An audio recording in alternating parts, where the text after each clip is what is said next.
Nantamavidam mahamamiya munayograjaste maya balasya purushasya kuto varanye gayana gunana dasha shatanana adi deva sheshodunapi samavasyati nasya param. Ни я сам, ни великие мудрецы, рожденные до тебя, не знают до конца всемогущую личность Бога. Что же говорит тогда о тех, кто родился после нас? Даже первое воплощение Господа Шеши, и тот не может исчерпать это знание, хотя беспрестанно описывает качество Господа 10 сотнями уст. Комментарий. Энергия всемогущей личности Бога проявляется в 3 основных формах, как внутренняя, внешняя и пограничная энергия, и каждая из них, в свою очередь, имеет бесконечное множество разнообразных проявлений. Таким образом, никто не в силах сосчитать все проявления энергии Бога, ибо даже сам Господь в своем воплощении Шеши не может измерить эти энергии, хотя беспрерывно описывает их 1000 своих уст.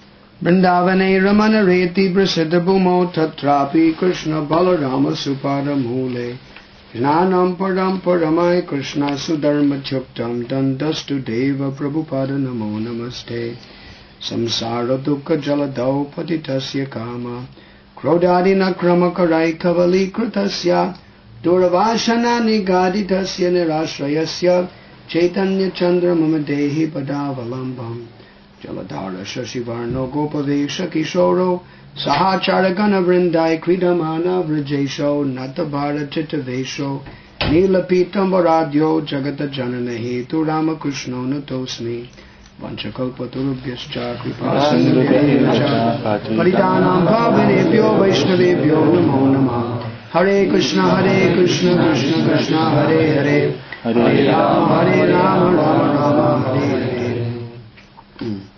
So Brahma is telling his son Narada Так Брахма говорит своему сыну Нараде, that neither I nor all the sages born before him know fully about God. Что ни я, ни даже те мудрецы, которые родились до него, полностью знают верховную личность Бога. Who else can understand? Who else who are born after us can know about him? Что же говорит тогда о тех, кто родился после нас? The purpose of human life, according to the Vedas, is to understand our relationship with God. И смысл человеческой жизни в соответствии с Ведами состоит в том, чтобы понять наши взаимоотношения с Богом. Everyone is searching for happiness in this world. Все ищут счастье в этом мире. And in order to do that, they engage in service. И чтобы понять это, они занимаются каким-то служением. And they work for different masters, whoever can support them or take care of them. То есть они, чтобы обрести это счастье, работают для разных хозяев или для любых людей, которые могут, по их мнению, дать им это счастье. Previously, in ancient days, there were kings. В предыдущие времена, в прошлой эпохе, существовали цари. And they had nobles that were underneath them. There were various landowners. И под правлением царей были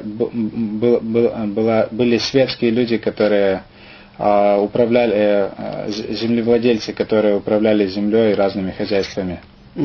That was the good old days, about up to about 1917 at least. Даже в 19 веке это еще были хорошие времена. That was all over Europe as well. И это можно было видеть эту сцену во всей Европе также. That system continued in India even up to 1947. Эта система работала в Индии где-то до 1947 года. What's interesting though, in Mukunda Mala Stotram, интересно, в одном писании, которое называется Мукунда Мала Стотра, a great king from South India had written this with some Brahmins. Эту стотру написал великий царь из Южной Индии с помощью некоторых браминов.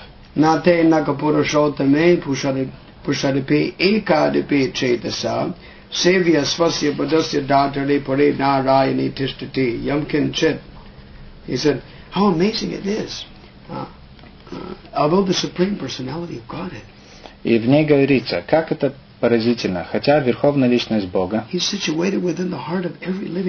находится в сердце всех живых существ. And he awards his devotees a wonderful opulence equal to his own. И он наделяет своих преданных таким же богатством, какое есть у него у самого. Place in his own abode. он дает им место в своей собственной обители.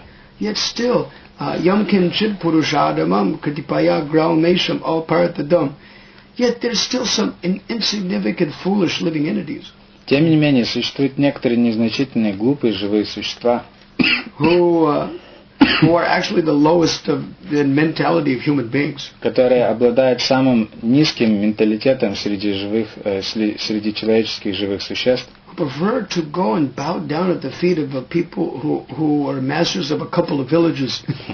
Тем не менее, они считают возможность пойти и поклониться некоторым людям, вернее, кланяться все время некоторым людям, которые обладают просто там, во владении у них есть просто несколько деревень.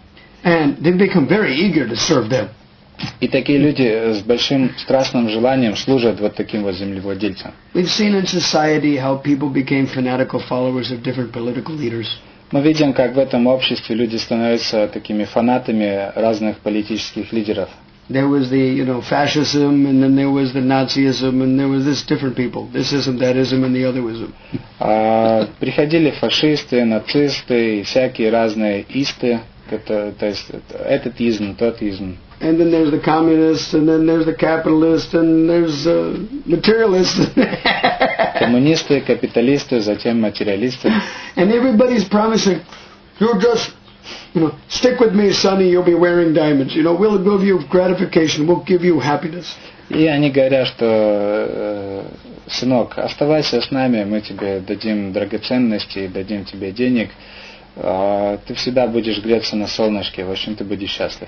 So, based upon their flowery words, people think, yeah, maybe he can guarantee us sense gratification. И веря их цветистому языку, люди думают, да, наверное, он даст нам чувственное наслаждение. But actually, these people in Bhagavatam 12th canto are described as plunderers, and they steal the vote of the people. Но в действительности в Шримад Бхагаватам, в 12 песне, эти люди, политики, описываются как просто воры, которые ворует голоса для того, чтобы обрести какое-то положение. And the people of this age will be taxed to death. И люди этого мира будут платить свои налоги до смерти. The government workers' only business is to tax the citizens and distribute it amongst themselves. Потому что единственное, чем занимаются политики, они собирают налоги, а потом вложат это в себе в карманы. If they do any public work at all, then usually half of the work, or some of the money will be siphoned off into their pockets. Если даже они делают какую-то публичную деятельность, благотворительность, то все равно половина денег идут им в карман. But people cannot, but they're unable to satisfy the desires of the population. Таким образом, они не способны удовлетворить желания населения. The problem is that they exploit the citizens by preying on their simple mentality. Проблема также состоит в том, что они эксплуатируют население просто за счет того, что понимают особенности их глупого менталитета. The politicians aligned with the banks. Например, политики, они создают такие альянсы с какими-то банками. And the big commercial factories and multinational corporations. И они приходят и проповедуют на больших каких-то заводах или концернах, где работают тысячи людей. And they advertise all unnecessary commodities that promise gratification of the senses, but ultimately you're paying through your pocket. И они обещают своим избирателям, что они дадут им массу чувственных наслаждений, но в конечном итоге они просто набивают карман. You look anywhere on the roads in Kiev, the big huge billboards, smoke this, buy this, and buy this for your wife, and put this in your house, and you name it. На больших рекламных щитах по всему Киеву вы можете прочитать: купи это, выкури это, выпей то, используй вот это в своем доме и так далее, и так далее. Like this. And so the economy means this: create a need and then fill it. Экономика, другими словами, в наше время означает: создай нужду, а затем найди потребителей. Convince them that they need this to be happy. То есть люди просто убеждают покупателей, что они должны это купить, иначе они не смогут быть счастливыми. And once they believe you, then you're the sole manufacturer of the product. И как только они тебе поверили, все, ты являешься владельцем, и ты поставляешь им продукцию. And I've got a patent on it, so no other manufacturer can make it. Теперь у меня также есть патент, и никто больше не может этого производить. That's called commercial exploitation. И это называется просто коммерческая эксплуатация. And everybody thinks, oh yes, it's a wonderful product. Let's join that factory. We'll become their sluga. И все думают, о да, это замечательное изделие, давайте тоже будем присоединимся к ним и станем их слугой. And if you've got a very good job in that factory, then the girls and other people will think, oh, he's very well situated, he has a very nice job. Let me become his servant. We'll get married to him. Если вы работаете на хорошей работе, то тогда девушки будут думать, о, у него хорошая работа, я стану его слугой, давайте поженимся, давайте выйдем замуж за него. So every living entity is thinking, oh, yes, I'll enjoy my senses. And таким образом, все живые существа думают, о да, я буду наслаждать свои чувства таким образом. Previously, one great philosopher of India was lamenting upon the mentality of the populace. One of the great. Shankaracharya. В предыдущую эпоху один великий мудрец Индии Шанкарачарья сокрушался о таком глупом настроении живых существ. Said, Balasya tavat kriyashaktam. The young children are just after playing. Он говорил, что молодые дети, они просто думают только о том, как играться. Sporting, football, cricket, any stupid thing, right? Заниматься футболом, крикетом и любыми тупыми вещами. Anything to waste 20 years of your youth. То есть все, с помощью чего вы можете убить свои первые 20 лет своей жизни. Then it said, Yavana tavat yavani rakha, and the young boys are running after the young girls. Затем молодые ребята, они бегают за молодыми девушками. Vriddhas tavat chintamagana, and the old men and old ladies are simply thinking, thinking and thinking, reminiscing. А чем занимаются старики? Старики, они просто вспоминают свою молодость и думают, и охают, и ахают.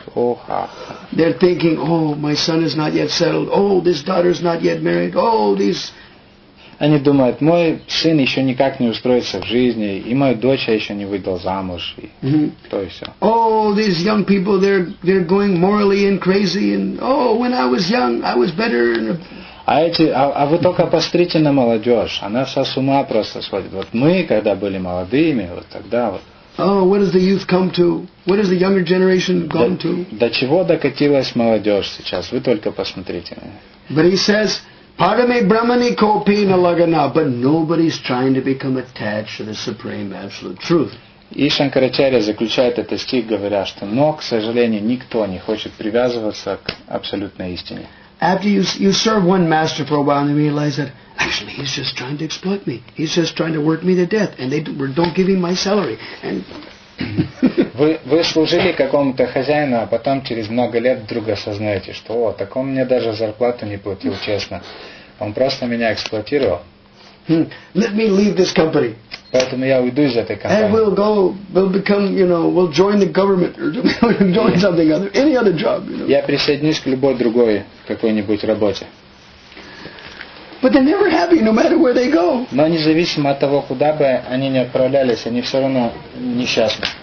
In Vedic culture, we were trying to teach people to live simply. В ведической культуре людей учат тому, чтобы они жили просто. Human life is meant for simple living and high thinking. Человеческая жизнь предназначена для простой жизни и возвышенного мышления. And not for high thinking with high living and no time to think. А не для сложной жизни, настолько сложной, что даже нет времени думать. Because you're so busy working to pay the bills, and you're totally in debt with your credit card up to your ears, so you have no time to think. Потому что вы настолько тяжело работаете для того, чтобы заплатить по счетам, и этих счетов столько, что вы просто тонете до ушей в этих бумажках, что у вас просто нет времени о том, чтобы немного задуматься. Human life is meant to live simply. Человеческая жизнь предназначена для того, чтобы жить просто. You may ask, look, how do you do that in the middle of Kiev? You know? И теперь можно задать вопрос, ну а как вот в Киеве жить просто? Что вы имеете в виду? Well, if you're a city dweller of your whole life and you know nothing else, then Ну, если вы такой прямо городской парень и в течение всей своей жизни хотите жить в городе и ничего больше этого не знаете, то тогда это печально. Of course, we could always flout the values of pure country living. Конечно, но country. Country, dacha, living, like that. Before that, yes. We could always say it was great, that dacha living is a better idea. Мы всегда можем, конечно, говорить, что жить на даче или где-нибудь в лесу – это великая, идеальная идея. Pure air, simpler life. Чистый воздух, простая жизнь. But of course, you've got to work like a donkey out there too. Но даже в селе вам придется работать как осел. We tried that in our society. В нашем обществе в Исконе мы делали попытки. Our Guru Maharaj is a very wonderful Bengali Vaishnava. Наш Гуру Марадж замечательный бенгальский вайшнав. And there in that land everything is green all over the place. И в Бенгалии там все покрыто зеленью, вся территория. Water is very easy and everything grows very easy, Очень легко раздобыть воду и все растет само собой. I suppose the only thing the closest you've got is South Russia, I think. To compare it to. Единственное место, которое как-то похоже на Бенгалию, это Южная Россия. I've seen around Cherkasy area and like that, Minbody, pretty nice place. В таких местах, как Минвод или Черкас, это очень красивые места. The land is very good. Земля очень хорошая. Still, people have to work. Черкес. Yeah. Тем не менее, даже в таких местах нужно работать. And they're also engaged in sinful life. И в таких местах люди тоже занимаются греховной жизнью. Killing cows. Убивают коров. Like that. And for that reason they get blown up over there, like in Grozny and things like that. There's always a trouble. И по этой причине их регулярно там подрывают, в том смысле, как вот получаются истории такие, какая произошла в Грозном и так далее. Or what is it called? Ingushetia, like that. Или в Ингушетии. So even in paradise, with nice land and nice country, can still be hell. Итак, даже такой рай, в том смысле, что это замечательная земля, очень все зелено, тем не менее, даже это место может превратиться в ад. Recently, there was some research on longevity of human beings.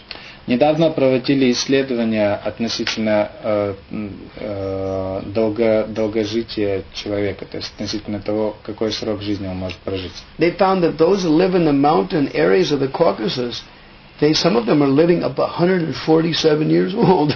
И выяснилось, что люди, которые живут преимущественно в горах, могут дожить до 147 лет. Because of pure water, simple life, из-за чистой воды, простой жизни. Good, simple food, простой пищи, a lot of teas, из-за травяных чаев, and some hard work. И за счет тяжелого труда. Then actually they can live a long duration. Поэтому они живут долго. But Bhagavatam mentions, is that the goal of life, to live a long duration of life? Но Бхагаватам задает нам вопрос: а разве это является целью жизни, вот прожить долго? There's some big trees that live 5,000 years old. Есть большие деревья, которые прожили около 5000 лет.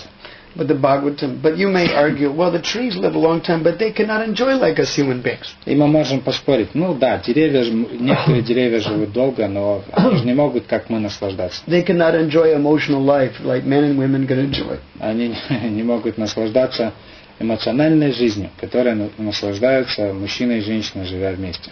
But the bulls and the cows and the other animals, they're also enjoying that line of life. Но быки и коровы также наслаждаются такой жизнью. So that doesn't mean that that's where happiness lies. Но это не означает, что в этой форме жизни мы можем обрести счастье. Real happiness lies within.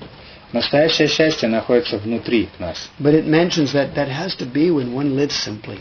Но говорится, что это счастье внутри нас можно обрести тогда, когда мы живем просто. When one has to strive for the mode of goodness. That's what Bhagavad Gita is about. И Бхагавад Гита говорит нам о том, что для того, чтобы найти это счастье, нужно начать жить жизнью в гуне благости. Rise up from their lower nature of ignorance and passion, and lifestyle has a lot to do with that.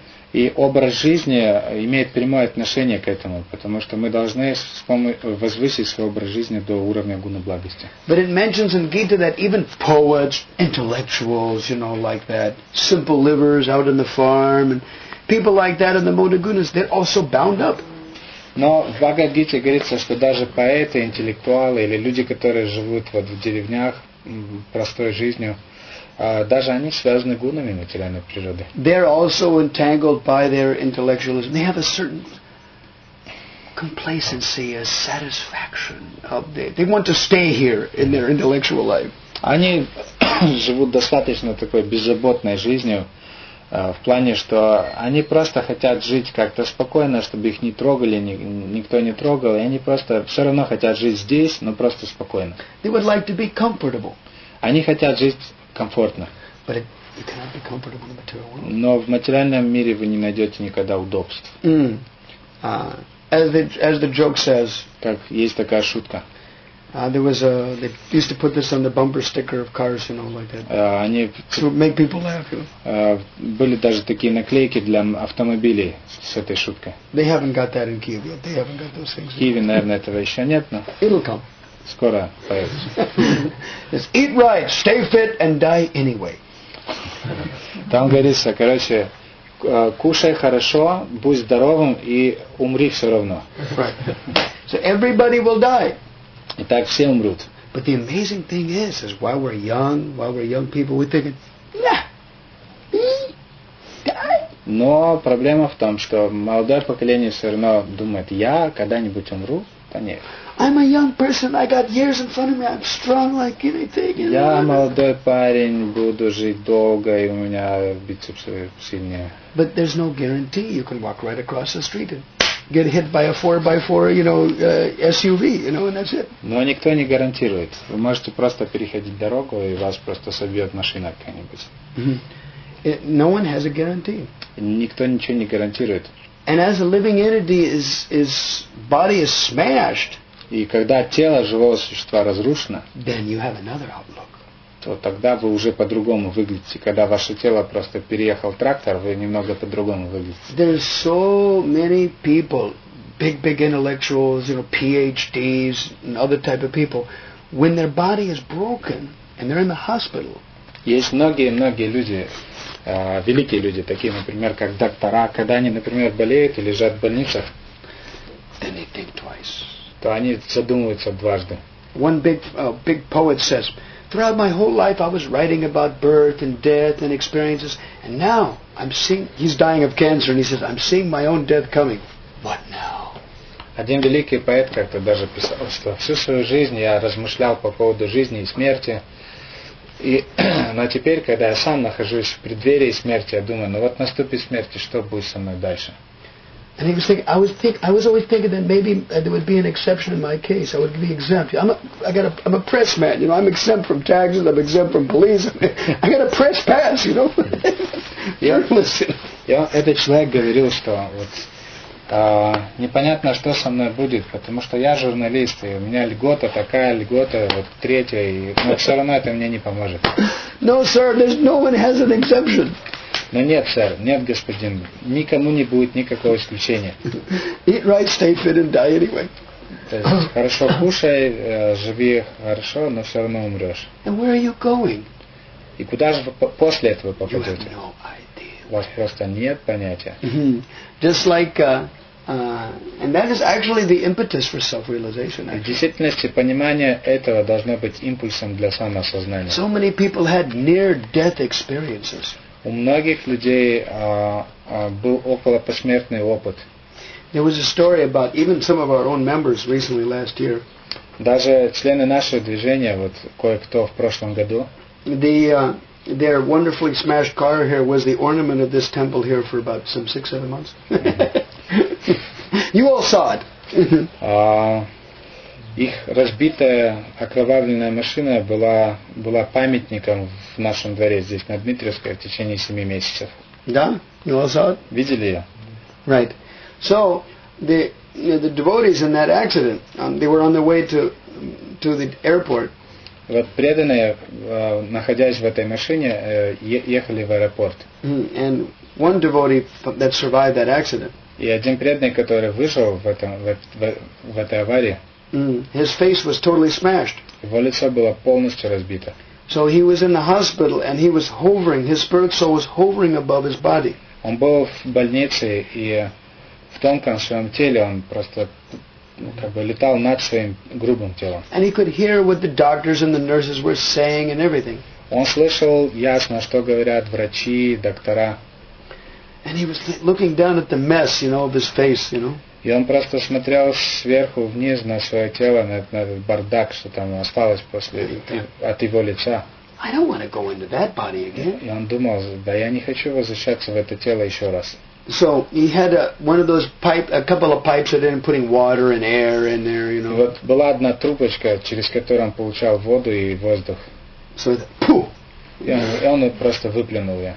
So then one devotee who had left his body in that accident. Теперь другой преданный, который уже оставил к этому времени свое тело в этой аварии сразу на месте He was his friend. Это был его лучший друг.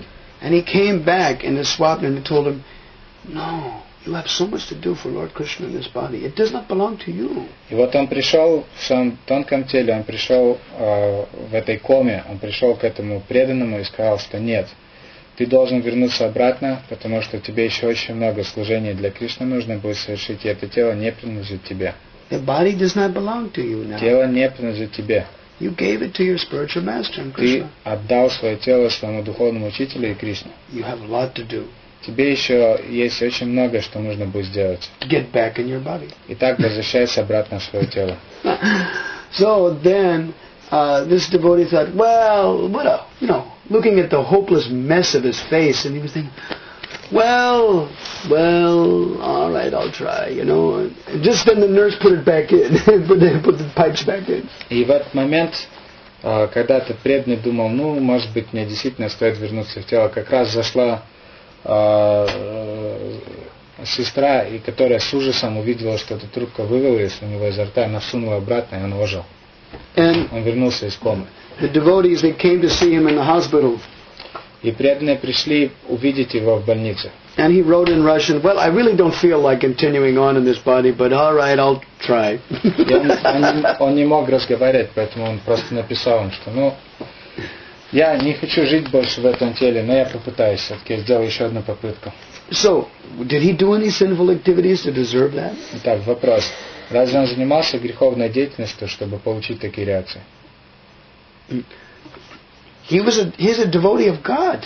Он преданный Бога. And he was serving a spiritual master. Он служил своему духовному And they were учителю. on the way to India, for pilgrimage. Он был на пути в Индию, в паломничество. And this happened to them. И вот что с ним случилось. So, if that happens to them, what to speak about the materialistic, people that are enjoying their senses, sladka, vodka, siladka, and everything else, And nothing happens to them, and why do these things happen to a devotee? Итак, если такое случается с преданным, то тогда что говорить о материалистах, которые пьют водку, закусывая селедкой? Тогда что о них говорить, если с преданными такие случаи бывают? Why should I serve God if this happens to us? Можем задаться вопросом, а зачем Богу служить, если с преданными Бога такое случается? But the Supreme Personality of Godhead puts His devotees in different situations to test their devotion, to glorify their attachment to Him. Но в действительности Верховная Личность Бога ставит своих преданных в такие ситуации для того, чтобы проверить их преданность себе и для того, чтобы затем прославить эту преданность. There are two schools. Есть две школы. One is the school of hearing. Одна школа – это школа послушания, слушания. There's hearing and listening. То есть как это сказать, слушание внимательное, и есть слушание такое вот, когда вы... Да, то есть есть слушание, и есть слышание, услышание. То есть. One of them is hearing, just like you hear the dogs barking at night, or your wife telling you to go buy this at the market, and then later on you say, you remembered it? What? They go, you told me? I don't remember anything. I didn't hear anything. Первый вид слушания — это когда вы что-то делаете, какие-то собаки там гавкают на улице, и через окно доносится звук, или вам что-то жена говорит: иди купи то-то и то-то, и вы не обращаете внимания. И потом вдруг вы вспоминаете, что-то вам кто-то говорил: ты мне что-то говорила, да?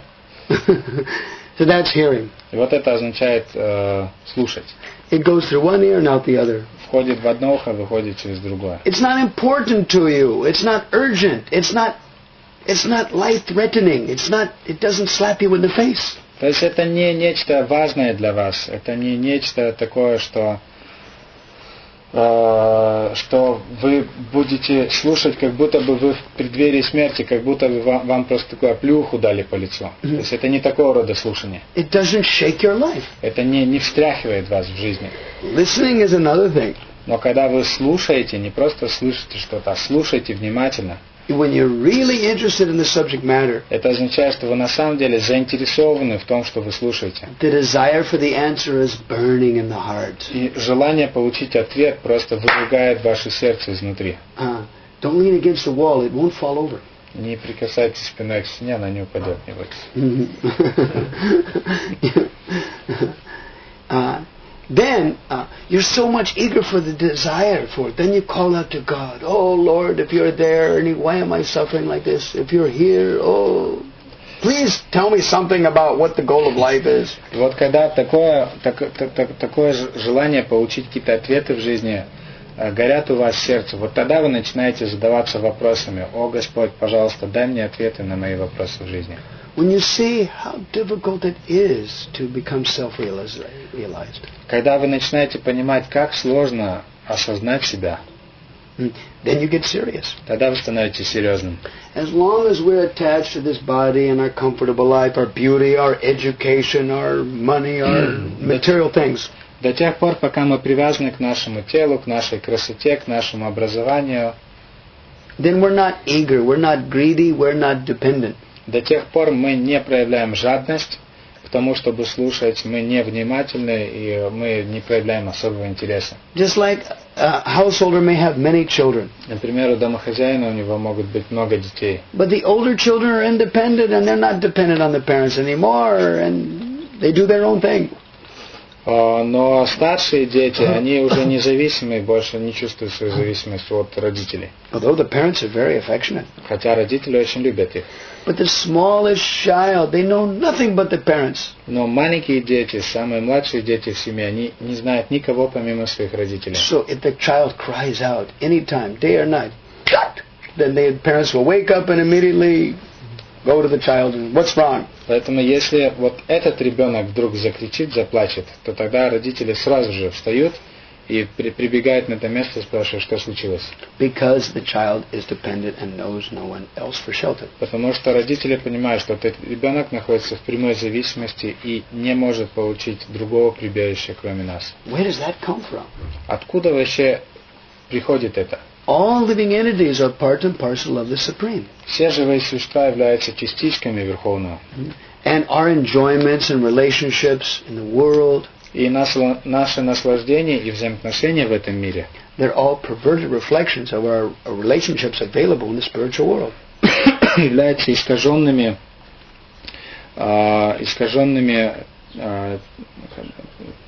является искажением и подражанием тех изначальных взаимоотношений, которые есть в духовном мире. The only difference between here and there is dependency. Единственная разница между тем миром и этим миром — это зависимость. And therefore, these books like these Shrimad Bhagavatam and Bhagavad Gita help give us descriptions about that transcendental world. И такие книги, как Шримад Бхагаватам и Бхагавад Гита, дают нам описание того трансцендентного мира. And they describe that world and the absolute truth in wonderful ways. И они описывают тот мир и абсолютную истину замечательным образом. Still, he's very difficult to understand. Тем не менее, очень сложно понять тот духовный мир. What's nice about this verse? И что замечательно в этом стихе? Brahmaji, the original architect of this world, of these universes. Брахмаджи, изначальный архитектор этой вселенной, вот этой конкретной вселенной. And he's telling Narada, who's another qualified spaceman who travels around and does whatever he wants and delivers so many people by transcendental knowledge. Он рассказывает другому великому человеку Нараде, такому трансцендентному космонавту, который летает повсюду и освобождает тех, кого захочет, давая им трансцендентное знание. And he says, hey, neither I nor you have it together to understand the Supreme Personality of Godhead completely. И он говорит, послушай, ни я сам, ни великие мудрецы, рожденные для тебя, не знают до конца всемогущую личность Бога. Now, if we see just like people have a desire to obtain success, we want to be the best tennis player, we want to be the best, the multinational corporation CEO, we want to be good, and I want my son to be good and better than me, and, scale the heights, do the best. И вот если мы, например, хотим быть лучшими в жизни, лучшим теннисистом, лучшим бизнесменом в какой-то большой компании, либо мы хотим, чтобы наши дети получали все самое лучшее в нашей жизни. I want my children to be better than me. I put them in school, college, they're going to be more successful than me. Я хочу, чтобы мои дети были лучше, чем я, поэтому посылаю их в школу, в университеты, чтобы они стали лучше. So when you have two eminently qualified personalities in the universe telling me, forget it, we don't even understand what's going on, So what about small timers like you? И здесь мы видим разговор двух великих душ, которые осознают очень многое в этой вселенной. Они говорят, что забудьте, ребята, потому что даже мы до конца не можем понять, что в этой вселенной творится. So what does this do for your enthusiasm? Итак, тогда что же может раздуть ваш энтузиазм? Shall we quit? Shall we quit chanting Hare Krishna? Shall we just go home and go back to vodka and siladka and suffering like hell in their flats and their maliki korupka or something? Shall we forget about Krishna? Что же нам делать тогда в этой ситуации? Может быть, оставить повторение Харе Кришны и вернуться к водке с селедкой и отправиться в свои маленькие квартирки, сходить там с ума в этих коробках? Что нам делать? No. Нет. Because he's saying, don't be surprised, Narada. Он говорит, Нарада, не удивляйся. Gayana gunana drashashatanana adi deva sheshotunapi samavasyati nasya param.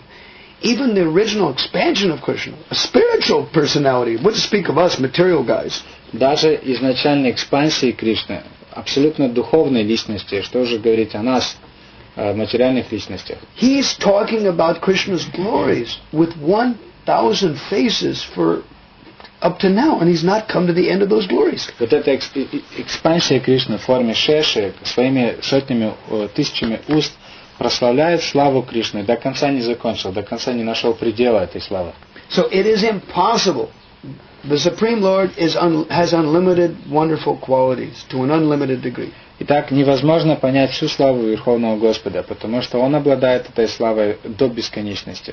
The father of Vyasadeva, who wrote down the Vedic literatures, отец Шилы Вясадевы, который записал ведические писания, gave the nicest definition of the absolute truth. Дал самое замечательное определение абсолютной истины. Aishvarasya samagrasya viryasya yashashashaya jnana vairagyam yaschaiva sara iti.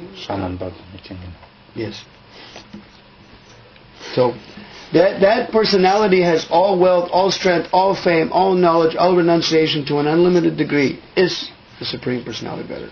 То есть это личность, которая обладает этими 6 достояниями: славой, красотой, богатством, силой, могуществом. Эта личность является верховной личностью Бога. Just like all wealth, you may have a Mikhail Khodorkovsky, like this. Mikhail Khodorkovsky? This guy, the big guy, that's a Lukos guy, he's in the Slammer in Moscow. Mikhail Khodorkovsky. He's the head of Lukos. Lukos, right, and he's in the Slammer, he's one of the biggest oligarchs of Russia, and he's in the Slammer for the last 9 months. Slammer means jail. Slammer means to do slams, right? They go to jail. And he's in jail for the last, on tax evasions and corruption. Mikhail Khodorkovsky. Короче, какой-то Михаил там Картаковский, я не знаю, кто это. Как? Дарковский. Он... Khodorkovsky? Или... Марковский какой-то. It's all the same, right? Corruption is universal. No matter what his name is. Что независимо от его фамилии, там, какой бы он там ни был, великий какой-то олигарх концерна Лукойл, который сейчас в течение 8 месяцев уже сидит где-то там на нарах, закрытый. So, people are very...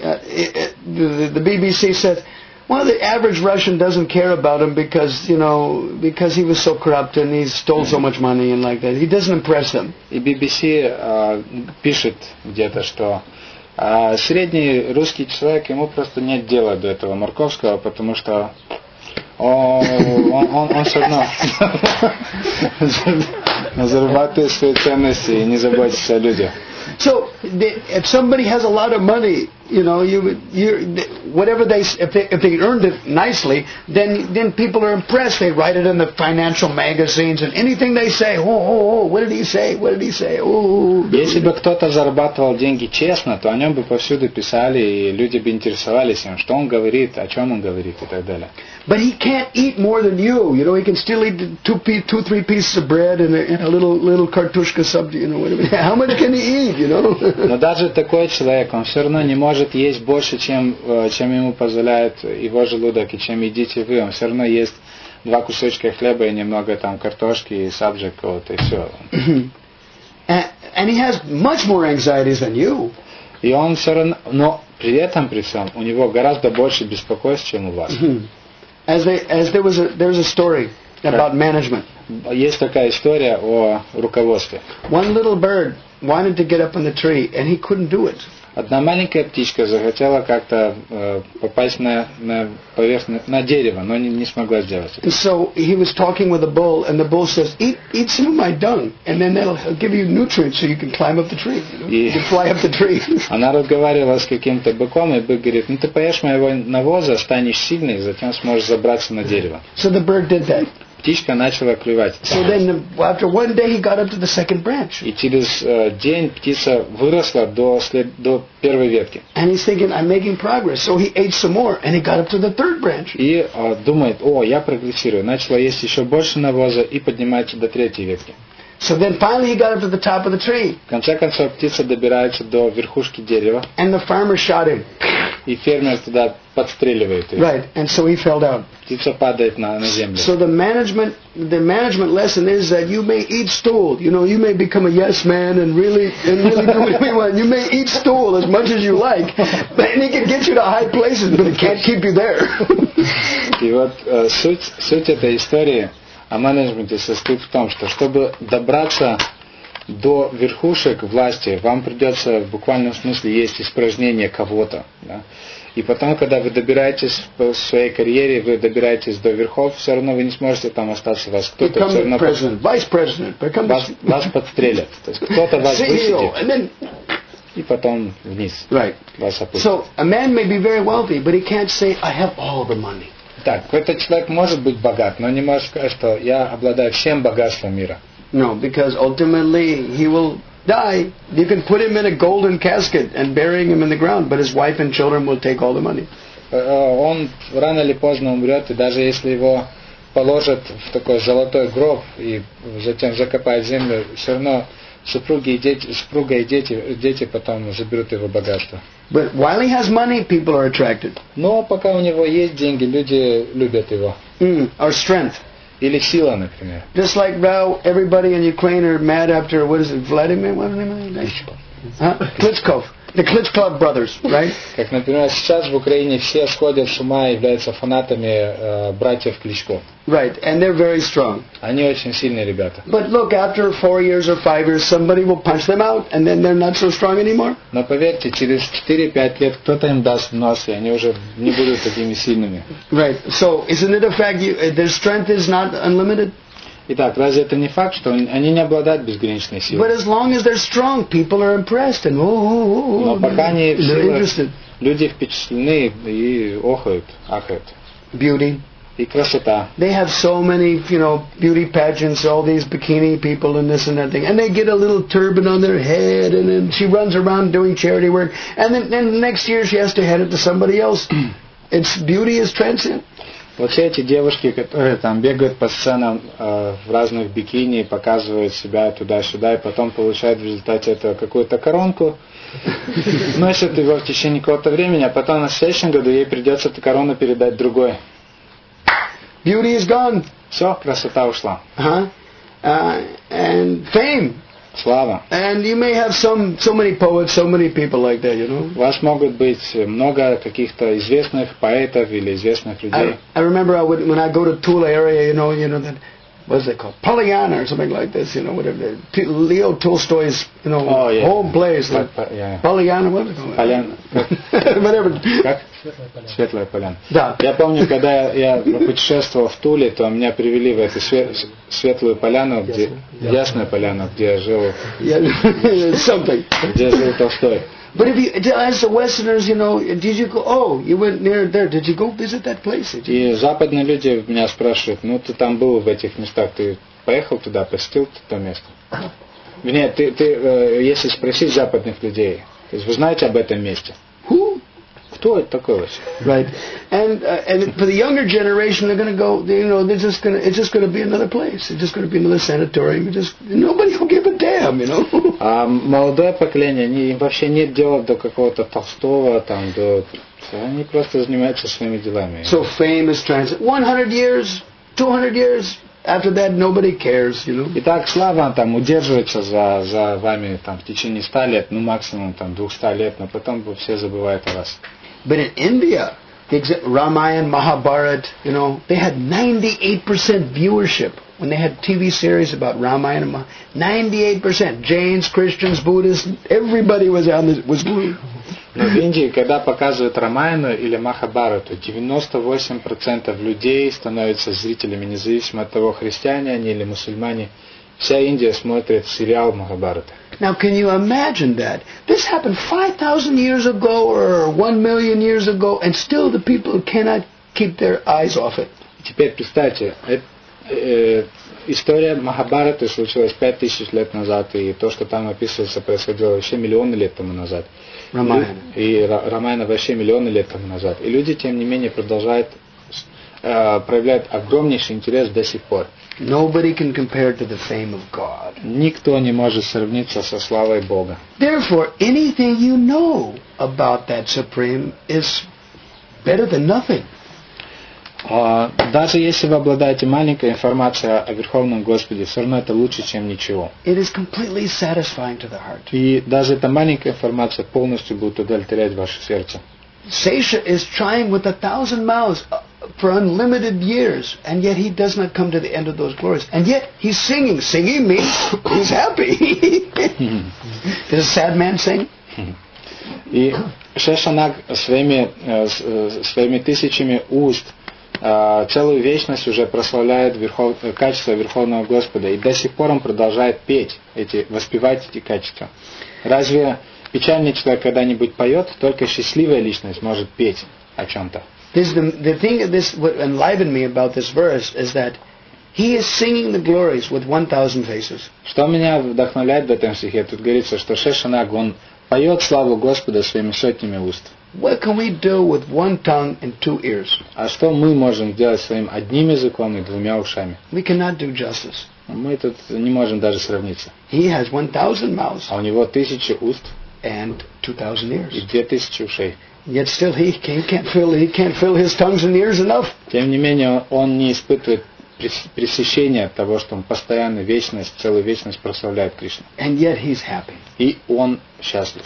This means that subject matter is very special. Это означает, что тема, о которой он все время воспевает, очень особенная. Then who can sing about the absolute truth? Кто может воспевать абсолютную истину? Yeshamasa esha bhagavana dayayeda nanta sarvatmana shatabado yadi nirvali kamate dushtaram matatadanti tadeva mayam naishama mahamididi swashigalla bakshi.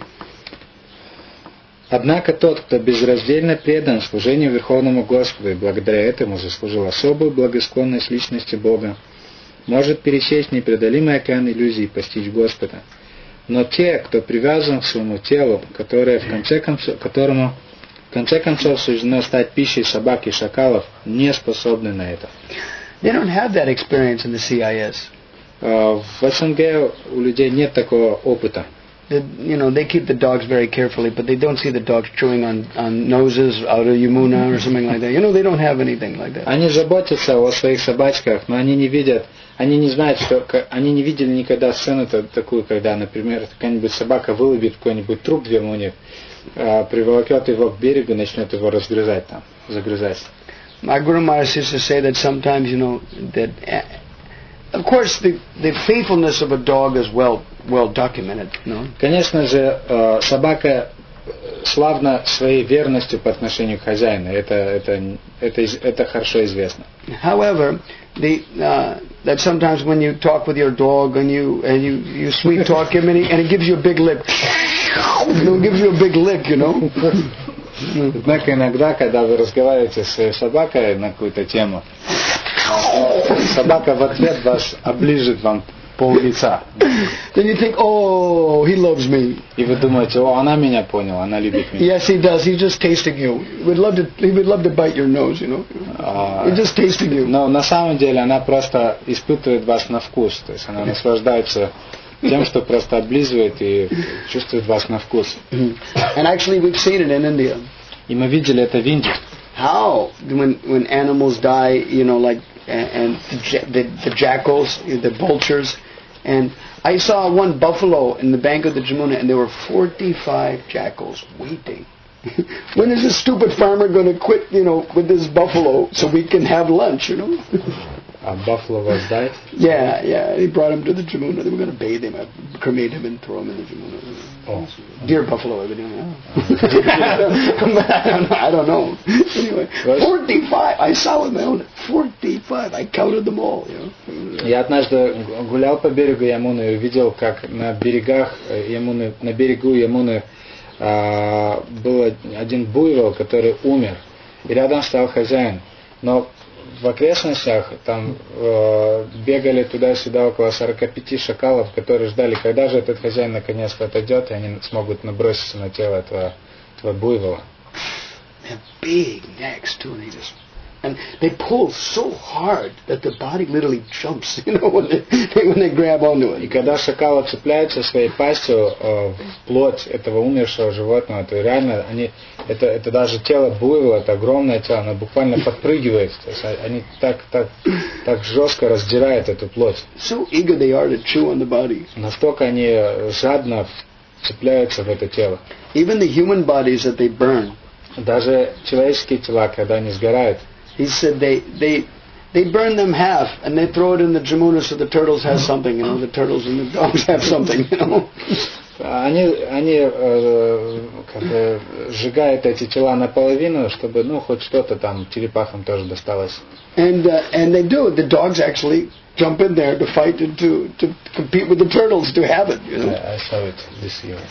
You saw it also? He said, your Rupa Viditi also saw it. Узнай. All right, go ahead. То есть иногда эти недоговорившие тела их бросают в реку, и потом собаки, они, находясь на берегу, высматривают эти. На самом деле это причина, почему на берегах Ямуны всегда много собак. Они просто высматривают, когда проплывет какое-нибудь тело, и затем запрыгивают в воду, цепляются за тело, перетаскивают обратно на берег и начинают съедать. This is the end of the body. Вот таков конец материальному телу. Now, here in the CIS it's a little different. They go put him in a casket, they carry him in a procession, put him in the ground, and they come and talk with him and bring a bottle of vodka for him and have a whole lunch with him. Здесь, конечно, в СНГ у вас по-другому делают. Там труп ложат в гроб, затем приносят бутылочку водки, там разливают это, пьют, с ним разговаривают, с отошедшим. Есть другая ситуация немного. They don't realize that the living entity is gone long back. Но они не понимают, что эта душа уже давно вышла из этого His body тела. is gone. Это тело все умерло. And they're not coming back. И уже эта душа не вернется в тело. Where did they go? Куда же она отправится? They went according to their mentality. Bhagavad Gita mentions. И Бхагавад-гита говорит, что души отправляются в те или иные места в соответствии со своим настроением в момент смерти. Whatever they thought of and contemplated, along with the reactions of their work, that's the body they get. О чем бы они ни думали в момент смерти, и также в соответствии со своей кармической деятельностью, эти вещи будут определять их следующее рождение. And therefore, one has to be very careful. Поэтому человек должен быть очень осторожным. So even therefore Brahmaji says here that one who can surrender to the Supreme Personality of Godhead. Поэтому Брахмаджи говорит, что тот, кто может предаться Верховной Личности Бога. With dependency, means chanting Krishna with dependency, reading Bhagavatam with dependency. Но он должен делать это с чувством зависимости. Это означает, что он будет воспевать в настроении зависимости, он будет читать Бхагаватам в настроении полной зависимости. Then we have to deserve it. Итак, мы должны заслужить это. What this means is that if we want to attain understanding of God, then we have to be godly. Это означает, что если мы хотим обрести понимание Бога, то тогда мы должны стать богобоязненными. This means that we should be concentrating when we chant Hare Krishna, when we read Bhagavatam, when we do our service. Мы должны стать набожными. Это означает, что во время повторений мы должны концентрироваться, во время чтения мы должны концентрироваться. Even if you're in the concrete jungle of Kiev, then you can meditate on Vrindavan. Это означает, что даже когда вы живете в бетонных джунглях Киева, все равно вы можете жить во Вриндаване. By chanting Krishna's glories. Жить во Вриндаване посредством того, что вы будете всегда воспевать славу Кришны. An excellent example is his house. Your house. I remember last year I was so happy when I visited his house, when I visited Premavanya's house. You got much prasadam there. No. He has very nice pictures of Vrindavan all around. У него, в общем, там дома много изображений Вриндавана. Pictures of Vrindavan. His deities are there, nicely shining. И там сияют божества. And they're nice big tulsi. И большая тулси. And you think, him and his wife are running back to Godhead. We hope. Ну, в общем, они там убегают от Бога, на самом деле.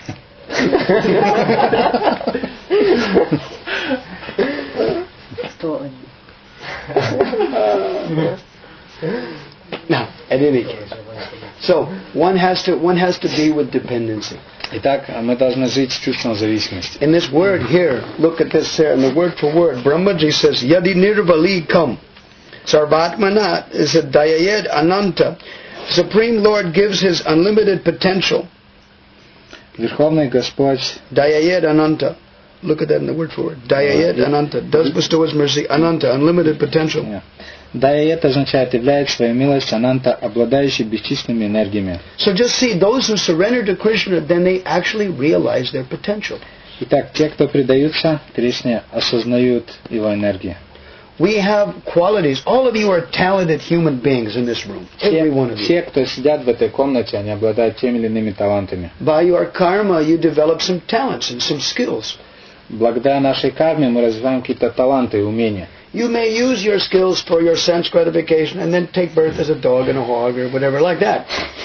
Вы можете использовать свои таланты для чувственного наслаждения, но потом родитесь собакой или свиньей где-нибудь. Or you can use your talents to please the Supreme Lord and develop godly qualities. Либо тот же самый талант вы будете использовать для того, чтобы удовлетворить Верховную Личность Бога и обретете милость Кришны. The choice is yours. Выбор за вами.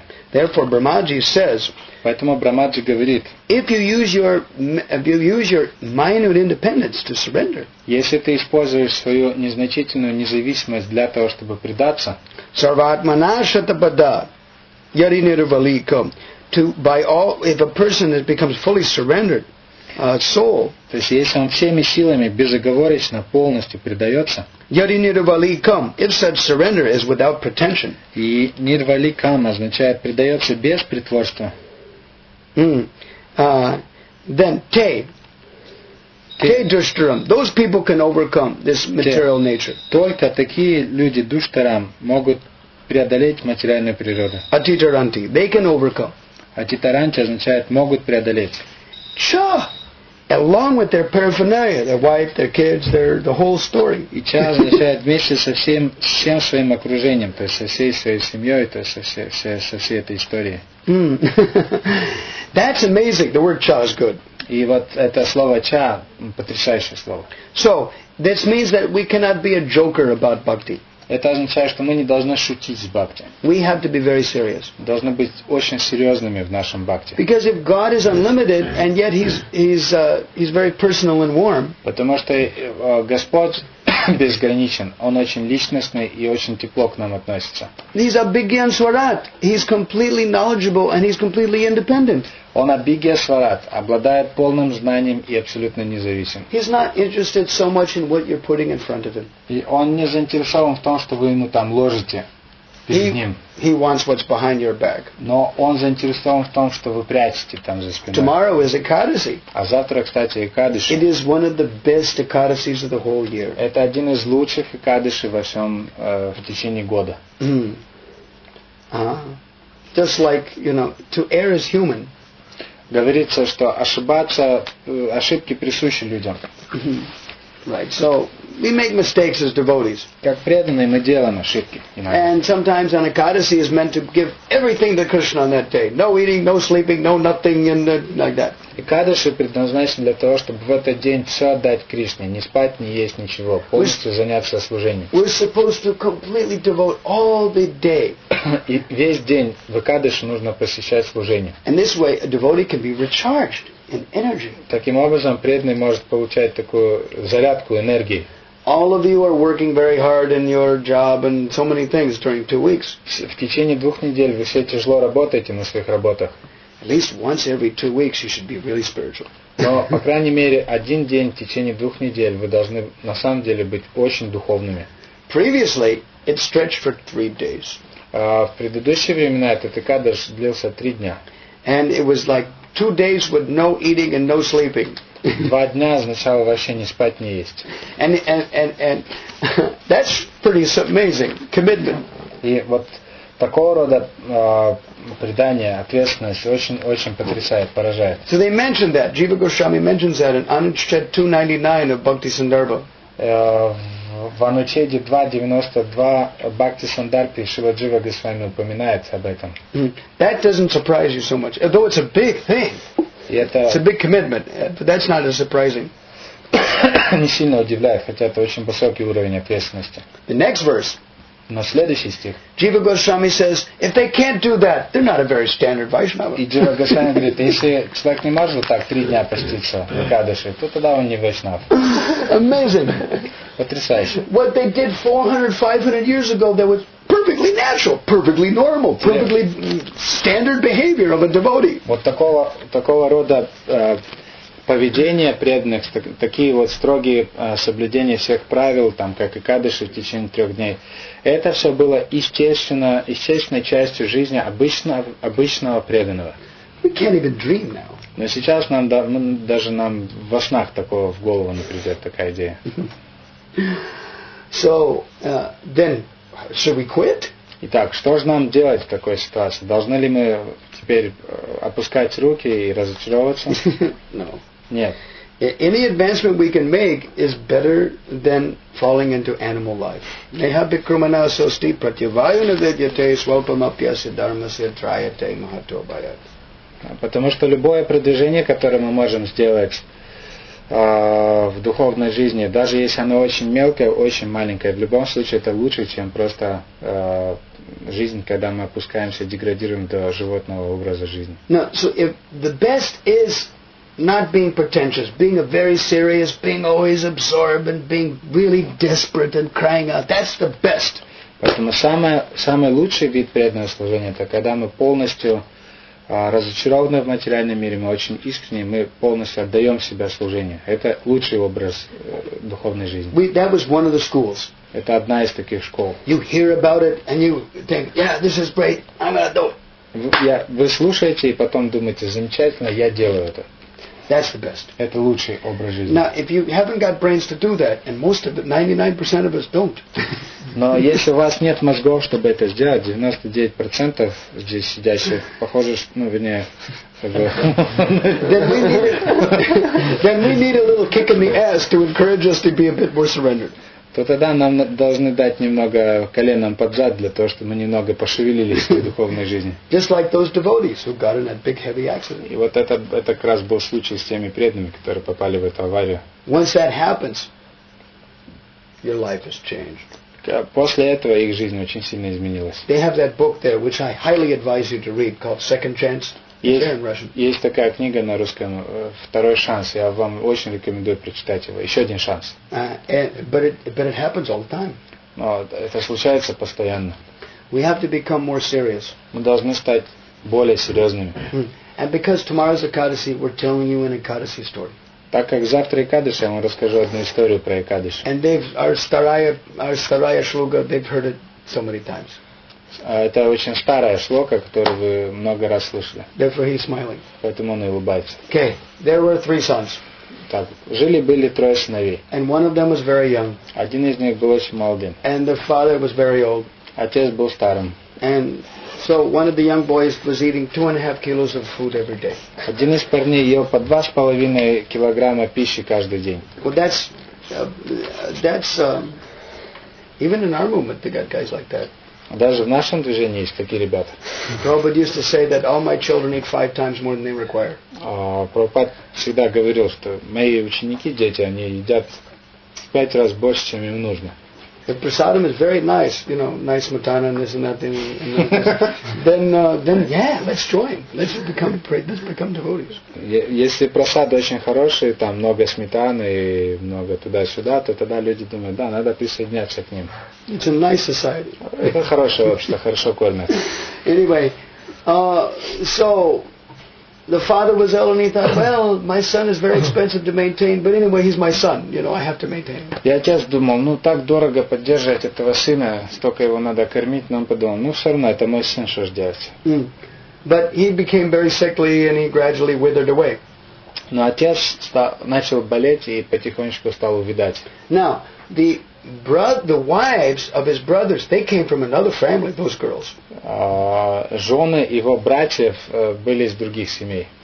And they thought, this brother of yours is very expensive. Why should we maintain him? Kick him out. И они подумали, что вот этот наш брат, то есть его содержание очень дорого нам обходится, зачем нам вообще его поддерживать? So the brothers tolerated for some time. Итак, эти братья терпели младшего своего брата в течение какого-то времени. But you all know how much power the ladies have over their husband. If they just keep screaming long enough, then something's got to give, Но вы все знаете, насколько жены могут влиять на мозги своих мужей. То есть, если они просто достаточно долго пилят ему мозги, то тогда в конце концов кто выдержит этого? Finally, the boy was thrown on the street. В конце концов, они выбросили младшего брата на улицу. And he was outside a Ram temple and he was crying.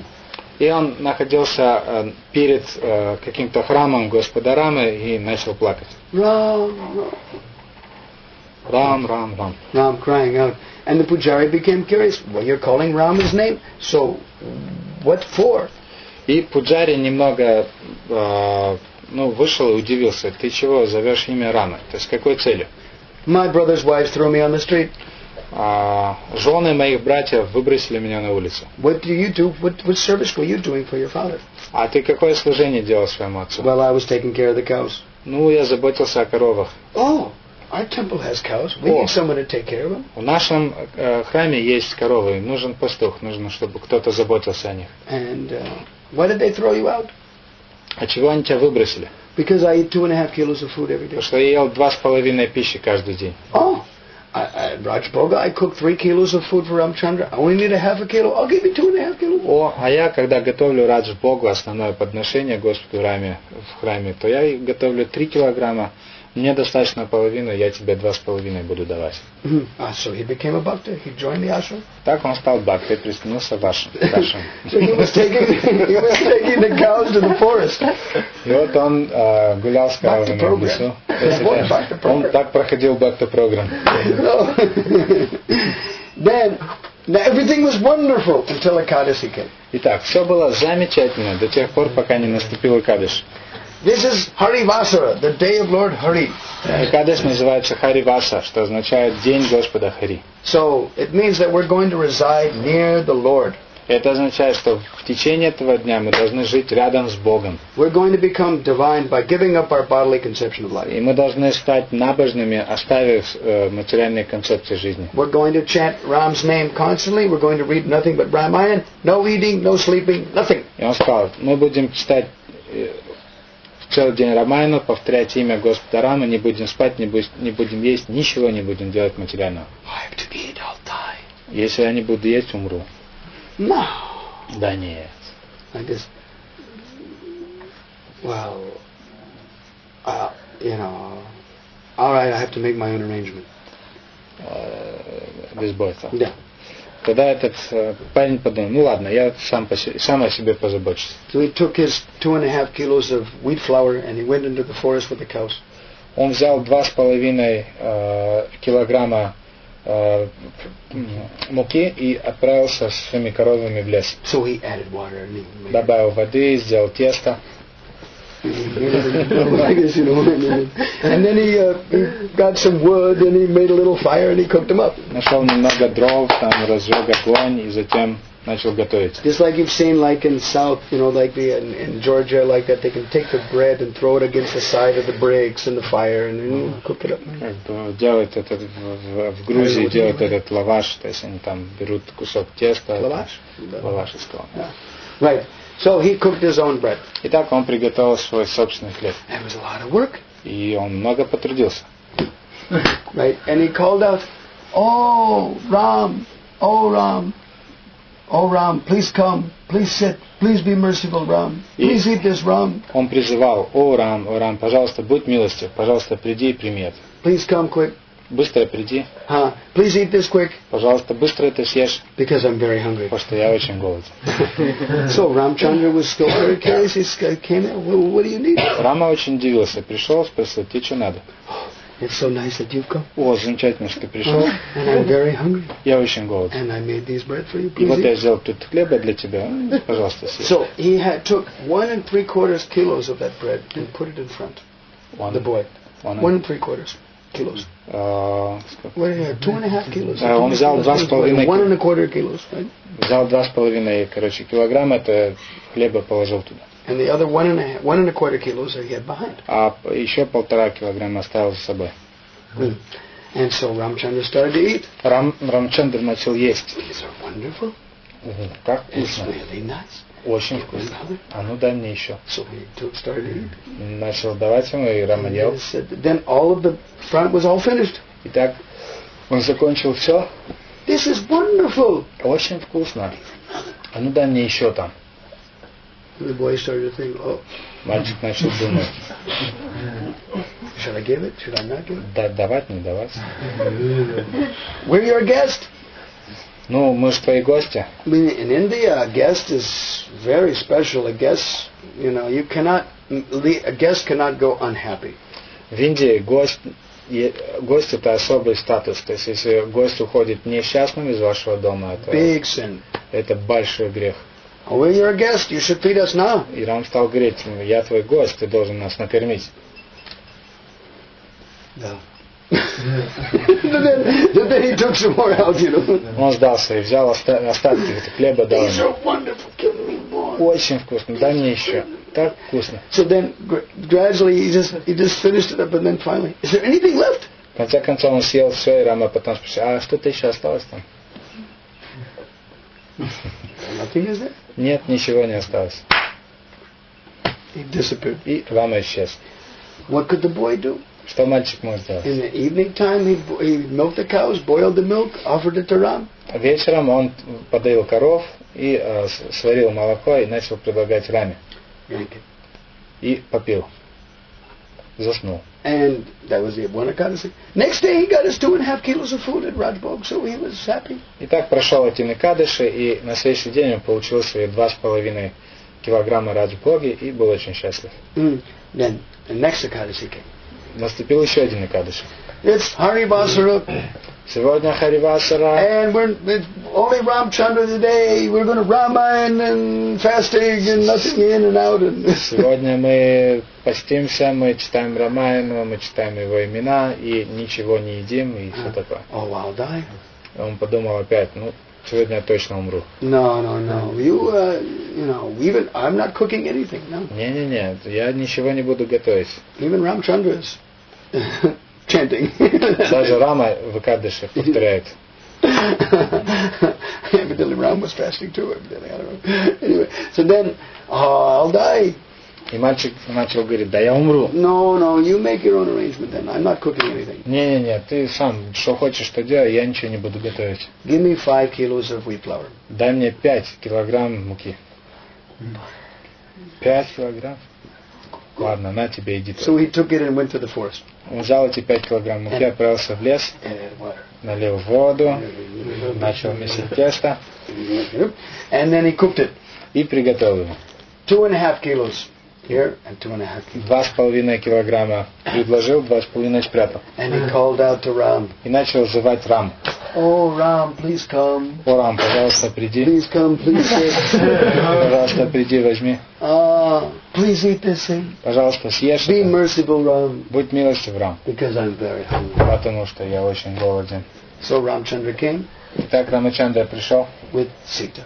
вместе с Ситой на раз. And he said, who is she? И он подумал, она кто такая? I called you, I didn't call for Я her. тебя звал, я ее не звал. These women are the source of all my problems. They threw me on the street. Эти женщины — это источник всех моих проблем. Они меня на улицу выгнали. Then Ramchandra said very gravely, Рама тогда очень сурово сказал, this is my wife. это моя жена. We are your guests. А мы твои гости. You have to take care of us. Так что тебе надо о нас позаботиться. The boy went, Мальчик. all right. So they made 2 plates. Так, он сделал теперь 2 тарелочки. And Sita Ram are eating these breads. И Ситарам начали есть этот хлеб. And they're glorifying it. Oh, it's wonderful. И прославляли этот хлеб. Как вкусно. This is wonderful. Да, это замечательно. А ну дай нам еще. So very quickly the front was all gone. И опять они съели очень быстро весь хлеб. When the front was gone, the bread was really good. These are wonderful. Give some more. Когда Рама съел вторую порцию, он стал говорить, да это так вкусно, а ну дай нам еще. All right. He took some. Ну ладно, на тебя. These are wonderful. Give Это some more. так вкусно, а ну дай нам еще. And then these are wonderful. Это так вкусно. Anything left? И что-то там осталось? There's one left. Один остался. No problem. Break it in half. Ну ладно, разорви на 2 части. Half to him, half to her. Половина мне, половина Is ей. there anything left? А еще что-то осталось? No. Нет. They both disappeared. Все, оба исчезли. What could he do? Что он мог сделать? He milked the cows, boiled the milk, he offered the milk, drank the milk, went to sleep. Опять подоил коров, сварил молока, попил горячего молока и лег спать. 2 Ekadasis. Итак, прошло уже 2 Экадаши. Next day he got his food, it was all right. На следующий день опять получил свою еду, все было в порядке. The next Ekadasi came around. Наступил еще один Экадаш. It's Harivasa, the day of Lord Hari. Опять. Сегодня Хариваса, день And Господа Rama Хари. and Katha, nothing eating, no sleeping, nothing. Рамаяна Катха, ничего не едим, ничего, не спим. I'll die. А мальчик подумал, все, я умру. Oh, just like the last 2 Ekadasis, huh? Как эти 2 последних Экадаши. I have to make my own arrangement. Мне опять надо будет о себе позаботиться. Give me 7.5 kilos. Ну дай мне 7,5 килограммов муки. What are you doing? You're selling it in the market. Ты что, продаешь эту муку на рынке, что ли? Good, get out, go. Ладно, убирайся, бери свою муку, иди. So he took it and went. Он взял эту муку, отправился в лес, And he made it into bread опять сделал это в хлеб and offered it. и предложил. So much work. Столько поработал. Oh, Ram, please come. О, Рам, пожалуйста, приди. Please be merciful, Ram. Пожалуйста, будь милостив, Рам. Please eat these breads, Ram. Пожалуйста, съешь этот хлеб, Рам. I'm so hungry, Ram. Я так голоден. So Ramchandra came with Ramchandra, Sita, Bharat, Shatrughna, and Lakshman. На этот раз Рамачандра пришел с Ситой, с Лакшманом, с Бхаратой, с Шатругной. Who is this? А эти кто такие? Now you're calling your whole family Ты here. что, всю свою семью сюда призвал, что ли? These are my brothers. They come with me sometimes. Так, это мои братья, иногда мы с ними вместе. We're now your guests. You should feed us. Так, мы твои гости, ты должен нас накормить.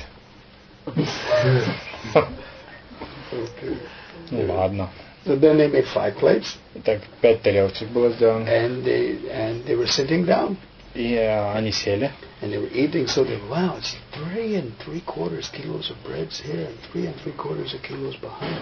3,5 килограмма хлеба он разложил по тарелкам, 3,5 спрятал. And they're eating along. These are wonderful. И они начали есть и восхищаться. Как Yes, вкусно. 1, 2, 3, 4, 5. Как вкусно. Ну ладно, нате вам еще. 1, 2, 3, 4, 5. Ой, как вкусно.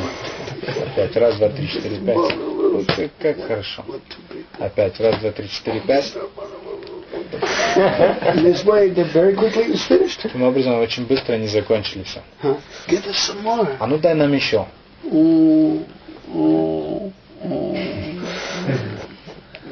So he gave some more. Ну, он дал им еще. Так вкусно, дай нам еще.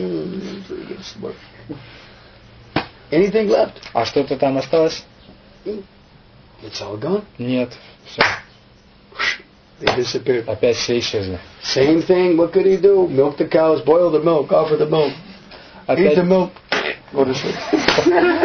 Опять то же самое. Подоил корову, сварил молока, выпил и лег спать. 3 Ekadasis. 3 кадыши. The next Ekadasi got us 2.5 kilos of food. He said, it's life, you know. На следующий день опять он ложил, съел 2,5 килограмма пищи. Жизнь продолжалась. It's life. What can I do? Такова жизнь, что делать? And so the next Ekadasi came around. He told the Pujari, 10 kilos. На следующий раз, уже в 4-й кадыш, он пришел к Пуджаре и сказал, 10 килограмм муки мне надо. Oh, I'm coming to see what you will do in the forest. You must be selling it. Пуджари сказал, так, я иду с тобой, хочу посмотреть, что там делаешь с этой мукой в лесу. Наверное, ты все-таки продаешь. Oh, please come. If you see Ramchandra, it will be very nice. Ладно, идем. Если ты увидишь Раму, то будет хорошо. Oh, so then, he went in and everything. Every Ekadasi, Ramchandra is taking everything and there's nothing left for me. И он стал говорить, что каждый кадыш Рамачандра приходит, все съедает и ничего мне не оставляет. So he took half of the mukhi and left it. I'm leaving half of this as mukha and the other half we're making into clay. И что он сделал на этот раз? Он взял половину муки, использовал и превратил в тесто, а половину оставил, не трогал его. Then, so after he cooked the bread, then he called out for Ram. Он приготовил хлеб и начал призывать Раму. Oh Ram, please come, please sit. О, Рам, пожалуйста, приди, пожалуйста, сядь. Please be merciful. Будь милостив. Please come quickly, Ram. Быстро приходи, Рам. Please eat these breads, Ram. Быстро съешь эти хлебцы, Рам. I'm very hungry. Я очень голоден. So Ramchandra came. Рамчандра опять пришел. Ram, Sita, Bharat, Shatrugna, Рам, Lakshman, Бхарат, Шатругна, Лакшман and Bajrambali, Hanuman. и Хануман. And I thought, who was this? Он подумал, а это еще кто? Your whole zoo has come? Ты что, весь зоопарк с собой? Get rid of this monkey! Ну, прогони эту обезьяну так себе. And Hanuman folded his hand. I am the servant of Ram. Хануман сложил руки и невинно сказал, да я слуга Рама. If you're the servant of Ram, you make the chapatis. Так, если ты слуга Рама, вот ты и делай эти чапати. Oh, I don't know how to cook. А я не знаю, не умею готовить. But I can bring the wood for the fire. Но я могу принести тебе дрова для костра. Mother Sita, she knows how to make chapatis. Вот мама Сита знает, как готовить чапати. Yes, I know how to make. Да, Сита сказал, да, я знаю. And she reached and took the mukha from behind the boy's back. И тогда она взяла ту муку, которая лежала за спиной этого мальчика. I will use this. Я буду вот эту муку использовать. Oh, no. О, нет, нашли. So then the Pujari could see, who is this he's talking to in the distance? А Пуджари издалека смотрел, думал, с кем он там разговаривает? Who was that? Кто это вообще? That was Bajrambali. He's gone to go bring the wood, and Mother Sita is cooking chapatis. О, так это же Хануман, он там за дровами ходит. А это мать Сита, она готовит чапати. So, as Bhagavad Gita says, Итак, как Бхагавад Гита говорит, Natumam shakyase drashtum aninaiva chakshusha divyam dadami te chakshu bhashyame yogamaishvaram. You cannot see me, Arjuna, with these mundane eyes. ты, Арджуна, своими мирскими глазами никогда не сможешь меня увидеть. I gave you divine eyes so you can see my mystic eyes. Поэтому я дам тебе божественное зрение, чтобы ты увидел мое мистическое могущество. Ramchandra thought, this Pujari is giving this boy all these supplies, so let him see the fun. И Рамачандра тогда подумал, this pujari is cooperating by giving this boy all these mukha, the supplies, so let him also see what is going on. А Рамачандра при этом подумал, вот этот пуджари, он этому парню все время давал муку, поэтому я позволю ему тоже увидеть то, что происходит. Oh, it's actually a fact. Sita's cooking the chapatis, and Ram and Bharat, Shatrughna and Lakshman are all sitting down, waiting for chapatis. И пуджари присмотрелся, видел, слушайте, на самом деле, то есть Сита готовит чапати, Рам, Бхарата, Лакшман, Шатругна, они все сидят там рядом. And so the pujari watched in amazement as Ramchandra and them, they all ate everything. И пуджари просто пораженный сидел и наблюдал за тем, как Рамачандра с братьями все съедал.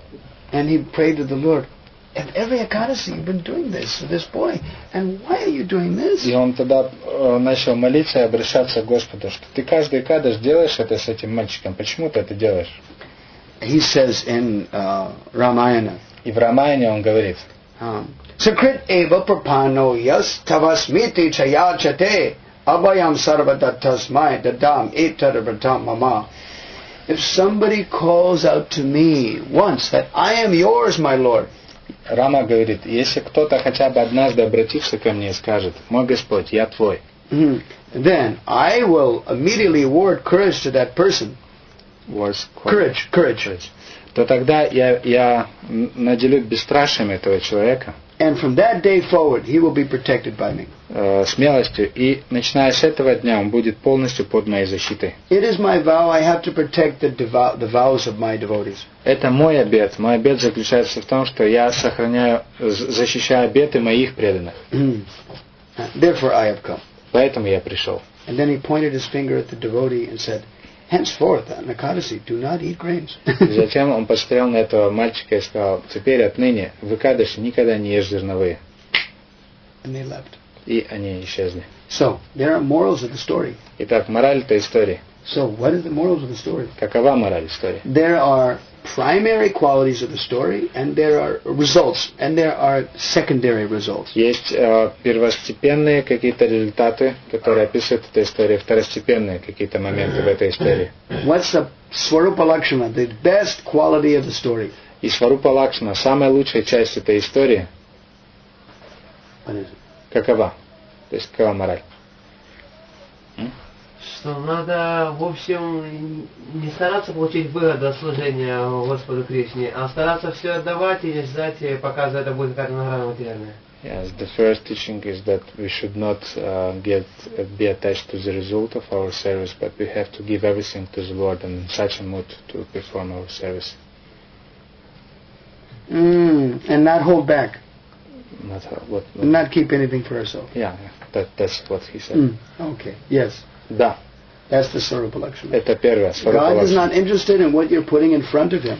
Бог не заинтересован в том, что вы ему там перед ним ставите, на подносе предлагаете. He wants what's behind your back. А он заинтересован в том, что вы там прячете за спиной. All your material desires, all your inheritance, all your plans for your secret enjoyment, everything, he wants it all. Все ваши материальные желания, все ваши анархии, все ваши секретные чувственные наслаждения, вот это он хочет увидеть. He wants that. That's sweeter for him. Вот это он хочет. Для него это слаще. Okay. Other tatastha lakshanas. Теперь татастха лакшана, какие-то второстепенные уроки, которые можем извлечь из этой истории. Есть какие-то идеи? Да. Господь, он заботится о том, чтобы преданный соблюдал этот обет, соблюдал Экадаши, он себя для того, чтобы The Lord is taking care about the devotees' vows. Yes. Да. And he promises to protect his devotee. Он обещает защищать своих преданных. Правильно? And what is the vow in Ekadasi? И каков наш обет в Экадаши? Not to eat grains. Okay, not to eat grains and beans. That's the bottom line, minimum. Это минимум.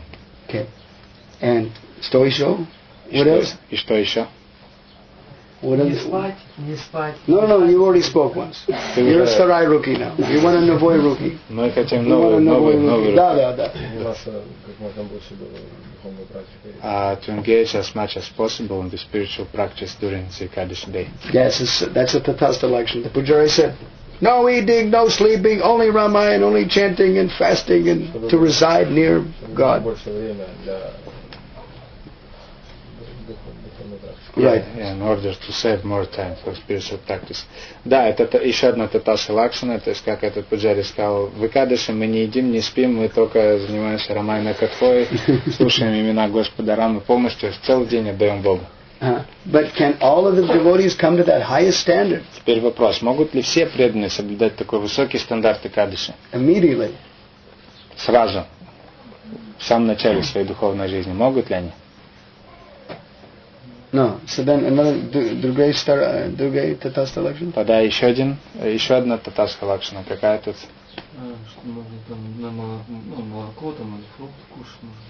That we can eat first Ekadashis in our beginning of our spiritual life. We have to eat a little bit of milk and fruits. A little bit, just in order to make step by step. Did you hear the story before? А ты раньше, наверное, слышал эту историю, да? I'm sure I must have told you in the heart. Я думал, что ты просто раньше слышал эту историю, поэтому. I've told this story so many times. It takes sometimes a lot of people to get these out. Yeah, много раз. Congregation here. People are pretty smart. It took a long time to get these Tatastha lections on other locations. Махарадж говорит, что у вас здесь хорошая община, потому что в других местах по России, когда рассказывал и спрашивал их,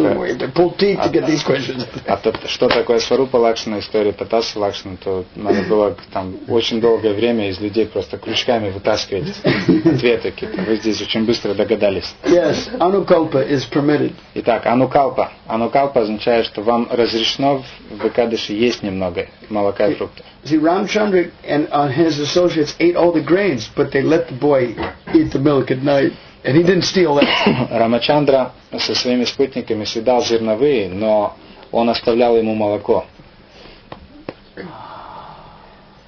Anything else? Еще какие-то идеи?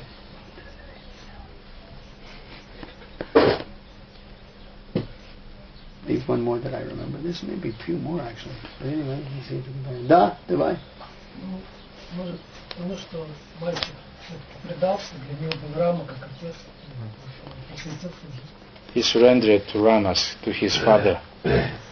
He surrendered this boy. He surrendered to Ramchandra as to his father. No, the boy was surrendered to Ramchandra, and therefore Ramchandra came. Нет, парень был предан Рамачандре, поэтому он и пришел. And although he had material desires, и хотя у него были материальные желания, he depended on Ram for the satisfaction of his material desires. Он зависел от Рамы для удовлетворения своих материальных желаний. Therefore, Ramchandra agreed to come, even in the forest. Поэтому Рамачандра согласился прийти даже в лесу. I have an idea. But this Pujari, he was, how to say, in an indirect way, he was serving Ramachandra. Therefore, Ramachandra appreciated this and also gave him this vision of himself. Darshan, right. That only by sincere devotional service to the Supreme Lord can you actually get, as Gita says, right? Bhaktya shakya aham evam vidavarjano gyatam trashtam tatvena pravishtam chaparantapa. Right. Only by undivided devotional service can you see me as I am. Да, как я добавил еще, что Пуджари также получил свое благо, потому что давал пожертвование этому мальчику, и поэтому Рамачандра наделил его тоже видением этой всей сцены. И Махарадж говорит, что да, в Бхагавад-гите говорится, что те, кто преданно служит мне, им даем видение, с помощью которого они могут меня увидеть. But overall, the main quality is the Lord does not care what you put in front of him. He will take it all if he can. Но основная суть истории в том, что Господь не смотрит, что вы ему там предлагаете, видимо, а Он смотрит на то, что вы прячете от Него. Now, he could not make that boy, force the boy to be austere and come to the topmost level of devotion immediately. Он не мог заставить этого парня быть аскетичным и сразу подняться до уровня преданного служения немедленно. But the Supreme Lord is so kind to his devotee. Но Верховный Господь настолько добр к своему преданному. He adopts any means necessary. He gives you a tort or he gives you a slap, but he's Father. Any means necessary to bring you to his lotus feet. Что Господь применяет любые средства, чтобы привести к своим лотосным стопам. Либо дает вам пощечину, либо угощает тортом. If the devotees don't misuse their independence, then material opulence comes like anything, but they don't go crazy over it. То есть, если преданные не используют все подобающим образом, то даже если придут материальные богатства, эти богатства не убьют его духовную жизнь. They offer everything to Krishna. Почему? Потому что преданные все предлагают Кришне. Examples with Dhruva and others. И тому есть такие примеры, как пример Друвы и других. The Bilvamangala Thakur says, Билвамангал Такур говорит, Bhaktistvai Bhagavati Stiratara Bhagavati Yadisyat Naivadya Divya Kishora Murti Mukti Swayam Mukalitanjali Sevate Sman Dharam Artha Kama Samayama Pratiksha. If one has got genuine devotion, если у человека есть искренняя преданность, then and meditating intently on the beautiful young form of the Supreme Lord, и он интенсивно медитирует на прекрасную молодую форму Верховного Господа, then the female personification of liberation will come knocking at your door. то тогда женское олицетворение освобождения придет и будет стучать вам в дверь. As if to say, with folded hands, И со сложными руками захочет вам сказать, can I serve you? Is there anything we can do? есть ли какое-то служение для вас, мы можем вам чем-то послужить? Behind her is her sisters. А за ней будут ее сестры. The sister of religiosity, religious reputation, the sister of economic development, the sister of fulfillment of all one's heartfelt desires. Религиозности, чувственных, удовлетворения своих сердечных желаний и славы религиозного человека, все эти сестры будут сзади. But the devotee is very careful. Но преданный очень осторожен. We're not interested in these things for ourselves. Мы не заинтересованы в этих вещах для себя. As soon as we try to enjoy them for ourselves, they become troublesome. Как только мы пытаемся наслаждаться сами этими вещами, они превращаются в трудности. Kanaka kamini pratishta bhagini. Канака, камини, пратишта и бхагини. Kanaka is gold. Канака означает золото. And kamini is the improper relationships with the opposite sex for material enjoyment. Камини означает неправильные, неподобающие взаимоотношения с противоположным полом ради чувственного наслаждения. Pratishta, desire for fame, adoration, distinction. Пратишта — это желание имени, славы. These are like a female tigress in the forest that will kill the devotee. Они подобны лесным тиграм, которые могут просто загрызть такого преданного. Previously in India, they had to go from Puri to Vrindavan through the jungles, and it took 30 days. Раньше в Индии, чтобы добраться из Вриндавана, from Puri to Vrindavan, Да. Из Пури до Вриндавана или до Бенгали, им нужно было идти через джунгли, это занимало, где-то дорога занимала 30 And the дней. householders on pilgrimage used to sometimes write their wills before they left their village. Well, in case I die along the way, and my property can be divided like this. И иногда домохозяева, прежде чем отправиться в такое путешествие, они оставляли как бы завещание, не писали, кому достанется их богатство, их наследство, просто на случай, если что-то случится в дороге. Because when they went through the forest, the hungry tigers, they didn't distinguish between lunch is lunch, whether they're sadhus or sadhvis or, or materialists, or lunch is served, Потому что когда они путешествовали по лесу, то тигры обычно не проводили такой дискриминации, что это саду, это садви. Обед есть обед, что дают, то и ем. So this is example. But a male tiger, maybe you can distract him if if he's a little sleepy or a little lazy or something. И такого самца тигра можно как-то обвести вокруг пальца, если он ленивый, если он не в духе, то как-то от него можно убежать. But the female tiger is very worried about her children, and you entered her area, and she's afraid about. She's not going to leave you. Но если вам попадается тигрица, то вам конец, потому что она заботится о своих детенышах, и поэтому она не ленится напасть на вас, если вы заходите на ее территорию. The example was given in the Shastra to warn that although these things are very attractive in this world, money, influence and like that, but we should not use it for exploitation. It will kill our spiritual life. Поэтому в шастрах говорится, что эти вещи очень опасны для нашей духовной жизни. И если мы неосторожны и используем их для себя, они убьют нашу духовную жизнь. And holy days like Ekadasi tomorrow are good opportunities to improve our commitment. Поэтому такие святые дни, как Экадаши, которые будут завтра, это хорошая возможность усилить свою целеустремленность. Specifically by chanting Hare Krishna deeply. Особенно, когда мы особенно с помощью того, что мы внимательно будем петь Харе Кришна. I heard that they have some, they are planning. Chant 64 rounds, the whole thing. Anyway, with the company of devotees, chanting and hearing and singing, it becomes very wonderful and relishable. Итак, в Экадаши, в обществе преданных, если мы слушаем и повторяем, то это очень-очень насыщает нашу духовную жизнь. And another thing is if you can fast without water, and it's not so hard in this climate. И в этом климате не так-то уж тяжело пропаститься полностью даже без воды. Actually, your body deserves a vacation. Your stomach has been working overtime for so long in it, everyone needs a vacation.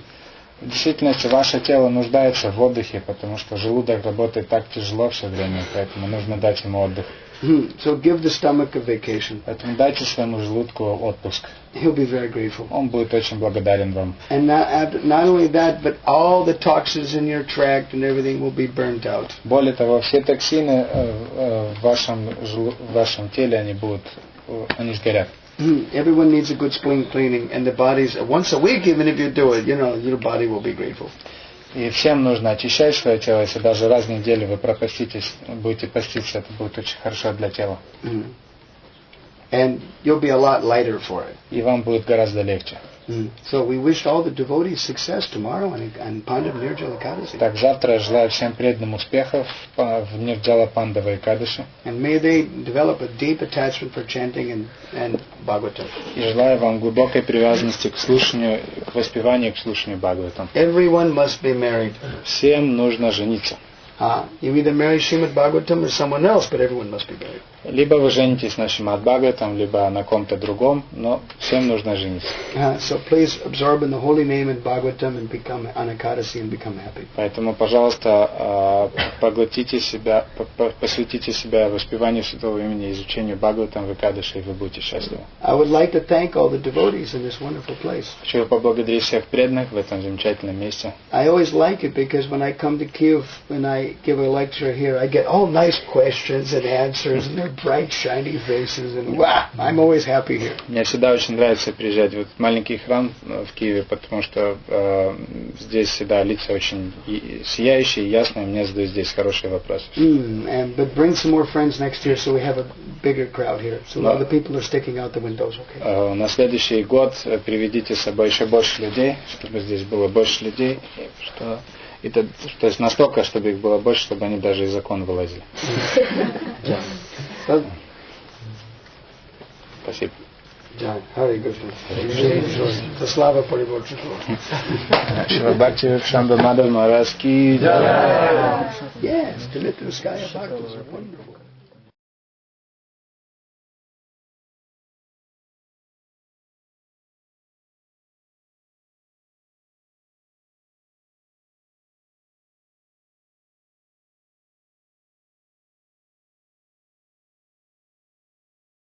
Харе Бхакти Палатике говорится, says that Shrikandara Gunjabai, that Krishna and the Balaram and the coward boys use Gunja strands on their head, on their turban. И что Кришна, Баларама и мальчики-пастушки, они пользуются бусами, украшают свои тюрбаны бусами из ягод гунджи. Gunja strands are red berries that grow in Vrindavan. И гунджи это ягоды, которые растут во Вриндаване. And they don't grow in Ukraine. На Украине их нет. They're very auspicious. И они очень благотворны. They're red in color.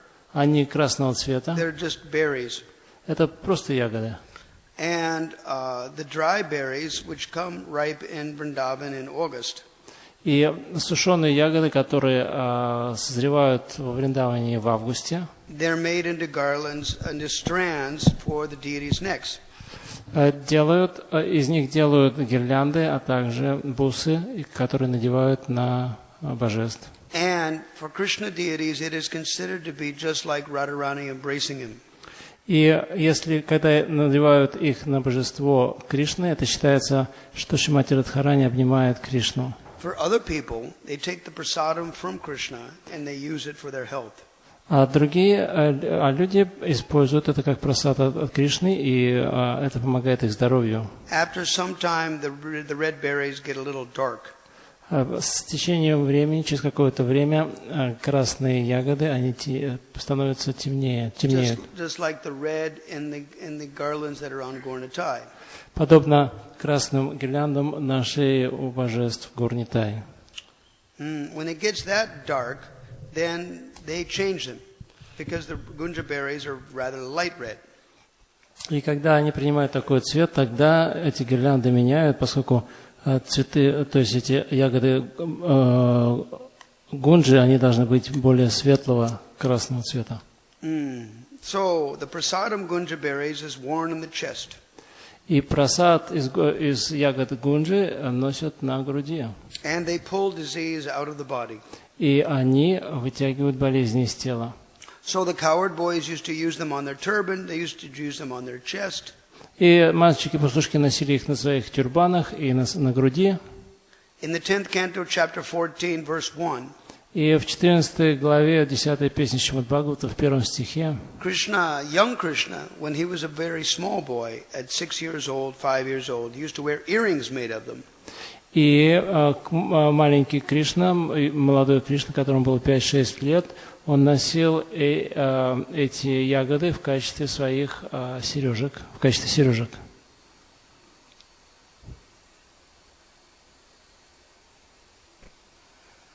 So here it's mentioned that the boys were decorated with their mothers with gunjamala and many jewels and gold ornaments. И тут говорится, что матери мальчиков-пастушков наряжали их, украшали гунджи, не гирляндами, гирляндами из гунджи, драгоценностями и золотом. In Hari Bhakta Kalpalatika says, И в Харе Бхакти Калпалатике говорится, Shikandara Gunja by Vivida Sumanobi Kishalayai. Krishna would decorate himself with his hair with newly grown green sprouts of trees.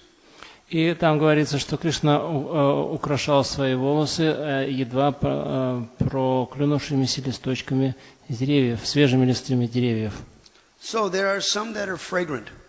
И такими, которые обладали приятным запахом.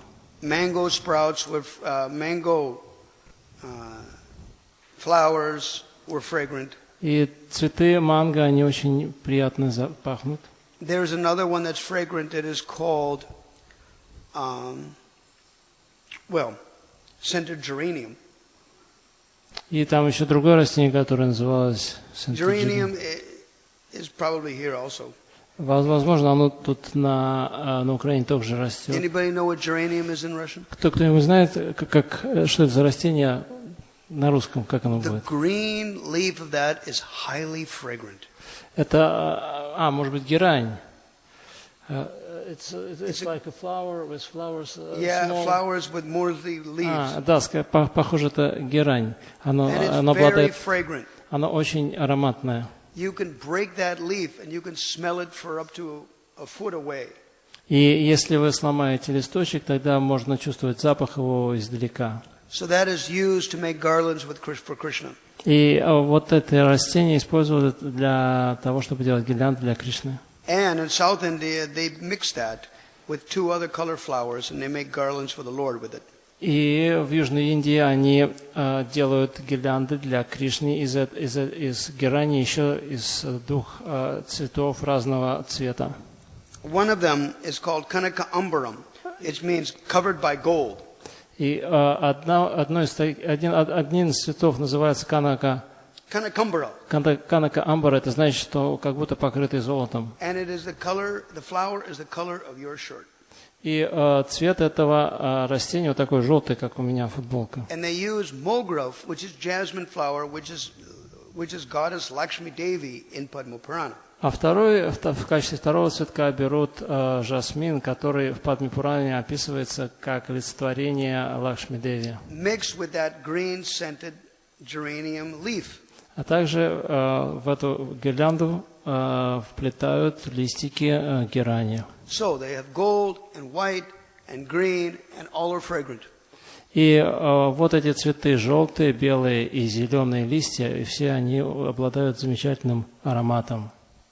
And all of it, after the whole garland is artistically made, you add tulsi to it.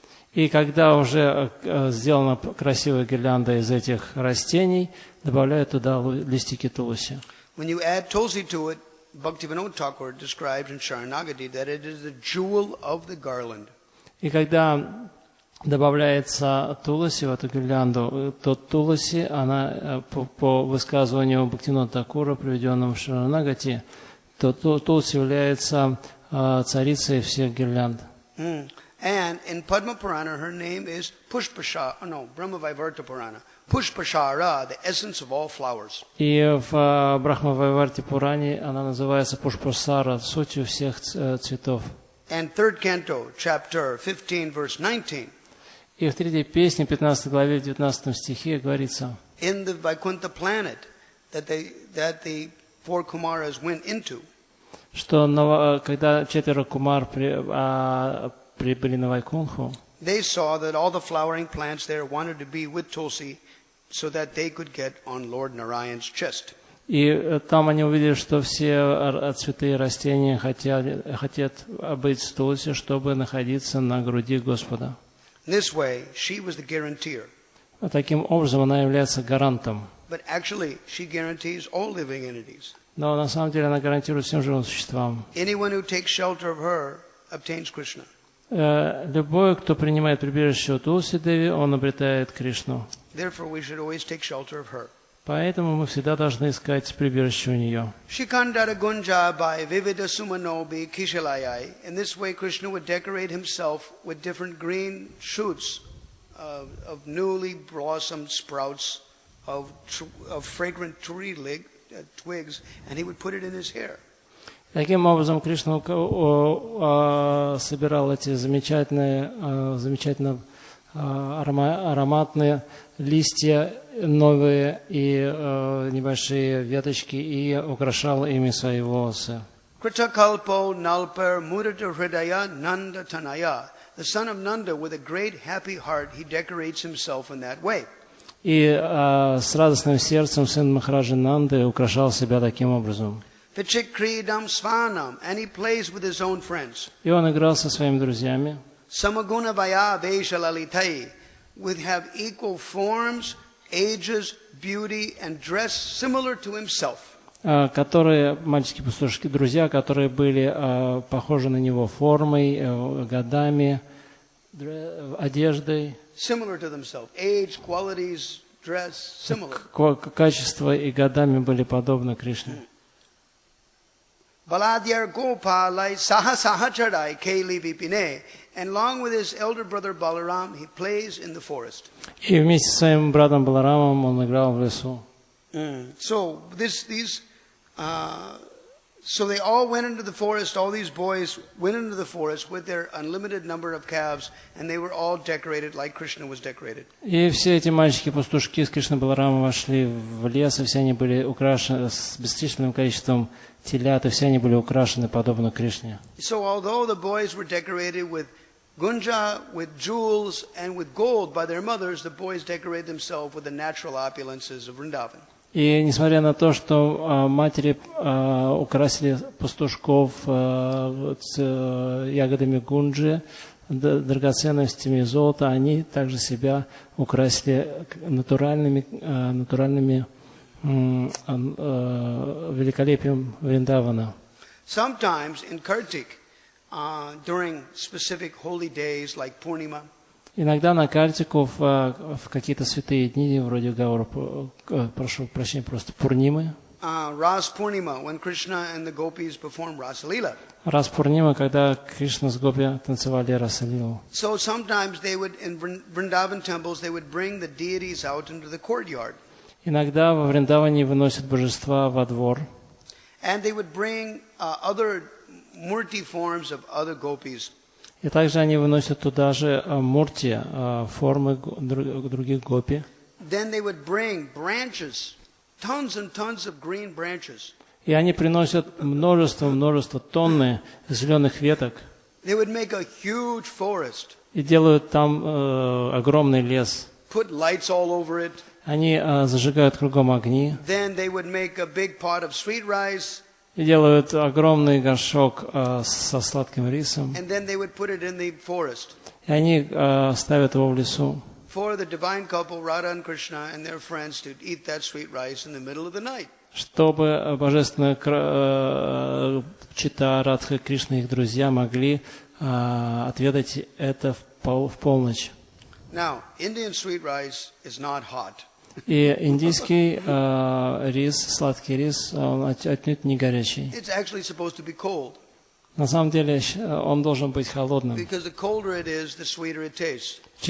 Поскольку считается, что чем сладкий рис холоднее, тем он вкуснее. When it's too hot, which sometimes they make it cool, if they make it at the last minute and offer it to the deities at the last minute and serve it out at the last minute, it's too hot, and then it's not very sweet. И если же сладкий рис готовился в последний момент, предлагался божествам в последний момент и раздавался сразу же преданным, то он не такой сладкий, если он горячий.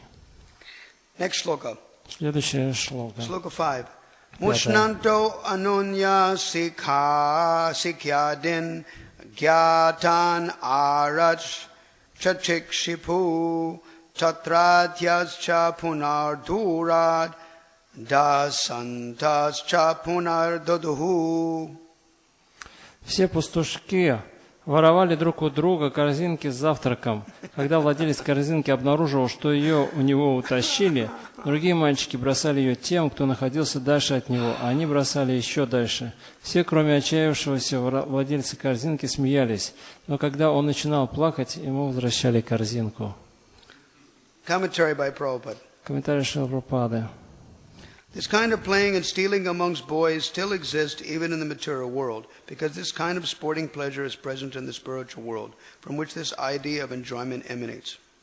Даже в материальном мире до сих пор можно увидеть, как мальчишки, играя, воруют друг у друга разные вещи. Такие развлечения существуют здесь, потому что они есть в духовном мире, и именно оттуда исходит идея этого наслаждения. Janamadhyasya yataha, Vedanta Sutra 112. This same enjoyment is displayed by Krishna and his associates in the spiritual world, but there the enjoyment is eternal, whereas here in the material platform it is temporary. В духовном, об этом говорится Джанмадьяси Атага, Веданта Сутра 1.1.2. В духовном мире Кришна и его друзья наслаждаются такой же игрой, но там наслаждение им вечно, тогда как здесь в материальном мире оно приходящее. There the enjoyment is Brahman, whereas here the enjoyment is Jada or dull. There the enjoyment is spiritual, Brahman, whereas here the enjoyment is Jada or dull. Там наслаждение это Браман, духовное, а здешнее наслаждение джада или тусклое. Spiritual means that everybody enjoys.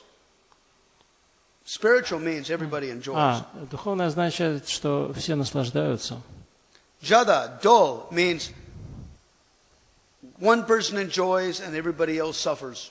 Or a couple people enjoy it and somebody suffers. И джада или тусклое означает, что кто-то один наслаждается, а все остальные страдают. Или пара людей наслаждаются, все остальные страдают. The Krishna consciousness movement is meant to train one how to transfer oneself from the dull to the spiritual, from jada to the Brahman, because human life is meant for this purpose.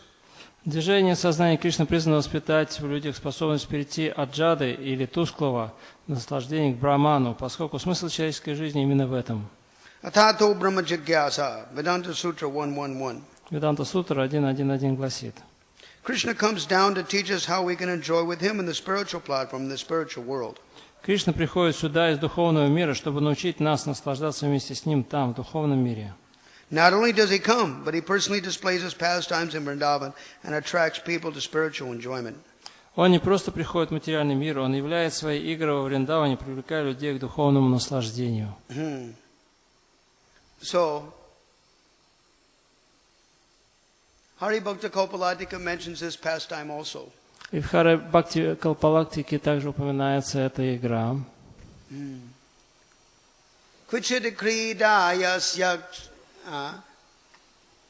He said sometimes the boys would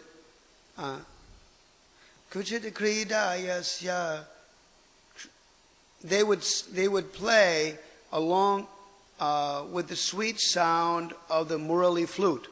И там говорится, что мальчики-пастушки играются иногда, и в то же время звучит сладкие звуки флейты мурали.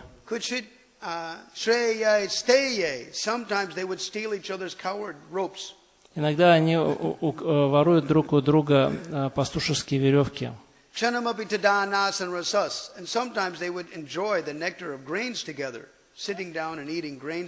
А иногда они наслаждаются тем, что вместе кушают зерно.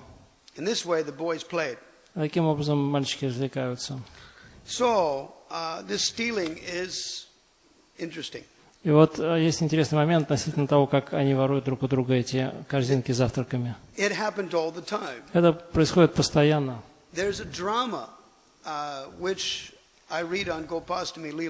И есть одна пьеса, которую я читаю на Гопаштами Лилу. Гопаштами — это день, когда у Кришны уже было 6 лет, и он начал пасти больших коров. И есть еще одна лила, которая связана с этим конкретным днем, но я уже забыл, что это такое. И вот я читал эту драму, но это было еще задолго до того, как она была опубликована. Ну, не драму, пьесу. Третий, четвертый акт этой пьесы.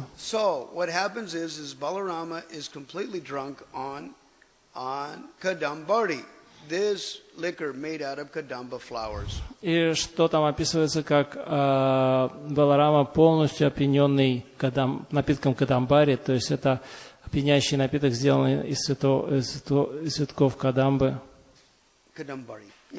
So he got that in Vrishabhanu's house. И он раздобыл этот напиток в доме Вришабану, царя Вришабану. Kirtida, Radharani's mother, gave it to him. И дала ему этот напиток Киртида, супруга царя Вришабану. By the promise of Sri Dhamma, who promised Balaram that he could drink it. Как бы выполняя обещание Шридамы, который пообещал Балараме, что тот получит этот напиток. So because Balaram was very eager to drink that, therefore they rushed very fast to Vrishabhanu's house. И поскольку Баларама очень хотел выпить этого напитка, он очень быстро шел к дому Вришабану. So the play goes like this. The plays go like this, that Krishna and Balaram have entered with their coward friends into Vrishabhanu's house. И вот в пьесе говорится, что Баларама с Кришной, с мальчиками-пастушками пришли в дом Вришабану. The mother, see now, the house of Vrishabhanu has 4 attachments. И в доме Вришабану есть 4 привязанности. For the 4 brothers. К 4 братьям. There's Vrishabhanu, there is Chandrabhanu, there is Brihadbhanu, and Bhanu. И там вот 4 брата: Вришабану, Чандрабану, Брихадбану и Бану. And Bhanu. These 4 brothers live in that area. И все 4 брата живут в этой местности. Their children are also there. И также там находились их дети. Sudama and Chandravali are brothers and sisters. Субала и Чандравали — это брат. Судама и Чандравали. Чандравали — это брат с сестрой. They are Chandrabanu's children. Они дети Чандрабану. Their mother is Shushila. Их мать Сушила. So she, at the bidding of Kirtida, offered Krishna and Balarama a golden arti plate. What Kirtida asked her, offer them a plate. И Киртида попросила ее предложить золотой поднос в качестве арати Кришне и Балараме. So they take an arti tray, they have incense, they have a lamp, they have flowers and like this, and they offer it like. Она взяла этот поднос для арати, и там находился лампада, там находилось благовоние и все остальное необходимое для арати. Она вот таким образом круговым движением предложила это Кришне Балараме. And all the village girls that are unmarried, they have little pots of clay pots on their head with water pots with mango sprouts, and they're all going. И все незамужние девушки находились там, у них были на головах горшки с водой, и там находились свежие листья, свежие ростки манго, и они стояли там и улюлюкали. Улю-лю-лю-лю. И это считается очень благотворным. Then Kirtida gets nervous and she says, Sridhama, the Krishna and Balaram have come to our house, so what should I give them? И вдруг Киртида занервничала и обратилась к своему сыну: Шридама, пришли Кришна Баларама, что мне им дать? We have to give them something. Я должна им дать что-то. And so then Sridhama goes, Kadambari. И Шридама сразу сказал: Кадамбари. Now it is a local Vrajavasi wine. Это на самом деле местное вино Бриджабаси. But then again, you know, Balarama and Krishna, they're almost 6 years old each. И Балараме, и Кришне было почти 6 лет. So Kirtida is a little bewildered by that. И Киртида это несколько смутило. She goes, Sura means liquor. Sura. Will that be appropriate for these children? И она сказала: Сура это вино, хмельной напиток. Как сура это как будет вообще нормально для детей-то? And then Sridhama goes, well, mother, I promised. И Шридама такой сказал: мама, я пообещал. So then she comes out with this clay jug with this kadambari in it. И вот она вышла с большим горшком, с большим кувшином этого кадамбари. Seeing it and smelling the smell of it. И там замечательный аромат разносился. Balaram becomes so happy. И Баларам так обрадовался. And he grabs this jug and he starts to dance and И он схватил этот кувшин, он начал танцевать с ним. And then he goes, Krishna, this is wonderful. Would you like to share this with me? И он обратился к Кришне: посмотри, Кришна, как замечательно, не хочешь ли со мной разделить радость? But then again, you're a little young. Но опять-таки, ты слишком еще молод. Saying that, Balarama quaffs half the jug. И вот, сказав это, Баларама разом опустошил половину кувшина. Then, seeing that Balarama is now happy by drinking something that he likes. И видя, что Баларама счастлив, получив то, что он хотел. Then Kirtida goes, Dauji, if you're happy, could I beg a benediction? Киртида сразу же уловила момент и сказал: Дауджи, если ты доволен, то могу я тебя попросить благословения? Sure, mother, name it. Конечно, говори, что хочешь. Could you please protect my two children, Sridham and Sudam, in the forest? Не мог бы ты защищать моих детей, Судаму и Шридаму, в лесу? Because, see, Sudama is not her child, but it's in their joint family, so it is her child. Хотя Судама не является непосредственно ребенком Киртиды, но поскольку он принадлежит ее семье, он все равно, что ее ребенок. But then Dauji looks puzzled. But mother, that is already going on. I'm already doing that. Но и Баларам был немножко поставлен в тупик. Но мать, я и так уже это делаю. She has another pitcher of Kadambari in her hand, ready to present that to Balaram. Но у нее был еще один кувшинчик Кадамбари в руке, чтобы предложить его Балараме. Seeing that, Krishna becomes surprised. И увидя это, Кришна пришел в изумление. And he goes, и он начал махать руками. Нет, только не это. No, don't give that. Да, только не давайте ему это. Right. So she puts it away. И поэтому Киртида спрятал его. So Balaram, this is then just after that, the drama starts. Then and the first floor, Radharani is there with her friends. И на первом этаже была Радхарани с ее подругами, со своими подругами. Lalita Vishaka and all the friends of Radha says, "Your beloved is downstairs." И Лалита Вишакха и все подруги сказали: твой возлюбленный там внизу. And then Radharani, hearing that Krishna is downstairs, she starts to practically faint. And she says, oh, if I go downstairs, then I'll not be able to keep my composure. Composure? I'll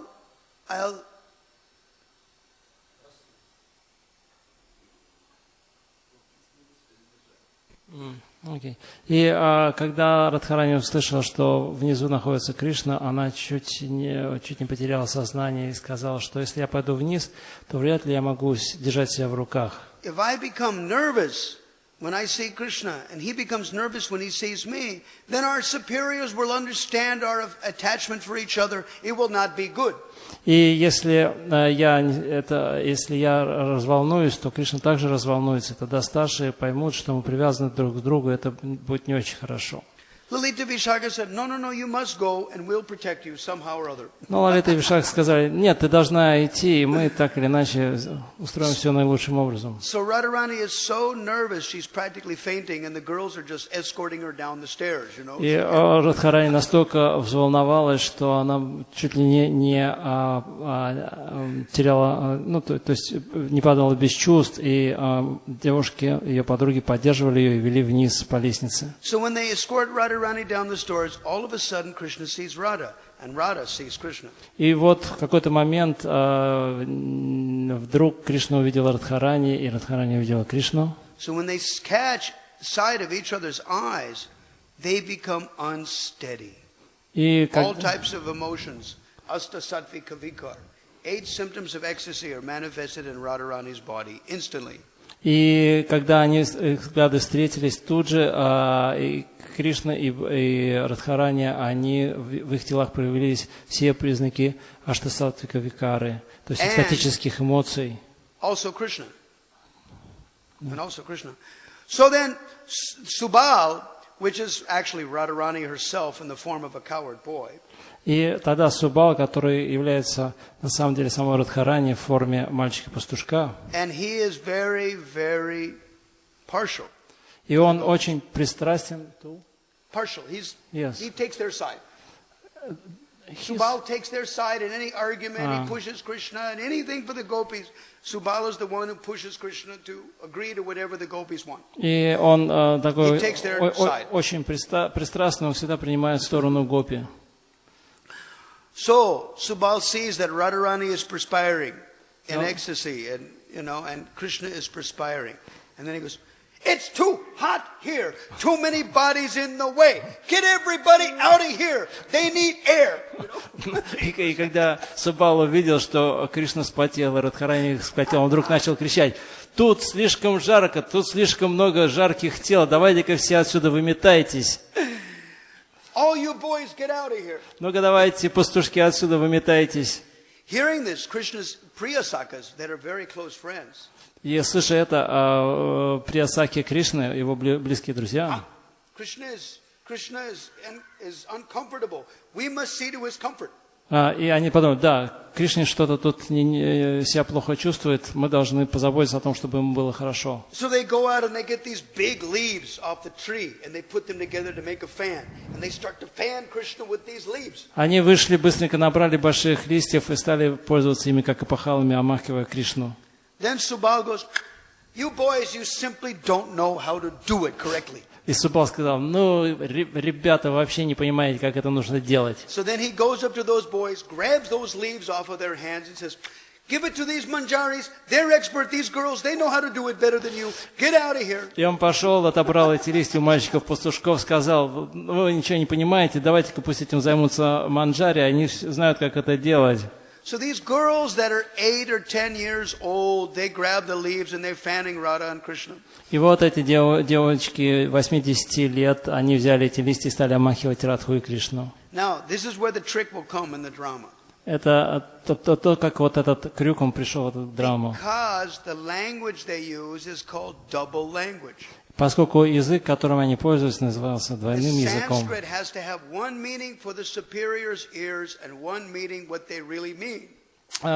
Поскольку то, что говорили Кришна, Радха и Кришна, имело двойной смысл для ушей старших, это был один смысл, а для них это был совершенно другой смысл. Now remember, it is a drama. That means it's supposed to be funny. So it's going to have to be,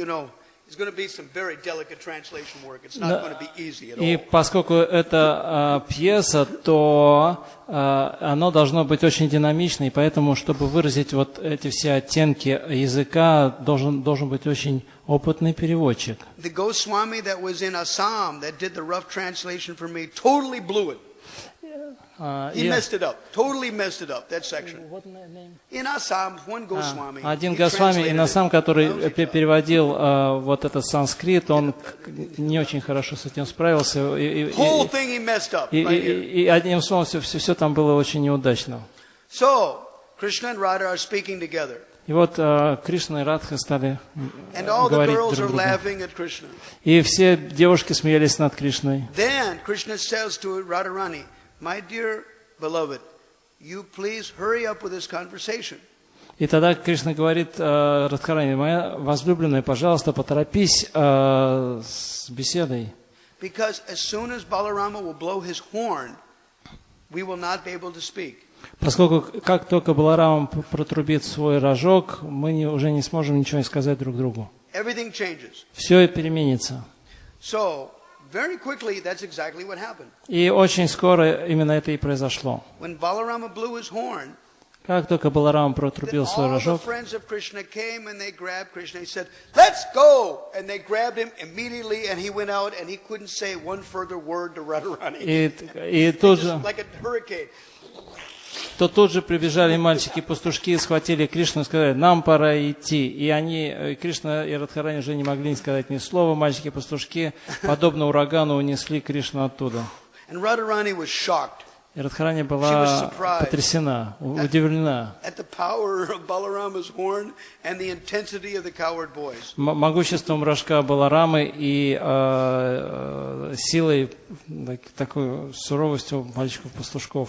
Well, part of that, that's part of the reason why she manifests as Subal anyway, to tell you frankly. Это одна из причин, скажу вам откровенно, почему она также проявила себя и в форме Субала. She has her own agent. That's Subal, you know.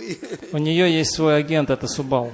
So Subal is the witness of whatever goes on with the coward boys, and he tells Radharani, and Radharani knows. You know? И Субал знает все, что происходит во время игр Кришна с мальчиками-пастушками, докладывает все Радхарани, чтобы та знала. So immediately they go out. И сразу же мальчики-пастушки унесли Кришну оттуда. So and Balarama is still half drunk on Kadambari. He doesn't know where he is, what he's doing. We're going that way, you know. И Баларама до сих пор был такой пьяным, не понимал, что происходит, и он говорил: все, мы идем туда. But the problem is, see, that Balarama is Sandini potency, is in charge of the whole manifestation of the material world and the manifestation of the spiritual world. It's all under his charge. So it doesn't matter. We're just going this way, and it's all under his arrangement. He's got it all figured out, and there's no problem. We just go. Но и поскольку Баларама является ответственным за Сандхини, энергию Сандхини, которая проявляет все духовные материальные миры, и поэтому совершенно не важно, когда он говорит: пойдемте туда, и куда он указывает, все равно все будет устроено правильным образом. For any of us, we would never be able to do that. But with him, everything is under his control, so it's no problem. Для нас было бы проблематично, если бы мы выбирали произвольное направление, но поскольку все находится под управлением Баларама, то ему все равно было куда указывать, куда идти.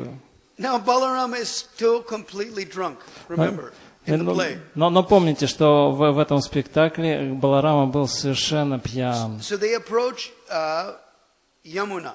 The river Yamuna. И вот Баларама отправился к реке Ямуне. Balarama develops a desire to play in the water. И он захотел порезвиться в воде.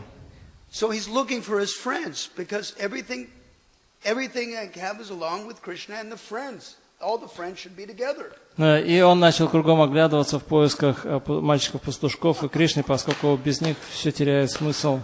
In the play it says Balarama's eyes are so drunk with Kadambari that he's seeing double. И говорится, что Баларам был настолько пьян, что у него в глазах двоилось.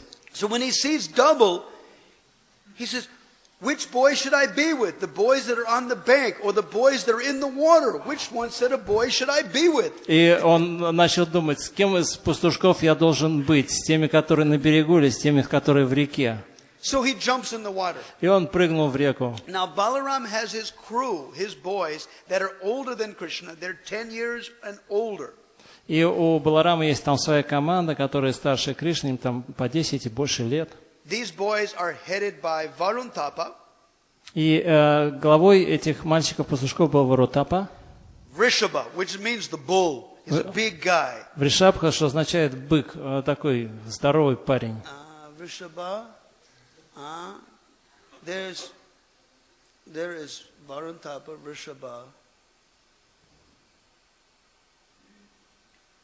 There were some more boys too. Mahabala. И Махабала. Mahabala means greatly powerful. Махабала означает великий и могущественный. These are three boys that comes to my mind. Это вот эти три мальчика-пастушка приходят мне на ум сразу же. Their service is their protectors.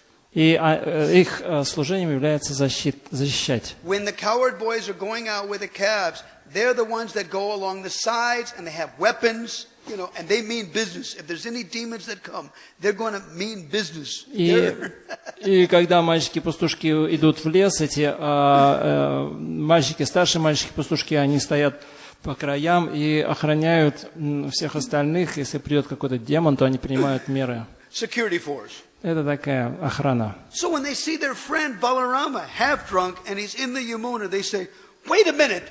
There's crocodiles, there's dangerous fish in the Yamuna. You could get hurt." Especially because he's half drunk. Of course he could get hurt. You know? И когда они увидели полупьяного Балараму, прыгнувшего в реку, они подумали, ну, боже мой, там же водятся крокодилы и всякие злобные рыбы, а он может, тем более он пьяный, наверняка с ним может случиться что-то неприятное. So out of love for Balarama, they call out, oh dear brother, it is too dangerous in the water. You could get hurt. Why don't you please come out? И они начали кричать, наш дорогой брат, там это опасно в Ямуне. Почему бы тебе не выбраться обратно на берег к нам? No problem. Баларама сказал, ничего страшного. And Balarama is slapping the dolphins and all the fish there. No, they don't bother him. И Баларама, он там шлепал по спинам дельфинов и других рыбок. Все нормально. In Chaitanya Bhagavad, Nityananda did that in the Ganga also. И в читании Бхагавата описывается, что Нитьянанда Прабху поступал точно так же в Ганге. И он бил крокодилов и дельфинов и кричал, повторяйте Харе Кришна.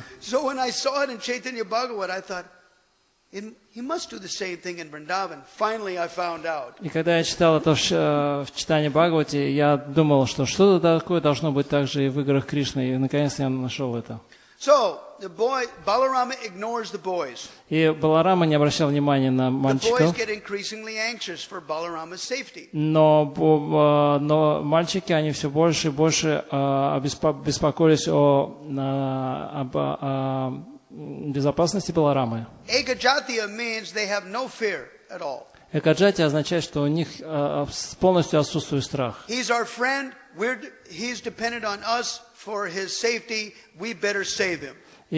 он зависит от нас, и чтобы не потребовалось, мы сделаем все необходимое, чтобы он находился в безопасности.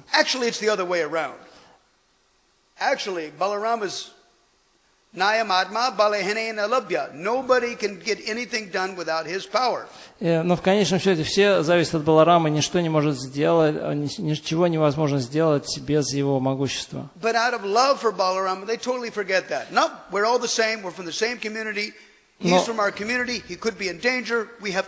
Но из любви к Балараме они полностью забыли о его положении, думали, что мы из одной деревни, мы равны, и если он в опасности, то мы все сделаем для того, чтобы вызволить его. Что думает мама Рахини? Она отругает нас.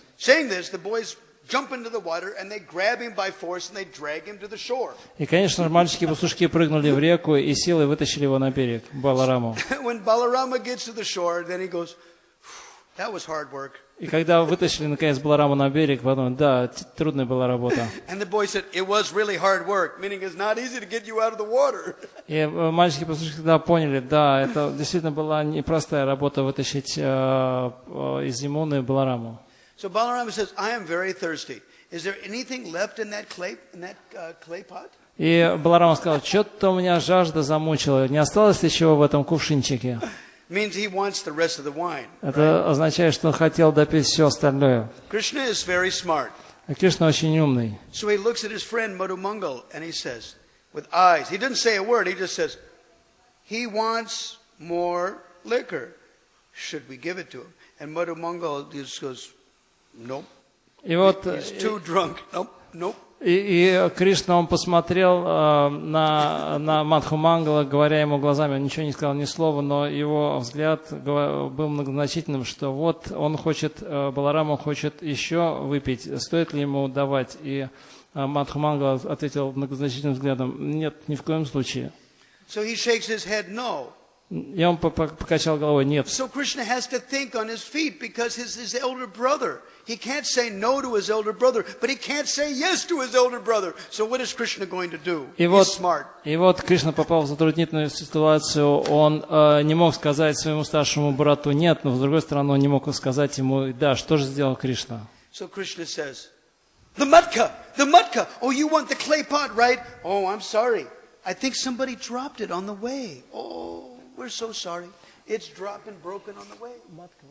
Matka means the clay pot. The clay pot. You want the clay pot of wine? Oh, sorry. Somebody must have dropped it. И Кришна сказал, кувшин, ты хочешь кувшин? О, извини, кто-то его по дороге обронил, и он разбился. Then Balaram goes, really? It's broken, huh? И Баларам, да, ты уверен, что он разбился? All right, I'm very hungry now. All of you boys are sitting down and opening your lunchbox. So where is my lunchbox? И тогда сказал Балараму, что-то я проголодался, вот вы, ребята, все открыли свои корзинки с завтраками, а где моя корзинка-то? So Krishna goes, wait, where's Balarama's lunchbox? И Кришна такой, а где корзинка Баларамы? Madhu, have you seen it? I don't know. And he asks this guy, that guy, where is it? He must have grabbed it and thrown it to a third, and then throw it to the second, and thrown it to a fourth, and it's really far away. We'll have to locate it. И Кришна спросил Мадхмандала, где это завтра? Да я не знаю, я бросил одному, потом тот бросил другому, этот бросил третьему, и теперь сложно найти, где он там находится. So it's like this. И вот таким образом все продолжается. Balaram becomes angry. Look, I came out of the Yamuna. You're not giving me my wine, and you're not giving me my snack. What's wrong with you boys? И он сказал, ну вот, ребята, вы вытащили меня из Ямуны, не даете мне вина, не даете мне поесть. Что такое? So Balaram gets angry, and he starts chasing. You got my lunchbox. I don't have your lunchbox. And he starts running after the boys. You must have my lunchbox, right? I don't have your lunchbox. And he's running around all these different boys. He's chasing everybody. And all the boys are just going and scattering, you know. И вот Баларама жутко разозлился и начал бегать за каждым из мальчиков-пастушков. Ты взял мою корзинку. Нет, я не брал твою корзинку. И так он все мальчики-пастушки разбежались кто куда. In this way, Balaram is chasing everybody. И таким образом Баларама гнался за каждым мальчиком-пастушком. But Prabhupada Gite Kirti, at the end of the night, all the boys are going to go back to the village of Vrindavan and tell their mothers everything. Prabhupada Gite Kirti, they will enter the village of Vrindavan and speak about what they saw. Но в конце дня, вечером все мальчики-пастушки должны были вместе вернуться во Вриндаван и рассказать своим матерям, что происходило во время их дневных игр. And Balaram understands that all of a sudden. И вдруг Балараме сообразил, что это должно будет произойти сегодня. This is act number 5. И это мы подошли к пятому акту. So Balarama asked Krishna, my dear Krishna, you're not going to say anything to my mother Rohini that I had too much kadambari to drink in the forest, are you? И Баларама обратился к Кришне. Кришна, ты, конечно же, не расскажешь маме Рахини, что я перебрал кадамбари сегодня. Me, I'm your younger brother. Whatever you say, I just agree with it. I'm not going to.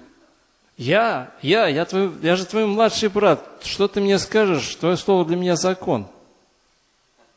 But I can't say anything about these boys. They're independent, no? Но я ничего не могу гарантировать за этих мальчиков-пастушков, они не зависят от меня. So then Balaram, taking cue from Krishna, then he goes up to those boys. And he talks in a threatening way. И Баларама, поняв намек Кришны, он так обратился с угрозой к мальчикам-пастушкам. You're not going to say anything to my mother Rohini, are you, when we get back to the village? You're not going to say anything, are you? Когда мы вернемся домой, вы же ничего не скажете моей маме Рахине, да? And the boys go, me, we want to play with you from tomorrow. We wouldn't dare say such a thing. Ну что ты, Баларама, мы же хотим с тобой завтра играть. Конечно же, мы не рискнем что-либо сказать маме Рахине.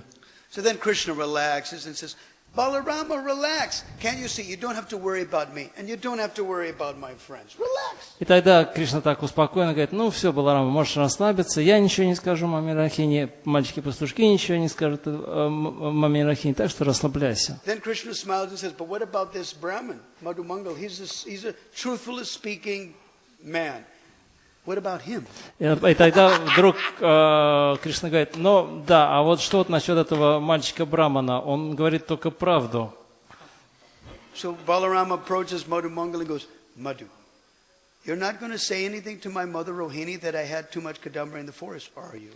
И тогда Баларам подошел к Мадху Мангалу и говорит, Мадху, ты же ничего не скажешь маме Рахине, что я сегодня перебрал кадамбари?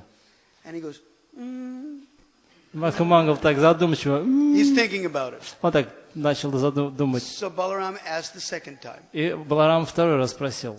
He's grabbing onto it. И он так взял за грудки Мадху Мангала. You're not going to say anything to my mother Rohini. I had too much liquor to drink in the forest, are you? Ты же не скажешь маме Рахине, что я сегодня перебрал кадамбари, не так ли? И Мадху Мангал так задумчиво. So then he starts to tickle him. И тогда Баларам начал его щекотать. And he took a sikha and he tied it up to the tree. And he starts to tickle him. И он привязал Мадху Мангала шикой к дереву и начал его щекотать. And he goes, let me go. Oh, leave me alone. Let me go. Отстань от меня, противный. Let me go, please, let me go. Пожалуйста, отпусти меня. Then he finally goes, okay, all right, I also want to play with you from tomorrow. И тогда Мадху Мангал сказал, хорошо, я тоже собираюсь с тобой все-таки завтра I играть. won't say anything to Mother Rohini. I want to play with you from tomorrow. Я ничего не скажу маме Рахине, поскольку я хочу с тобой играть и завтра тоже. Really? Действительно? Yeah. Да. Oh, then Balaram lets him go. И тогда Баларам отвязал Мадху Мангала от дерева. And Madhu Mangala runs behind Krishna. И Мадху Мангал забежал за Кришну, за спину your brother Кришны. beat me. О, твой брат побил меня. Oh, he beats all of us. Ну, он всех нас побил. He's stronger than all of us. What to do? Он самый сильный из нас, что же делать? And Krishna pats Madhu Mangala on the head. И Кришна потрепал Мадху Мангала по голове. It's all right. Ну, все нормально. So that's part of the story. Это часть истории. So stealing the lunch bag, as this shloka is mentioning, is all part of fun. Таким образом, это то, что мальчики-пастушки воруют друг у друга корзинки с завтраками, это такая постоянная забава. Now, Prabhupada has given a big hasyanta chapuna dodu, laughing, then they give it back. И It says here in Sanskrit, hasyanta chapuna dodu, laughing, then the boy, laughing, etc., laughing and more, then the boys give it back to the boy. И Шрила Прабхупада, он тут переводит это санскритское по словам «Хасантак чупунах дадух». Смеющиеся, увидев владельца корзинки, они бросали ее еще дальше, а если он начинал плакать, ему отдавали корзинку. So when the boy cries, they give it back to him. Yeah. Prabhupada said, Shrutikirti was giving a reminiscence. И Шутакирти вспоминает. In Atlanta in 1975. В 1975 году в Атланте. In Atlanta, then he was massaging Prabhupada in the night. Он вечером делал массаж Прабхупаде. And Prabhupada was looking at the photo of Krishna and the coward boys. И Прабхупада глядел на изображение Кришны и мальчика-пастушков. And he was mentioning about how they would open their tiffin and eat together. И Прабхупада рассказывал, как Кришна открывает вместе с мальчиками-пастушками свои корзинки с завтраком и вместе едят. И поскольку он является сыном царя Враджи, то у него завтрак лучше, чем у других мальчиков-пастушков. И Прабхупада говорит, что все мальчики-пастушки знают это. И когда Кришна собирается открыть свою корзинку, кто-нибудь ворует ее у Кришны.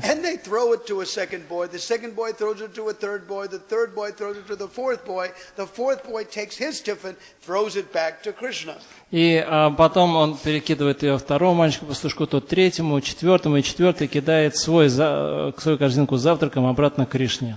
And Prabhupada is laughing. He says, that fortunate boy eats kachori, laddu, and so many nice things. And Krishna eats the puri, halwa, sabji, an ordinary thing that's in the boy's tiffin. И вот говорит, Прабхупада говорит, что этот удачливый мальчик-пастушок ест качори, ладу и так далее, а Кришне приходится есть сабжи, пури и все какие-то обычные вещи. Ordinary.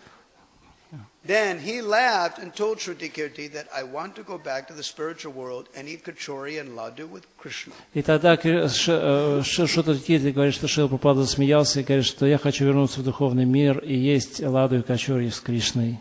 In 1968, he told Govindadasi about that. И Shrutikirti рассказал об этом Prabhupada told Govindadasi, according to Govindadasi's memories, в 68 году. В 68 году Шрила Прабхупада рассказал об этом Говиндадасе.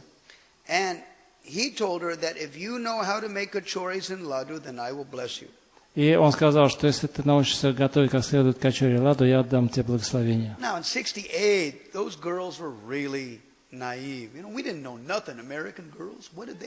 И в 68 году преданные американские, они были очень наивные. Что знали девушки, парни в те времена в Америке?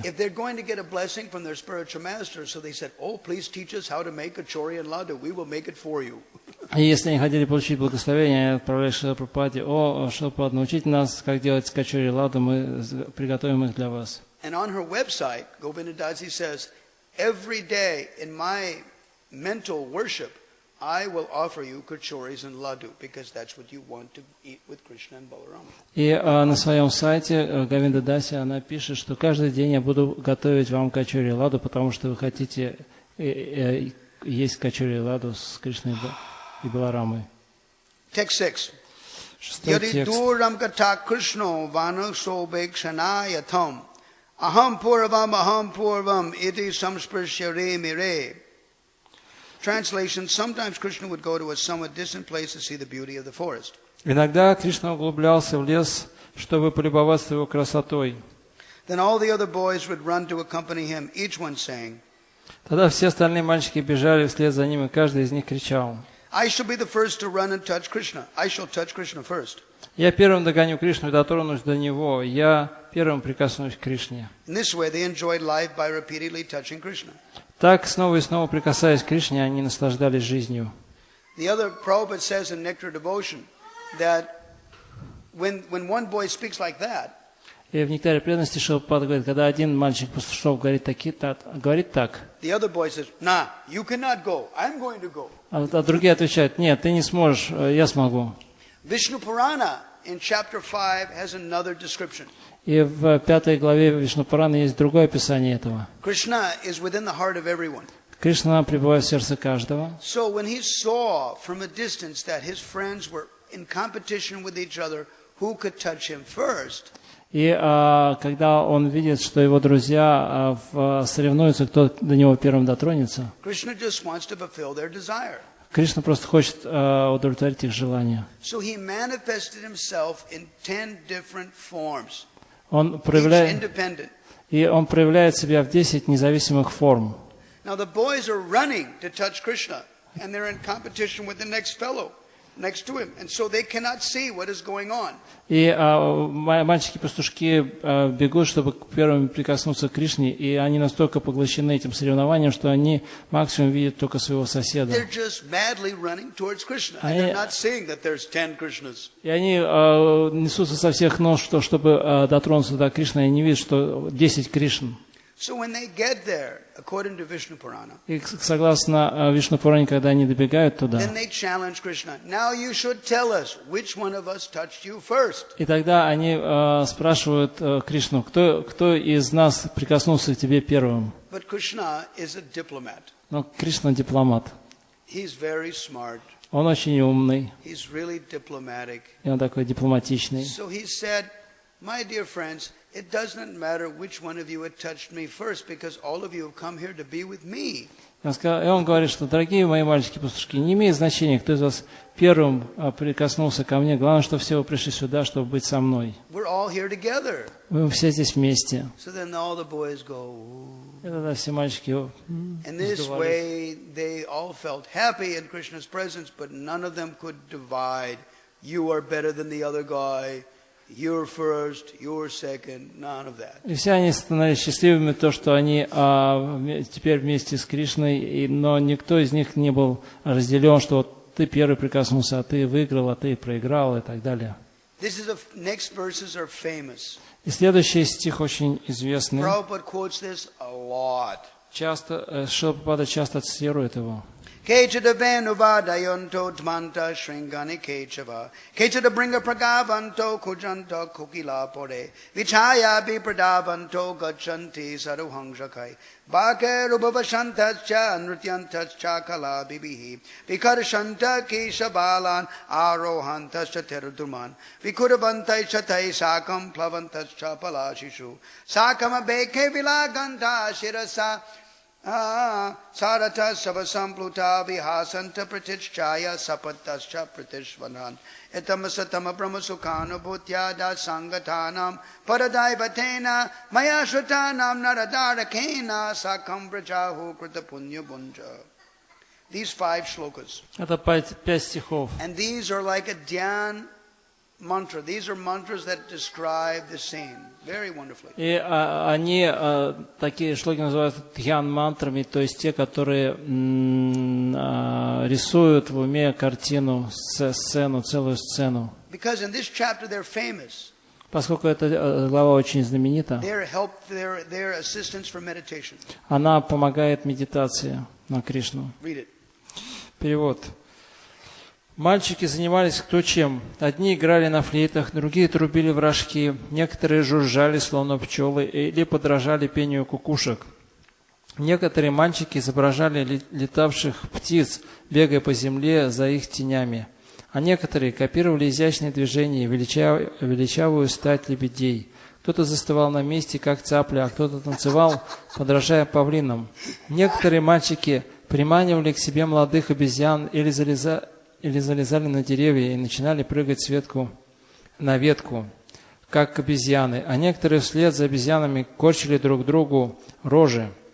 Некоторые мальчики отправлялись к водопадам и, переходя через реку, прыгали вместе с лягушками и хохотали, видя в воде свое отражение.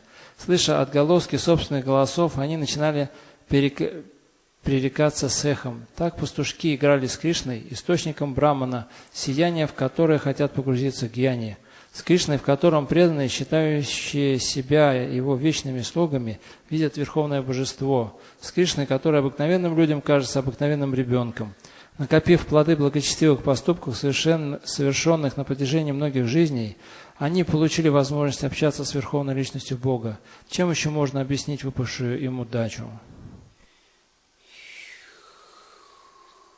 Now, aside from this purport, помимо того, что Прабхупада говорит в комментарии, Prabhupada used to quote the last lines Прабхупада любил цитировать последние строчки. That these boys had accumulated heaps of pious activities to be able to play with the Supreme Personality of Godhead directly. Что эти мальчики-пастушки совершили, накопив плоды благочестивых поступков, совершенных на протяжении многих жизней, они получили возможность общаться с Верховной Личностью Бога. What's very significant is how can one explain their great fortune? The last line. Чем и последняя строка переводится так: чем еще можно объяснить выпавшую ему удачу? Because mayashratanam naradadakena, for those that are in the clutches of the illusory energy, he's just an ordinary boy. Поскольку для тех, кто находится в иллюзорной энергии, Кришна является обычным мальчиком. But how often do we think Gaura-Nitai is just ordinary? Как часто мы думаем о том, что Шиши Gaura-Nitai является чем-то обычным? Or Radha Krishna is ordinary, or или Радха Кришна что-то обыкновенное? Or Tulsi is an ordinary tree. Или Туласи обыкновенное дерево. When she dies, we just get another one. И когда она умирает, мы другое дерево сажаем. How many times we think that the deities are simply eating gods? Their only business is to eat whatever we tell them to eat. И как часто мы думаем, что Шиши Gaura-Nitai это просто божества, которые едят все, что мы им хотим, поставим перед ними. But the rest of the time, unless they're eating something for us, the rest of the time we don't pay attention to them. И кроме тех моментов, когда они что-то едят для нас, все остальное время мы не обращаем на них никакого внимания. This happens. Такое происходит. Why?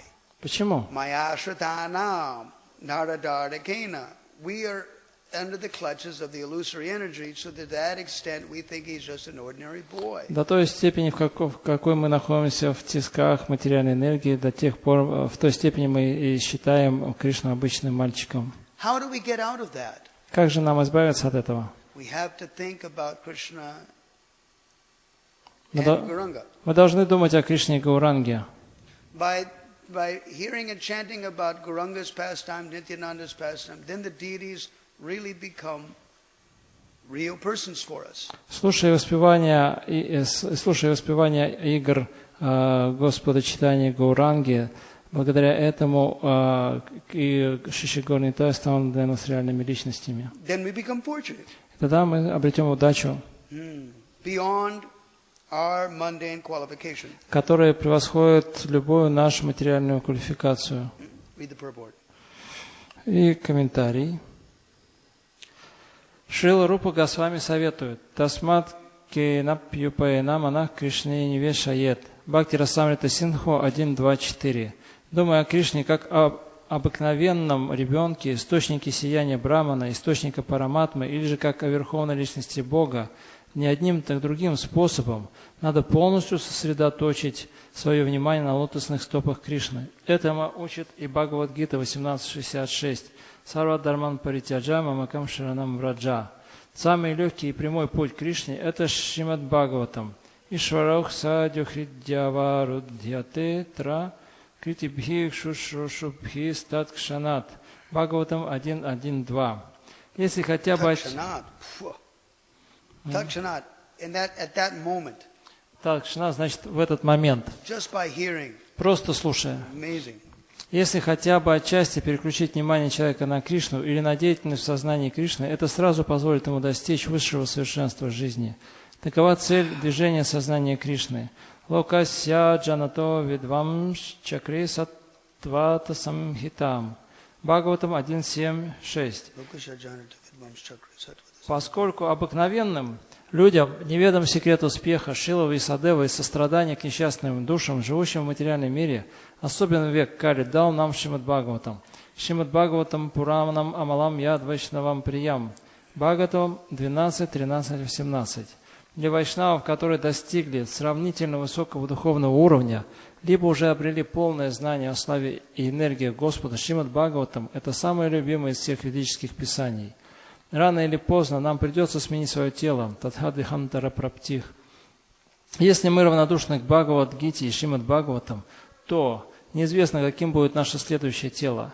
Но тот, кто придерживается этих двух книг, Бхагавад Гита и Шримад Бхагаватам, в следующей жизни непременно получит возможность общаться с Кришной. тяктвадахам пунар джан ванайти мам эти соджуна. Поэтому те, кто распространяет по всему миру Шримад Бхагаватам, приносят огромное благо теологам, философам, трансценденталистам и йогам, йогинам аписарвишам, а также обычным людям. Джан малабхах парах пумсам анте нараяна смритих. Бхагаватам 2.1.6. Если нам тем или иным способом удастся вспомнить в конце жизни о Кришне, Нараяне, наша жизнь увенчается успехом. So what Prabhupada is saying is that our business as devotees is to hear and chant these pastimes. О чем говорит Прабхупада, что нашим занятием как преданных является слушать и воспевать игры Господа Гауранги. Simply to hear these pastimes somehow or other. Просто слушая так или иначе об этих играх, entering them, that will be another thing. Войти в них — это немножко другое. That will come when our heart is purified. Это придет, когда наше сердце очистится. Purifying the heart and becoming attached to Krishna is our business. И очистить сердце и обрести привязанность к Кришне — таково наша обязанность. And as Brihad Bhagavatamrita says, the best thing is the holy names. И Брихад Бхагаватамрита говорит, что для этого лучшим средством является святое имя. The holy names of Krishna are the best. Святые имена Кришны являются наилучшими. And we also have to have some time for hearing and chanting about Krishna's and Gauranga's pastimes. А также у нас должно какое-то время уделяться слушанию и воспеванию игр Кришны и Гауранги. And all of them are transcendental. Все они трансцендентны. We can read all of them. Мы можем читать любые игры. But it is natural for human beings that as the heart becomes purified, we become attracted to specific ones. Но для человеческого тела свойственно, что по мере очищения он начинает привлекаться какими-то определенными играми. The more we hear and chant about them, the deeper we think about them. Чем больше мы слушаем, воспеваем, чем глубже размышляем над этим. And those pastimes start to bring you in. И эти игры, они начинают вас захватывать, as you think of them. когда вы думаете о них. Now, devotee's life means that we not only think of the pastime, but we also think of how the pastime is written in other authoritative shastras.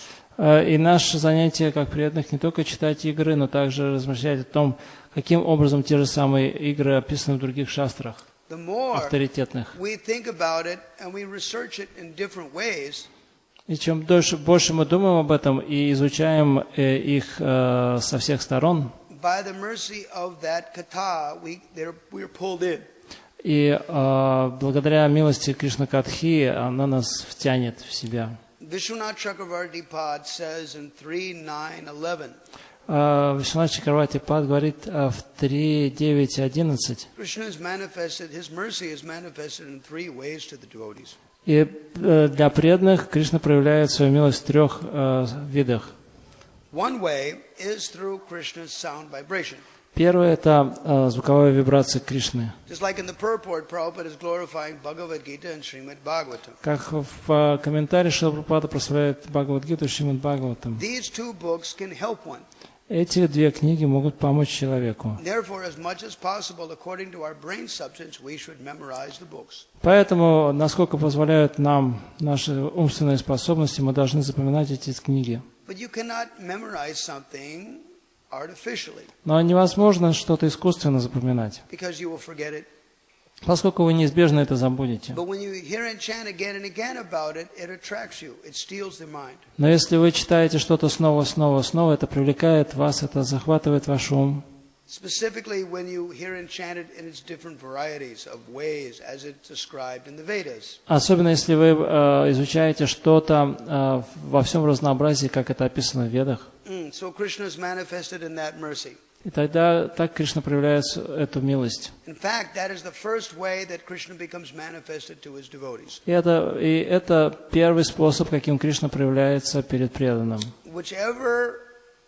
And if you ever get any anxiety or difficulty because this material world and material body means И если одолевают вас какие-то беспокойства и неприятности, что свойственно для этого материального мира, Krishna comes in these verses. Тогда Кришна придет к вам в стихах в этих книг. Now we should note that in Chanakya Nitya it says that devotees should study in twos.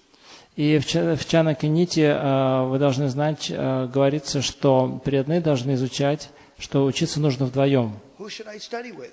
С кем же мне изучать? That's your problem. Это ваша проблема. You have to study with somebody. Вы должны найти кого-то, с кем вы можете изучать. 99% of the people are householders. 99% людей являются семейными. This means that for them, Chanakyaniti, that means that they should hear and chant together with their spouse. То есть для них это утверждение Чанаки Пандита означает, что они должны изучать это вместе с супругом или супругой. Now, this means you have to be attentive to what the other party will want to hear and chant about. Это значит, что вы должны проявлять определенную чувствительность к тому, о чем хочет слушать и успевать ваша половина. So this way, Jai Gaurnatai, Jai Tulsi Rani. So that in this way, Krishna consciousness becomes specifically attractive for you. Чтобы таким образом сознание Кришны стало в определенной форме для вас привлекательным. Now, because Krishna Katha, Gauranga Katha is non-different from the Supreme Lord. Поскольку Кришна и Гауранга Катха не отличны от Верховного Господа, So for one party, it may be generic, it may be very common, and the other party, it is something very specific and very nectarian. поэтому для одного одной стороны, для одного из двоих изучающих вместе, это может быть общая тема, то есть все для него может быть привлекательным, а для другой стороны может быть привлекательным какой-то конкретная определенная тема. So out of affection for the other party, you should help them learn it. И из любви ко второму члену этой группы вы должны помочь ему что-то выучить, узнать. One person is very important, and the other person it's very nice. Один человек But not so important.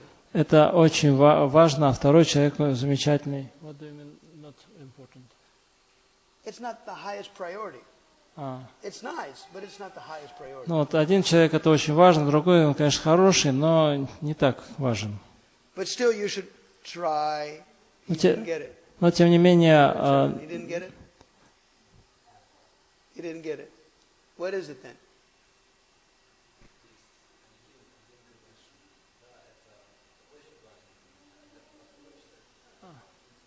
Что один считает, что вот это то, что они изучают, это очень важно для меня, а второй может сказать, ну, конечно, это интересно, но, в принципе, для меня не так важно. Because Prabhupada said in the purport, we all have to die. That is true. Но Прабхупада говорит, что мы все должны будем умереть, это правда. But what helps devotees go beyond death is this Krishna Katha. Но что преданному помогает выйти за пределы смерти, это Кришна Катха. Therefore, this liberates. Поэтому это дает освобождение.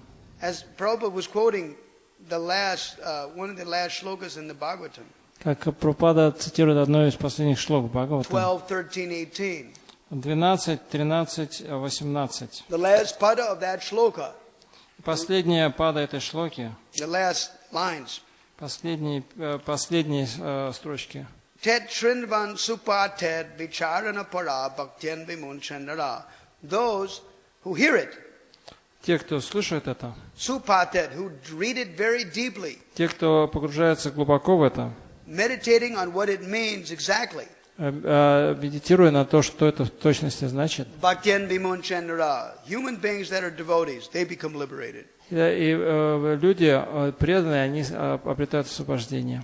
These slokas steal the mind and help us to see that Krishna and Gauranga is somebody very personal. И эти шлоки, они могут пленять наш ум и делать Кришну Гаурангу очень личностными. And if we, to the extent that we don't, then we're mayashrita, we're taking shelter of the illusory energy. И если мы не в состоянии этого сделать в той же степени, мы будем захвачены иллюзорной энергией. You can't say, I'm not scholarly, it's just not my thing. I'm sorry. Вы можете сказать, что, извините, но я не очень склонен к такой научной деятельности. Этот храм, эта община, она не предназначена для того, чтобы вы освободились. And we have to pray to the deities to steal our heart and steal our mind. И мы должны молиться божествам, чтобы они пленили ваше сердце и ум, Somehow or other. так или иначе.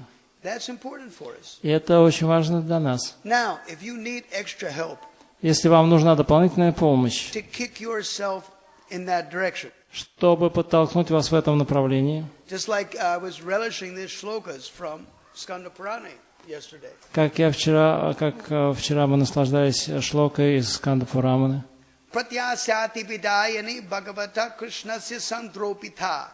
It says in the Sanskrit that by coming in the contact with Tulsi Devi in her company, И это на санскрите говорится, что придя в контакт с Тулси Деви, в ее обществе, Krishnasya sandropita, she sows Krishna within your heart. она сажает Кришну в вашем сердце. The intensity for Krishna consciousness becomes attractive. И тогда The intensity. И тогда сила сознания Кришны становится привлекательной. This is why I tell devotees about it. Поэтому я говорю преданным об этом. That actually the shade of Tulsi's leaves. На самом деле даже тень листьев Тулси. Seeing her is one thing, coming close to her is another thing. Видеть ее это одно, приближаться к ней другое. But when you actually get underneath her leaves, Но когда вы сидите в тени ее листьев, then под you ее will see листьями, it is a game-changing experience. It is totally different than any other experience you ever had. и это вы почувствуете, что вы полностью меняетесь. Это отлично от любого другого опыта в вашей жизни. That's how I understood that shloka. Это то, как я понимаю эту шлоку. I stumbled onto it when I was 17 years old. И я наткнулся на это, когда мне было 17 лет. I thought, this is something special. I don't know what it is. Я понял, что это что-то особенное. Я не очень знал, что это такое. What my understanding is, you know Sanskrit, you have pramanam or you don't have pramanam, you're totally ignorant. She does her work. И мое понимание, что если у вас доказательства из шастр, знаете вы санскритские слова или не знаете, но Тулси делает свое дело. Therefore, Haridas Thakur told his disciple, Поэтому Харидас Такур говорил своим ученикам, сказал своей ученице: Nirantara nam lao, kara tulasi sevan, acharet pavitabir Krishna charon. Chant Krishna's name incessantly and with your hands serve Tulsi Devi. читай непрерывно святое имя Кришны, повторяй, и с руками служит Тулси Деви. And very quickly you'll get Krishna's lotus feet. И очень быстро ты обретешь лотосные стопы Кришны. So all of us, we're a mayashrita in some way or other. И все мы моя ашрита в той или иной степени. This means we're distracted by our external lifestyles, our job, our responsibilities. We're stuck in this body. То есть так или иначе мы застряли в этом теле, нас отвлекают наша ответственность, работа и прочие какие-то вещи.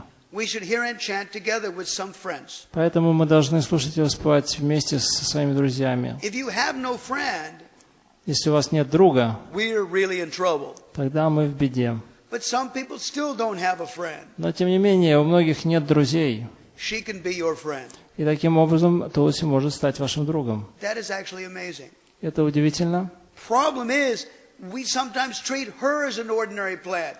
Но это удивительно, что иногда мы обращаемся с Тулси Деви как с обычным растением. Somehow or another, again and again, you should go to her. Но так или иначе, снова и снова должны обращаться к ней. And she is so compassionate. И она настолько сострадательна. If you keep going to her, she'll be merciful to you. Если вы будете продолжать к ней обращаться, она прольет на вас милость. Prabhupada told Govinda Dasi that this was another chapter of ISKCON. И Прабхупада сказал Говинда Даси, что она открыла новую главу Искон. She is actually astounding. She is another world. И она действительно потрясающая, она принадлежит другому миру. But this shloka, no wonder why Rupa Goswami put it in Bhakti Vishrambha Sindhu. No wonder. It is amazing. No wonder why. It is such an astounding shloka. No wonder why he put it in his book. Little wonder. It is good. Such a wonderful verse. И это неудивительно, что он поместил такую замечательную шлоку в свою книгу. All of these verses are meant to go deep into them. Think about them. What do they really mean? What does each word mean? И каждый из этих шлок необходимо погружаться в нее глубоко, чтобы понимать, что означает вся шлока и что каждое слово по отдельности значит. Not only what it means, but what does it mean to your life here in Ukraine or you with your friends? What does it mean to you? И не только, что она означает в общем смысле, но и то, как это относится к вашей жизни здесь, на Украине. In this way, Shrimad Bhagavatam and Bhagavad Gita will become more and more relishable. И таким образом Бхагавад-гита и Шримад Бхагаватам, они становятся более и более приятны сердцу. Now, also, you see, we have many books that are coming out. И, конечно же, мы видим, что выходят новые и новые книги. Our lovable Bhanu Swami has done Sarartha Varshini. This is Vishwanath's commentary on Gita. И Бхану Махарадж сделал, what's called? Sarartha Varshini. Написал книгу Саратха Варшини. Это дождь всех благ. Это комментарий Вишванатха Чакраварти Такура на Бхагавад-гиту. Right. And Sarartha Darshini. Сарартха Даршини. That's his commentary on Bhagavatam. Это его комментарий на Бхагаватам. The 10th canto of which Mahanidhi Maharaj has put in a book form. И 10 главу комментария к 10 песне Маханидха Махарадж выпустил отдельной книгой. Again, Bhanu Swami has done it. А сделал это Бхану Махарадж. We have Brihad Bhagavatamrita. У нас есть Брихат Бхагаватамрита. All these things will slowly have to be put in Russian as well. И потихонечку все будет переводиться на русский язык. The point is, find something you really like, drink it, and drink it, and drink it. И смысл в том, что найдите то, что вам нравится, и пейте это, пейте и пейте, until you get drunk. пока не опьянеете. Sri Govinda Padam Bojo Madano Mahadarabutam Yatapayano Namoyanti Moyanti Yatapayanaha. I've quoted that so many times. You know that verse. Maybe. Come on, Paratama. The liquor distilled from Lord Govinda's lotus feet is very amazing. You remember that? It was 2 years ago. Oh no, I quoted it. I must have quoted it in Altai, and I quoted it here, and I quoted it in Moscow. Come on. No. The liquor distilled from Lord Govinda's lotus feet is certainly very amazing. И пьянящий напиток, полученный с лотосных стоп Господа Говинды, удивителен. One who drinks that liquor becomes free from intoxication. Тот, кто пьет этот пьянящий напиток, избавляется от опьянения. One who refrains from drinking it becomes intoxicated by material illusions. А тот, кто держится в стороне от него, тот становится опьянен материальной иллюзорной энергией. Do you see the point? Улавливаете Our суть? day is distracting us, and we are under mayashrita by our domestic or our business or whatever. И день, наши обычные обязанности, они отвлекают от нас, и мы попадаем под влияние иллюзорной энергии. If we want to get out, Если мы хотим выбраться из этого, which is what this community is for, для чего предназначена община, then we should drink nectar specific for ourselves. мы должны найти конкретный нектар для себя и пить его. People are married. They're called grihastas. It's an ashrama. It means it's a place where spiritual life is executed. И люди, которые женятся, они становятся грехастхами, то есть это семейная жизнь, в которой идет развитие духовной жизни. Children come and children go. Дети приходят и уходят. That's part of the deal. Это часть But that's not the сделки, end of it. но это не конец. The end of everything is liberation. И на самом деле целью является освобождение. Prabhupada does not quote much from Ramayana. И Прабхупада не очень часто цитирует Рамаяну, But he liked this sloka. но ему очень нравится эта шлока. When Dasarath asked cordially from Vishramitra Muni, how are you doing? Когда Дашаратха спросил о Вишвамитре Муни, как у тебя обстоят дела? Vishwamitra was a previous king who became a brahmana, who was a householder. И Вишвамитра ранее, прежде чем он стал браманом, он был семейным человеком, был царем. He's a focused person. Он очень сосредоточенный So человек. Dasarath asked him, my dear great sage, are you making progress to defeat the next birth? И он спросил: мой дорогой мудрец, сопутствует ли тебе удача на пути преодоления повторяющихся рождений и смертей? That is exactly all of our businesses. Это на самом деле наше, то, чем мы должны быть заняты. That's why Prabhupada quoted that verse. That's why Prabhupada was attracted to the verse. It is all of our business. И именно поэтому Прабхупаде так нравился этот стих, он его цитировал, поскольку он относится ко всем нам, мы должны все это делать. Real friendship means to help everybody go there. И настоящая дружба означает помочь друг другу отправиться туда. Prahlad Maharaj was very dedicated. И Прахлад Махарадж был очень привержен этому. He told Nrsingadev, I'm not interested to go back unless I can take all these people with me. И он говорил Нрсимхадеву, что я не вернусь в духовный мир, пока не приведу с собой всех этих людей туда. Можете себе представить, какой любовью он обладал ко всем остальным своим одноклассникам демоничным, из демоничных семей. Что же говорить о наших отношениях?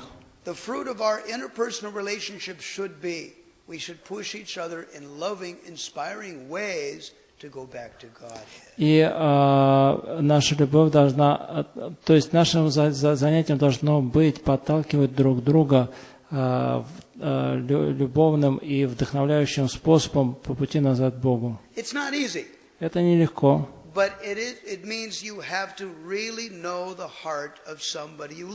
Это значит, что вы должны знать сердце того, с кем вы живете.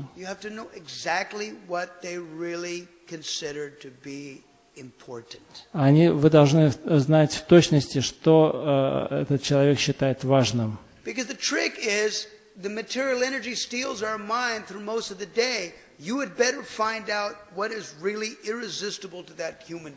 Смысл в том, что майя каждый день отвлекает на шум от духовной жизни, поэтому вы должны найти что-то, что будет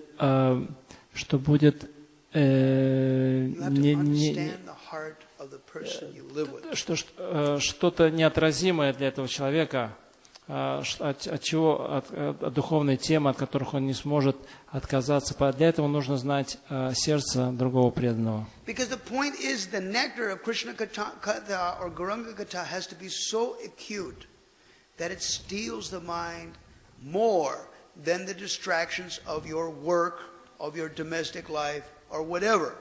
Поэтому смысл в том, что нектар Кришны Гауранга Гатхи, они должны быть настолько привлекательны и пленять ум, чтобы отвлечь его от отвлекающих вещей, связанных с работой, домашними делами и прочим.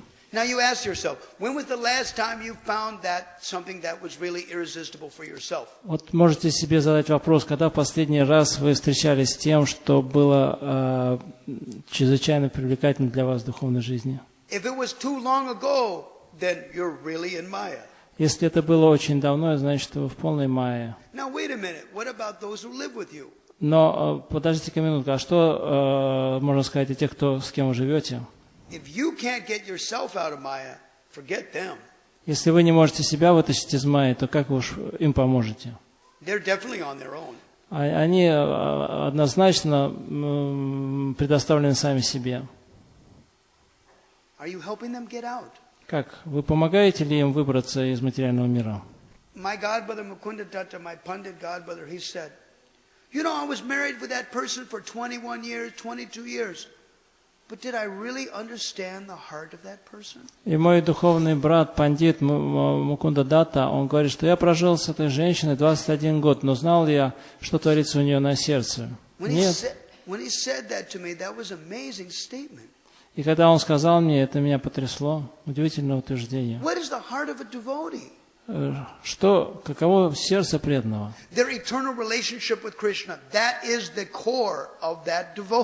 И его вечное отношение с Кришной – это сердцевина преданного. Mukti, hitva anyatha rupam swarupena vyavastati.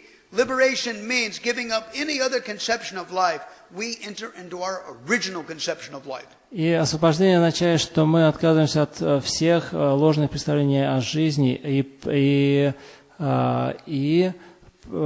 придерживаемся истинных представлений о жизни. Right. This means that we have to hear and chant in such a way that the more we dig and the more we research and the more we dig, we gradually understand slowly what our relationship with Krishna is. И поэтому слушание и воспевание означает, что благодаря исследованию и откапыванию каких-то вещей в шастрах мы должны все больше и больше, нам должно все больше и больше открываться, каковы наши истинные отношения с Кришной. И я спросил однажды своего шикша-гуру в Вриндаване, как мне узнать, что это не просто сентименты?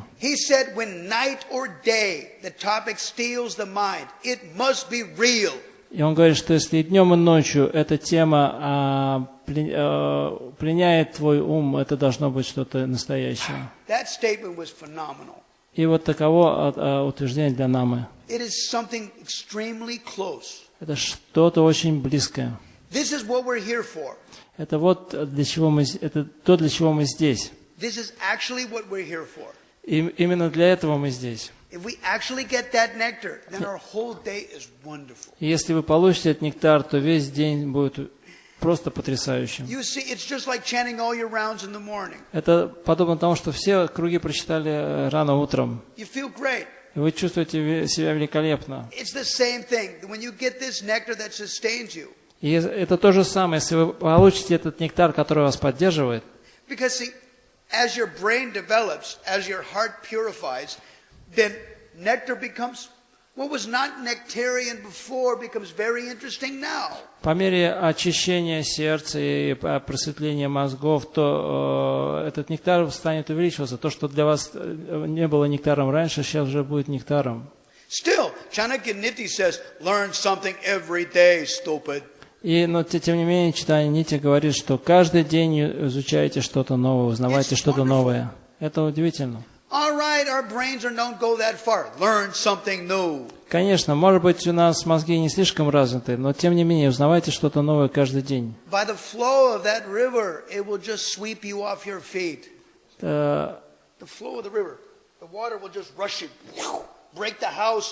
Grab you, take you outside. It'll just, it's called sweeping you off your feet. The water will just. И тогда постепенно этот поток, он снесет вас с платформы вашего ума. Just like, for example, in that drama, Balarama blows his horn, and all the boys' enthusiasm to go to the forest was so powerful, they just grabbed Krishna and they took him away. And even Sri Radha was surprised at their prema. They just grabbed Krishna and they took him, and that was the end of it. И когда точно подобно тому, как в этом спектакле, как только Господь Баларама, он подул свой рожок, мальчики-пастушки схватили Кришну и унесли его прочь со скоростью урагана. Даже Радха была удивлена. But what Bhakti Vишрамбха Sindhu says, но что говорит Бхакти Расамрита Сиддху? See that even though Krishna's form could be stolen and taken out there, и там говорится, что несмотря на то, что форму Кришну оттуда унесли, Radharani doesn't stop thinking of Krishna, and Krishna doesn't stop thinking of her. Радхарани не перестала думать о Кришне, и Кришна не перестал думать о Радхарани. The intensity of Krishna consciousness is the attractive principle. И сила сознания Кришны очень привлекательна. Radharani says that in Ananda Vrindavan Champu. Радхарани говорит об этом в Ананда Вриндаване Чампу. The intense greed to have Krishna. Are we greedy enough? We should ask each other. И сильное желание получить Кришну. Вы можете спросить себя, достаточно ли я жаден для того, чтобы получить Кришну? Because that's attractive to Krishna. Поскольку именно это привлекает Кришну. И поэтому мы должны повторять свои круги и подталкивать преданных в этом направлении.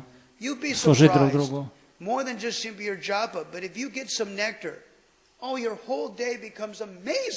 И помимо того, что вы повторяете джапу, если вы получите этот нектар, ваш день станет удивительным.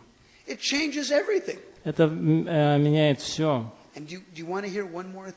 И хотите еще узнать кое-что? Я уже говорил вам о том, что можно сидеть в тени тулуси.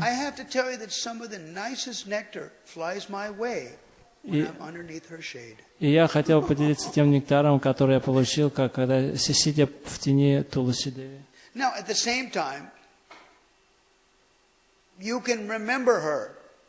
Like you remember Krishna, like you remember Gauranga, you can remember Tulsi, same way. Точно так же, как вы помните о Кришне, о Гауранге, вы также можете помнить о Туласи Деви. I was chanting my rounds once, and I was thinking, if it is so wonderful underneath her shade, why I don't feel that all the time?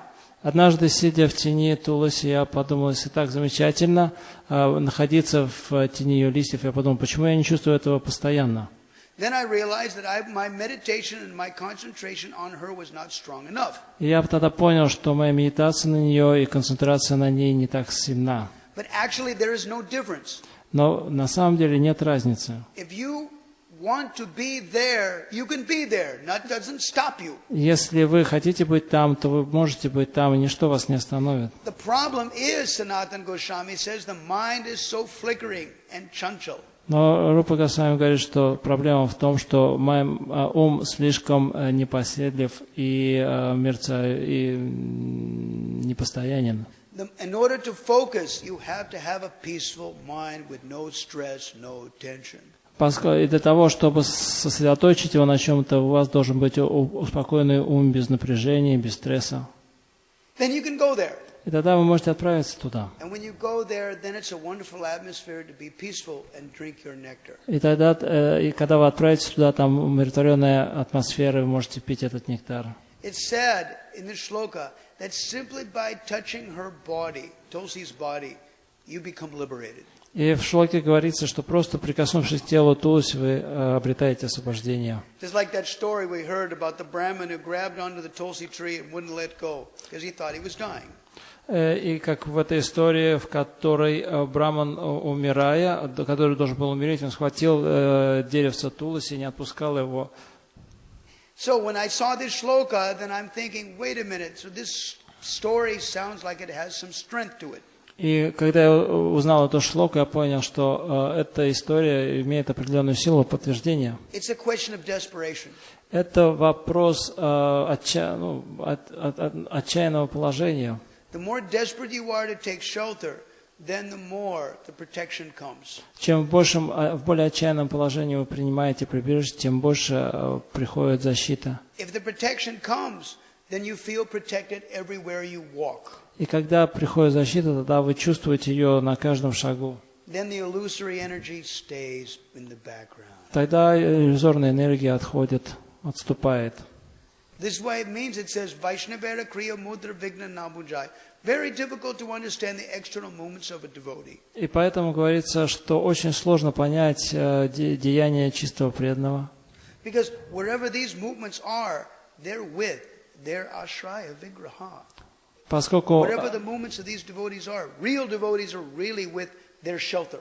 И поскольку каждое действие настоящего преданного, оно проходит под ашрай, то есть при настоящем прибежище. Because it is there where you're getting shelter, where the nectar becomes really concentrated and thick and deep and sweet and great. Поскольку он идет туда, где он может найти этот нектар, где он по-настоящему глубок, насыщен и течет полной рекой. Now, what's nice is another name of Tulsi Devi. И что замечательно, есть одно замечательное имя Туласи Деви. Is avidya. Авидья. Ignorance. Невежество.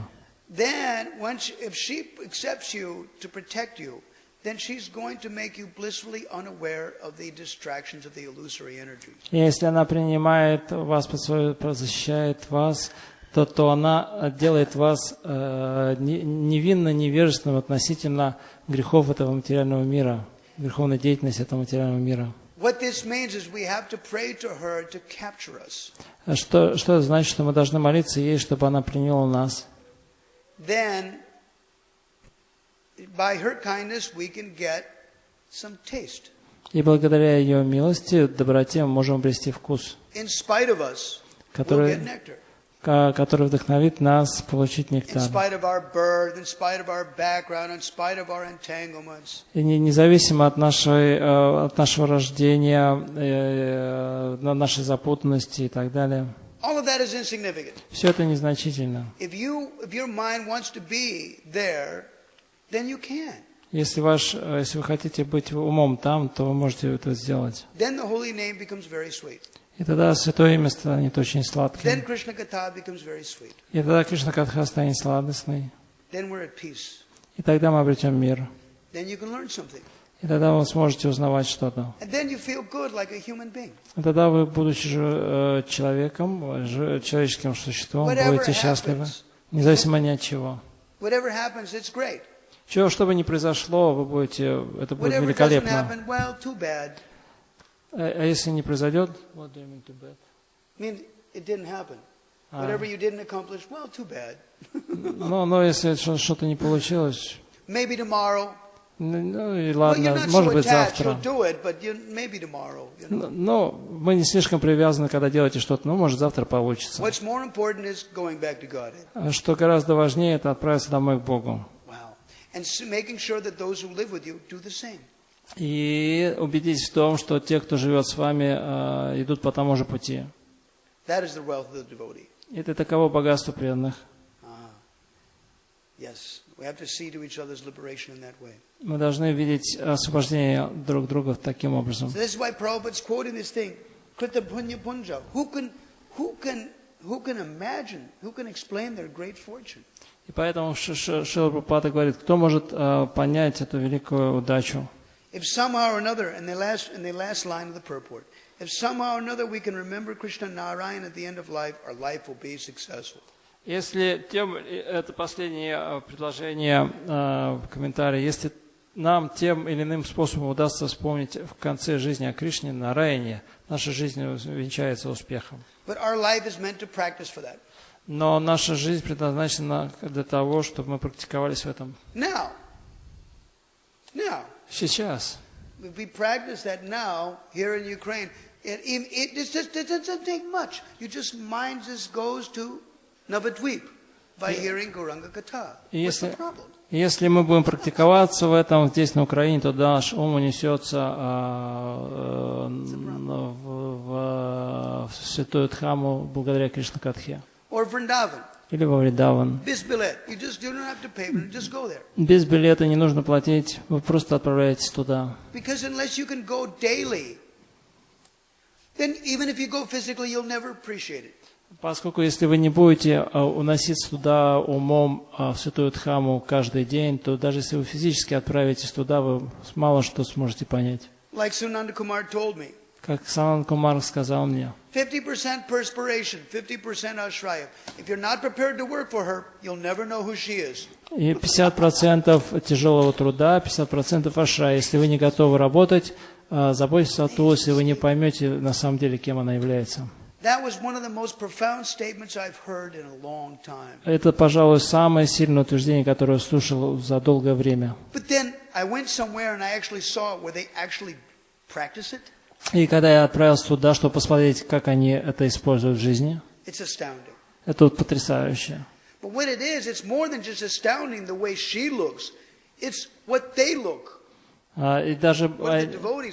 И даже не столько потрясает то, как выглядит Туласи Деви, как потрясает то, как выглядят эти преданные.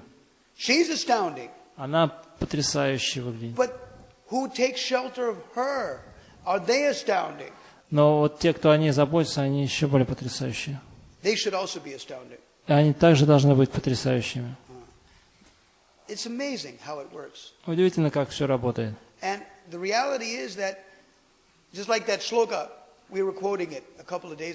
И как это шло, которое мы пару дней назад цитировали.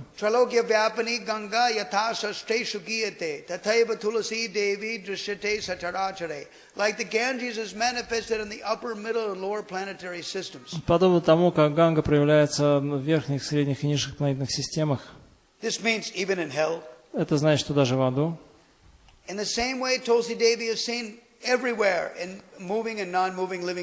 Точно так же и Тулси Деву можно видеть повсюду, среди движущихся и неподвижных живых существ. Что останавливает нас от общения с чем-нибудь трансцендентным?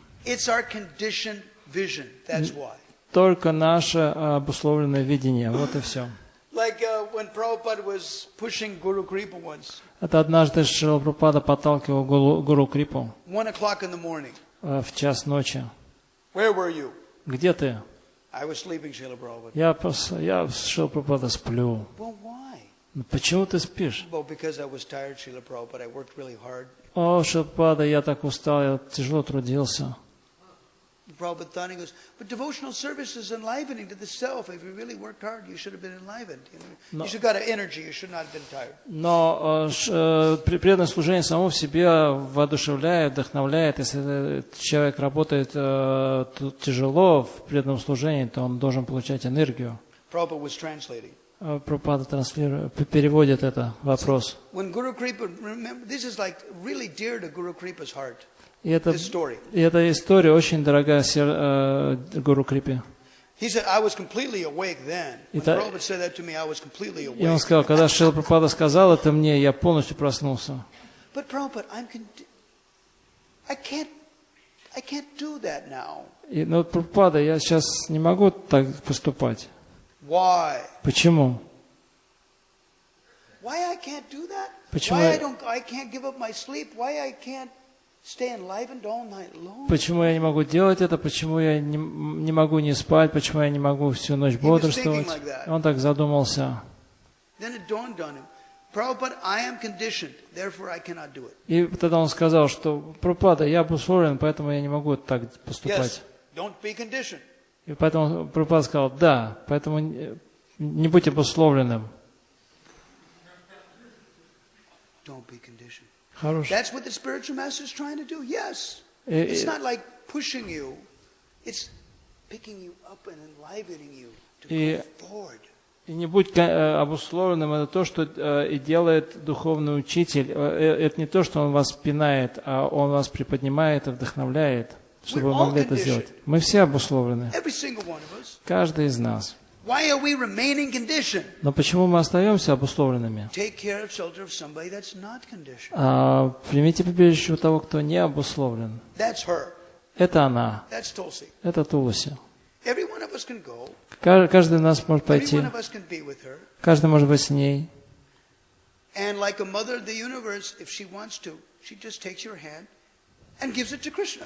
И подобно и будущей матерью Вселенной, она может взять вас за руку и привести к Кришне.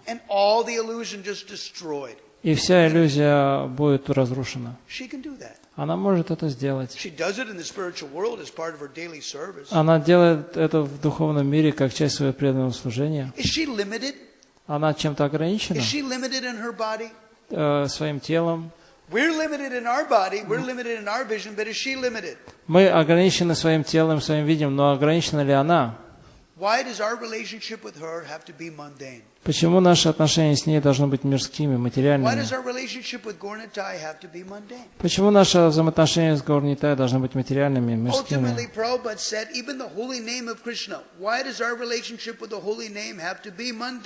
И Шрила сказал, в конечном счете, наши отношения с Кришной, почему, с святым именем Кришны, почему они должны быть мирскими, материальными?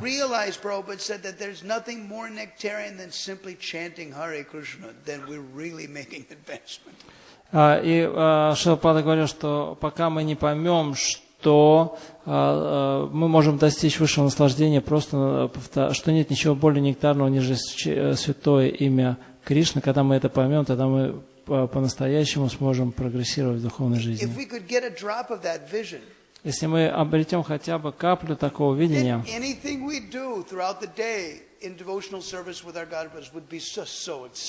и тогда все, каждый день в нашем преданном служении с нашими духовными братьями будет полно экстаза. И мы будем также получать все новые и новые понимания. Я хотел бы поблагодарить всех преданных, которые терпели наше присутствие здесь. Мы тут неплохо провели время в Ровно. И Кришна немножко посмеялся с нами, а также дал нам небольшую оплеуху. И пришло время задуматься глубже. И если вы думаете о Кришне, то все будет служить к вашему очищению.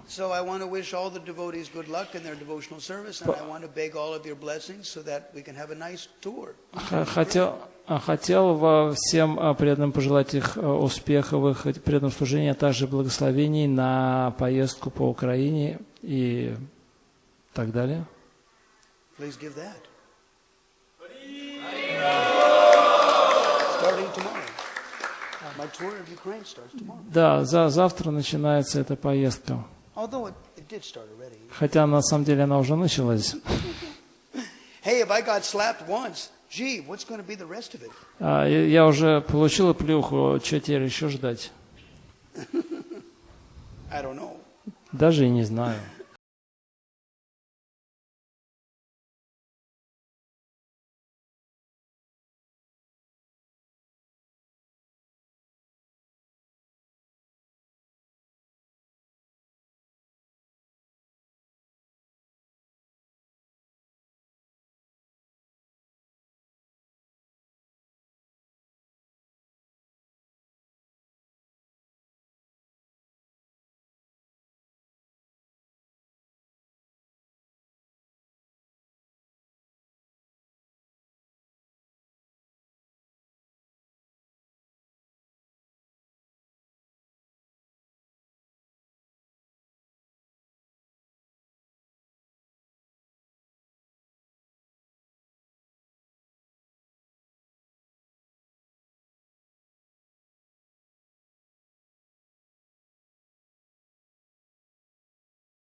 Так, сегодня мы читаем Шримад Бхагаватам, 4-ю песнь, 22 главу, 20 текст.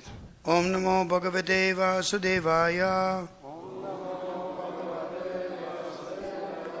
Om Namo Bhagavate Vasudevaya. Om Namo Bhagavate Vasudevaya. Asteva Rajan Bhavato Madhu Dvisha Padaravindasya Gunanuvadane Ratir Durapa Vidunoti Naishtiki Kamam Kashayam Malam Antaratmana. Sanat Kumara continued. Санат Кумар продолжал. My dear king, Дорогой царь, you already have an inclination to glorify the lotus feet of the Supreme Personality of Godhead. у тебя уже есть склонность прославлять лотосные стопы Верховной Личности Бога. Such attachment is very difficult to achieve. Развить в себе это желание невероятно трудно. But when one has attained such unflinching faith in the Lord, Но когда человек обретает непоколебимую веру в Господа, it automatically cleanses lusty desires from the core of the heart. его сердце сразу очищается от вожделения. Commentary by Srila Prabhupada. Комментарий Шрила Прабхупады. Satam prasangad mama virya samvido bhavanti ratakarna rasayana gatha tadajo sanat asu anapavargavartmani shradharatir bhaktir anukramishati. Shrimad Bhagavatam 3:25. Шримад Бхагаватам 3:25-25. By association with devotees, dirty things within the heart of a materialistic man are gradually washed away by the grace of the Supreme Personality of Godhead. Когда материалист общается с преданными, с его сердца, по милости Верховной Личности Бога, постепенно смывается вся грязь. As silver becomes shiny by being polished, the heart of a materialistic person is cleansed of lusty desire by the good association of devotees. Благодаря общению с преданными сердце материалиста очищается от вожделения и начинает сиять, как начищенное до блеска серебро. Actually, the living being has no connection with this material enjoyment, nor with lusty desires. На самом деле, живое существо никак не связано с чувственными удовольствиями и похотливыми желаниями. He is simply imagining or dreaming while asleep. Оно просто создает все это в своем воображении или видит во сне. But by the association of pure devotees, he is awakened, and immediately the spirit soul is situated in his own glory by understanding his conscious position as eternal servant of the Supreme Lord. Но в общении с чистыми преданными живое существо пробуждается ото сна, и когда душа осознает свою природу и понимает, что она создана служить для того, чтобы вечно служить Господу, и к ней возвращается былое величие. Prithu Maharaj was already a self-realized soul. Притху Махараджа уже осознал свою духовную природу. Therefore, he had a natural inclination to glorify the activities of the Supreme Personality of Godhead. Поэтому в нем проявилась заложенная в каждом живом существе склонность прославлять деяния Верховной Личности Бога. The Kumaras assured him that there was no chance of his falling victim to the illusory energy of the Supreme Lord. Вот почему кумары заверили его в том, что он никогда не пойдет жертвой иллюзорной энергии Верховного Господа. In other words, the process of hearing and chanting about the glories of the Lord is the only means to clarify the heart of material contamination. Иными словами, слушание повествования о Господе и представление Его деяний – единственный способ очистить сердце от материальной скверны. By the process of jnana, karma, and yoga, no one will succeed in driving away contamination from the heart. Ни карма, ни гьяна, ни йога не позволят человеку очистить свое сердце. But once a person takes to the shelter of the lotus feet of the Lord by devotional service, automatically all dirty things in the heart are removed without difficulty. Но если он укроется под сенью лотосных стоп Господа, встав на путь преданного служения, его сердце очистится само собой. Vrindavane ramanareti prasiddhabhumo tatrapi Krishna balarama supada mule jnanam param paramai Krishna sudharma chuktam dandastu deva Prabhupada namo namaste samasaro dukkha jalado patitasya kama krodadi nakramakarai kavali kritasya doravashana nigaditasya narasrayasya chaitanya chandrama dehe badavalambam jaladara shashivarno Kopavesha Kishoro, Sahacharagana Vrindai, Kridamana Vrajesho, Natabara Jetavesho, Nilapitam Baradyo, Jagadajanana Heto, Ramakrishna Noto Asmi, Vanchakalpaturubhyascha Kripasanubhevacha, Pridanam Pavanebhyo Vishnavebhyo Namo Nama, Hare Krishna, Krishna Krishna, Hare Hare, Hare Rama, Rama Rama, Hare Hare. So, it's great to be back here. Итак, так замечательно снова быть здесь.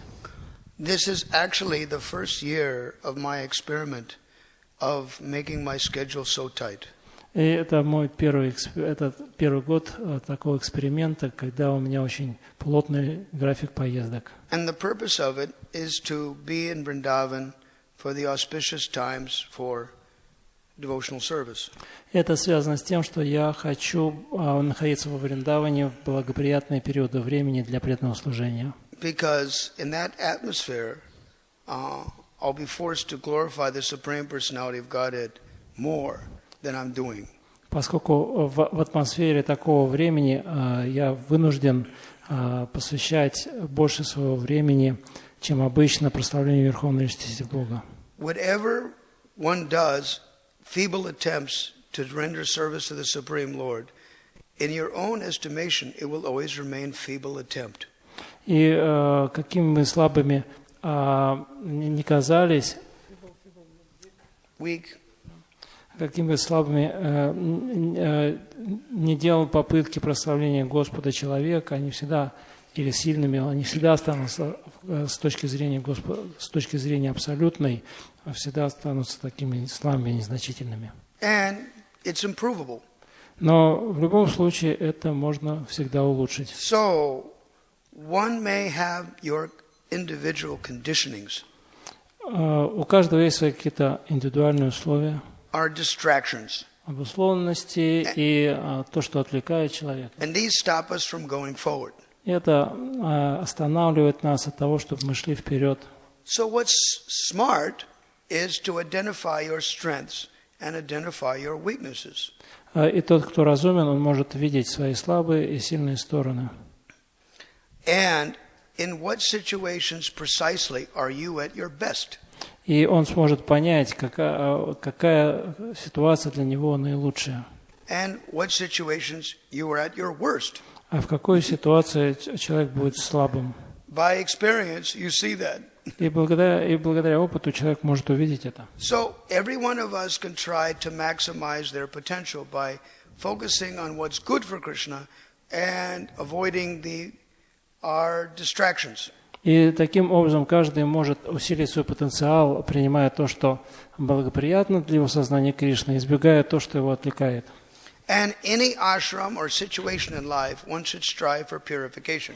А в каждом ашраме, в любой ситуации человек может стремиться к очищению. So every human being has to make this determination. What do I need to do to improve? И у каждого должна быть эта решимость, что я могу сделать для улучшения. And a devotee, although a devotee is naturally humble, И хотя преданные естественным образом смиренны, as Sri Radha states in Ananda Vrindavan Champu, и Радхарани, она делает такое утверждение в Рада Вриндаване Чемпу. Sri Radha says that a devotee's advancement is calculated in terms of how much greed we have to get Krishna. И степень прогресса человека в преданном служении, преданного в преданном служении определяется тем, насколько у него большая жадность обретения Кришны. Now we may feel unqualified for that greed, Возможно, мы чувствуем себя недостойными этой жадности, but the desire to get Krishna remains. но, тем не менее, желание обрести Кришну остается. So everybody says, yeah, let's make advancement. Yeah, let's try to make advancement. Ну, люди могут говорить, давайте продвинемся, давайте что-нибудь сделаем для своего духовного прогресса. But that means that we should not let things remain as it was before. Но это значит, что мы не должны позволять себе оставаться такими, какими мы были раньше. Devotional service means abhyasanam, a concrete application of what you know. И преданное служение значит абьясана, или же конкретное, ощутимое приложение в своей жизни того, что вы знаете. I saw in Hitopadesh that knowledge, transfer of knowledge from those who know, the Tattvadarshis, to the subordinates, means a concrete change in the life of the students. That is called education. И в Хитападеше образование описывается следующим образом, что это знание, которое передается от старших младшим, и которое изменяет ощутимым образом сердце и необратимым образом сердце ученика. I was in Vrindavan, and a devotee helped me find this verse from Hitopadesh.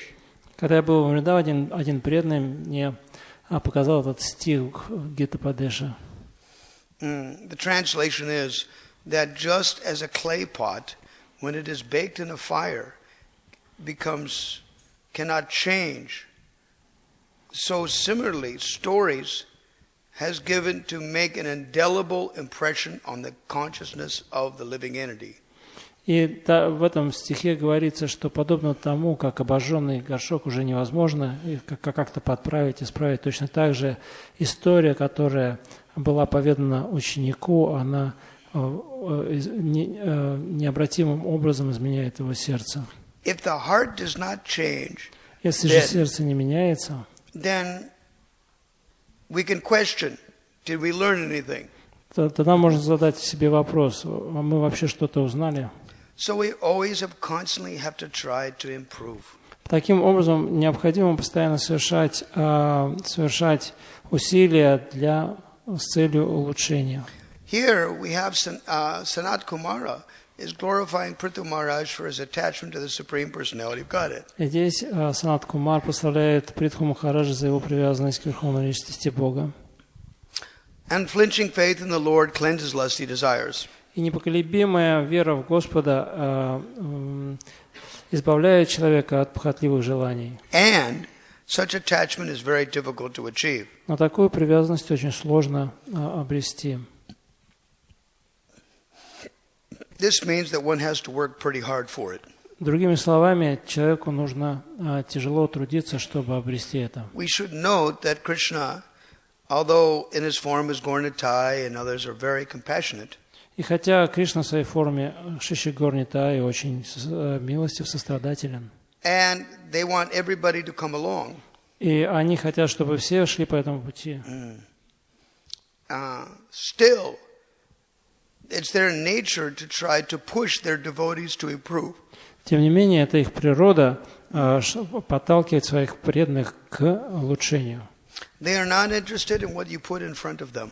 Их не особо интересует то, что вы показываете им. They want what's behind our back. Они хотят увидеть, что вы от них прячете за спиной. And we have to ask, each and every one of us has to ask ourselves, what am I giving the Lord? И мы хотели бы спросить вас, и чтобы вы сами себя спросили, что я такого даю Господу. If they improve, then it's good.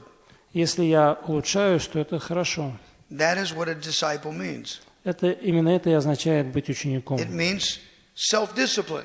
Other person should not discipline you. You should discipline yourself. Ученик означает самодисциплина, не то, что кто-то вас внешне контролирует, а то, что вы себя дисциплинируете сами.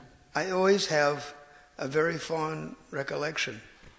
У меня есть одно дорогое мне воспоминание. In when was that? It must have been 1997. I think I was traveling with Niranjan Maharaj in Belarus, and one of his disciples decided to engage in the process of getting married. И это было в 97 году, когда я путешествовал по Беларуси с моим дорогим духовным братом Шримад Свами, и один из его учеников там решил жениться. Now, everything in the material world is relative.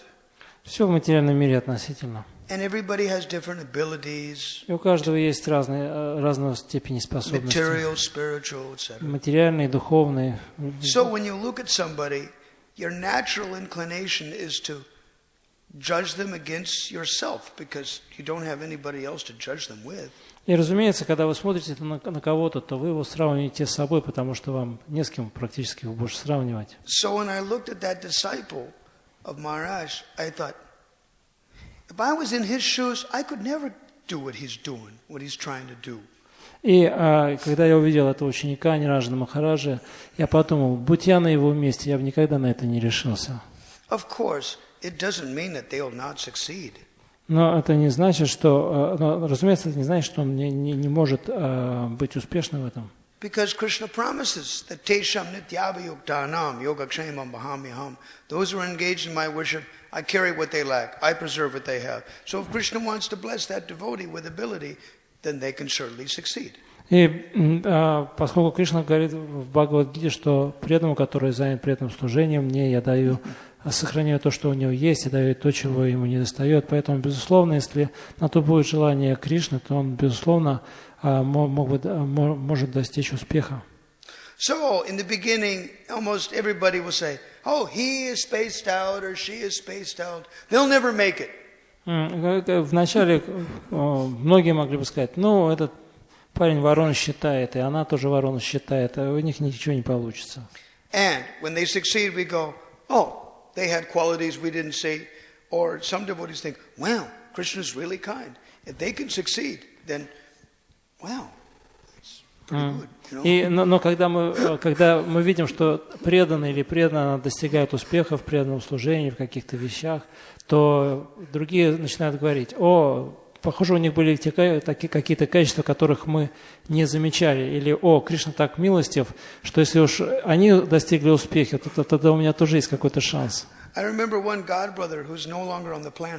помню один мой духовный брат, которого уже нет на этой планете. He was my elder brother. So, the younger brother, they pick on you, They make fun of you, they ride you, they give you trouble. They, deride you, like that. It's just their nature, right? Younger brothers. Elder brother always rides on the case of the younger brother, Ну, и он старше меня, это мой старший духовный брат, и как обычно, старшие братья, они так немножко подшучивают над младшими, там их дразнят, и еще там так их делают. So I remember in 1988 in Mayapur, I had met him, and he hadn't seen me for, 15 years. И я встретил его в Since 73. В 88 году в Майяпуре, и мы не виделись порядка 15 лет с 73 года. So after 15 years, I went my way and he went his way. И за 15 лет каждый из нас эти 15 лет шел каким-то своим путем. So when he saw me in Mayapur, he was shocked. И когда он увидел меня в Майяпуре, он был потрясен. You're still in this movement. Ты все еще здесь, в этом движении. I thought you would have left long ago. Я думал, ты уже давно смотал улочки. Then, at first I was like, It's like insulting, right? И сначала я так почувствовал такое возмущение внутри, You как start to будто think, меня обидели. is that the way you talk with your God, brother? You know, you haven't seen him in 15 years. This is how you greet somebody after 15 years. Хорошенькое You're still дело. here. You didn't leave. You know? Хорошенькое приветствие. Мы с тобой не виделись 15 лет, и первое, что я от тебя слышу, это вот такие слова. Then he went one step further. Но потом он пошел дальше. Well, on second thought, it's good you stayed in the moment because materially you would never make it. Ну, на самом деле ты правильно сделал, что остался в этом движении, потому что в материальной жизни у тебя все равно не было никаких шансов. And I thought, wow, that's even heavier than the first statement. Это еще хуже, чем было в начале. But because I'm internal, you know. Но поскольку я такой человек внутренне сосредоточенный, 5-10 minutes later, you know, I was thinking about it and I go, минут через 5 или 10 размышлений, maybe he's right. я подумал, может он и прав в чем-то. Because not a blade of grass moves without Krishna. Поскольку даже травинка не шелохнется без воли Кришны. The material tendency is to think, why is this happening to me? I don't deserve it. С материальной точки зрения, когда с нами происходят какие-то трудности, мы начинаем возмущаться. Почему это со мной произошло, я этого не заслужил? But a devotee thinks, not a blade of grass moves without Krishna. So Krishna must be willing it for me to hear all this. Но преданный думает, что даже травинка не шелохнется без воли Кришны, и поэтому я должен был для чего-то выслушать все это. So as I thought about it, I thought, you know, Prabhupada saved us, you know, from the material world. И я так подумал, сказал, ну, знаешь, Прабхупада спас нас из этого материального мира. I joined when I was 17. I didn't have time to become materially qualified, go to college, get a wife, get a life, you know. I didn't have time for any of that, you know. Я присоединился к движению, когда мне было 17 лет, и у меня не было времени для того, чтобы приобрести какую-то материальную квалификацию, профессию, там, семью, детей, жену. And when you think, you can't even speculate, what would have happened to my life if I went the other way? Даже нет никакой возможности для того, чтобы пофантазировать на тему, что бы со мной было, если бы все было не так, как оно было. You'd have to be really expert, you know, at astrology or something. Я бы, наверное, стал каким-нибудь суперастрологом или еще что-то такое. But then again, even the astrologers told Prabhupada, you'll be wealthy like Birla. And it never happened, you know? Точнее, астролог мог быть что-нибудь тебе нафантазировать, но даже астрологи хорошие, они ошибаются, поскольку Шриле Прабхупаде какой-то астролог сказал, что ты будешь таким же богатым, как Бирла, но этого никогда не было. Do I have any qualification? No, our qualification is the mercy of devotees. Есть ли у меня какие-то качества? Нет, вся моя качество происходит из милости преданных. So therefore, when my godbrother gave that sarcasm, you know, biting sarcasm, then I thought, yeah, maybe he's right, you know. И когда мой духовный брат высказался так саркастически в мой адрес, я так по зрелому рассуждению подумал, может, он и прав. Yet everything is relative. Somebody is better than some, worse than others. Безусловно, все относительно. Каждый найдет кого-то, кто лучше его или хуже его. Relax. Расслабьтесь. No matter how spaced out you may think you are, there's somebody worse than you. So you should have grounds to feel good, right? Каким бы безнадежным вы ни были, всегда найдется кто-то, кто хуже вас. Так что у вас есть шанс. So I was with Maharaj and I saw this disciple and he was really spaced out. И вот я был с Шриле Свами, и вот встретили этого ученика, который был, практически совершенно безнадежен. I mean, he's a sweet guy, you know, you're affectionate, but he's spaced out. Он хороший парень, такой очень миролюбивый, такой приятный, но совершенно spaced out. But then I was thinking about that. Well, why am I naturally inclined to be affectionate to this devotee? Do you see yourself reflected in that devotee? Maybe? И когда я наблюдал за этим преданным, я стал размышлять, почему у меня есть такое к нему расположение. Может быть, это из-за того, что я вижу в нем какие-то черты самого себя. Atmaiva manyate jagat. Everybody has a tendency to see everything in relationship to themselves. Атмаван маньяте джага, что каждый судит об окружающем его мире по себе. But when you look, even somebody, you look at somebody and go, they're never going to make it. They shouldn't even try. Но когда я смотрел на него, я думал, да, у него ничего не получится, даже и пытаться не стоит. So I gave my, damning judgment. This disciple of yours, Maharaj, is really spaced out. И я такой вынес достаточно мрачное суждение. Гуру Махарадж, это твой ученик, он полный, совершенно растяпа. Then I asked him, what is your definition of a space case? Basket case. A basket case means somebody is so invalid, they're not mobile. They cannot walk by themselves. You have to carry them around in a basket. They're so useless, they cannot accomplish anything. You have to carry them in a basket. It's called a basket case, Basically puggle, crazy, fool, Я спросил у Гуру Махараджа, а вот каков твой критерий для людей, для disability people, для таких людей, совершенно не приспособленных к жизни, совершенно, не совсем, не только рассеянных, но беспомощных, да, бестолковых, да. То есть на английском это звучит как корзинный человек. Это такой, кто уже за собой совершенно ничего не может делать, который носит в корзине, полностью о нем. Да, не все дома, у которого, может быть, да, такой слегка придурковатый, слегка не в себе, потерянный в жизни. So Maharaj, because Maharaj tries to see the good in everyone, right? This is a sadhu. Sadhu means you see the good in everyone, no matter who they are. И Махарадж, поскольку он саду, он видит во всех только хорошие черты. So he answered. Он ответил. My definition of a basket case is that they are better now than when I saw them 6 months ago. И Махарадж ответил, что для такого рода людей у меня есть критерий, их прогресса в том заключается, что сейчас они гораздо в лучшем состоянии, нежели были 6 месяцев назад, когда я видел их последний раз. Я подумал, замечательно. Удивительно. Different devotees have different grades of ability, but they should be better than they were 6 months ago.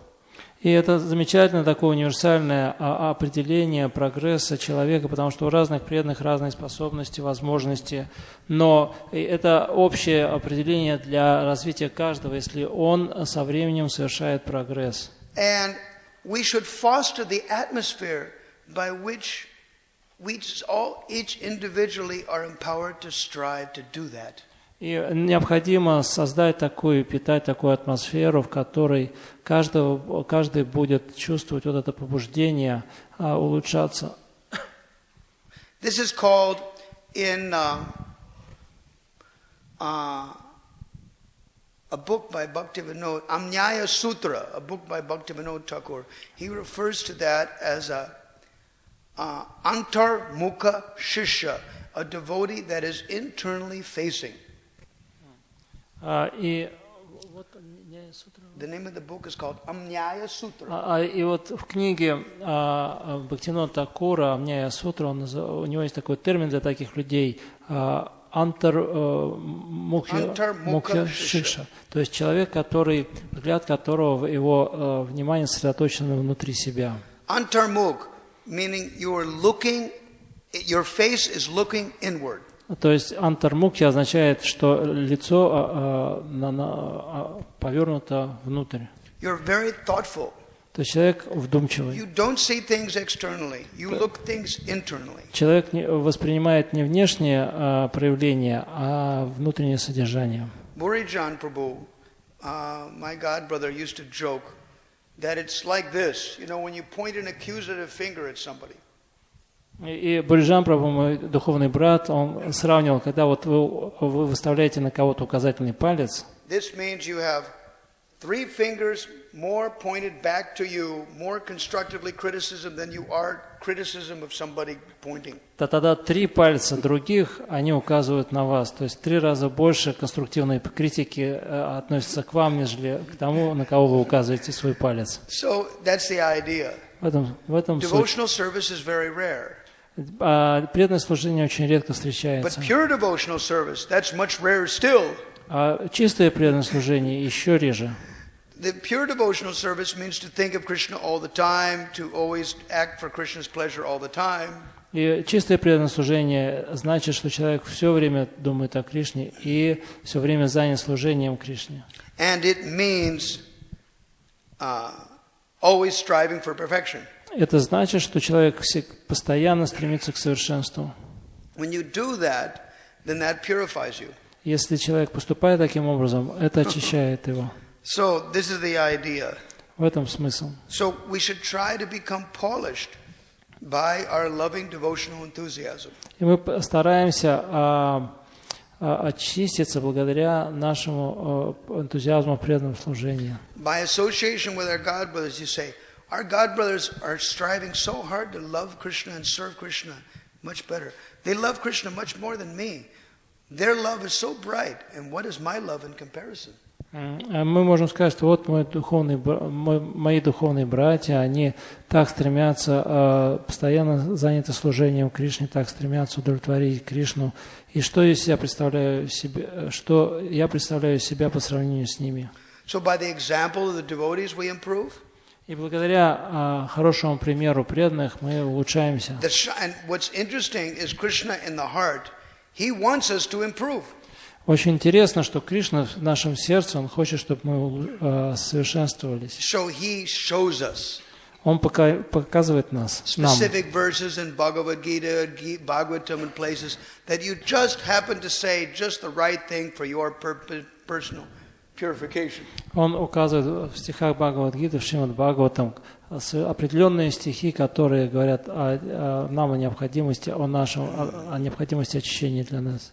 And he just happens to put you in the situation where you start to think that, gee, maybe I'm deserving this. Maybe Krishna is trying to tell me a message.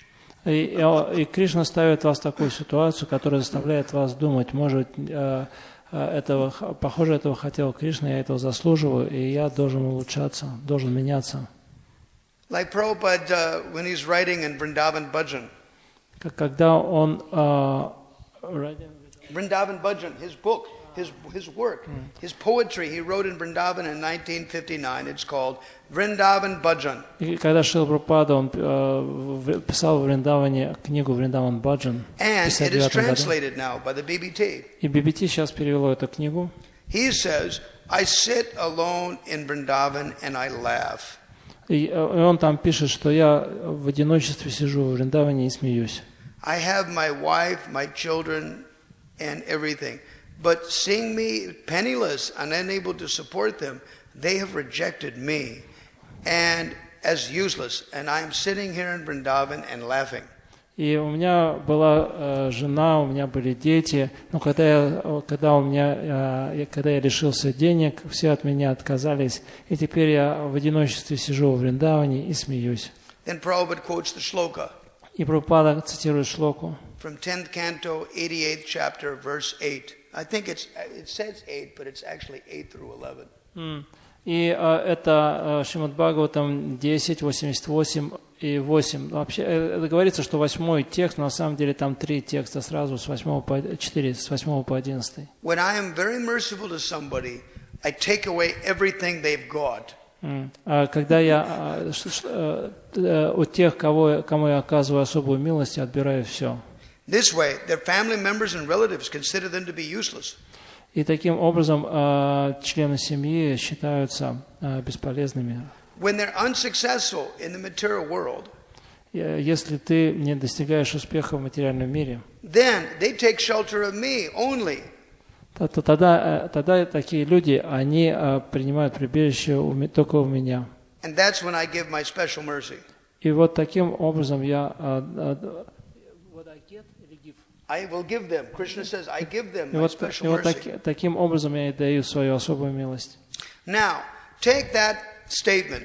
Возьмите это утверждение. Compare it to Bhagavad Gita. В ракурсе Бхагавад-гиты. Chapter 6. 6 глава. Which is shloka 42, 44, 45.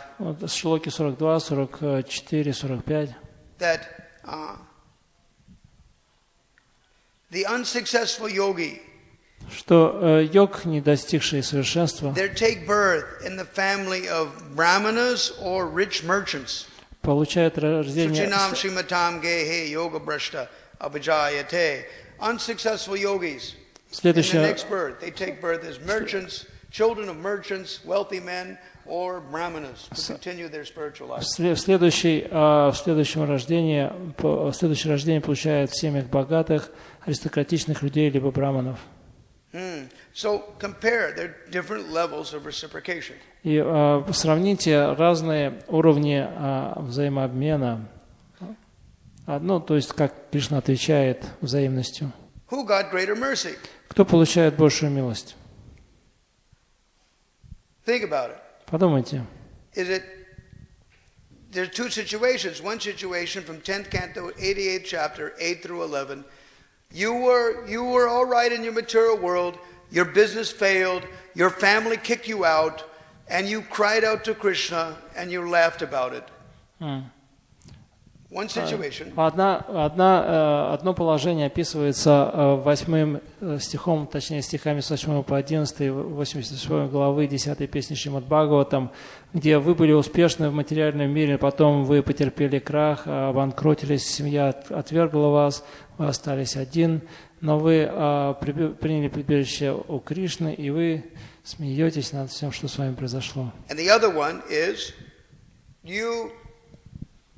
you're unsuccessful, you died, and you took birth in either a wealthy merchant family or a Brahmin family to continue. А другой вариант – это вы потерпели неудачу в своей духовной жизни, вы оставили тело и родились в богатой семье торговцев, либо в браманической семье. So, what is your conclusion? Итак, ваш вывод. Who got the most mercy? Кто получает большую милость? Somebody want to volunteer an answer? Есть добровольцы, поднимайте руки.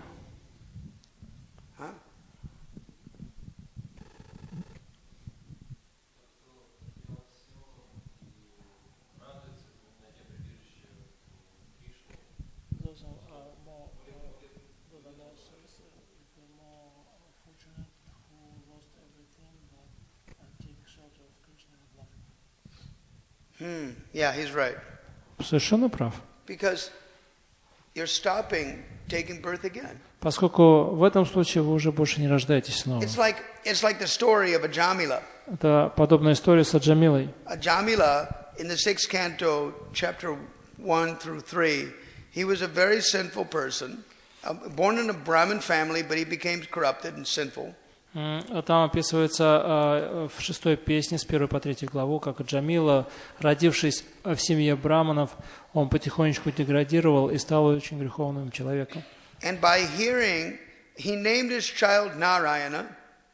Но благодаря слушанию имени своего младшего сына Нараяны, and he died chanting the name of Narayana. Он умер, воспевая имя Нараяны. And then the Yamadutas wanted to steal him, and the Vishnuduta said no, and there was a whole conversation between the two, what constitutes religious principles, and Ajamila was in the middle, and he heard the whole conversation and was purified by the conversation.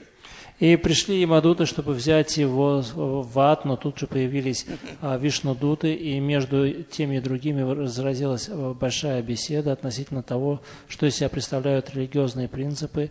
И Аджамил очень внимательно слушал эту беседу, и благодаря этому очистился. BBT has that book called Second Chance. BBT выпустила книгу, которая называется «Еще один шанс». So he went to Himalayas and he continued devotional service and gave up his body and went back to Godhead. И Аджамила, после того, как все-таки он вернулся к жизни, он отправился в Гималайи, совершал там аскезы и в конце концов вернулся домой к Богу. The second point is that if you take birth again, just because you take birth in a wealthy family, we see many children of wealthy families are spoiled rotten. Что касается второго варианта, когда человек рождается в хорошей, богатой семье, мы можем видеть много примеров того, как дети, рождающиеся в богатых семьях, они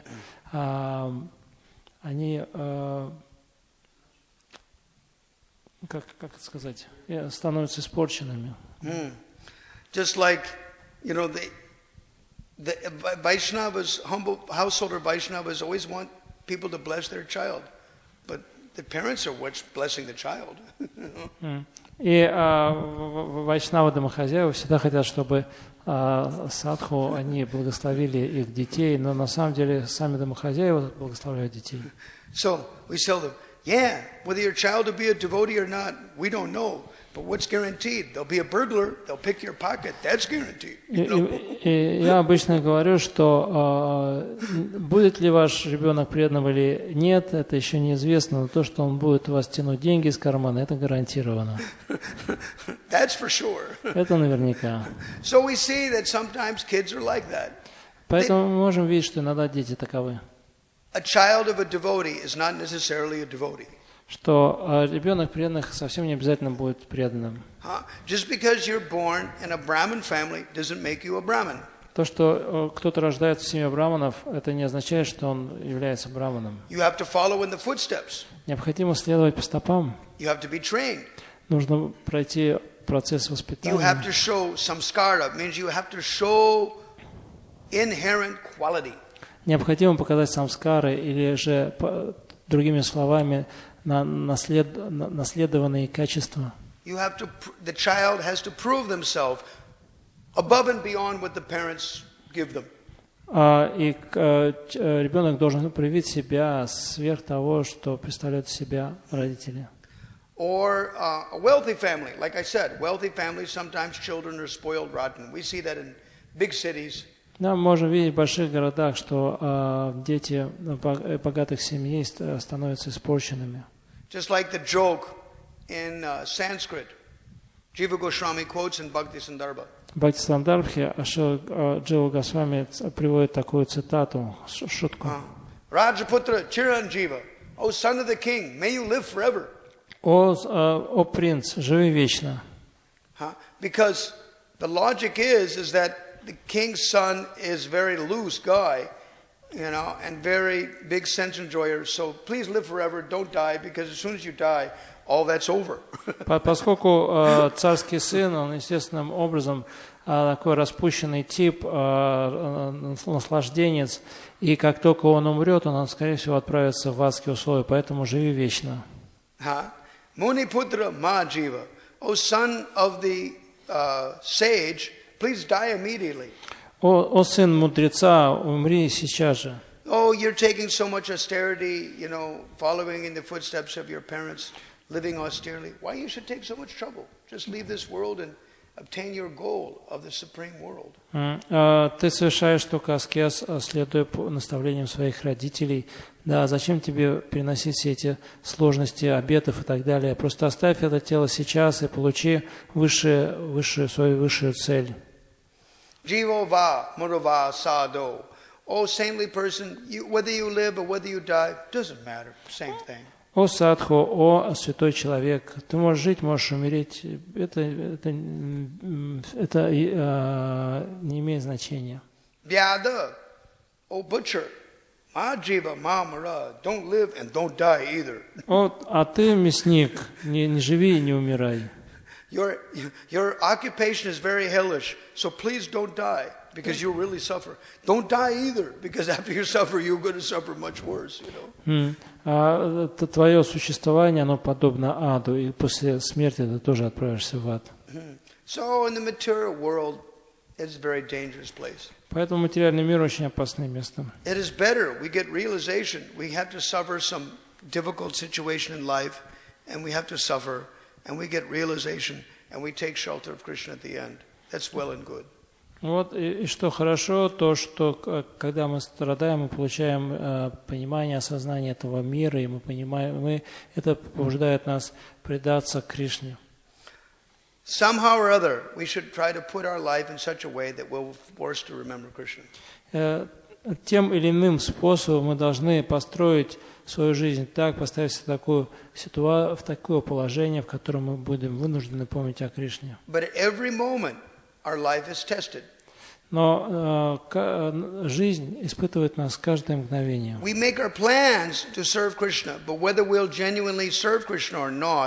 by those plans, almost every day we will be tested. Но мы строим планы относительно того, как нам служить Кришне, но искренне ли мы или нет, каждый день жизнь нас будет испытывать на это. So you may ask, how do we pass the test? А вы можете спросить, как же пройти испытание? Haridas Thakur gave the key. И Харидас Такур дает одну подсказку. Chaitanya Charitamrita Antya-lila, chapter 3, verse 137. 137 текст 3 главы Антия-лилы. Nirantara nam lao karo tulsi sevan acharet pavitabir Krishna racharan. Chant Krishna's name constantly with your hands, Sir Tulsi Devi. Very quickly you'll get Krishna's lotus feet. Постоянно воспевай святое имя, руками служи Тулси Деви, очень быстро ты обретешь лотосные стопы Кришны. Jiva Goswami describes her quality as sprishta vapu pavani, to purify. By touching her, we become purified. И Рупа Госвами, он описывает 4 качества, то есть 4 формы блага, которые приносит Тулси Деви. Если мы прикасаемся к ней, мы очищаемся. What that means is purify you from your wretched, low-class bodily existence. Это значит, что это очищает нас от дурной наследственности нашего рождения. It's wonderful. Это удивительно. There is nothing that she cannot help you get. Нет ничего, чтобы Тулси Деви не помогла вам Whatever обрести. aspiration you want in relationship to Krishna, there's nothing that she cannot help you get.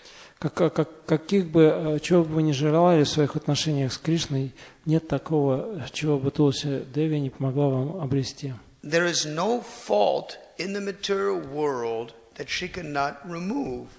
Нет такого недостатка в этом материальном мире, который бы она не могла устранить. She can destroy any fault that you have in the material world.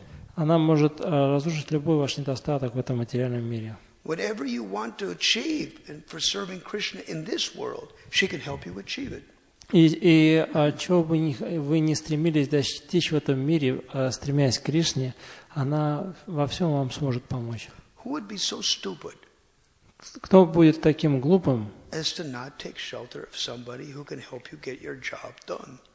кто откажется принять прибежище у того, кто поможет вам выполнить вашу миссию, ваше желание? И ответ Probably us, because we don't take shelter of what's good for us all the time. И ответ в том, что похоже, что это мы, поскольку мы не принимаем прибежище у того, что является благом для нас в любое время. Fortunately, К счастью, just like Krishna is situated everywhere, so Krishna's spouse, Krishna's Shakti, like Tulsi, like that, Krishna's consorts, they're situated everywhere. подобно тому, как Кришна присутствует повсюду, его супруги, его Шакти, она также присутствует You везде. invoke their name and they come. Как только вы произносите их имя, они тут же появляются. If we take shelter of them, then they'll give us shelter. Если вы принимаете у них прибежище, они дают вам прибежище. They can help us achieve everything. Они помогают нам обрести все, что мы хотим. Yet what they want to do is they're waiting for us to use our independent volition. Will we take shelter of them or not? Единственное, что они ждут, пока мы проявим свою независимость, примем ли мы у них прибежище или нет. So I've started on this year, this tour, which will end in shelter in Vrindavan at her lotus feet. So we asked all the devotees blessings that we can be successful in this tour. И вот мы сейчас начинаем эту поездку, которая закончится во Вриндаване, и тем, что я приму прибежище Тулси Деви, и мы просим благословения у всех преданных на то, чтобы эта поездка была успешной. So far, so good. Пока все было нормально. But every endeavor will be tested, probably daily. Но каждое усилие будет испытываться, похоже, We каждый can день. use or misuse our time every single day, every single moment. Мы можем правильно или неправильно использовать свое время каждый день, каждую секунду. And only after some time will we become steady. И лишь через некоторое время мы обретем стабильность. Nishta bhakti means to attain this steadiness, where you are dependably steady. Nishta bhakti means dependably steady. Meaning, you can depend on it every single day. They're sane, they're steady, they're reliable. И ништита бхакти означает, что мы постоянно стабильны. Like it was described in Chaitanya Charitamrita Antya Leela 6, that the activities of Raghunath Das Goswami were just like the lines on a stone. They could not be changed. И в Антилиле читании Чайтамрити говорится, что деятельность Рагунаты Даса Госвами, она была подобна линиям на камне, то есть их невозможно удалить, их невозможно изменить. We have many different situations that happen to us in our life. И в нашей жизни происходит много всякого разного. And that's true. Это правильно, But правда. we should be prepared for all of them. Мы должны быть готовы ко всем им. When our situation is like this, how are we going to react for Krishna consciousness? Вот если с вами произойдет то-то и то-то, как вы будете себя вести в сознании In Кришны? every one of our situations, we should have a scenario ready for it. И для каждого поворота событий в своей жизни у нас уже должен быть заготовлен модель поведения. Because unless we prepared, we're not going to start fighting our distractions.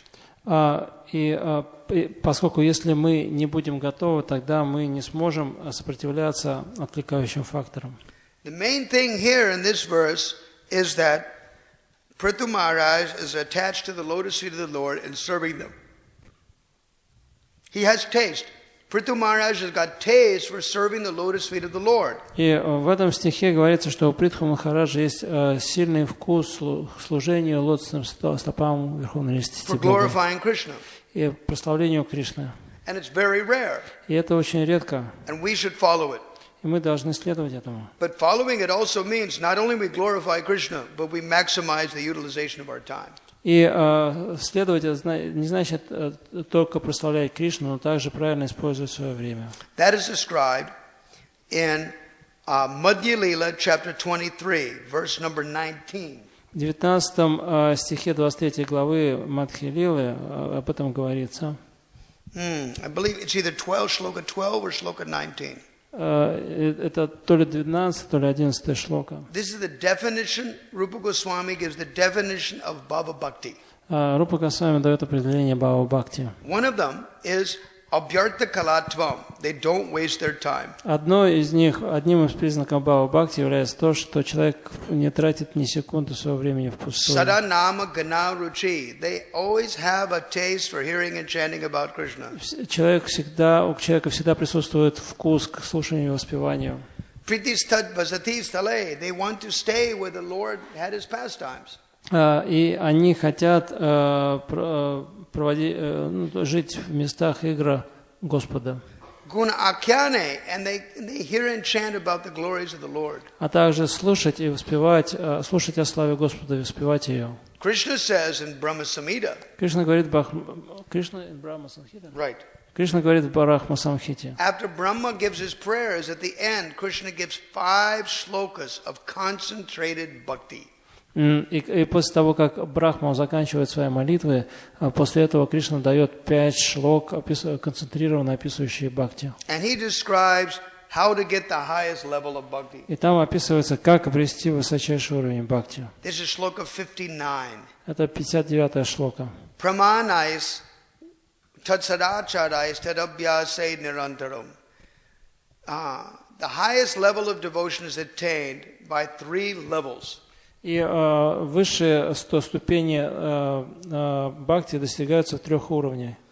The help of scriptural evidence, pramana. Первое – это благодаря свидетельствам священных писаний, праманам. Tatsadacharais and theistic conduct, meaning Sadachara means good devotional service. И садачарой, то есть Tatsadacharайс. это правильным поведением преданного. Tadabhyase nirantaram. And practicing that all the time. И последнее, что это должно происходить постоянно. Those three things act to give you intelligence. И эти три вещи, они действуют так, что дают вам разум. Imbued with devotion. Они пропитаны преданным. Разум, который пропитан преданностью. У вас появляется разум, как вы можете преподнести себя Кришне. И тогда человек достигает высшего уровня бхакти. Мы должны стремиться к этому. Харе Кришна. А где все остальные? Куда все ушли?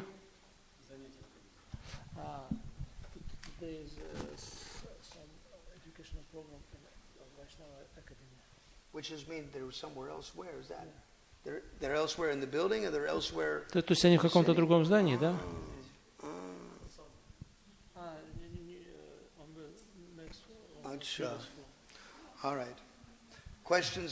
Итак, вопросы?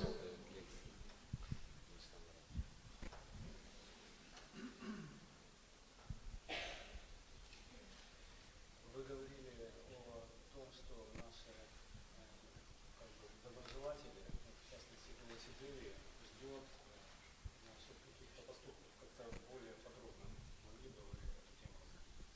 You said that our wishers, let's suppose they are waiting until we will take shelter of them. Could you explain it? We have our independence. We'll serve Krishna or not. They're just waiting for us to see what are we going to do. У нас есть независимость, то, есть мы можем так или иначе использовать ее, и поэтому они ждут, они терпеливы, какой выбор мы сделаем. Они всегда готовы ответить нам взаимностью, но мы не особо торопимся к ним обращаться. Sure, I got no objection. You're not running to me, so if you run to me, I can give you shelter, but I'm just waiting for you, you know. Вот, у меня, я лично не имею ничего против, но ты же не обращаешься ко мне. Ты только обратись, и я сразу же дам тебе защиту. When one devotee asked Prabhupada, how come Maya, the illusory energy, is so strong? Prabhupada answered, because your purpose is not strong enough, that's why. И один ученик спросил Шрилу Прабхупаду, почему вот Майя, она такая сильная? И Прабхупада сказал, потому что твоя решимость такая слабая. If you identify what is actually in your interest, we should do that. If you identify what is good for you, then you'd be stupid not to do it. Если вы понимаете, что принесет вам благо, и вы не делаете этого, то значит, что вы глупые. Yeah, there's so many missed opportunities. Существует столько всяких возможностей в преданном служении, которые человек упускает.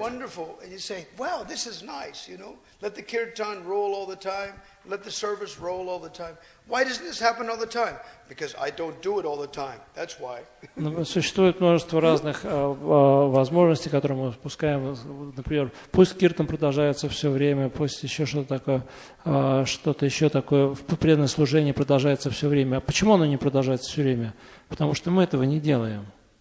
Мы можем, оно доступно, но мы этого не делаем. I remember my godbrother Vishrambha Swami used to refer to it as our causeless unwillingness to serve Krishna. Basically, it means donkey mentality.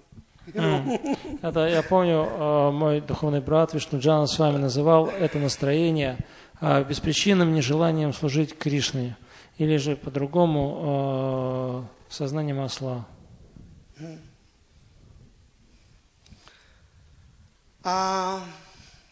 Bhaktivinoda Thakur prays like that in one bhajan, the Gopinath bhajan, that my dear Lord, the illusory energy is putting a collar around my neck. Please, drag me to you, so that I can cross this horrible ocean of birth and death. Put what on my neck? Collar. strangling me, whose energy is strangling me. И Бхактивинода Такур, он поет в баджане Гопинат, что мой дорогой Господь, иллюзорная энергия перетянула петлей мне горло. Пожалуйста, вытащи меня отсюда. Okay. The answer is, we don't take shelter of it. Но It's our fault, not their fault. ответ в том, что мы не ищем у них прибежище. Это наша вина, а не их недостаток. Which means whatever good we see in devotional life or whatever nice, we just need to do more of that. That's all. Смысл в том, что если мы что-то видим хорошее в преданном служении, мы должны стремиться следовать этому. Okay. Other questions? Еще вопросы? Да.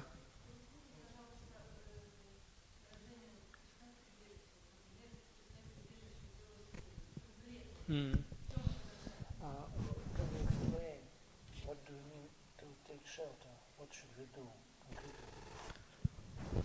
The Sanat Kumara said 50% perspiration and 50% ashraya. If you don't do the perspiration for her, you'll never know who she is. Санат Кумар, он говорит, это преданный из Канады, что 50% тяжелого труда, 50% ашрая преданности. Если вы не готовы тяжело трудиться для Туласи Махарани, тогда вы никогда не поймете, кем она является на самом деле. There's actually described in Bhakti Vishrambha Sindhu what concept there are 9 processes of serving her. И в Бхакти Расамрита Синдху описывается 11 процессов служения Туласи Деви. Drishti, seeing her. Дришти, значит, созерцать ее. Sprishti, touching her. Спришти, прикасаться.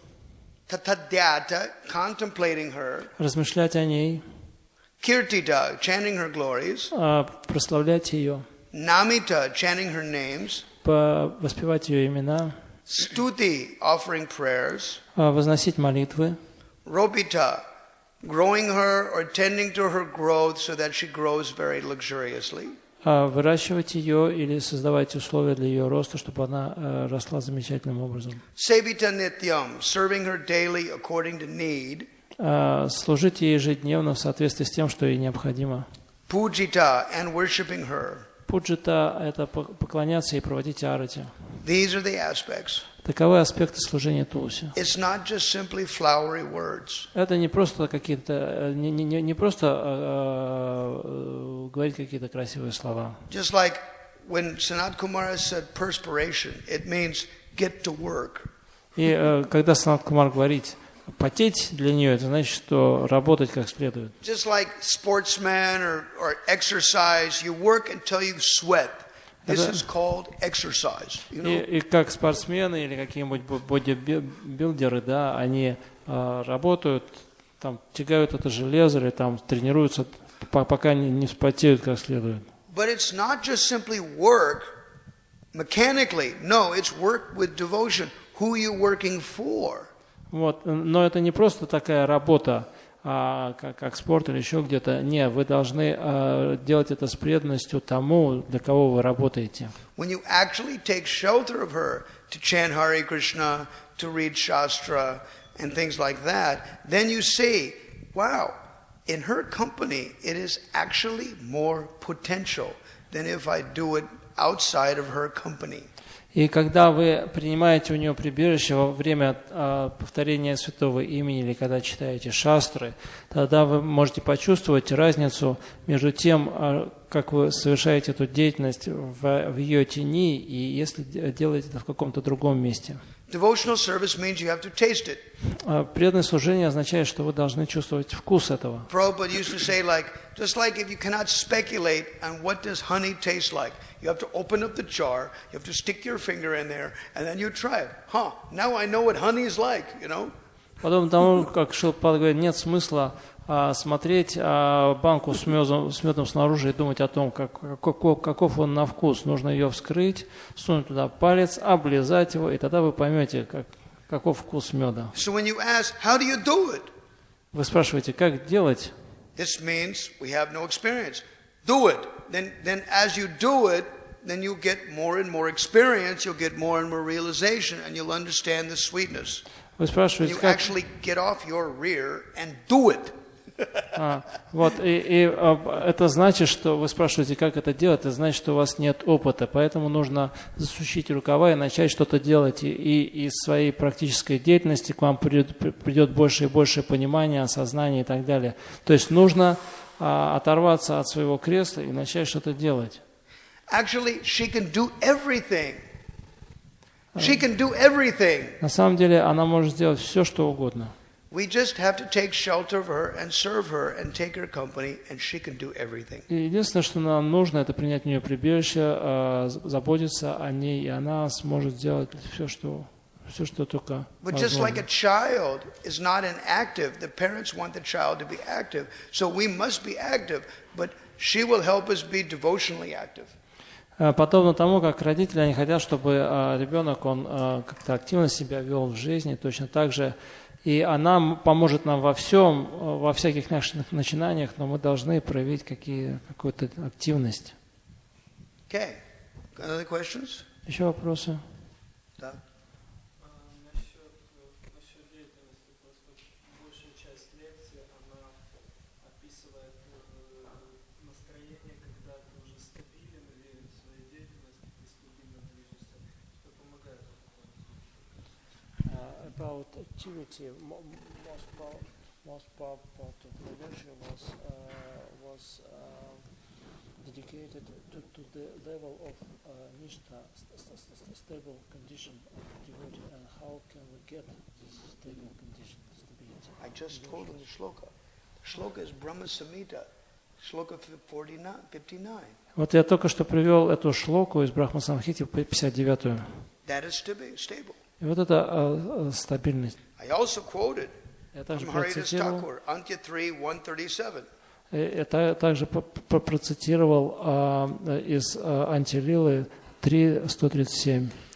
That's stable. Это та же стабильность. Right. There's so many verses in Bhagavatam that describe stability. No, he asked how to get this. You do it. You read those shlokas, you think about it, you understand it, and you do it. Вот, Then you become stable. Вот. If you don't do it, you do not become stable. Вот, You got to get off of talking about it, and you got to get into doing it. вот, Get off your ass and do it. вот, и что нужно сделать, это то, что вы должны читать эти стихи, вы должны размышлять над ними, понять и действовать в соответствии с тем, что там написано. Если вы будете просто читать их и просто как бы так размышлять, и ничего не будете делать, то ничего не будет происходить. То есть нужно начать двигаться. The shlokas are there. We have to. The Sanskrit cannot be wrong. The Bengali cannot be wrong. The words of our acharyas cannot be wrong. We have to apply them concretely in our life. Then we'll see, wow, that's what it means, you know. Дело в том, что эти стихи уже есть. Шастры не могут ошибаться, ачарьи не могут ошибаться. Это уже есть. То есть единственное, что необходимо, это взять то, что там написано, и применить это в своей жизни, и тогда вы увидите, как оно работает. Okay. Yeah.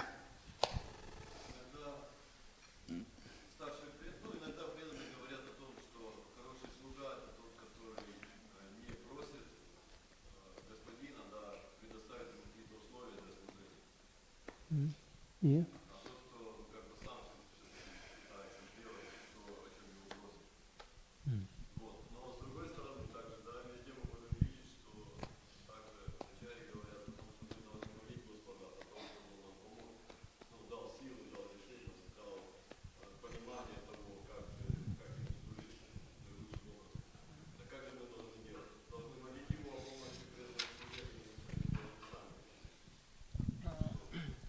Senior devotees say that good servant should not ask his master to give him some facilities for service.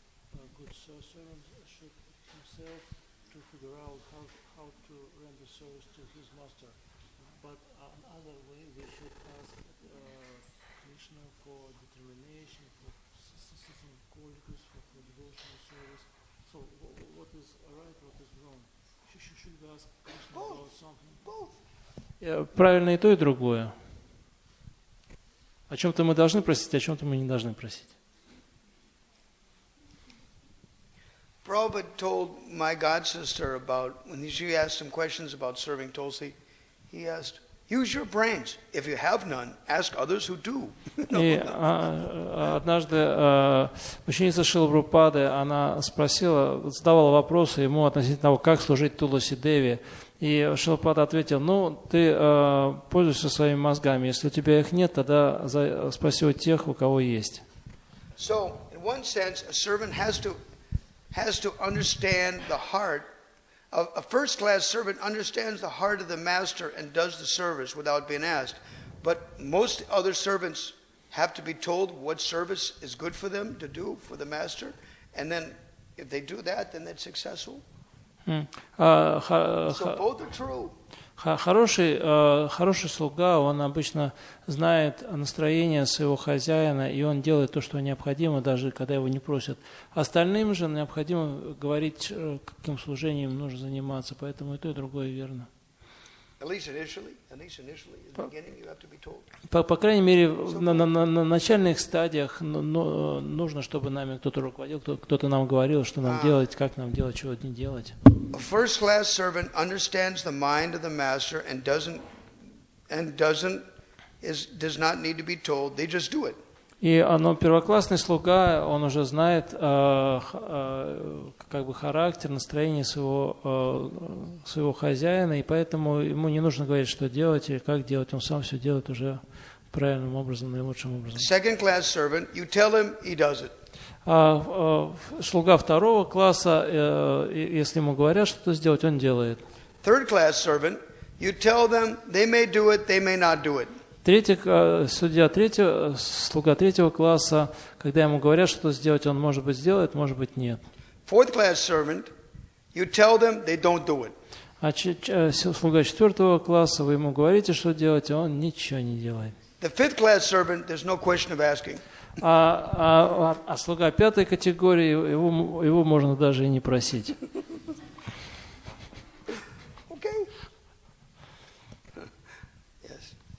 Other questions? Еще вопросы?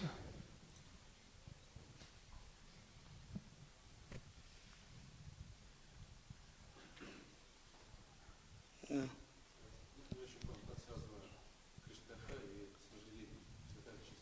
I can't understand the connection between Krishna Katha and lusty desires.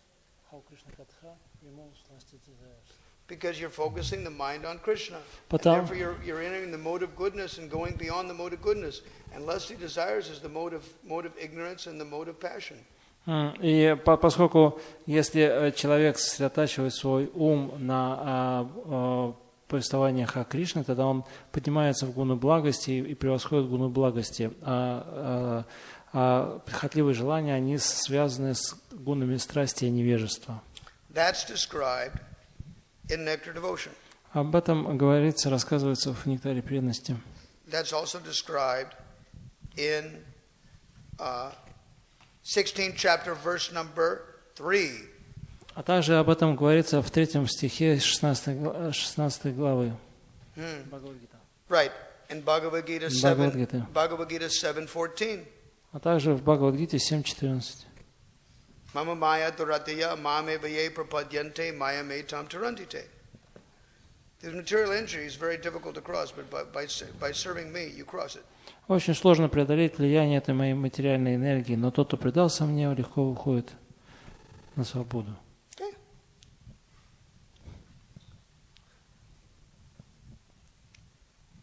This, basically, 4th canto, chapter 22, verse 29 is the famous verse quoted in this connection.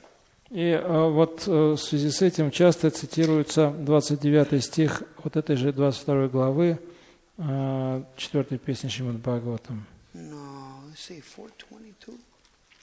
Is it 429, 22? Oh, I've seen it. I thought it was 422. 422, 29. Huh?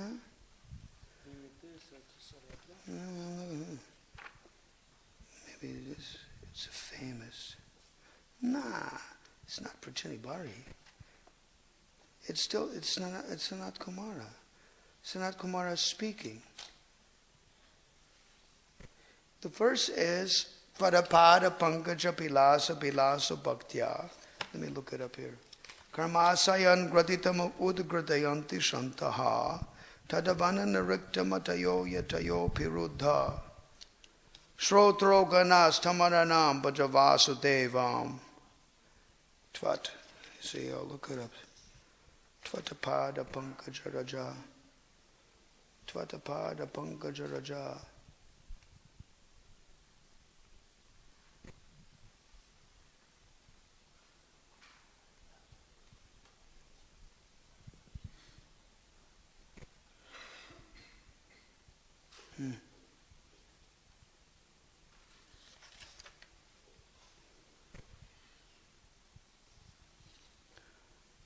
Tavapada Pankaja Raja. Tvatapada Pankaja Palasa Vilasa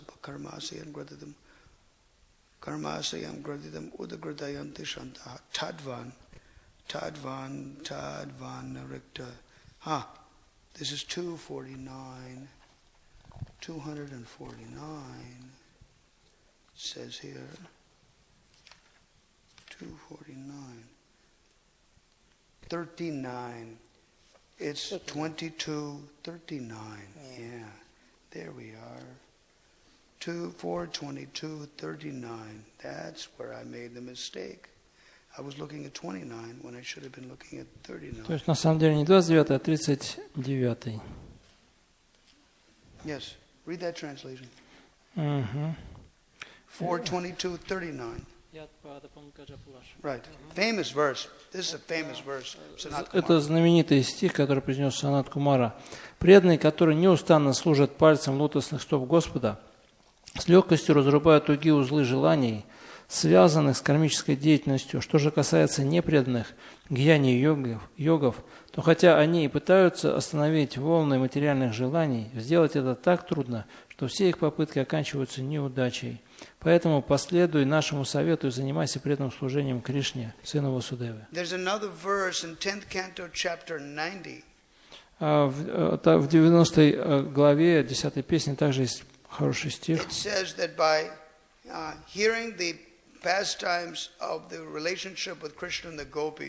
Что там говорится, что слушая об играх Кришны с Гопи,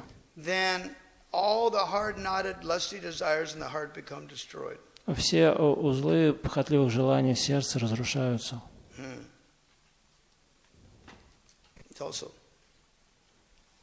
Это также. И еще вопросы? Такие горячие вопросы, или же мы все остановимся?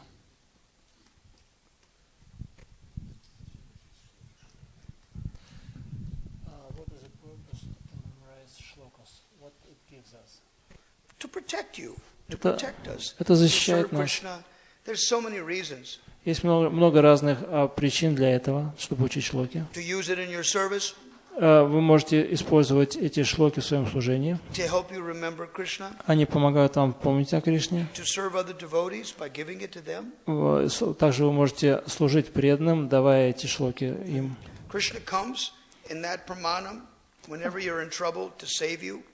Кришна приходит, чтобы защитить вас через эту праману. Да.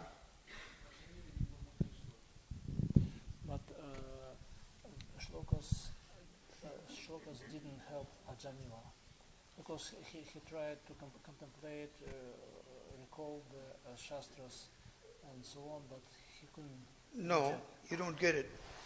What do you mean didn't get? No. Нет. The thing is this, it shows that association is very important. Not only you have to have Shastra Pramanam, but you have to have Tatsadacharais. I quoted the shloka from Krishna's mouth, Krishna's own mouth. Но дело в том, что недостаточно только изучать шастры, да, как я уже цитировал из Брахма Самхиты, то, что говорит Krishna spoke it directly. This means Ajamila, he tried to do it, but the defect in him, he was not doing Tatsadacharais. and neither was he doing tadabhyasa nirantaram. So he could not, because he was not doing two of the things, he was deficient in two of the things that Krishna told him. Therefore, he could not remember the pramanam. Tadabhyasa nirantaram. He was not doing tadabhyasa nirantaram, and neither was he doing tatsadacharais. Because he was not doing those two things, he was not able to remember the pramanam. Tatsadacharais means right behavior. Right behavior. He was doing wrong behavior. И дело в том, что он не делал всего, потому что, как говорит Кришна, необходимо три вещи для того, чтобы подняться на высшие уровни бхакти. Это необходимо шастра праман, а также необходимо правильное поведение, и все это должно делаться постоянно. То есть, поскольку у него не хватало двух вещей из трех, то, соответственно, он получил такой результат. Но, к счастью для него, святое имя ему помогло. Но на самом деле нам не стоит подражать ему.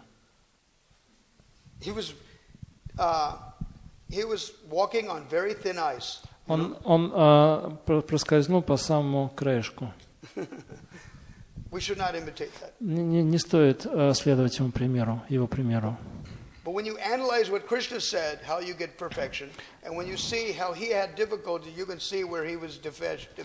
Но когда вы подумаете о том, будете размышлять о том, какие условия ставит Кришна для того, чтобы человек обрел совершенство, и посмотрите историю Аджамила, вы можете увидеть, чего ему не хватало в том, чтобы достичь совершенства. Based on his deficiency, therefore the Yamadutas wanted to arrest him. И из-за вот тех недостатков, которые у него были в практике, Ямадуты хотели его взять себе. Но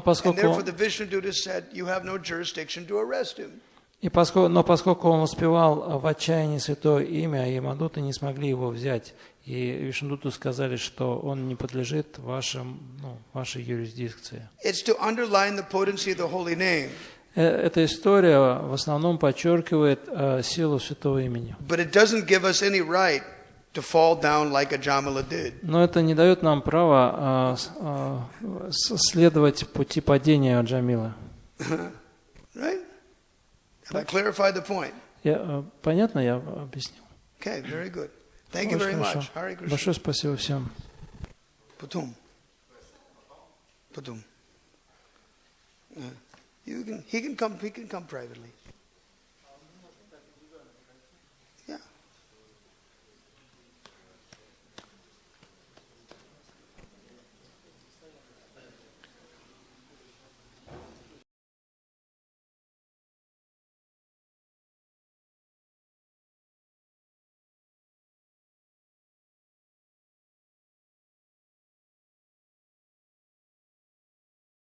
On this sacred day, one should worship Lord Narayana, for he is its ruling deity.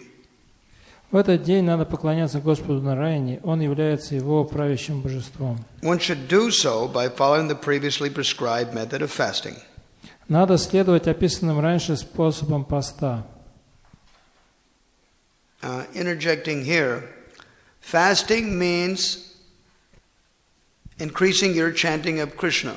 И сделаем небольшую вставку, что пост означает увеличить воспевание славы Кришны. In Sanskrit it is called upavas.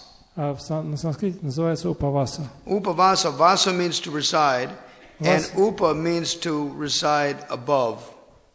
Васа означает обитать, а упа означает сверху. Upa also means subordinate. Упа также означает подчиненный. What this also means is that aside from residing next to Krishna, there are other things you should do. И чтобы быть рядом с Кришной, необходимо делать следующие вещи. The main thing to do with Krishna is to think of him. И первое, что необходимо делать, связанное с Кришной, это думать о нем. To chant his name always. Все постоянно воспевать его имена. To remember the glories. И помнить его славу. And to distribute it to other people. А также распространять эту славу окружающим людям. That's our main business. Это наше основное занятие. whatever you need to do to serve that is important. И что бы вы ни делали, чтобы выполнять эти вещи, это нужно делать. The important thing is to do your service. Самое важное, что необходимо делать, это ваше служение. With great love and attention. С большой любовью и вниманием. And on this day, Ekadasi, you try to increase thinking of Krishna. И в этот день Экадаши человек пытается усилить свое памятование о Кришне. This means whatever you normally have to do bodily speaking, you try to delegate that to the next day. Это значит, что то, что вы должны сделать в этот день для поддержания своего тела, лучше перенести на следующий день. So, and the same thing goes with anything regarding the bodily conception of life. Это относится ко всему, что относится к телесной концепции представления о жизни. Now, generally, to keep body and soul together, one eats prasadam. И, как правило, чтобы душа оставалась в теле, ее нужно принимать прасад. Now, if you analyze what that means practically, если вы посмотрите на это с практической точки зрения, purchasing, washing, cutting, cooking, offering, distributing, cleaning up afterwards, sleeping, answering the call of nature, taking a bath, add the whole thing up, it's about 4 hours or 5 hours of work. Итак, вы должны купить, вы должны все это помыть, почистить, порезать, приготовить, предложить, раздать, съесть, потом все вымыть, потом вас потянет сон, нужно поспать, потом зов природы нужно ответить, помыться нужно, и все это займет часа 4 удовольствия. So, it was considered to be a valuable conservation of time by throwing a meal. Just on Ekadasi, the basic rule is give up eating.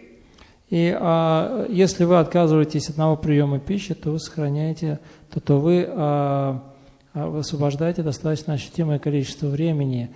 И одно из основных аскез, то есть обетов в Экадаши, это пост.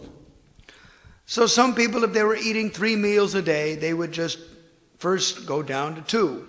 И некоторые люди, они привыкли питаться 3 раза в день, поэтому они могут сократить количество приемов пищи на 1. И таким образом 2 раза всего в день кушать. So then the idea of that would be then the time that you saved, you should use it in your spiritual life when you don't have time to do the other 2 weeks. И смысл в том, что то время, которое у вас освободится, благодаря сокращению количества приемов пищи, вы можете потратить ее на какое-то преданное служение, которое вам может быть сложно выполнять в течение остальных 2 недель. Now today, as Ekadasi happens to be on a Saturday, but sometimes it happens in the middle of the week, and you still have to go to your job, and you still have to do everything that you normally do. Сегодня у нас Экадаши, он приходится на субботу, но чаще всего Экадаши приходится на будний день, когда вам нужно идти на работу и делать много разных других вещей. So it's a sacred day for you, but not for the people you work with. Это священный день для вас, но не для тех, с кем вы работаете. And they're expecting you И они ждут вас, to do your normal work. чтобы вы работали как обычно.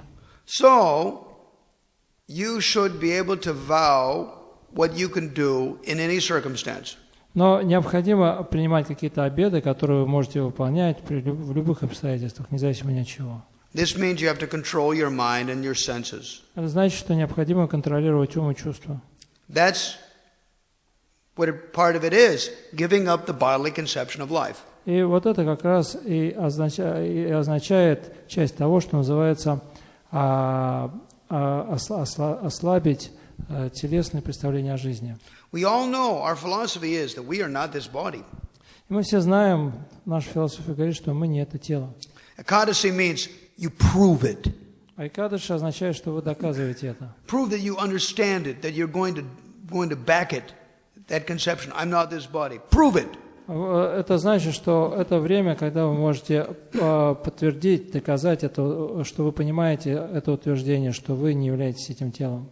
Ultimately, when somebody is dying, they give a beating anyway.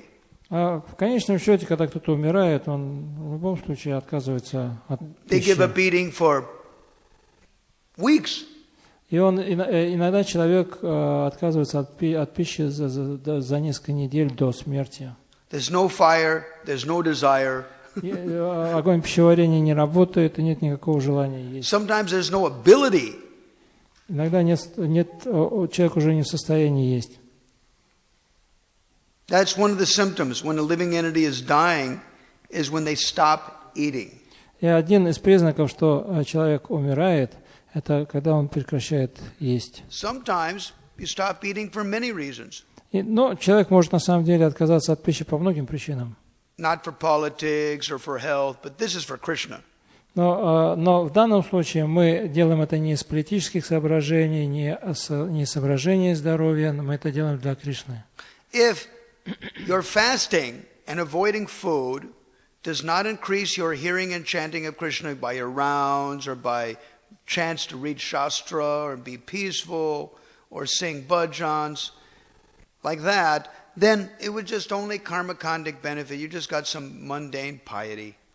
И если ваш пост на Экадаши не сопровождается усилением слушания и воспевания того, что вы воспеваете больше святое имя или больше читаете шастры или баджаны, тогда ваш пост, он приносит вам, будет иметь природу карма-канда, он просто увеличит ваше благочестие. So this is, if you're going to save time, you have to analyze what am I going to do with the time thus saved. И если вы хотите правильно использовать это время, тогда вы должны распланировать, подумать над тем, на что вы потратите то время, которое освободится у вас за счет сокращения приемов пищи. Bhaktivinoda Thakur says in Chaitanya Shikshamrit, from Ekadasi to Ekadasi you make your short-term plans for long-term prema. И Бхактивинода Тхакур говорит в читании Шикшамриты, что человек должен следить от Экадаши до Экадаши, как он постепенно продвигается вот короткими шагами к высшей цели премии. So you should learn something nice. То есть нужно что-то выучить замечательное, знать. Now, every Ekadasi we're trying to improve, right? И с каждой Экадаши мы пытаемся сделать лучше, чем был раньше. But we're also trying to remain steady. А кроме того, мы пытаемся быть стабильными. So after about 6 months of Ekadasis like that, you get the feeling that, yeah, I can probably do this no matter what flies in my face, what I'm forced to do or what I'm asked to do on Ekadasi. I can probably maintain that stamina. И, скажем, вы берете какую-то врату на Экадаши, исследуете ее в течение полугода, и вы начинаете чувствовать себя уверенно и чувствовать так, что независимо ни от каких обстоятельств, с которыми бы вы не столкнулись во время Экадаши, неожиданности вы в состоянии следовать этому стандарту. Bhakti means, what are you applying? Бхакти означает то, что вы делаете в своей жизни. Not what we say we want to do, not what our philosophy says we want to do, but what are you making of it? Не то, что шастры говорят, вы должны делать, или то, что вы говорите, нужно делать, а то, что вы реально выполняете в своей жизни, какую практику. Okay, so if you got some benefit from that, from like 6 months of Ekadasi like that, and you said, wow, that was pretty good. И если вы получаете какое-то благо от тех Экадаши, которые вы соблюдали в течение полугода, от того стандарта, вы думаете, здорово. Then you check your social circumstances, your health, etc., and see if you can do a little more for Krishna. И вы начинаете смотреть на то, как вы живете, на ваши обстоятельства, на свое состояние здоровья, и думаете, могу ли я как-то еще больше усилить Экадаши? Throw another meal. И вы сокращаете количество приемов пищи еще на 1 раз. Save another 4 hours. Еще у вас появляется дополнительных 4 часа. Do that for like 6 months of Ekadasis. И вот вы еще полгода следуете этому стандарту новому. If you can increase your chanting and hearing and chanting and remembering of Krishna by that. Если благодаря этому вы можете увеличить слушание воспевания и памятование о Кришне, your health didn't go down, и ваше здоровье вас не подводит, your service, your external circumstances just got better. и ваше служение и внешние какие-то обстоятельства улучшаются, Because you're increasing your Krishna consciousness. поскольку ваше сознание Кришны, оно растет, Then why not increase it? тогда почему бы не усилить обед? So the last meal changes. И вот последний прием пищи вычеркивается. It becomes kalpavasa. Он точнее меняется, он становится калпавасой. Kalpavasa means fruit, yogurt, something quick, something easy. Вы едите что-то такое очень простое, йогурт, фрукты, то, что не требует много времени для приготовления. No trouble to arrange. То есть для этого не нужно как-то очень сильно No cooking, организовать. no headache. Никакой головной боли, связанной с готовкой. Less cleaning. И практически ничего не нужно мыть, чистить. Offer to Krishna, take it. Предлагаете Кришне, принимаете. Kalpavasa means basically you're asking your fire of digestion to shut up. Калпаваса означает, что вы так или иначе заставляете свой огонь пищеварения, так сказать, помолчать. Basically, if you're used to eating at a specific type of day, you'll find by that time of day, on a fast day, your body is going to kick in and say, "What about me? What about me?" Your stomach's going to say, "What about me?" Как правило, если у вас такой устойчивый распорядок дня, то в то время, когда вы обычно едите, ваш желудок начинает напоминать вам о себе, там урчать, кричать. Basically, if you ignore it, it goes away. Но обычно, если вы не обращаете на это никакого внимания, то оно через какое-то время проходит. But if the hunger is too much, но если голод вас очень сильно терзает, then some devotees get dizzy. Dizzy. У некоторых преданных мутится сознание. Other people, it's not a big deal at all. А для некоторых это вообще пара пустяков. You stay busy, you forget about it. И человек, он просто занимается своими делами и полностью забывает о еде. Fasting 24 hours is probably really good for your bodily health also, because it burns all types of garbage. Кроме того, 24-часовой пост, он полезен даже телу, он в это время сжигается куча разного мусора в вашем теле. Everybody needs a vacation, especially your stomach. Всем нужны выходные, и в особенности желудку вашему. So, if that was all right, если вот у вас все идет уже хорошо, you do that for 6 months of Ekadasis, and I didn't die yet, it was all right. И вот вы соблюдаете Экадаши в таком режиме в течение 6 месяцев, и, так сказать, щупаете себя и думаете, я еще живой. It's just between you and Krishna. Но это на самом деле все происходит между вами и Кришной. Others really don't know what's going on. А другие даже не знают, что у вас там такое происходит. Well, if you did that, okay, that's fun. Now, just throw away the food. No food. И вот все хорошо, давайте теперь мы вообще не будем есть. That's called Sajjal Ekadasi. Это называется Саджал Экадаши. I'm only drinking water. То есть человек только пьет воду. But the most important thing on Ekadasi is to remember Govinda and to chant his name more. Но на самом деле самое главное в Экадаши — это помнить Говинду и больше воспевать Святое Имя. Make sure you have energy to do that. И вы должны быть, то есть у вас должно быть достаточно для этого энергии. If you can do that, then you can throw away water. After 6 months or something, sometimes you can throw away И water. если вы себя нормально чувствуете, если у вас достаточно энергии, чтобы слушать, воспевать и помнить, тогда через 6 месяцев вы можете уже отказаться и от воды. But still, you should increase your hearing and chanting about Krishna. Но вы, тем не менее, должны усиливать, увеличивать слушание и воспевание о Кришне. It is mind over matter. Mind over matter. It means I'm absorbed in Krishna, so I'm forgetting food. I'm forgetting this body. Mind over body. То есть это значит, что вы презреваете это тело, да, то это значит, что несмотря ни на что, что происходит с этим телом, вы можете сосредотачиваться на Кришне. Это вот обычно то, что максимум преданные делают в ИСККОН. Но ранее стандарт был гораздо выше. It's described in Bhakti Sandarbha that they had a lot of more. И в Бхакти Сандarbhe описывается, что стандарт был гораздо выше.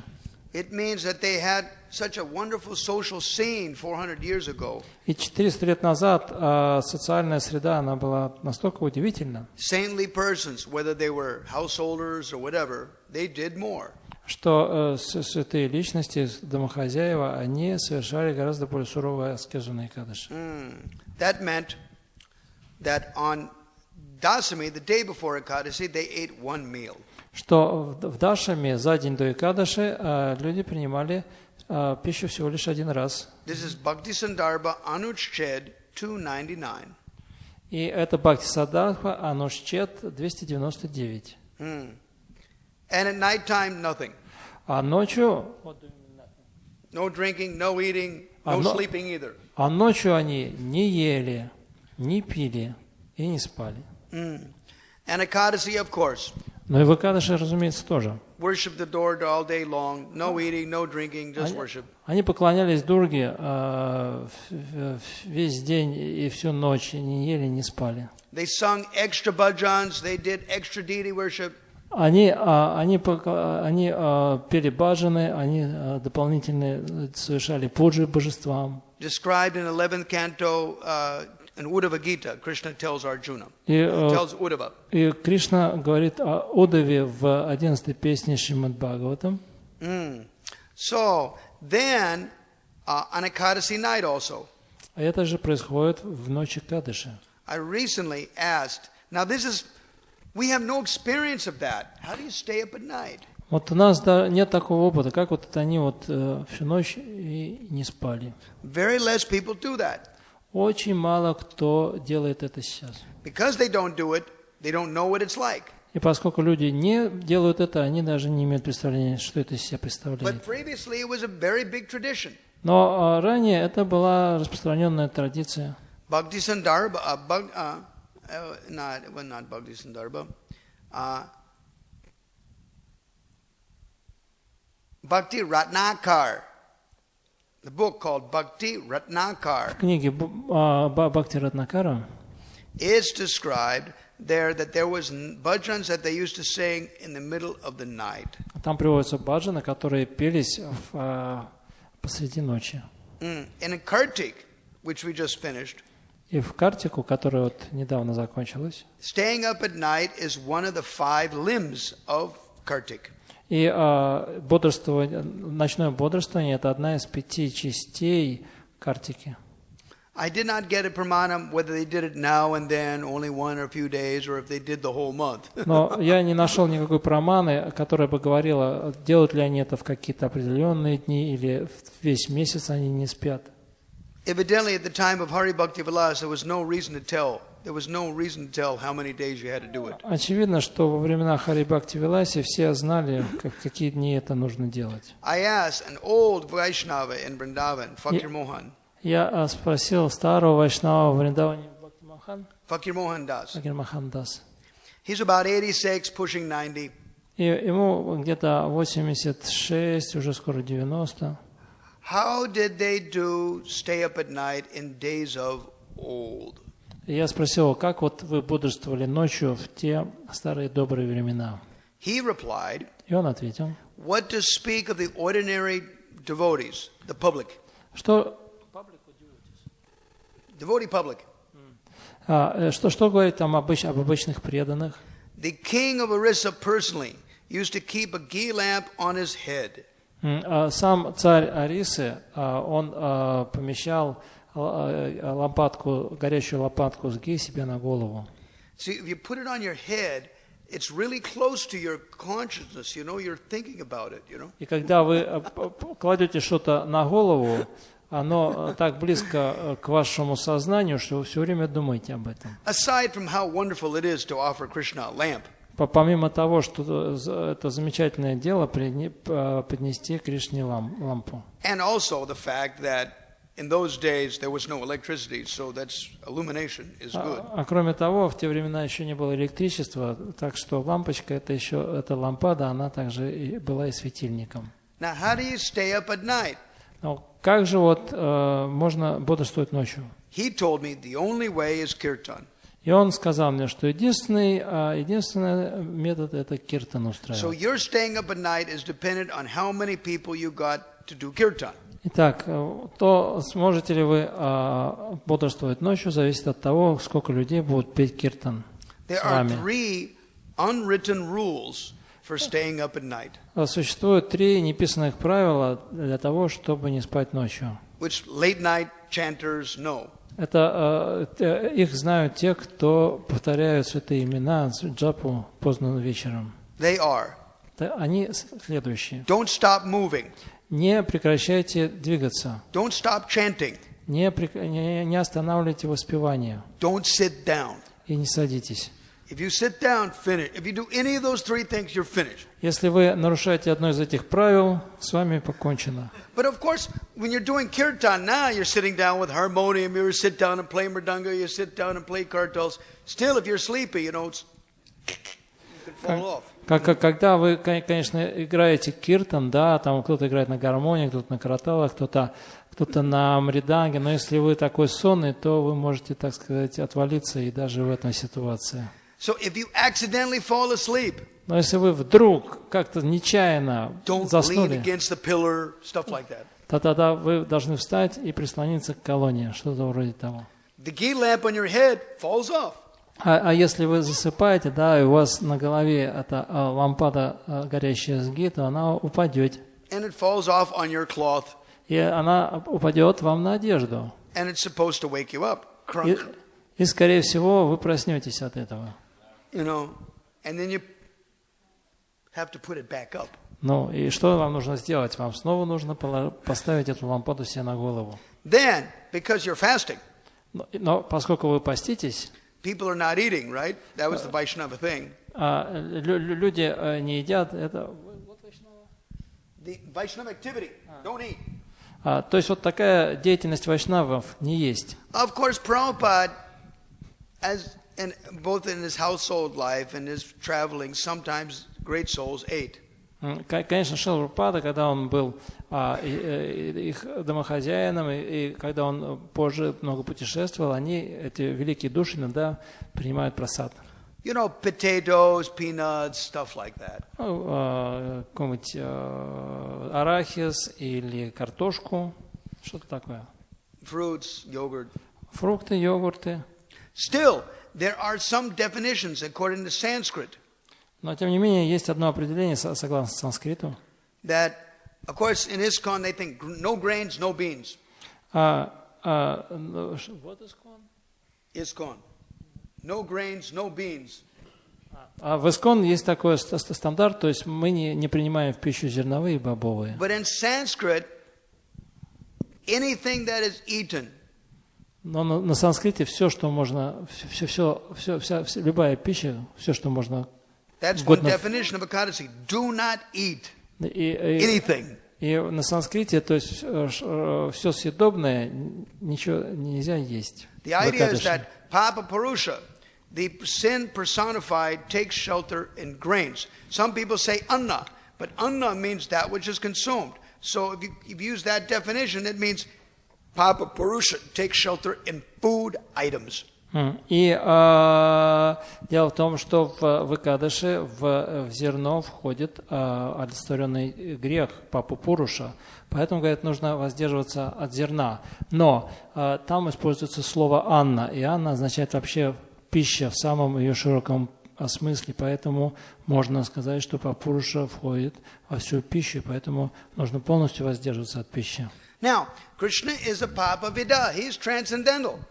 Кришна является Папа Видха, то есть он трансцендентный. So we still offer him everything and go on. Поэтому Кришне мы в Экадаши также предлагаем. And you offer everything to Krishna. Мы предлагаем Кришне любую пищу. Зерно и все остальное. Because when you become liberated and enter the Lord's Leela, you can sit with him and eat with him, and it's no big deal. Поскольку если вы станете освобожденным, войдете в его лилу, то вы можете есть все, что угодно, когда угодно. I want to tell everybody, we are not there yet. We are not liberated yet. Но я должен всем вам сказать, что мы еще не там, мы еще не освобождены. So, we worship Krishna more on Ekadasi, give him more food items, give him more worship. И мы должны больше служить Кришне в Экадаши, давать ему больше бхоги, больше всякого разного. What about the prasadam, you may ask? А что же с прасадом делать, вы можете спросить. In Jagannath Vallabha Gardens, once, when Chaitanya Mahaprabhu with his associates were there, однажды в саду Джаганнатха Валабхи Господь Чайтанья со своими спутниками был там. Somebody brought some Jagannath Mahaprasadam. Кто-то принес ему Джаганнат Махапрасадам. And they asked him, look, what are we supposed to do? И его спросили, что же нам теперь с ним делать-то? Chaitanya Mahaprabhu bowed his head at the tulsi, which was on top of the prasadam. И Чайтанья Махапрабху поклонился Тулси, которая находилась сверху на Махапрасаде. Offered full obeisances to the prasadam. Он склонил голову перед Тулси, предложил полный поклон Махапрасаду. Circumambulated the prasadam. Обошел его. And said, we will eat it tomorrow. И сказал, мы его съедим завтра. So that gives you an idea what you should do. Это вот дает нам представление о том, как мы должны поступать. But like when I was talking with Fakir Mohan Prabhu in Kartik. И когда я разговаривал с Факир Моханом Прабху в Картику, when you're fasting, you can't do kirtan very long. Если вы поститесь, то вам будет трудно петь долгий киртан. So the king would have, about 7 or 8 different kirtan parties. И у царя таким образом было 7 или 8 разных команд киртана. When one kirtan party gets tired, they hand it over to another and they sit back and listen. Когда одна группа устает, то они прекращают, и вступает другая, а первая она сидит слушает. What happens in the early morning hours? А что происходит в ранние утренние часы? In the early morning hours, if you have your own personal deity, ранним утром, если у вас есть личное божество, you should worship the Lord before the Ekadasi ends. Нужно совершить пуджу Господа до завершения Экадаши. And there is a statement in Hari Bhakti Vilas which is quoted in Bhakti Rasamrita Sindhu. И есть одно утверждение в Харе Бхакти Виласе, которое цитируется в Бхакти Расамрита Синдху. If you bathe the deity on Dvadasi day, after the Dvadasi is started, 2 weeks of your worship goes to the demon Vatapi. Если кто-то моет свое божество на Двадаши, то есть когда уже Экадаши закончилась, тогда плоды его поклонения божеству в течение 2 недель переходят демону Ватапи. Vatapi is that fellow that who and his brother were doing some scam. His brother would convert himself into some yagya shishta, some remnants of sacrifice, and feed it to a sage. And then they would chant a mantra, and his brother would come out of the sage's belly, and they would eat the sage. Они в Атапе, он известен тем, что в свое время со своим братом они устраивали вот такие штуки с мудрецами. Брат в Атапе превращался в шишту, то есть как бы в жертвенный дар, и они скармливали его мудрецу, и мудрец съедал этот жертвенные дары. И после этого в Атапе он произносил мантру, этот его брат, он возвращался к жизни и в желудке снова принимал свою форму, и мудрец умирал, и они съедали этого мудреца с братом. И вот эти 2 брата, Витапи и Ватапи, вот они так ходили и убивали мудрецов. Agastya Muni. И вот пока они не наткнулись на Агастью Муни. Now Agastya Muni is a very, very small sage. И Агастья Муни такой невысокого роста, мудрец. But he has a very powerful digestive system. Но у него атомное пищеварение. So when he ate the Yagashishta, he went, he digested it. И когда он съел ягешишту, он моментально ее переварил. He digested him. So, the game was over. И все, игра закончилась. Nevertheless, Но тем не менее, the story is there that if you bathe the deity on Dvadasi day, after the Dvadasi has started, 2 weeks of your worship go to the demon Vatapi. но так или иначе, история гласит, что если вы омываете божество, когда уже началось Двадаши, то плоды 2 недель вашего поклонения божеству уходят демону Ватапи. Sometimes we're unlucky, of course. Иногда мы неудачливы, We разумеется. should try to finish our worship before Ekadasi ends. Но мы пытаемся все-таки закончить поклонение божеству до того, как закончится Кадыш, начнется Of Двадаши. course, there are other things you do with deity worship all day long on Dvadasi. Of course, feeding, arati, that still goes on, okay? Но, тем не менее, поклонение божеству продолжается в течение всего Двадаши, там предложение Бхоги, там Арати и так далее. Все как обычно. The idea of it is that a person has become rejuvenated amazingly because of the Ekadasi.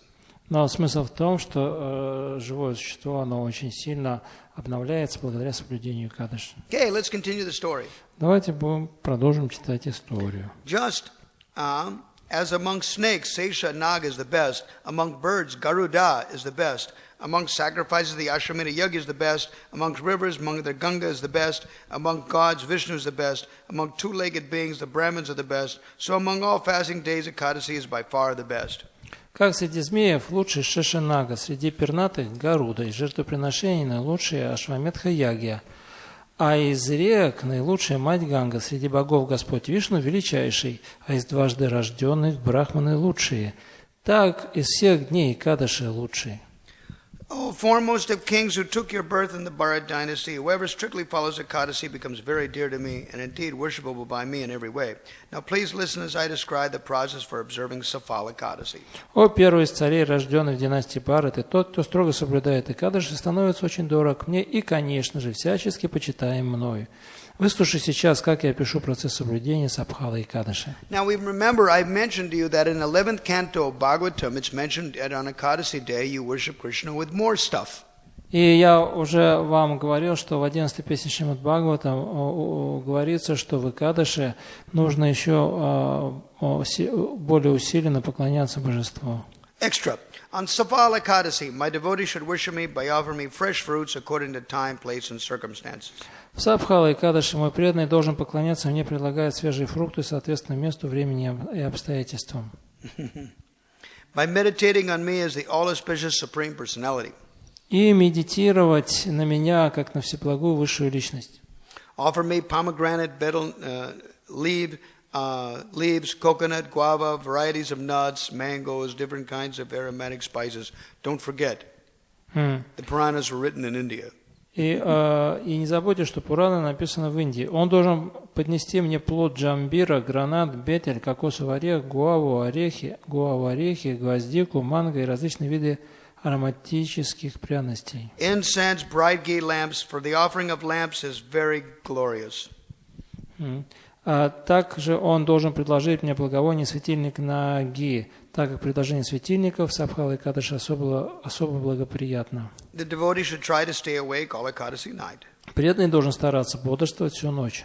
Now, please hear with undivided attention as I tell you how much benefit you get if you fast and remain awake throughout the entire night, singing and chanting the glories of Narayan. Сейчас, пожалуйста, выслушай с неослабленным вниманием, какое благо поставь всеночного бодрствования, а также воспевания святого имени. There's no sacrifice of pilgrimage that equal than the benefit you gain by fasting on this Safal Ekadasi. У лучших царей ни одно жертвоприношение или паломничество не принесет блага равного или превышающего блага от поста в Сабхала Экадаши. Such fasting, particularly if you can remain awake and alert the entire night long, bestows the same benefit upon the faithful devotee as the performance of austerity for 5,000 earthly years. Wow, that's a lot. Такой пост, особенно если бодрствовать всю ночь, даст искреннему преданному тот же результат, что аскетическая практика на протяжении 5000 лет. That's a good deal. Хорошая сделочка. O lion among kings, hear from me the glorious history that made this divine Ekadasi famous. О, лев среди царей, пожалуйста, выслушай прославленную историю этого Экадаши. Everybody likes a story, right? Все любят историю, не так ли? And especially when you can relate to the story. Особенно, если она может иметь к вам какое-то отношение. When you see the person in the story and you're thinking, gee, can I be like that? Вы слушаете историю и думаете о главном герое. Мог бы я так же? Sure can. Безусловно, да. Once there was a city called Champavati, which was ruled by the saintly king Mahishmata. Это случилось в городе Чампавати, которым правил святой царь Махишмата. He had 4 sons, the eldest of whom, Lampaka, always engaged in all manner of very sinful activities. У него было 4 сына. Старший из них, Лумпака, всегда был занят очень греховной деятельностью. That sounds like a Ukrainian, right? Это похоже на Украину, да? Not a problem. Не проблема. Illicit sexual encounters with the wives of others, gambling, continual association with prostitutes, evil deeds gradually reduced the wealth of his father, King Mahishmata. Недозволенный секс с чужими женами, азартные игры, постоянно общался с известными проститутками. Своими злонамеренными поступками он постепенно растратил богатство отца, царя Махишматы. And, continuing, продолжаем. Lumpaka also became critical of demigods, the universal attendants of the Lord, as well as Brahmins, and he would go out of his way to blaspheme Vaishnavas every day. Также Лумпака стал критиковать полубогов и брахманов, и каждый день поносил вайшнавов. What a rascal. Каков негодяй. At last, King Mahishmata, seeing the unrepentant, blazoned, fallen condition of his son, exiled him to the forest. В конце концов, царь Махишмата, видя состояние своего сына, изгнал его в лес. Pretty bad. If your father kicks you out of your house, you're in pretty bad shape. Ну вот, если уж отец тебя выставляет из дома, то ты действительно уже никуда не годишься. And if he kicks you out of the city, you're even worse. А если тебя еще и из города вообще выгнали, то еще хуже. So, this means this kid is really a troublesome kid. Похоже, этот ребенок был действительно таким негодяем. Out of fear of the king, compassionate relatives didn't come to Lumpaka's defense. So angry was the king toward his son, and so sinful was this Lumpaka. Лумпака был так греховен, а царь так гневен, что из страха перед ним даже сострадательные родственники не стали защищать Лумпаку. Wow, what a rascal. Even his relatives couldn't do anything to help him. Каков подлец, даже родственники ничего не смогли сделать для него. Bewildered in his exile, the fallen and rejected Lumpaka thought to himself, my father sent me away, my kinsmen don't raise a finger in objection, what am I going to do? Изумленный этой ссылкой, Лумпака задумался: отец изгнал меня, и даже родственники не возражали, что мне теперь делать, даже пальцем не шевельнули. So he thought sinfully, I'll sneak back to the city under the cover of darkness and I'll steal. Он строил греховный план. Под покровом тьмы я проникну в город и похищу его сокровища. Sometimes people that are exiled to the forest, they're stealing because they have no other occupation. Иногда люди, которых ссылают в лес, им приходится воровать, потому что у них нет другого занятия. It reminds me of the history during the Great Patriotic War. The Ukrainian partisans living in the forest, they had to steal, from the farmers in order to live. Это мне напоминает эту историю времен Великой Отечественной войны, когда вот на Украине тут были партизаны, и они обирали крестьян, потому что им нечем было питаться в лесу. During the day, I shall stay in the forest, and as night returns, I'll go to the city. Днем я буду оставаться в лесу, а ночью вернусь в город. So thinking, the sinful Lumpaka entered the darkness of the forest. Думая так, он вошел в темный лес. He killed many animals by day, and at night he stole all manner of valuable items from the city. Днем он убивал многих животных, а ночью воровал в городе ценности. Now the city people caught him several times, but out of fear of the king, they let him go. Горожане несколько раз арестовывали его, но из страха перед царем оставляли его в покое. And they thought that it is because of the accumulated sins of this boy from many different births, he's forced to act as a thief. Они думали, что из-за того, что мальчик накопил много греховной кармы за предыдущие за предыдущие жизни, он вынужден поступать таким образом. It's obvious. Это очевидно. That's obvious. His sinful karma was catching up. Да, греховная карма хватает человека. Они решили, что царевич из-за грехов прежних рождений потерял свои царские достоинства и действует так греховно. Now, although Lumpaka was a meat eater because he was eating forest animals, хотя Лумпака был мясоедом, то есть он ел же этих животных лесных, he would also eat fruits every day. он каждый день ел также и фрукты. And he lived underneath an old banyan tree that was very dear to Lord Vasudeva. Случилось так, что он жил под баньяновым деревом, которое очень дорого Господу Васудеве. Many tribal people, wanderers in the forest, worship that tree as the chief tree in the forest. И многие поклонялись этому дереву как богу всех растений в лесу. And in course of time, when this sinful boy Lumpaka was doing so many sinful activities, в то время как Лумпака совершал столько греховных и недостойных поступков, Saphala Ekadasi came. Наступил Сабхала Экадаши. On the eve of Ekadasi, the night before, he had to spend the whole night without sleep because of cold. Накануне Экадаши он провел всю ночь без сна, потому что было холодно. He must have been in North India. Похоже, это было на севере Индии. And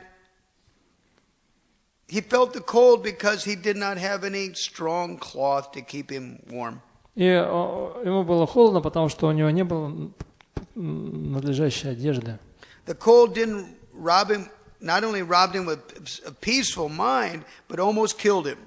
Холод не только украл у него покой, но и почти убил его. And he was so cold. He almost fainted and didn't wake up. Вот это было так холодно, что он потерял сознание и чуть было не дошел до такого состояния, что ему уже было и не проснуться. All Ekadasi morning he couldn't awake. И утром в Экадаши он не мог проснуться. In the midday of Ekadasi, then he came up and with every step he took, he fell on the ground with weakness. Когда наступил полдень, Сабхала Экадаши, грешник Лумпака встал и смог покинуть свое место под баньяновым деревом. Но с каждым шагом он спотыкался и падал. And he walked very slowly, suffering from hunger and thirst in the jungle. Он шел по лесу медленно и неуверенно, подобно хромому, страдая от голода и жажды. He was so weak, he couldn't get the strength to move out and find animals. Лумпака был так слаб, что не смог в тот день убить ни одного животного. So he didn't do any sinful activity of killing animals. То есть он не совершил никакой греховной деятельности, убивая животных. He just collected whatever fruits he could find on the ground. Это заставило его собирать какие-то фрукты, упавшие на землю. By the time he returned to his banyan tree home, the sun had set. Когда он вернулся к баньяновому дереву, солнце садилось. He put the fruits on the base of the tree and he cried out, "Oh, what am I supposed to do? I'm so fallen. My father has neglected me. Oh, Lord Hari, please be merciful and accept these fruits as an offering." Положив фрукты рядом с собой на землю, Лумпака запричитал: «О, горе мне, что мне делать, дорогой отец, что стало со мной, он отверг меня, о Шри Хари, пожалуйста, будь милостив ко мне и прими эти фрукты». So it is desperation. He was offering in desperation. Таким образом, предлагал эти фрукты в отчаянии. This is a very good quality. Это очень хорошее качество. Then he was forced to lay awake the whole night without sleep because it's probably too cold. Он был вынужден вновь провести всю ночь без сна, потому что, видимо, было тут очень холодно. But the Supreme Lord, Madhusudan, had become pleased with his humble offering. Но тем временем Верховная Личность Бога Мадхусудана остался доволен подношением лесных плодов Лумпакой и принял их. Unknowing to him, this sinful boy fasted the whole day and the whole night. Помимо воли, Лумпака провел Экадаши в полном посте. By the merit he reaped, on the next day he regained his kingdom with no more obstacle. Это позволило ему без дополнительных препятствий вновь обрести царство. Listen, O Yudhisthira, to what happened to the son of King Mahishmata when a small portion of the benefit sprouted within his heart. Выслушай, Юдхиштхира, что случилось с сыном царя Махишмата, когда лишь часть полученного блага пустила росток в его сердце. As the sun beautifully rose in the sky the next day, after Ekadasi, a horse approached Lampaka as if seeking him out and stood next to him. На следующий день, когда взошло прекрасное солнце перед Лумпакой, появился дивный конь и остановился возле него. There was an Akashvani, a voice from the sky, said, "This horse is for you, Lampaka. Mount it and ride swiftly out of the forest to greet your family." Одновременно с чистого неба внезапно разнесся голос: «Этот конь твой, Лумпака, оседлай его и немедленно отправляйся навестить свою семью». O son of King Mahishmata, by the mercy of the Supreme Lord Vasudeva and the strength of the benefit you acquired by observing Safala Ekadasi, your kingdom will be returned to you without any further hindrances. Such the benefit you've gained by fasting on the most auspicious of days. Go now to your father and enjoy your rightful place in the dynasty. «О сын царя Махишмата, милостью Господа Васудевы, благодаря соблюдению тобой Сабхала Экадаши, твое царство без дальнейшей помех вернется к тебе. Таково благословение, полученное тобой соблюдением поста в этот благоприятный день. Сейчас иди к отцу и займи свое законное место в династии». Upon hearing the words, Lampaka mounted the horse, rode back to Champavati. By the merit, he became a beautiful prince and was able to absorb his mind in the lotus feet of the Supreme Personality of Godhead Hari. In other words, he became a devotee. Выслушав эти божественные слова, Лумпака вскочил на коня и поскакал в город Чампавати. Благодаря соблюдению Сабхала Экадаши он стал лучшим царевичем, чем раньше, и смог погрузить свой ум в лотосные стопы Верховной Личности Бога Хари. Иначе говоря, он стал моим чистым преданным. Lampaka offered his father, King Mahishmata, his humble obeisances and accepted his princely responsibilities. Лумпака выразил отцу, царю Махишмате, свое смиренное почтение и принял обязанности царевича. Seeing his son so decorated with Vaishnava ornaments and Urdhvapundra tilak on his forehead, King Mahishmata gave him the kingdom and Lampaka ruled unopposed for many, many years. Видя своего сына с вайшнавскими украшениями и Urdhvapundра тилакой, царь Махишмата дал ему царство, и Лумпака беспрепятственно правил много-много лет. Whenever Ekadasi came, he worshipped the Supreme Lord Narayana with great devotion. Каждый раз, когда наступал Экадаш, он поклонялся Всевышнему Господу с великой преданностью. By the mercy of Krishna, he obtained a beautiful wife and a fine son. По милости Шри Кришны он получил чудесную жену и замечательного сына. In an old age, Lampaka handed his kingdom over to his son, just like his own father had handed over the kingdom to him. В старости он передал царство сыну точно так же, как получил его от своего отца. Lampaka went to the forest to dedicate his concentration to serve the Supreme Personality of Godhead with controlled mind and senses. А сам отправился в лес служить Всевышнему Господу, управляя умом и чувствами.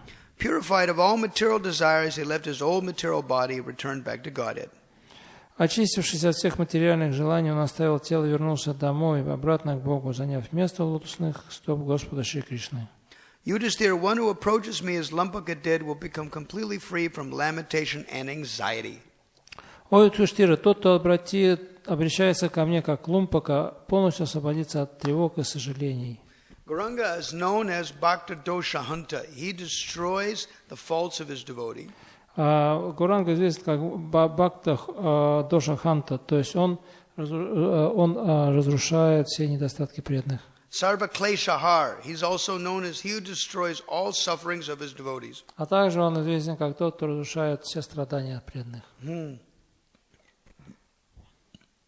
One who properly observes this glorious Safala Ekadasi, even unknowingly, like this Lampaka did, becomes famous in this world. Каждый, кто правильно соблюдает этот великий Сабхала Экадаши, пусть даже не намеренно, подобно Лумпаке, будет прославляем в этом мире. If they perform this Ekadasi, they'll become perfectly liberated at death and return to the spiritual abode of Vaikuntha. Of this there is no doubt. Если человек полностью соблюдает Экадаши, он полностью освободится от смерти и возвратится на Вайкунху, и в этом нет сомнения. Moreover, one who simply hears the benefit of this Ekadasi, even if you can't do all the vows, кроме того, тот, кто просто слушает прославление Сабхала Экадаши, получит ту же награду, что и совершающий Раджасую Ягью. At the very least, you go to heaven in your next birth. What did you lose? И, по крайней мере, попадая в следующем рождении на райские планеты. So the idea of it is that even a very fallen person who performs Ekadasi can get great benefit beyond their dream or idea. Смысл в том, что Даже очень деградированный человек, падший человек, который соблюдает неосознанный кадыш, он получает великий результат, превышающий все его мечтания. Мы получили это тело в силу нашей предыдущей кармы. Lord Chaitanya has asked his devotees to take birth in countries like this or anywhere in the world so that his devotees can preach. И Господь Чайтанья просит своих преданных рождаться в таких странах, как это, чтобы они могли проповедовать. At the same time, we should be conscious for the purpose of getting purity for preaching. С другой стороны, мы должны осознавать, чтобы получить чистоту для проповеди. We should be conscious of our fallen state. Мы должны осознавать свое падшее состояние. And we should take advantage of holy days such as Safala Kadasi. И мы должны использовать преимущества, которые дают такие святые дни, как Сабхала и Кадаши. To serve the Supreme Lord, to increase the hearing and chanting of and singing His glories, so that our hearts become more purified. Служить Господу, увеличить слушание и воспевание, чтобы наши сердца очистились. Ultimately, the desire is we want to be useful as a devotee for the mission of our previous acharyas. И наше желание таково, что мы хотим быть полезными в миссии предыдущих вайшнавов ачарьев. At the same time, Krishna is within everyone's heart, so He knows what relationship with Him that you're hankering for also. Но кроме того, Кришна находится в сердце каждого, и Он знает о том, каких отношений с Ним живое существо жаждет. So, according to Vishwanath Chakravarti Thakur's commentary, согласно комментариям Вишванатхи Чакраварти Такура, 3rd canto, chapter 9, verse 11. 3.9.11 Шримад Бхагаватам. Vishwanath Chakravarti Thakur says that Krishna appears before his devotee in the form of Shastra Pramanam, his own form that the devotee wants, and helps the devotee achieve the relationship with him that the devotee is hankering for.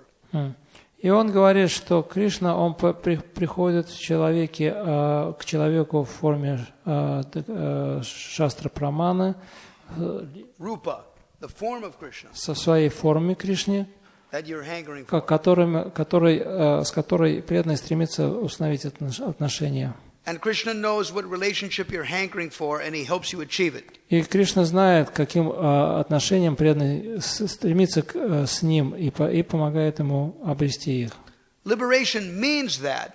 И освобождение именно это и означает. Mukti hitva anyata rupam swarapena vyavasati. The definition is giving up any other conception and attaining your original conception.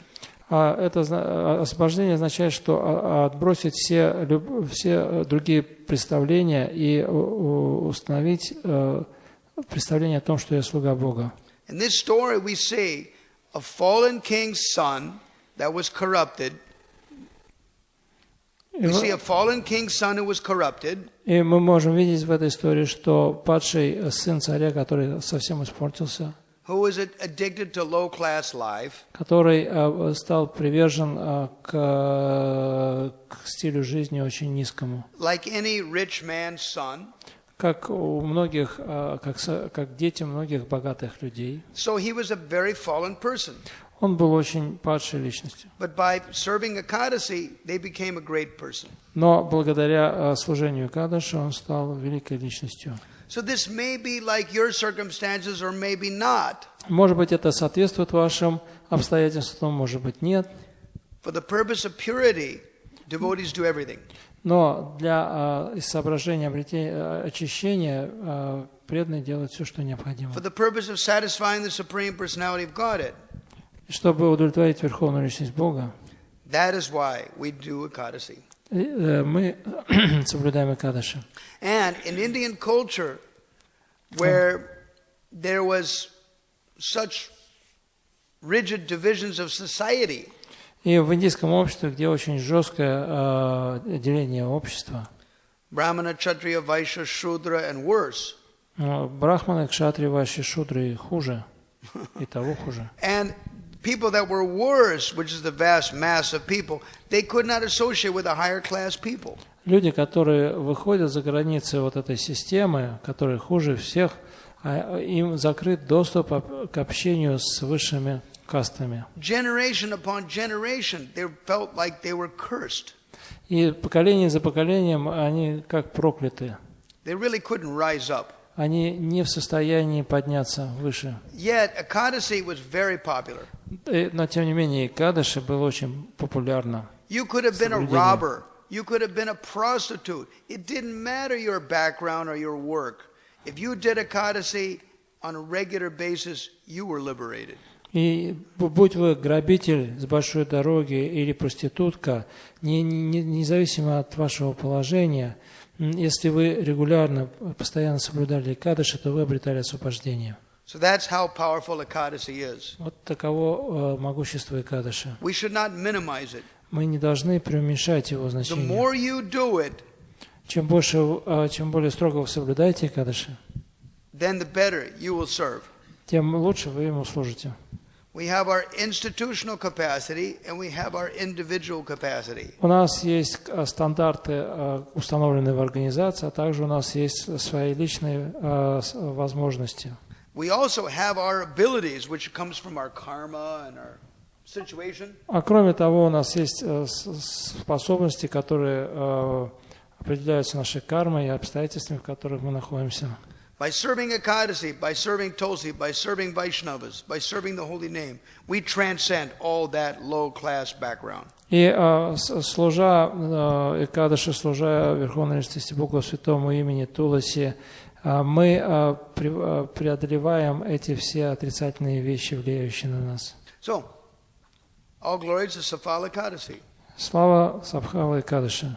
Is there any questions now? Есть ли вопросы? Да.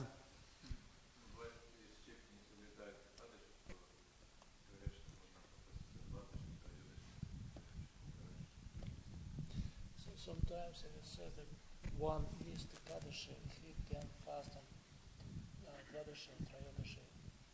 What do you think about it?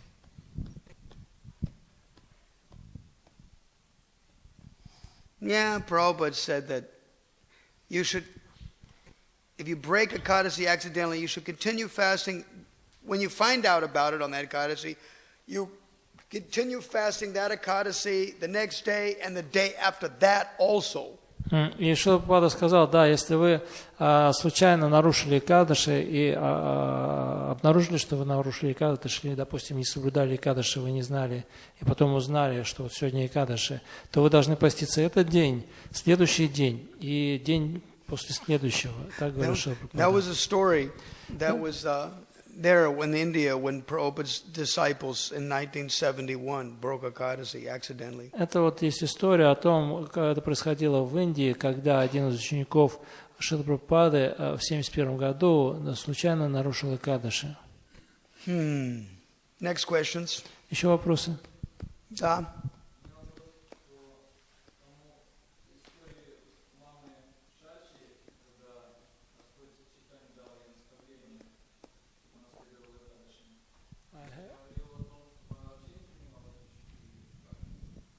Repeat the question. Относительно истории, в которой Господь Чайтанья дал наставление своей матери, чтобы она соблюдала Экадаши. И вопрос заключается в том, он ей дал наставление полностью поститься в Экадаши или что? Или как? Да? The question about the story when Lord Chaitanya gave her mother Shachidevi instruction to fast on Ekadashi, and does he meant full fast or full fast or something else?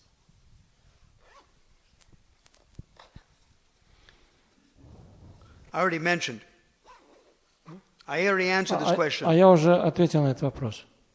One definition of Sanskrit, anna, means that which is eaten. Одно из определений слова «анна» санскритского – это вообще любая пища. Another Все, что можно definition, есть. it means grains. Другое значение слова «анна» – это зерно. So it depends on your situation. Так что зависит от вашей ситуации. Sanskrit means you can always see it in different lights. Санскрит значит, что можно смотреть на одно и то же с разных точек зрения. Naturally, Естественным образом. If it is always best to play safe. When in doubt, do without. Если естественным образом лучше делать то, что, так сказать, самое сильное утверждение, тогда вы точно не промахнетесь. I don't know anybody who dies by fasting 24 hours. Я, честно говоря, не видел ни одного человека, который умер бы от поста 24-часового. I haven't met them. It is described in Ekadashi stories. Yeah, there was one story. I haven't met the fellow. Да, ну вот должен признать, да, там есть одна история из Экадаши, один парень помер. Somebody may die, but I haven't met them. Ну, кто-то, может, конечно, и умирает, но я ни одного такого не встречал. When in doubt, do without. Итак, если вы в сомнении, какому стандарту следовать, то лучше следуйте самому строгому. There's no harm. Just it's like Vishwanath Chakravarti Thakur describes it in 7th canto, chapter 15, verse number 30 or 31. 7, 15, то ли 30, то ли 31 текст. Вишванат Чакраварти Такур, Шримад Бхагаватам комментирует. На самом деле 22. He says, он говорит, Asankalpaj jayata kaman. The Sanskrit shloka says, Asankalpaj jayata kaman. Вот санскрит звучит так. So, by making vows with determination, you give up lusty desires. Vows with determination, you give up lusty desires. И если вы даете обет с решимостью, тогда вы избавляетесь от желаний. In the commentary, в комментарии Vishwanath Chakravarti Thakur says, Вишванат Чакраварти Такур говорит, just like an Ekadasi, подобно тому, как в Экадаши, you can see so much different food вы with your eyes. можете видеть разнообразную пищу. If you've made a determination you won't eat, you can see all different types of food. It doesn't disturb your mind. Но если вы решительно настроены поститься, вы решили не есть в этот день, то вид этой пищи не будет беспокоить ваш ум. In the same way, точно так же, there are boys and girls everywhere. You cannot go anywhere without seeing the opposite sex. Повсюду ходят девушки и юноши. Вы никуда не денетесь, кругом найдете кого-нибудь, можете увидеть представителей противоположного пола. But if you're determined not to live with one, it's just as good as celibacy. Но если вы твердо намерены ни с кем не вступать в отношения, то это будет то же самое, что и соблюдать целибат. So when you look in that purport of Vishwanath Chakravarti Thakur, если вы посмотрите на этот комментарий Вишваната Чакраварти Такура, basically it's a determination. То это в целом все зависит от решимости. You have to be resolute. Вы должны быть решительны. You make a decision and you stick by it. Вы приняли решение и вы придерживаетесь его. I'll never forget Jayadvaita Swami imitating the mentality of a person who has not made a firm decision. Я никогда не забуду то, как изображал Джайадвайта Махараш, изображал человека с нерешительным таким настроением. Okay, you wake up in the morning. It's Ekadasi. Hey, it's Ekadasi. Maybe I'll fast. I'll do nirjal. I'll fast. Экадаши, человек просыпается. Может быть, мне попаститься, провести нирджал Экадаши. But by 8 o'clock, 8 o'clock, 9 o'clock, your normal breakfast time, your stomach starts to cry. И вот приближается 8-9 часов, когда человек обычно завтракает, и в желудке начинает урчать. So you start thinking, well, my body is crying, maybe I should fast only up to noon.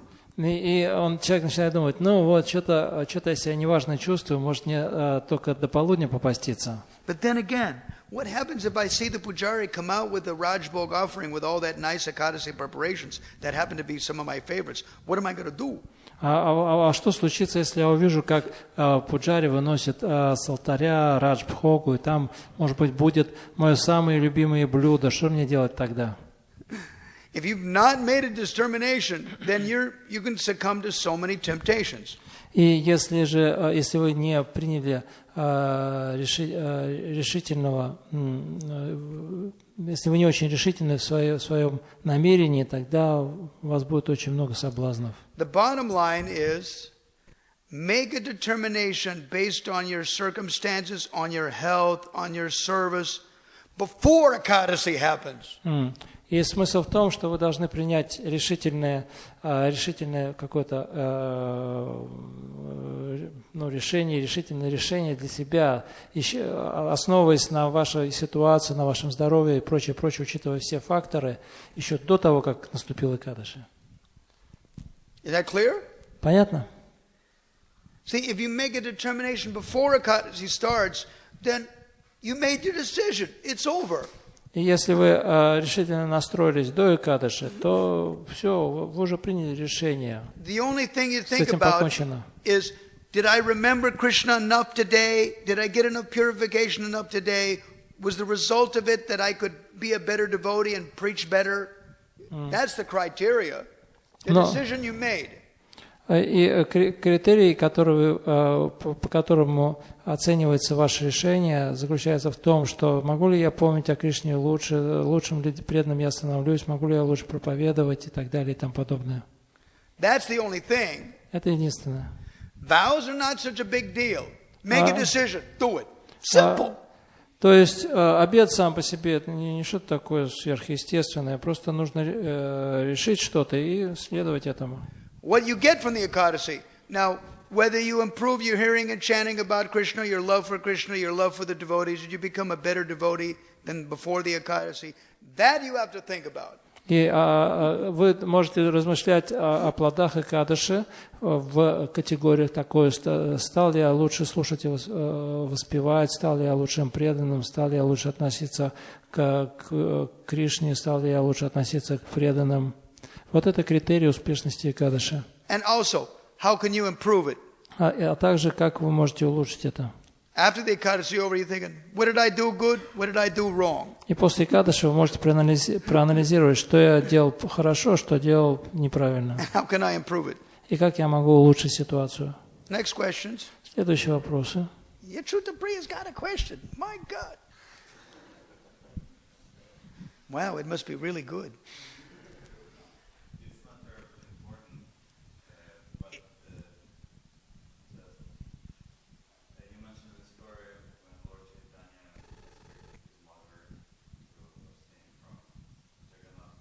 Yeah. So, an explanation for that, she was Brahmini. Evidently, she wasn't following Ekadasi very strictly. Это вопрос был, вы не могли бы подробнее рассказать историю, когда Господь Чайтанья попросил свою мать воздерживаться во время Экадаши от приема пищи Джаганатха Прасада, ведь она же была брамини. My understanding of it is that she was not following Ekadasi very strictly. And Lord Chaitanya wanted her to be a more stricter example of a Brahmini.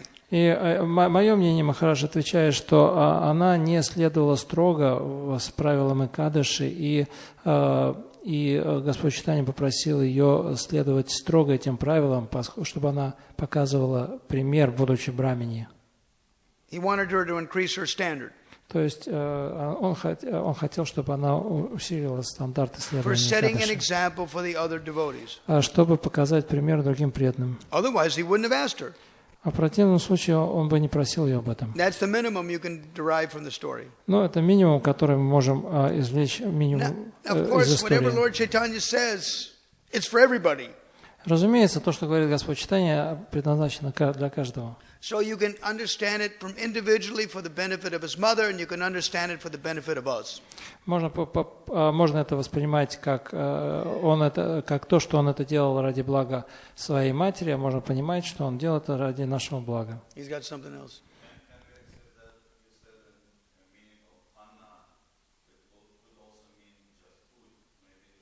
Yeah, like I said, when in doubt, do without. Ну вот, и вы уже говорили, упоминали, что Анна, слово Анна может означать как зерно, так и пищу в целом.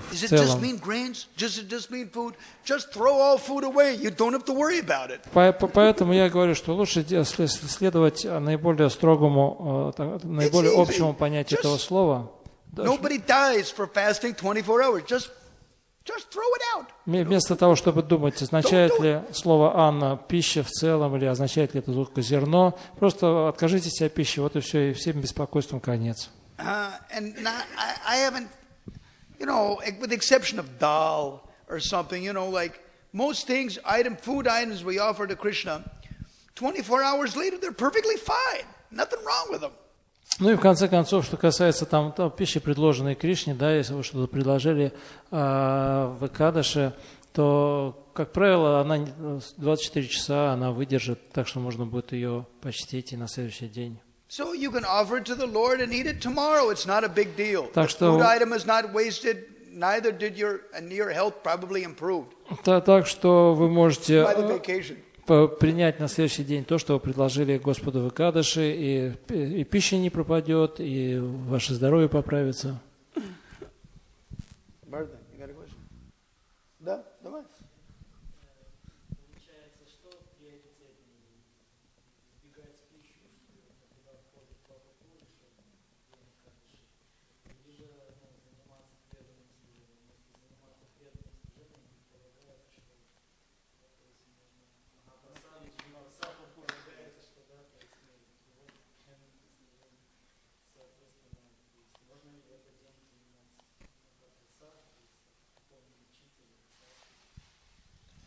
What is preferable to avoid the food during Ekadashi or to engage in the service? If I can't render my service if I'm hungry, what is preferable? То есть вопрос, я так понял, в том, что если я голодный, не могу заниматься служением, да, то что лучше, я буду поститься и не делать служение, или я буду есть и не буду поститься? То это есть и буду заниматься служением, так? The answer is, when you do both, you'll figure out which was better. Ответ таков, что попробуйте поступить и вы поймете, что вам дает больше результат. You understand that? Понятно, when да? you actually do it, you figure, well, you'll feel better one way or the other, Ну вот, и если вы попробуете и поститься, и не поститься, и тогда вы сможете оценить, что принесет вам больше блага. Your definitions change from when you're a young man, when you're an old man. А кроме того, ваши определения, они меняются с возрастом. То, как вы воспринимали что-то в молодости и в старости, будут совершенно разные вещи. It may be easier for you to fast when you're older, or may be more difficult for you to fast when you're older. Поститься с возрастом может быть как сложнее, так и легче. You may require more food, or you may require less food. Это может понадобиться больше пищи или, наоборот, меньше пищи с возрастом. When you become old, sometimes you don't have energy anyway. So you have to change gears. You have to change service in middle age. Кроме того, с возрастом у вас все равно может быть мало энергии, уже не так много энергии, вам все равно придется сменить служение в связи с этим. And December of 2005, when I revealed my mind to Jayadvaita Maharaj, my energy is going down. He said, "You are a new member of the old dogs club." И когда в декабре 2005 года я открыл сердце Джайадвайта Махараджа, сказал, что вот, Махарадж, у меня что-то уже силы иссякают. Он говорит, ну, ты уже вступаешь в клуб старых собак. Да, новый член. You're a new member of the old dogs club, and the fun has just started. И веселье только начинается. I go, what should I do, Maharaj? Я спросил, что же мне делать, Махарадж? Simple. What you can't do, don't regret. Throw it out. И он сказал, очень просто. Если с чем-то не можешь справиться, оставь это в покое и не сожалей. You focus on what is most important devotionally. Ты сосредоточься на том, что с точки зрения преданности самое важное. Don't lament for the rest. Обо всем остальном и не сожалей. What happens when you get older, Maharaj? А что происходит, когда ты стареешь, Махарадж? You're going to be forced to cut back again. Придется еще, так сказать, от краюхи отрезать куски. Basically, you're doing the best you can. Но в основном тебе нужно делать то, что, что ты в состоянии делать. He said, we should understand that Krishna is always merciful to his devotee. Мы понимаем, что Кришна всегда милостив к своим преданным. There was a story. Есть The одна famous story история. about how the Lord came from Dwarka to Dakur between Baroda and Ahmedabad. Это когда Кришна пришел с Двараки в Даку, это между Бародой и Ахмедабадом. Dakur. The city's name is Dakur. Дакур, в город Дакур. And there was an old brahmana there, and he used to take twice a year. He would walk and take darshan of Dwarkadish. И там жил браман пожилой, который дважды в год ходил получать даршан Дваракадиша. When he became really old, he said, "My dear Lord, I cannot walk anymore, so I'm not going to come anymore." И когда он состарился, он сказал: мой дорогой Господь, я уже не могу перемещаться пешком и не могу получать твой даршан. So the Lord said, "I'll go with you." И Господь сказал: я пойду с тобой. So that's what happened. Именно так и происходит. So it's very good. Это замечательно. You try to serve Krishna your whole life. When you get old, Krishna will stay with you. И вы стараетесь служить Кришне всю свою жизнь. Когда вы состареетесь, Кришна будет с вами. It's a good deal. Это хорошее дело. Do you understand it, Vardhan? Понятно, Вардhan? You'll understand it by practice, okay? То есть вы поймете ответ на свой вопрос. Some days you eat and you work. And other days you throw eating and you don't work so hard, but you don't worry about it. Смысл в том, что в один день вы едите в один экадаш и работаете, в другой день вы поститесь и не так сильно работаете, и вы сможете сравнить свое состояние. Но и в том и в другом случае вы должны себе задать вопрос. Главное заключается не в том, ем я или не ем, а в том, помню я о Говинде или нет.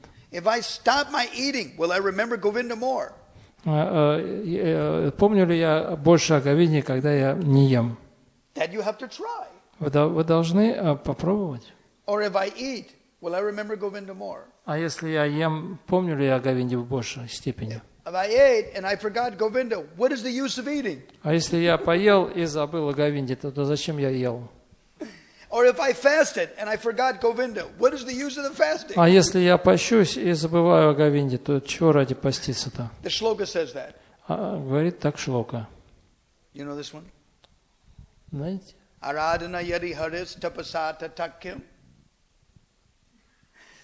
Naranjan Maharaj had a disciple named Aradhana from Mogilev, and whenever I see his face, I always remember this shloka. И одного своего ученика из Могилева Наранджана Махарадж назвал Арадхана, и когда я вижу его, я вспоминаю эту шлоку. Aradhana yadi haris tapasata takim. If you're worshiping Lord Hari, what is the use of austerities? Если вы поклоняетесь Господу Хари, то зачем вам совершать аскезы? Naradana yadi haris tapasata takim. If you're not worshiping Lord Hari, then what is the use of austerities? А если вы не поклоняетесь Господу Хари, то зачем нужны аскезы? Antar bahis chayadi haris tapasata takim.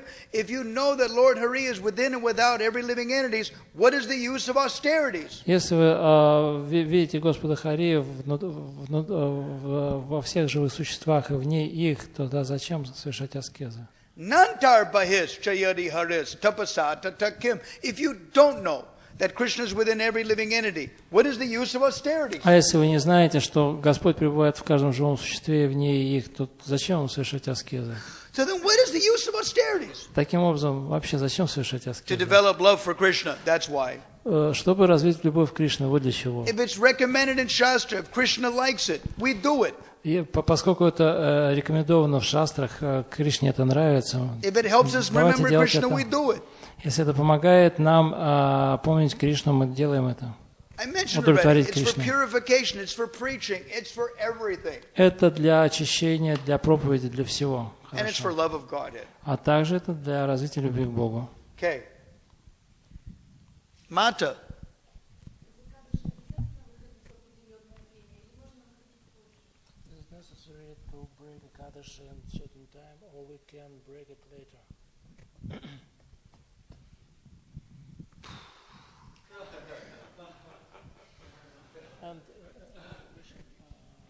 Yeah, you got a window. You got like 4 hours, you know. You got like a 4-hour window. You know, tomorrow it's from what is time? 7 o'clock to 10 o'clock. You got 3-hour window. And after this window. Don't worry about that. I would actually say frankly, they mention it. You don't get the benefit. You got 3 hours, you know. Но в принципе там дается 3-4 часа обычно на то, чтобы прервать Экадаши, можно как-то попасть. Но Махарадж говорит, говоря по правде, что он читал на шастрах. Yeah, and sometimes the window is very tight. You got 25 minutes, you know. Иногда там это окошко, оно очень маленькое, и нужно точно в него попасть. Но если человек прерывает Экадаши после этого времени, не во время, то он теряет его плоды. It's not a big deal to keep things in your pocket or keep things ready. Ну, не так сложно там печенюшку у себя в кармане держать. And the more you keep friends, they help you. They help you break Ekadashi. А кроме того, если у вас есть друзья, они помогут вам вовремя прервать Экадаши. And that's what's really nice about don't eat anything or drink anything on Ekadashi, because the next morning you can just drink a little water and break your fast. Вот поэтому-то очень здорово не в Экадаши поститься полностью, потому что для выхода из Экадаши вы можете просто попить воды в этом случае. You don't even need to break it with grains. Даже нет нужды есть какое-то зерновое. Probably Hari Bhakti Vilas 12th, 13th, 14th, or 15th will deal probably with this. I haven't read the exact Sanskrit shloka, but I'm telling you, likely where you probably find it. Вы можете найти это в Харе Бхакти Виласе. What number? 12 through 15. С 12 по 15, я не знаю, что там, шлоки. И там как раз описываются вот эти подробности, касающиеся Экадаши.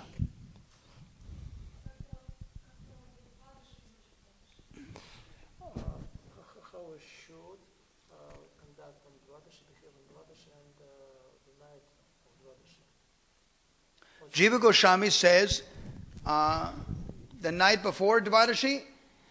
Джива Госвами говорит, что ночь перед Двадаши, с Экадаши на Двадаши. The night before Dvadashi, or Dvadashi night. Двадаши night.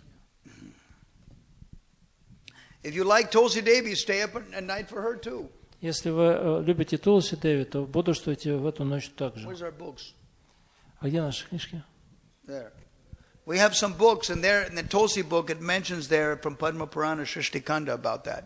И там есть у нас тут книжки Тулси, в них есть стихи из Падма Пурани Шриштиканды относительно вот Dvadashi jagare ratro yatpatet tulasi stavam dvatvam shara paradam shaksham yate tasikeshava. You remember that part, that one? You remember the translation? Come on. Go for it. Что нужно читать эти стихи. Тот, кто читает эти стихи, он получает благо. Особое благо он получает, если читает в ночь на Двадаши, рядом с Туласи Деви. То есть в ночь Двадаши бодрствует и читает эти стихи. 32 offenses will be knowingly or unknowingly commit offenses to the Lord. Krishna will wipe that. И если такому человеку прощаются 32 оскорбления, 32 оскорбления в поклонении божествам, которые совершаются осознанно или неосознанно. It's a good deal. Хорошее дело.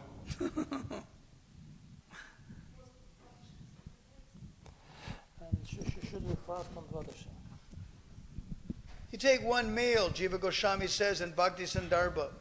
Bhakti Sandarbha 298, we quoted it.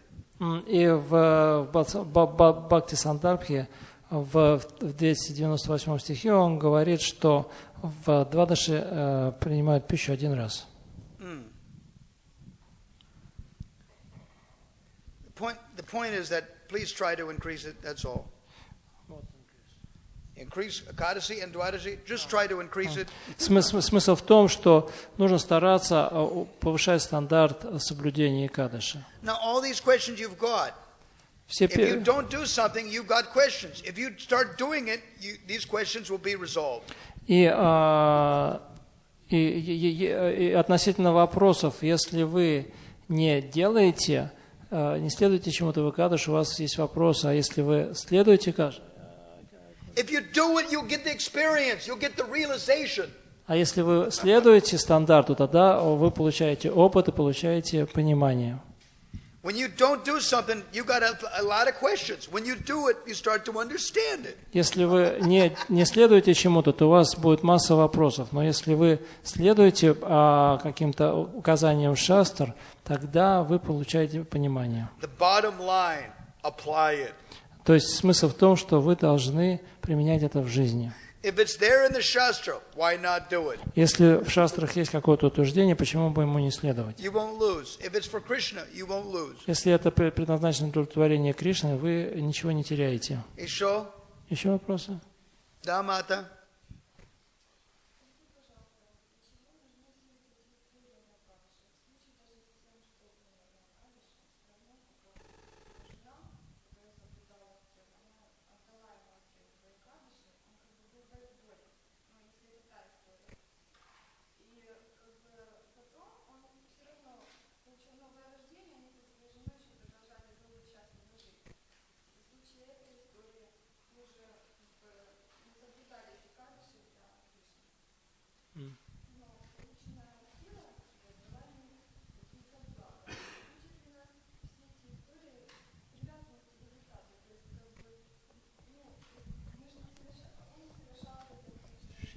Given a whole book.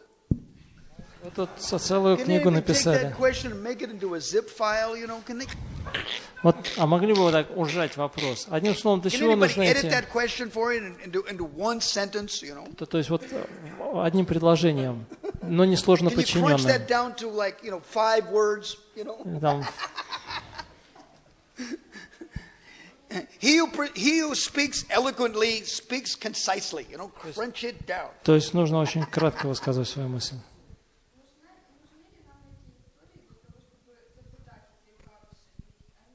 Но это вам лучше знать. Но нужны они вам, чтобы соблюдать Экадаши, или не нужны?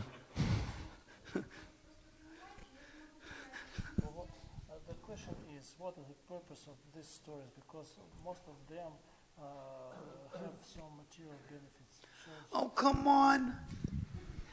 Oh, come on. What a question is Да that? ладно, ну что за вопрос? What's the purpose? The purpose is to inspire you to do Ekadasi. В чем цель их? В том, чтобы вдохновить вас соблюдать Экадаши. Even a bum, even a rascal, even a prostitute who does Ekadasi can get benefit. Wow! Да даже бомж, даже какой-нибудь негодяй, проститутка могут получить благо, если они соблюдают Экадаши. It's meant to inspire you and me and everybody. Эти истории предназначены для того, чтобы вдохновить вас, меня и каждого. That's why. Вот почему. Okay, еще вопрос? Да.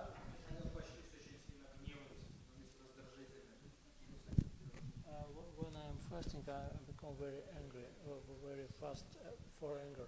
What to do? Huh? Stay with Tulsi Devi. Находитесь рядом с Тулси Деви. And stay away from everybody else. А также держитесь от других подальше. Except for the kirtan. During the kirtan, you can be there as long as you're not angry in the kirtan, okay? Ну, разве что кроме киртана, если, конечно, вы не слишком злитесь во время киртана. I mean, when you're dancing up and down, you're not violent in the kirtan, I hope. Надеюсь, вы так не склонны к насилию во время киртана. Stay with Tulsi Devi, she's quite peaceful, you know. Так что будьте рядом с Тулси Деви, она очень умиротворяет. Duswapna nashanarthaya, you know, she destroys any bad influences. Она разрушает все дурные влияния.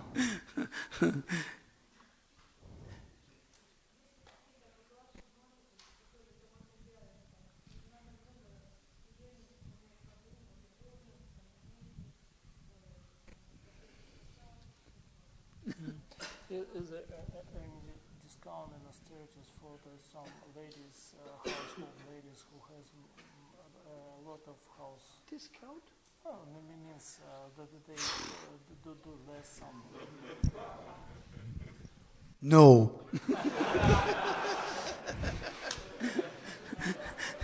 In God we trust, others pay cash. There is no discount, you know. Everybody pays the same amount. На Бога уповаем, то есть расплачивайтесь наличными и никаких скидок. То есть все в одинаковых условиях. Whether it's household or brahmachari, everybody can get liberated, everybody can get bhakti. But you've got your situation according to Krishna's desire to purify you. That you should feel. И каждый стремится к освобождению, каждый хочет очищения, там, хоть семейный человек, хоть брахмачари. И Кришна поместил вас в определенную ситуацию. Your discount will be when you become a vanaprastha. Then you get a discount. Вот вам будут скидки, когда вы станете ванапрастхой. When your kids are married and gone and you're free, then you get a discount. Когда ваши дети вырастут, женятся, выйдут замуж, и вы освободитесь от всего этого, вот вам и дискаунт, вот вам и скидка. Not until then. Но не до тех пор. But by then you'll have a lot of realizations to give all the young ladies also. Но к тому времени у вас уже будет масса разного опыта в духовной жизни, которым вы сможете поделиться с молодыми девушками. Right, Jayadvaita Swami said that. We don't need more renunciates. We need Gerushkas and Babushkas. That's what we need. И Джайадвайта Махарадж говорит, что нам больше не нужно так много отреченных, нам теперь нужны дедушки и бабушки. So, you're asking for a discount. You'll get it when you become a vanaprastha. Так, вы просите о каких-нибудь послаблениях, но вы получите их, когда станете ванапрастхой. What is the discount? И в чем же это послабление? Well, I get to chant more rounds. I get to do more austerities. I get to do more service. And before, I didn't have any time to do those things. О, отлично. Я могу больше повторять кругов, я могу больше совершать аскез, я могу больше совершать служение, потому что у меня больше времени. And you're not worried about your kids. И уже вам не нужно будет беспокоиться о детях. They are what they are. Let them do what they want. Они уже такие, какие они есть, пусть делают, что хотят. I'm not bothered. И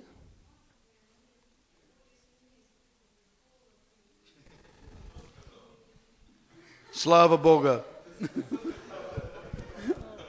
Slava Boga. I don't know anything what to say. You know, what can you say? Hari Bhakti Vilas gives, there's only 4 people who get discounts. 8-year-old kids.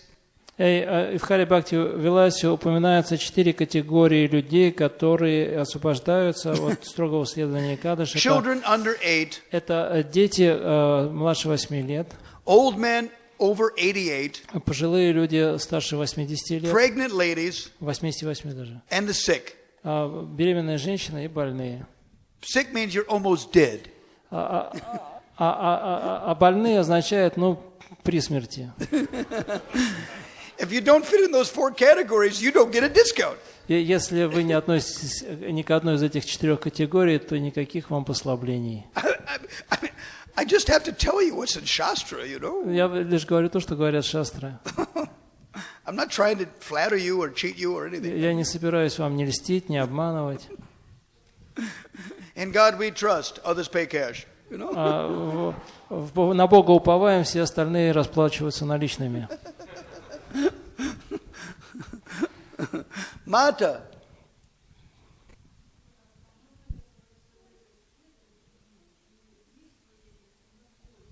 Еще раз, я не очень хорошо слышу.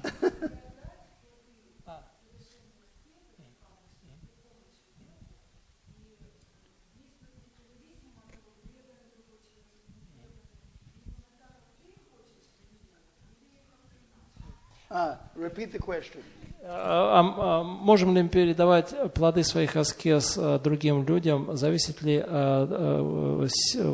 результат этой, насколько они действуют на других людей от того, что они преданные или не преданные?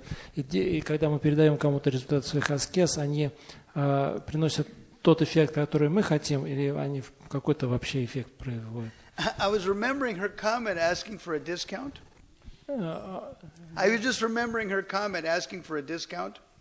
Я только вспоминаю то, что Манджа спрашивал насчет послабления. There is something that if you remember just hear the glories of the Ekadasi, you get benefit. Я вспомнил, что вы можете многое получить, просто слушая о славе Экадаши. So that appears to be a discount. Это можно считать All right, even if you can't follow the Ekadasi, if you can appreciate and hear the glories of it, you'll get some benefit. Вот, и если вы не можете не в состоянии следовать Экадаши, но, по крайней мере, цените это и слушаете о славе Экадаши, тогда вы получаете какое-то благо. It's better than nothing. Лучше, чем ничего. Okay, what's your question now? Can we hand results of our austerity to some other people? Yes, you get 100 times Sanatan Pad says in Hari Bhakti Vilas. И Санатан Пад говорит в Харе Бхакти Виласе, если вы передаете плоды своих аскез другому человеку, то вы получаете результат в 100 раз больше. Connected question: if the effect of our austerity depends whether we give it results to the does it effect of our No. Этот эффект не зависит от того, передаете вы преданному или не преданному. Krishna is an equal opportunity person. All living entities are part and parcel of Krishna. You can give your benefits to anybody. But we don't give. What I understood from the tikas of that, in this statement of Sanatan Pad, he says that a devotee offers it the Supreme Lord so that the departed relative or somebody comes to his lotus feet in the next birth. That way it is not karma kandik. You're not asking for a mundane thing.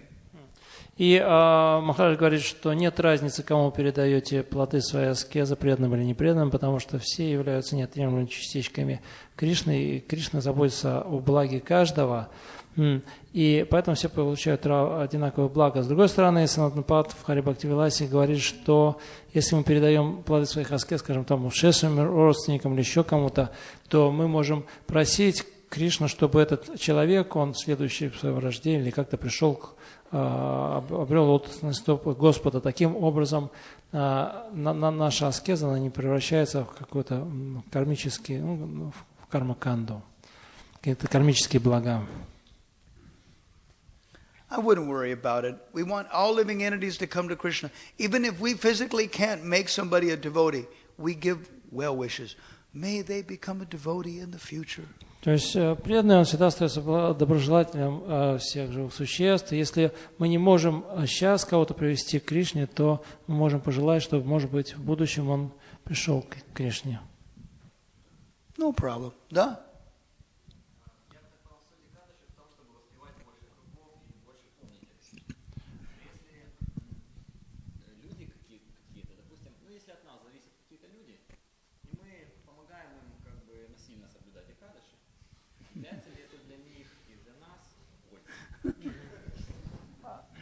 Did everybody hear the question? I think they did. Все слышали, да? If we force somebody to observe Ekadashi, do they get any benefit? Of course. Да, если мы насильно заставляем кого-то соблюдать Экадаши, они There's stories получают that благо. somebody accidentally did Ekadashi and they got a benefit. You know, Это как вот в этой истории человек, it он means they get benefit. You know, force somebody to do Ekadashi. I remember that's the only story I have. I have one friend in Vrindavan. His parents did not have any food in the house at all on Ekadashi. Both his parents, father and mother, they fasted full. So the children, they fasted full because there was nothing available. You know, the parents didn't give them anything. So this way they were forced to follow Ekadashi. And, well, you know.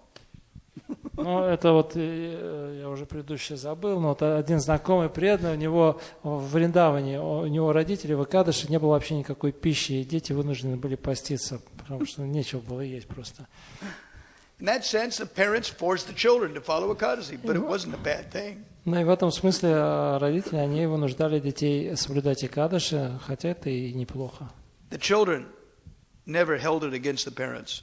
Дети никогда не бунтовали против родителей. Like I said, nobody dies for fasting 24 hours. It's not a big deal. И, как я уже говорил, никто не умирает от того, чтобы поститься 24 часа. В этом нет ничего такого особенного. Forcing somebody. I suppose you have to package it very nicely. I'm sorry, nothing is available. What can I do? Что касается там заставлять других следовать Экадаши, лучше это так как-то деликатно упаковать, что извини, дорогой, нету ничего, шаром покати.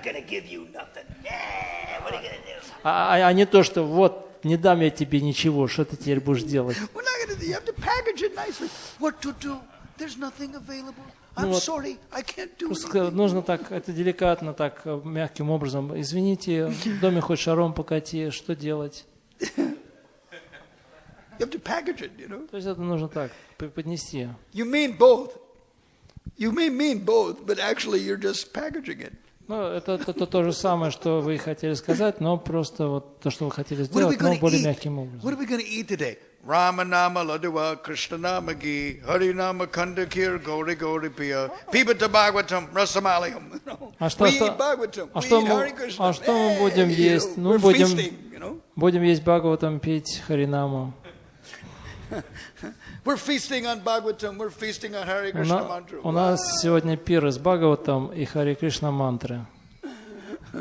package it happily, that's all. Поэтому нужно таким с радостным сердцем представлять людям. Да?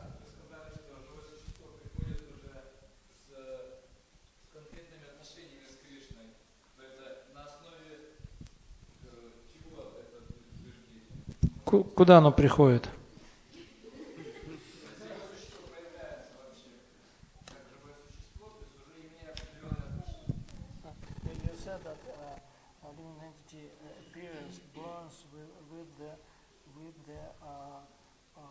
Some specific relationship with Krishna, where this relationship comes from.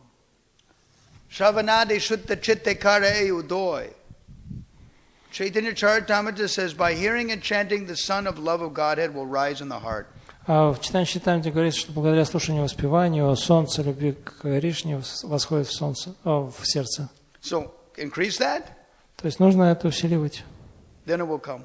И тогда все придет. What time is it now? My God. At least we have to appreciate these. It's 8:30. Achuta Priya. What's the story? How long are we going to go? When they got to crash? Huh? How long am I going to tolerate it? We'll take a few more. I don't mind. If you don't mind, I don't mind. You know. I just want the questions to be better than than the good questions in the beginning, and then they kind of dry down. Но я бы хотел, чтобы со временем, то есть вот в течение задания вопросов, вопросы становились лучше и лучше. Обычно наоборот, сначала хорошие вопросы, потом все хуже и хуже. No, if the questions get dumb, then we stop, you know. Когда вопросы становятся совсем странными, мы остановимся. So if you got smart questions, then I'm fired up, you know. Итак, если хорошие вопросы меня вдохновляют. This is called a trade secret. Это называется. I'm telling you a trade secret. Я вам выдаю профессиональную тайну. You should always keep really good questions. Пожалуйста, задавайте хорошие вопросы. Because as soon as stupid questions come, we stop taking questions. Поскольку когда приходят глупые вопросы, мы прекращаем отвечать. Think. Sometimes it's good to take notes. The boys that take notes, they answer the best questions, you know. И иногда неплохо во время лекции делать записи, и тогда легче задавать вопросы хорошие. Okay, now.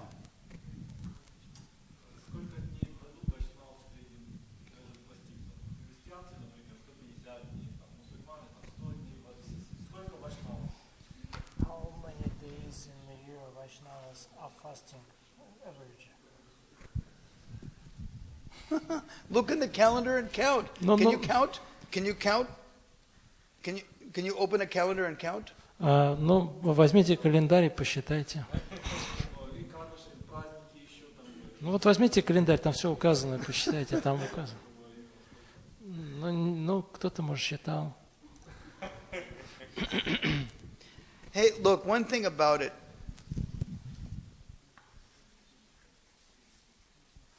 It depends on your ashram also. I told you, when you're a young person, you do different things. When you're an older person, you do different things. Это также зависит от ашрама, в котором находится человек, от возраста. Когда человек молод, он действует одним образом, когда стареет, другим образом ведет себя. I told you, when you throw away meals, you save time for Harinam. Я уже говорил, что если вы сокращаете количество приемов пищи на один раз, то у вас освобождается больше времени на воспевание святого имени. When you become an older person, you can't digest food anyway, so you might as well fast and chant Harinam. И когда человек становится старым, у него уже пищеварение не особо работает, поэтому он может спокойно воспевать святое имя. You show? Huh?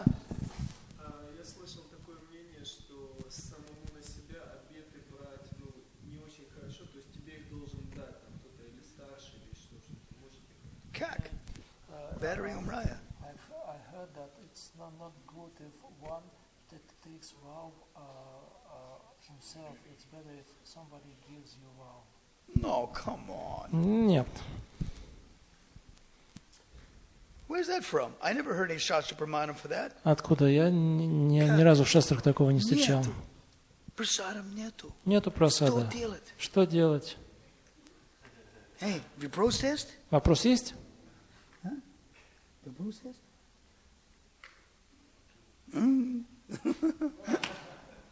Sorry, kid. We don't hand out Papa Purusha today, you know. Извини, ребенок, сегодня мы Папу Пурушу не раздаем. They're looking for some praniki, you know, don't look today. I'm not going to pass nothing out. I don't pass out sins on Ekadasi. I'm sorry. Ну, сегодня мы грехи не раздаем на Экадаши. Сегодня пряников нет. Sorry. Извини. Еще? Да?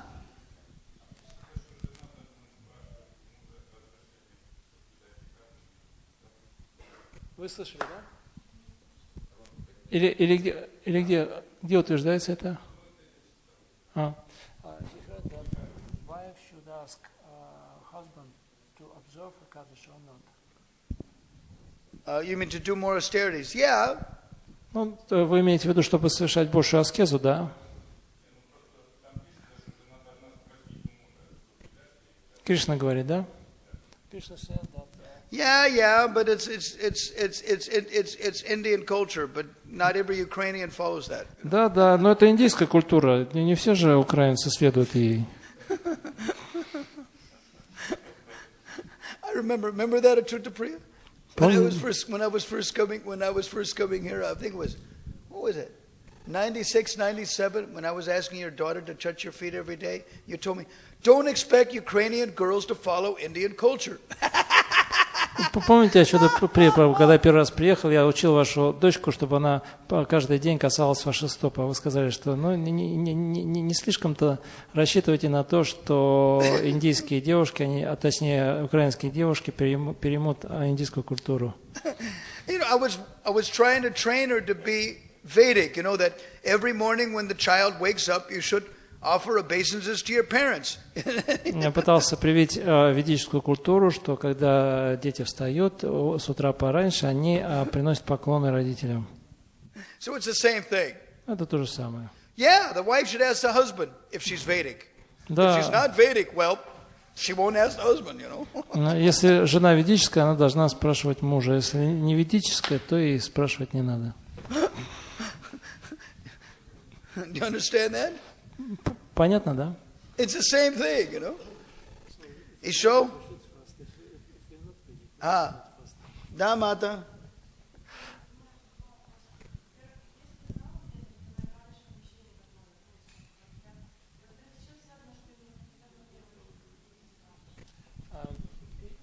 Is there any temples where prasadam is not cooked on Ekadashi? I hope she's not giving me the question that wants me to end the questions, right? Я надеюсь, что никто не хочет задать такой вопрос, чтобы я закончил I said, if you have отвечать. smart questions, I keep going. If you have stupid questions, then I stop, you know? I hope you're not trying to give me a stupid question to make me stop. Ну, если интересные, умные вопросы, тогда я буду отвечать до бесконечности. Если пойдут такие странные вопросы, то я прекращу ответ на вопросы. Я надеюсь, вы не хотите меня заставить прекратить ответ на вопросы. I remember Jayadvaita Swami, when somebody asked him a stupid question, he goes, okay, next question. He would just like totally ignore it, like it didn't even exist, you know. И я помню, когда Джайадвайта Махарадж, когда кто-нибудь задает глупые вопросы, он говорит, ну хорошо, следующий вопрос, как будто ничего и не было. Mata, I've never seen any ISKCON temple do like that, you know. But some temple must exist. Но, Мата, я никогда не видел ни одного такого исконовского храма, в котором бы не готовили на Экадаши, ничего. Но это не значит, что такого храма не может существовать в природе. There was a famous story of a Ramachandra Bhakta that was very eager to eat 2.5 kilos of rice every day. And on Ekadasi, he was in a Ram temple. Ekadasi, you know, Ram Nam, we're not cooking anything. Not even Ramachandra would eat anything. Это есть одна история про одного Рамбхакту, который очень известная история, который был таким все время голодным, что все время хотел есть зерновое, включая Экадаши, но он занимался служением в храме, в котором в Экадаши ничего не готовили, и никто там ничего не ел, включая Рамачандру самого. Even he didn't eat on Ekadasi. Даже Рамачандра не ел экадаши. I mean, the pujaris didn't even feed the deity. The pujari didn't even cook for the deity. То есть это значит, что пуджари даже для божества не готовил ничего. Nothing. То есть вообще там ничего не было. And what is the story about why we should break Ekadashi at certain time? When you become liberated, you can ask these questions, okay? Когда, Go back to Bhagavad, you can ask Krishna these questions, you know. I don't know the pramanam, I'm sorry. Когда обретете освобождение, тогда зададите этот вопрос Кришне. У меня нет на самом деле ответа, я нигде в шастрах об этом не читал. All I know is the pramanam is you have to break at a certain time, and the devotees always give you the time. So until you find a pramanam different, we'll just have to do it that way. И единственное, у меня есть прамана, что нужно прерывать экадаши в определенный период времени. Но относительно того, почему это нужно делать, у меня пока нету ничего. Okay, this is the last question. Последний вопрос. I hope it's good. Надеюсь, хороший. И громче.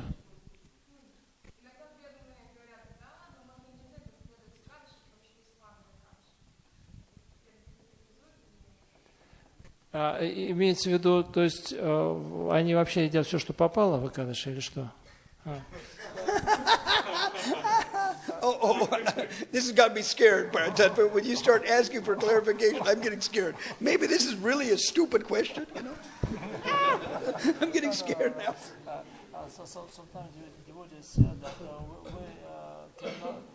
do not observe Ekadashi because we can fast on Dvadashi or on Pandava Ekadashi, and it will make all the Ekadashi. Oh, come on. What marijuana is she smoking or something, you know? Who told you that? Come on. Но это неправильно.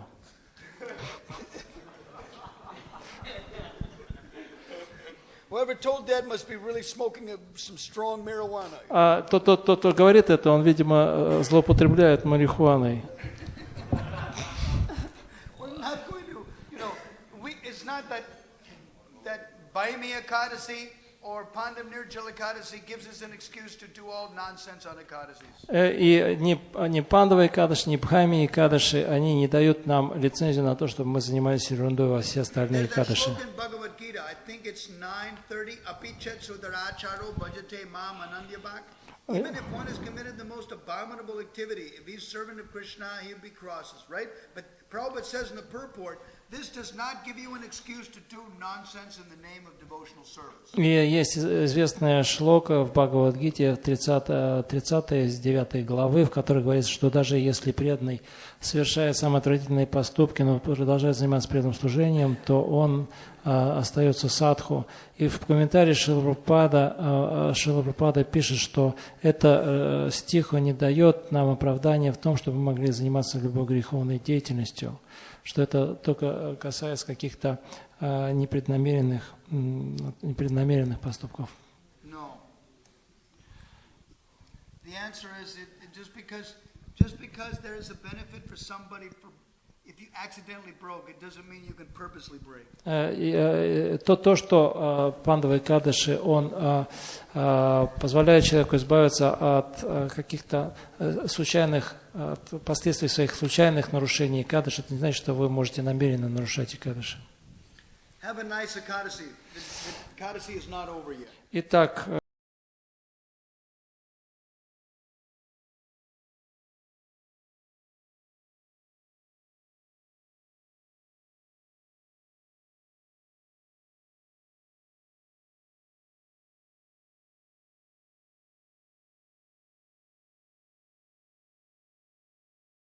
и преданным это должно быть интересно. Especially the ones that take notes when they hear. Особенно те, кто будут делать записи в течение лекции. Otherwise, likely it will probably go through one ear and out the other, and you'll forget it, and nothing will improve. В противном случае вам в одно ухо войдет, из другого выйдет, и у вас не останется ничего, так чтобы вы могли как что-то улучшить в своей жизни. If you write it down, you may remember it. Если вы запишете, то вы запомните. At least write down the numbers to look at the verses later. По крайней мере, запишите те стихи Бхагаватам, которые мы будем сегодня читать, чтобы могли их прочитать позже. They're really good verses. Это действительно замечательные стихи. You might want to memorize them.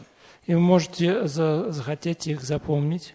But aside from learning them, но помимо того, что выучить их, you should endeavor to identify what you can substantially do in your own personal life. Но вы должны подумать о том, что вы можете воплотить в свою жизнь из этих стихов. Because bhakti means what are you personally applying? Поскольку бхакти означает то, что вы непосредственно делаете в своей жизни. The more you apply, the more mercy you feel you getting from the spiritual world. Чем большему количеству наставлений вы следуете в своей жизни, тем больше вы будете чувствовать милости. So Paratattva will read Shloka 25 and the purport really quick because I already did that in Kharkov. И Парататтва Дас, он прочитает 25 стих, перевод и комментарий, поскольку мы уже его читали в Харькове. And then I'll read with him Shloka 26 and 27. И потом мы вместе прочитаем 26 и 27 стих. And we will read all three translations together, and then I'll comment on them. И снова мы прочитаем все три перевода всех трех стихов, и поговорим на эту тему. 25 стих. Чтобы совершенствоваться в преданном служении, нужно постоянно слушать рассказы о трансцендентных качествах Верховной Личности Бога. Эти повествования подобны изысканным украшениям в ушах преданных. Занимаясь преданным служением Господу, человек выходит из-под влияния гон материальной природы и без труда достигает трансцендентного уровня сосредоточенности на Верховной Личности Бога. Комментарий Шрилы Прабхупады. В этом стихе особо подчеркивается важность одной из форм преданного служения, а именно слушания. Преданный, не желая слушать ни о чем, кроме духовной деятельности или игр Верховной Личности Бога, мы можем усилить свое желание заниматься преданным служением Господу, слушая Бхагавад Гиту и Шримад Бхагаватам в пересказе тех, кто осознал свою духовную природу. Чем больше мы слушаем осознавших себя душ, тем дальше продвигаемся по пути преданного служения, а прогресс преданного служения приводит к тому, что наша привязанность к материальному миру ослабевает. Далее, по словам Господа Чайтаньи Махапрабху, чем слабее становится наша привязанность к материальному миру, тем сильнее мы привязываемся к Верховной Личности Бога. Поэтому преданный, который действительно хочет достичь совершенства в преданном служении и вернуться домой к Богу, должен утратить интерес к чувственным наслаждениям и общению с людьми, которые привязаны к деньгам и удовольствиям. Этот совет дает нам Господь Чайтанья Махапрабху. Нишкин чанася бхагават бхаджанам баджанан мукхася парам парам джига мишор бхава сагарасья сандаршанам вишайнам адхая шитам ча хаханта ханта виша бхакшанату пьясадху. Читание Чайтамрита Мадхи-лила, 11 глава, 8 стих. Имперсоналисты и профессиональные чтецы Бхагаватам, которые в большинстве своем отстаивают демонические представления о том, что общество должно делиться на касты по происхождению людей, по-своему толкуют употребленное в этом стихе слово «брамани». Они говорят, что «брамани» означает «безличный браман», но не могут увязать свой вывод с другими словами из этого же стиха «бхактя и гуна пхидханина». По представлениям имперсоналистов, безличный браман лишен трансцендентных качеств. Следовательно, слово «брахма» не означает «у Верховной Личности Бога». Верховная Личность Бога – это Кришна, о чем говорит в Бхагавад-гите Арджуна. Таким образом, слово «брахма» всегда относится к Кришне, а не к безличному сиянию, называемому Браманом. Брамити параметмити Бхагаван ити шабдяте. Бхагаватам 1.2.11. Браман, Параматма и Бхагаван в совокупности составляют Браман. Но когда речь идет о бхакти или о памятовании трансцендентных качеств, слово Браман относится к Верховной Личности Бога, а не к безличному Браману. Now, shloka number 26. Yadaratira brahmani naishtaki puman acharyavan jnana viraga rangasa dahat aviryam hridayam jiva kusham panchatmakam yonim ivotito gni. Synonyms. Пословный перевод, 26 текст. Please repeat responsively. Пожалуйста, повторяйте за мной. Yada Когда?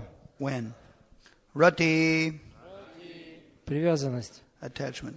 Brahmani, И на Верховной Личности Бога. in the Supreme Personality of Godhead. Naishtaki, Сосредоточена. fixed. Puman, Человек. the person. Acharyavan, Полностью предавшийся духовному учителю. completely surrendered to the spiritual master.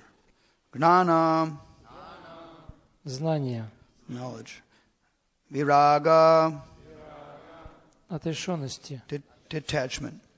Ranghasa, Силой. by the force of. Dahati, Сжигает. burns. Aviryam, Бессильный. impotent.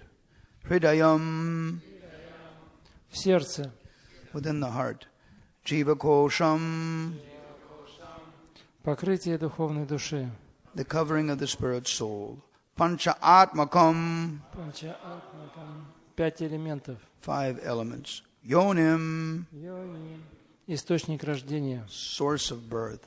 Iva, Как? like. Uttita, Исходящий. emanating. Agni, Огонь. fire. Translation and purport by His Divine Grace Sri Srimad A.C. Bhaktivedanta Swami Prabhupada. Перевод и комментарий A.C. Шримад Бхактивиданта Свами Прабхупады.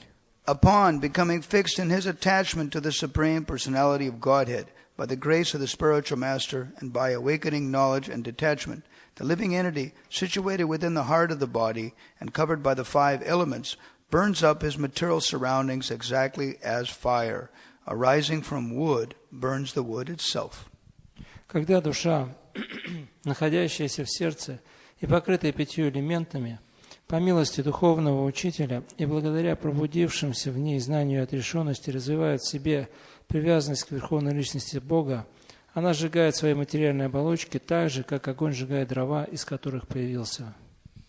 Commentary by Prabhupada. Это решил Прабхупады. It is said that both the Jivatma, the individual soul, and the Paramatma live together within the heart. Говорится, что как дживатма, индивидуальная душа, так и параматма находятся в сердце живого существа. In the Vedic version it is said, Hridi ayam atma, the soul and the supersoul both live within the heart. В Ведах сказано «Хридих и аям атма», и душа, и сверхдуша обитают в сердце. The individual soul is liberated when it comes out of the material heart or it cleanses the heart to make it spiritualized. Индивидуальная душа освобождается, когда она выходит из материального сердца или очищает и одухотворяет его. The example given here is very appropriate. Yonim ivotato agni. Agni or fire comes out of wood, and by it the wood is completely destroyed. В этом стихе приведено очень точное сравнение. Виним и вот хито гних, огни. Огонь выходит из дров и сам сжигает их дотла. Similarly, when a living entity increases his attachment for the Supreme Personality of Godhead, he is to be considered like fire. Тот, кто развил в себе привязанность к Верховной Личности Бога, в каком-то смысле уподобляется огню. A blazing fire is visible by exhibition of heat and light. Разгораясь, огонь излучает тепло и свет. Similarly, when the living entity within the heart becomes enlightened with full spiritual knowledge and detached from the material world, he burns up his material covering of the 5 elements, earth, water, fire, air, and sky, and becomes free from the 5 kinds of material attachments, namely ignorance, false ego, attachment to the material world, envy, and absorption of material consciousness. И точно так же, когда живое существо, находящееся в сердце, обретает полное духовное знание, отрешается от материального мира, оно сжигает свою материальную оболочку, состоящую из 5 элементов – земли, воды, огня, воздуха и эфира, избавляется от 5 материальных привязанностей – невежества, ложного эго, привязанности к материальному миру, ненависти и погруженности в материальное сознание. Therefore, Panchatmakam, as mentioned in this verse, refers to either the 5 elements or the 5 coverings of material contamination. Поэтому употребленное здесь слово «панчамакам», «панчатмакам» может относиться либо к 5 материальным элементам, либо к 5 оболочкам материального осквернения.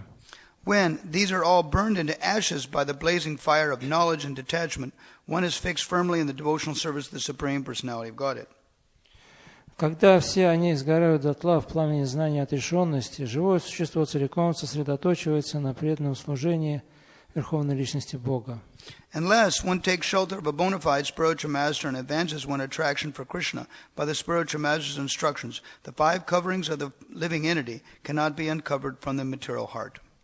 Однако освободиться от 5 оболочек, которые покрывают живое существо, находящееся в материальном сердце, может только тот, кто нашел прибежище у истинного духовного учителя и, следуя его указаниям, развил в себе привязанность к Кришне. The living entity is centered within the heart, and to take him away from the heart is to liberate him. Живое существо находится в сердце, и извлечь его оттуда значит освободить его. This is the process. Такова суть данного метода. One must take shelter of a bona fide spiritual master and by his instruction increase one's knowledge and devotional service, become detached from the material world and thus become liberated. Вы должны принять покровительство истинного духовного учителя и, выполняя его указания, углубить свои знания о преданном служении, избавиться от привязанности к материальному миру и, в конце концов, обрести освобождение. An advanced devotee, therefore, doesn't live within the material body, but within a spiritual body, just as a dry coconut lives, detached from the coconut husk, even though within the husk. Чистый и преданный Господа живет не в материальном, а в духовном теле, подобно тому, как сухое ядро кокосового ореха не связано со скорлупой кокоса, хоть и покрыто ею. The pure devotee's body is therefore called Chinmaya Sarira, spiritualized body. Вот почему тело чистого преданного называют Чинмая Шарира. Это что значит одухотворенное тело. In other words, the devotee's body is not connected with material activities, and as such, a devotee is always liberated, Brahma Puyaya Kolpate, as confirmed in Bhagavad Gita, chapter 14, verse 26. Иными словами, тело чистого преданного никак не связано с материальной деятельностью, и, следовательно, такой преданный всегда находится в освобожденном состоянии, о чем говорится в Бхагавад-гите 14.26. Srila Rupa Goswami also confirms this. Iha yasya harir dase karmanamanasa gira nikalasu api avastasu jivana mukta sa uchate. Это подтверждает Шрила Рупа Госвами. Whatever his condition may be, one who is engaged fully with his body, mind, and speech in the service of the Lord is liberated even within this body. Тот, кто независимо от своего положения, целиком посвящает свое тело, ум и речь служению Господу, является освобожденной душой, даже если находится в материальном теле. Vrindavane Ramana Reti Prasiddhi Bhumo Tatrapi Krishna Balarama Supada Mule Krishnanam Param Paramai Krishna Sudharma Chuktam Dandastadeva Prabhupada Namo Namaste Samasara Dukha Jalado Paditasya Kama Krodadi Nakramakorai Kavalikritasya Durabhasana Nigaritasya Nirasrayasya Chaitanya Chandra Mamadehi Padavalambam Jaladara Shashivarno Gopavesha Kishoro Sahachara Ganavrindai Kridamana Vrajesho Natabara Jitavesho Nilapitam Baradyo Jagada Janana Heto Ramakrishna Natosmi Vanchakalpatarubhyascha Kripa Sindhubhyaevacha Paridanang Pavanebhyo Vishnavebhyo Namo Namah Hare Krishna Krishna Krishna Hare Hare Hare Rama Rama Rama Hare Hare. How many people here are here for the first time? Кто из присутствующих здесь пришел первый раз? Kindly raise your hand. Пожалуйста, поднимите руки. Welcome. Добро пожаловать. Great. Now, the vast majority of people are regulars. Но основная аудитория – это постоянные посетители. And this is mostly for them. Эта лекция в основном, конечно, для них. What this Krishna consciousness movement means is we're engaging our active talents in the service of the Supreme Personality of Godhead. Что такое сознание Кришны? Это то, что мы используем все свои таланты и способности в деятельном служении Кришне. With a mood of devotion. В настроении преданности. To increase this devotion, we're chanting the Lord's name. И чтобы усилить эту преданность, мы воспеваем святое имя Господа. And we hear about His activities from the authorized Vedic literatures. И мы слушаем о его деятельности из авторитетных священных писаний. Bhagavad Gita is the general introduction. И обычно Бхагавад-гиту рассматривают как такое введение. This book, Shrimad Bhagavatam, is the postgraduate work of that. И Шримад Бхагаватам – это аспирантура Postgraduate means it gives further details to what was already mentioned in Bhagavad Gita. Аспирантура означает, что она описывает подробности, о которых говорилось вкратце в Бхагавад-гите. It is up to the individual to apply it in his or her own life. Это зависит от человека, насколько он будет применять это знание в своей жизни. To help you do that, чтобы помочь в этом, that's what this temple is for. Существует этот храм. To help you do that, чтобы to apply it in your own life, that's what counseling is all about, and friendships from one devotee to another, to help you personally do that. И для этого существует система кураторов и дружба с другими преданными, чтобы помочь вам применить в жизни это знание. The more you develop deep friendships with devotees, чем больше вы развиваете глубокие дружеские отношения с преданными, based on this hearing and chanting and remembering Krishna, которые основываются на слушании о славе Господа, воспевании ее и памятовании о нем, then by that friendship you're inspired and empowered to do more personally in your own life. Вы будете в большей степени воодушевлены и получите больше полномочий применять это знание в своей жизни. And it doesn't matter your background. И не имеет значения ваше происхождение. We're all parts and parcel of Krishna. Каждый из нас является неотъемлемой частичкой Кришны. I remember in 1972, when I was just a 15-year-old kid coming to the temple. Я помню, в 1972 году, когда я 15-летним подростком пришел в храм, the local devotees were quoting Srila Prabhupada's comment. Преданные, они комментировали комментарий Шрилы Прабхупады, given on March 25th of 1971 in a Bhagavad Gita lecture in Bombay. Которую он дал, лекцию, которую он дал в Бомбее 26 марта 1972 года. March 25th, 1971. March 25, 1971. Да. In Bombay. Right, he said in that lecture that if you take one step towards Krishna, Krishna will take 10 steps towards you. И он там говорит, что когда вы делаете один шаг по направлению к Кришне, Кришна делает 10 шагов по направлению к вам. This is a very nice example of how Krishna is very compassionate upon fallen us, conditioned us. И поэтому это замечательный пример того, как Кришна милостиво относится к нам, обусловленным падшим душам. In the material world, things don't work like that. В материальном мире такого вы не встретите. We have attachment for our relatives, our spouse, our immediate interest, but they're not going to maintain us. Мы, конечно, привязаны к своим каким-то родственникам, там, мужу, жене, каким-то другим ближайшим людям, которые вокруг нас, но они не очень-то заинтересованы в том, чтобы поддерживать нас. They help us to a small extent, really. Но они очень и очень незначительным образом в состоянии помочь нам. Mostly their help is proportionate to our degree that we support them. И они в основном отвечают нам в той степени, в какой мы поддерживаем их. God is not like that. Но Бог, Он не такой. He is completely self-satisfied. He doesn't really require our service.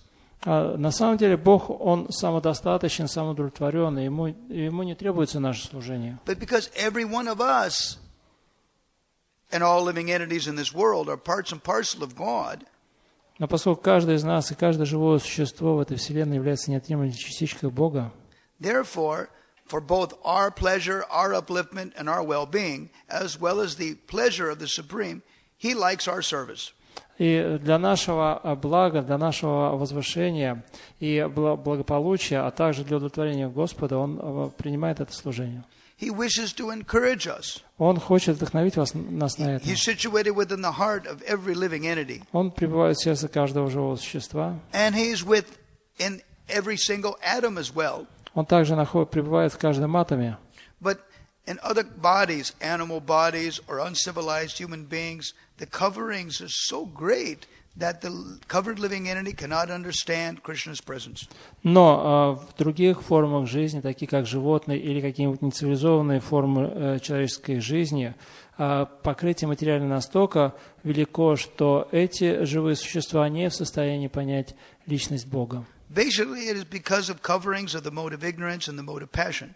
В основном это происходит из-за покрытия гунами страсти и невежества. Therefore, living entities are covered and work very hard and stay in the bodily conception of life. И поэтому большинство живых существ, они остаются постоянно в телесных представлениях о жизни. This process of Krishna consciousness, as given in this temple, И процесс сознания Кришны, как он представлен в этом храме, is meant to work with us to empower each and every one of us to increase our hearing and chanting about Krishna in very gradual and very natural and very sweet ways. И он предназначен для того, чтобы дать нам возможность, дать нам сил, чтобы мы постепенно увеличивали количество слушания и воспевания.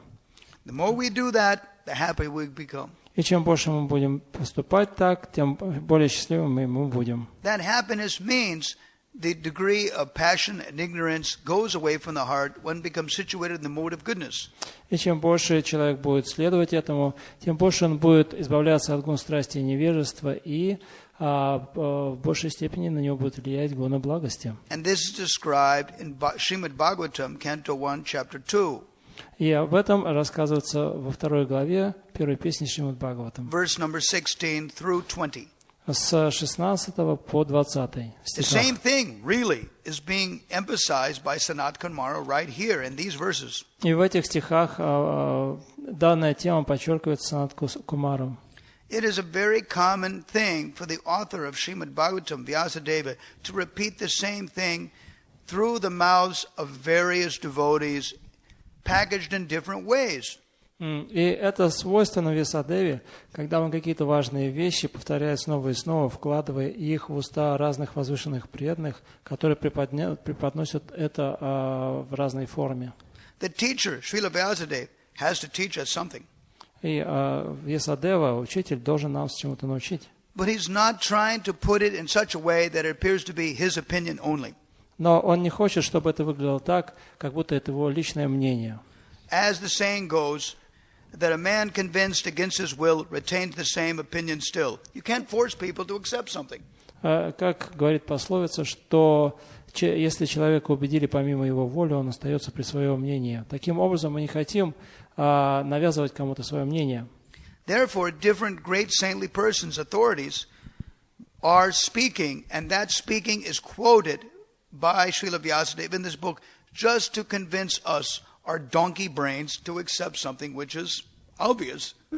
И многие мудрецы, мудрые люди этой вселенной, они высказывали свое осуждение по разным вопросам. И Шрила Вьясадева, он приводит цитаты их высказываний в этой книге для того, чтобы убедить наш подобный упрямому ослу ум. We have our conditioning due to the bodily conception of life. И мы обусловлены из-за телесных представлений о жизни. And therefore we're covered in various degrees of ignorance, passion, a couple tinges of goodness may be there. И поэтому мы в основном пребываем под влиянием гун страсти и невежества. Может быть, иногда промелькивает немного благости. Just as our body changes from boyhood to youth to old age, подобно тому, как наше тело меняется от младенчества к взрослому состоянию, потом к старости. When this machine-like body becomes not usable any longer, we're kicked out and we have to go somewhere else. И когда эта машина этого тела уже ни на что не годна, нас выкидывают из нее, и мы отправляемся в какое-то другое место. But that is the general animalistic way. Но так происходит с животными в основном.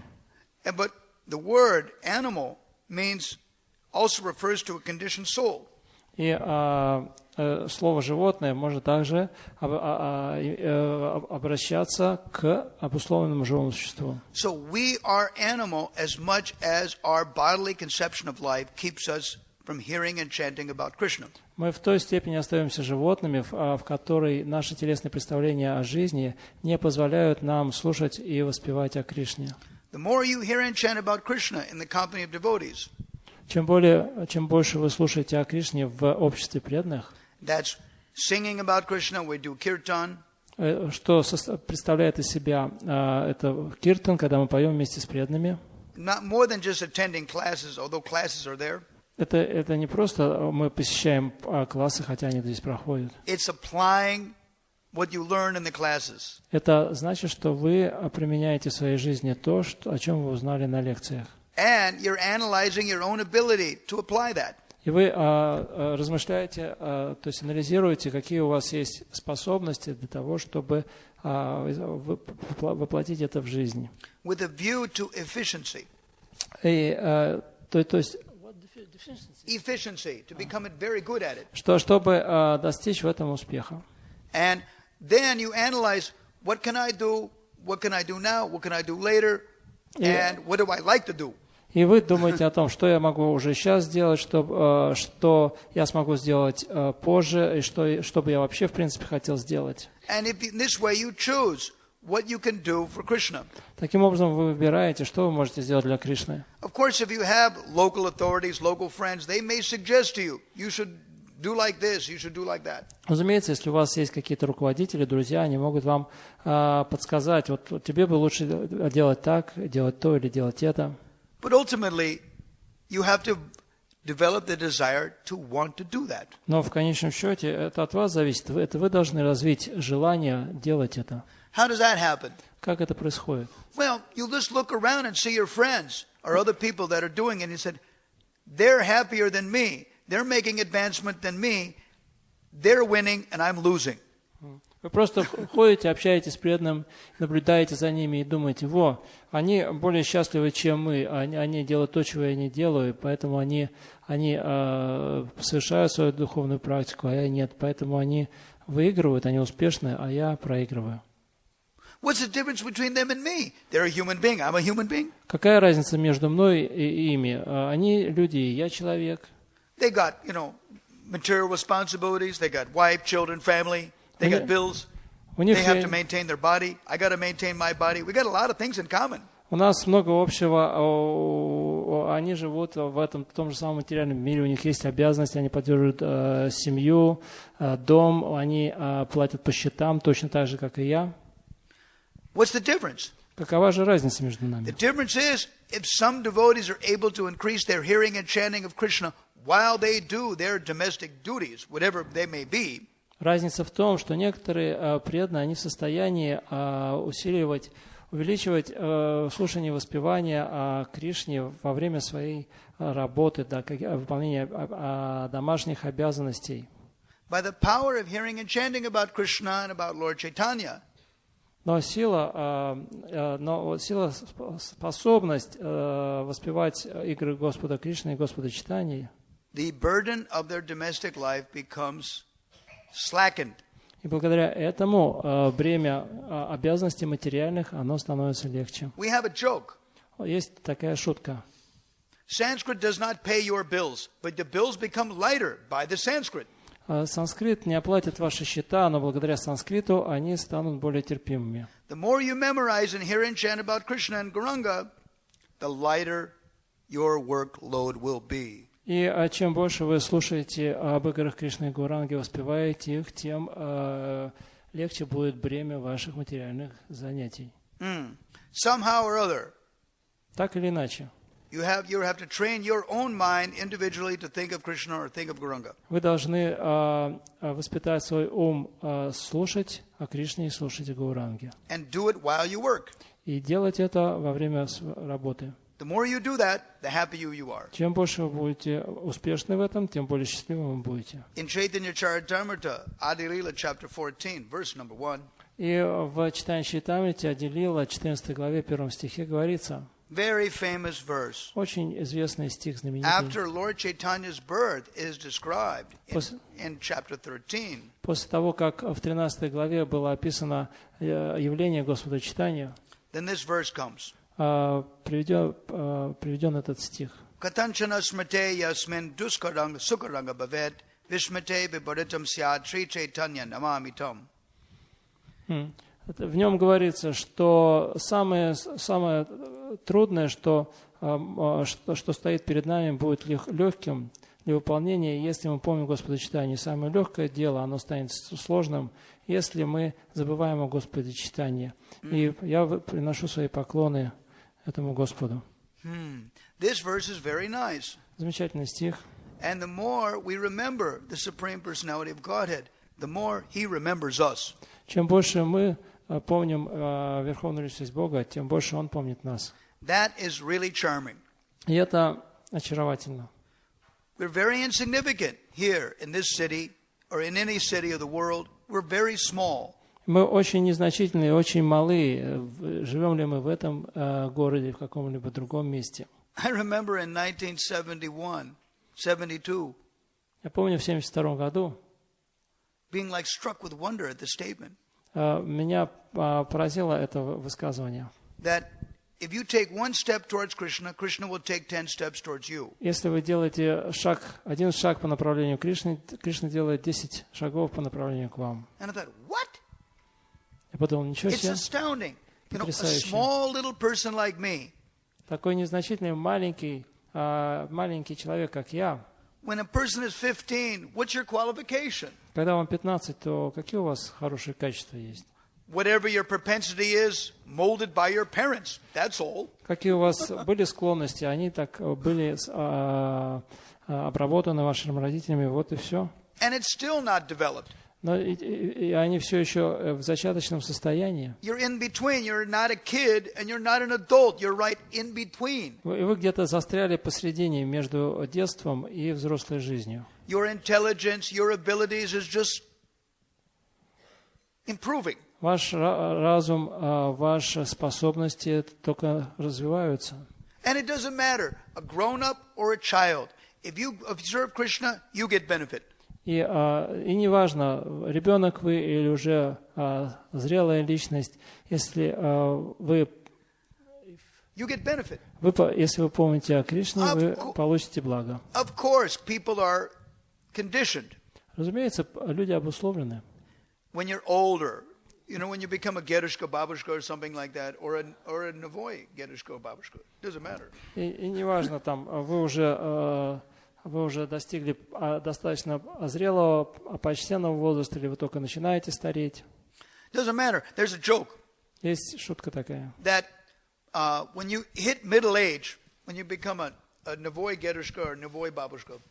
И когда вы достигаете вершины среднего возраста, когда вы уже приближаетесь к границе начинания стареть. The joke is that broadness of mind, narrowness of waist change places. Шутка говорит, что широта ума и узость талии меняются местами. The idea of it is that you're not very open-minded for new ideas. Смысл в том, что вы уже не так восприимчивы к новым идеям. You're closed. You close the doors of your ears and your mind to what's good for you. Вы закрываете свои уши и ум к тому, что принесет вам благо. Empowerment means when your friends package things in consideration of your conditioning. И наделять силой означает, что ваши друзья, они преподносят вам знание таким образом, чтобы оно вас вдохновляло в соответствии с вашей обусловленностью. It really doesn't matter if you're a young kid or an old man. И не имеет значения в данной ситуации, ребенок вы или старик. If it's packaged just right for you, если это представлено таким образом, подготовлено специально для вас, if you're not a foolish animal, you'll be able to say, "Wow, this is great. I should do it." И если вы не совсем уж тупой, как животное, тогда вы подумаете: о, здорово. But application boils down to you. То есть это те наставления, которые преподнесены именно в той форме, в которой вы можете понять их. Just like another joke. Как есть другая шутка.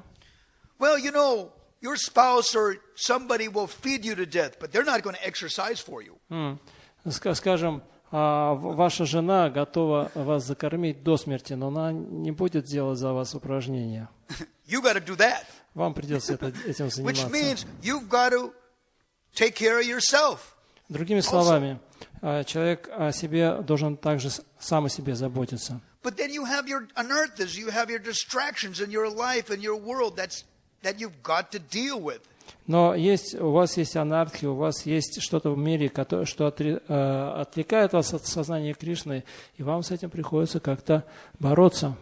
These things are not going to go away. Они так просто не уходят. They're temporary, they're not eternal. This body is not eternal, neither is your situation, but it's what you have to live with right now. Но они не вечные, так же, как само тело не вечное. Ситуация все время меняется, но сейчас вы прямо живете прямо с ними. We're not asking you to renounce the world just yet. Но мы не призываем вас прямо сейчас на месте отречься от мира. In the beginning, we tell people, utilize everything in this world along with your propensities in the service of God. Вначале мы говорим людям, что используйте все свои способности, таланты в служении Господу. And chant Hare Krishna mantra. А также повторяйте Харе Кришна мантру. And that will purify your consciousness. И это очистит ваше сознание. The more your consciousness becomes purified, чем больше ваше сознание очищается, then there's other mantras which are subordinate to the Hare Krishna mantra, which will also help you. Это вы можете получить другие мантры, которые подчинены Махамантре, которые поддержат вас, помогут вам. That's what Shrimad Bhagavatam, Bhagavad Gita, all the transcendental literatures are about. Именно этими мантрами являются Бхагавад-гита и Шримад Бхагаватам. That's a lot.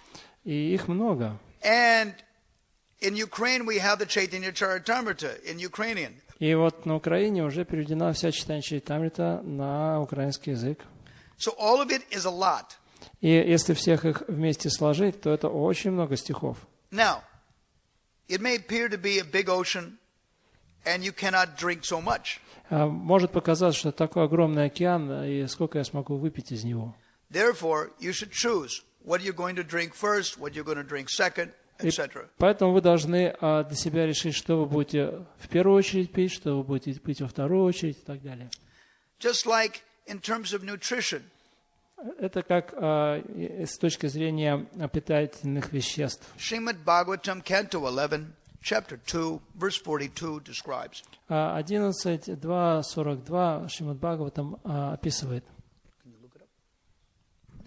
Bhakti Padishanu Bhava Virakti Anyatra Chaisa Trika Eka Kalaha Prapadyamanasya Yatasnatasyu Tushti Pushti Krudapayo Anugasam. Just like the analogy here is given in this shloka about fire, that the living entity is just like fire within wood.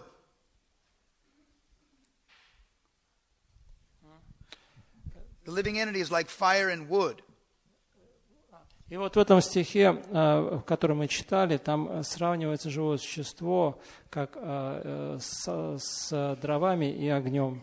And our consciousness of Krishna, when we actually absorb in it, и наше сознание Кришны, если мы в него, конечно, погружены, we become spiritualized. Мы становимся одухотворенными. The fire of that spiritualization burns up everything.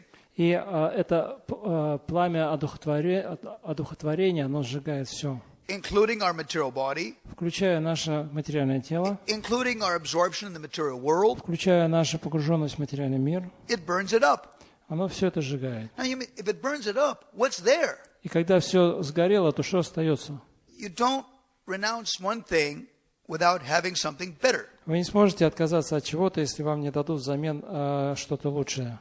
Fortunately, every living entity has an eternal relationship with God or Krishna. К счастью, у каждого живого существа есть вечное взаимоотношение с Кришной. So when the fire of Krishna consciousness burns up your material body, your material world, your material responsibilities, everything temporary, you're left with your eternal relationship with Krishna. И когда это огонь сознания Кришны сжигает ваш материальный мир, ваше материальное тело, ваши материальные обязанности, у вас остаются ваши вечные отношения с Кришной. Just like this shloka. Подобно тому, как шлока говорит. Devotion, direct perception of the Supreme, and detachment from everything outside of Krishna consciousness. И шлока говорит, что непосредственное восприятие Господа и привязанность к Нему, and detachment, viragya, и отрешенность от материального comes step by step. Приходят постепенно. Just like at the process of eating one morsel at a time. Подобно к тому, как в процессе приема пищи you get Tushti, you get satisfaction. человек получает удовлетворение, Pushti, you get nourishment. он получает насыщение Kshutapayo, your hunger will go away и избавляется от голода with each mouthful. с каждым кусочком съеденной пищи. Read the translation complete. Итак, преданность, непосредственное восприятие Верховного Господа и отрешенность от всего другого, эти три вещи приходят одновременно к тому, кто принял прибежище в Верховной Личности Бога. Точно так же, как удовлетворение, насыщение и избавление от голода приходят одновременно.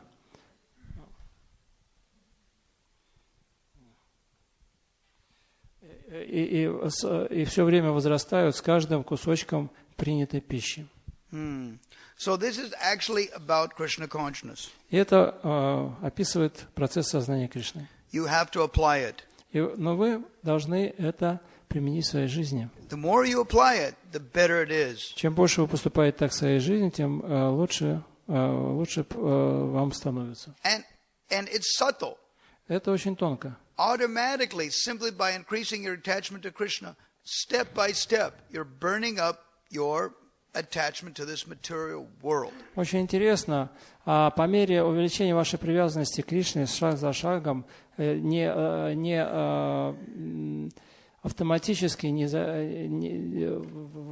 независимо от вашего сознания, вы становитесь более и более отрешенными от материального мира. We have an experience that once you get in a routine with work and life, everything just more or less goes along, an automatic pilot. У каждого есть опыт того, что когда он занимается повседневной деятельностью, к которой он привык, то так или иначе он это все может делать в основном на автопилоте, каждый день одно и то же. If that is true in the material world, если это справедливо для материального мира, then Krishna consciousness is nothing really new in that sense. И в этом смысле тогда сознание Кришны не является чем-то новым. It's a lifestyle. Это образ жизни. But it's positive and it's empowering in the mode of goodness. Он позитивный, а также он дает силу в гуне благости. Only from the mode of goodness can you understand what is God. Только пребывая в гуне благости, вы сможете понять, кто такой Бог. When you do that, then you go closer to God. Если вы достигнете ее, вы станете ближе к Богу. You become godly. Вы станете божественным. This means the more you become godly, then it gradually burns up your material conditioning. Чем больше божественным вы становитесь, тем более вы сжигаете свою материальную обусловленность. Otherwise, externally, a devotee with all their domestic life, when you look at it externally, not much difference from the other people. С внешней точки зрения, если вы посмотрите на жизнь преданных, на их жизнь, то они могут не особо отличаться от других людей. Now, we're going to add shloka 27 to it. И мы также хотели прочитать 27-ю шлоку из 22 главы 4 песни Шримад Бхагаватам. Do you have it ready? Yeah. Okay. Now, shloka 27. Итак, 27 стих. Dagdashayo mukta samasta taduguno naivatmano bahir antar vichaste paratmanor yad vyabadhanam purastat swapne yatha purushas tad vinase. Synonyms. Пословный перевод. Please repeat responsively. Пожалуйста, повторяйте за мной. Dagdashaya. Когда все материальные желания сожжены. All material desires being burnt. Mukta. Освобожденный. Liberated. Samasta. Все. All. Tadaguna. Все материальные качества. Qualities in connection with matter. Na. Не. Not. Eva. Несомненно. Certainly. Atmanaha. Душа или сверхдуша. The soul of the super soul. Bahi. Внешнее. External. Antaha. Внутреннее. Internal. Vichaste.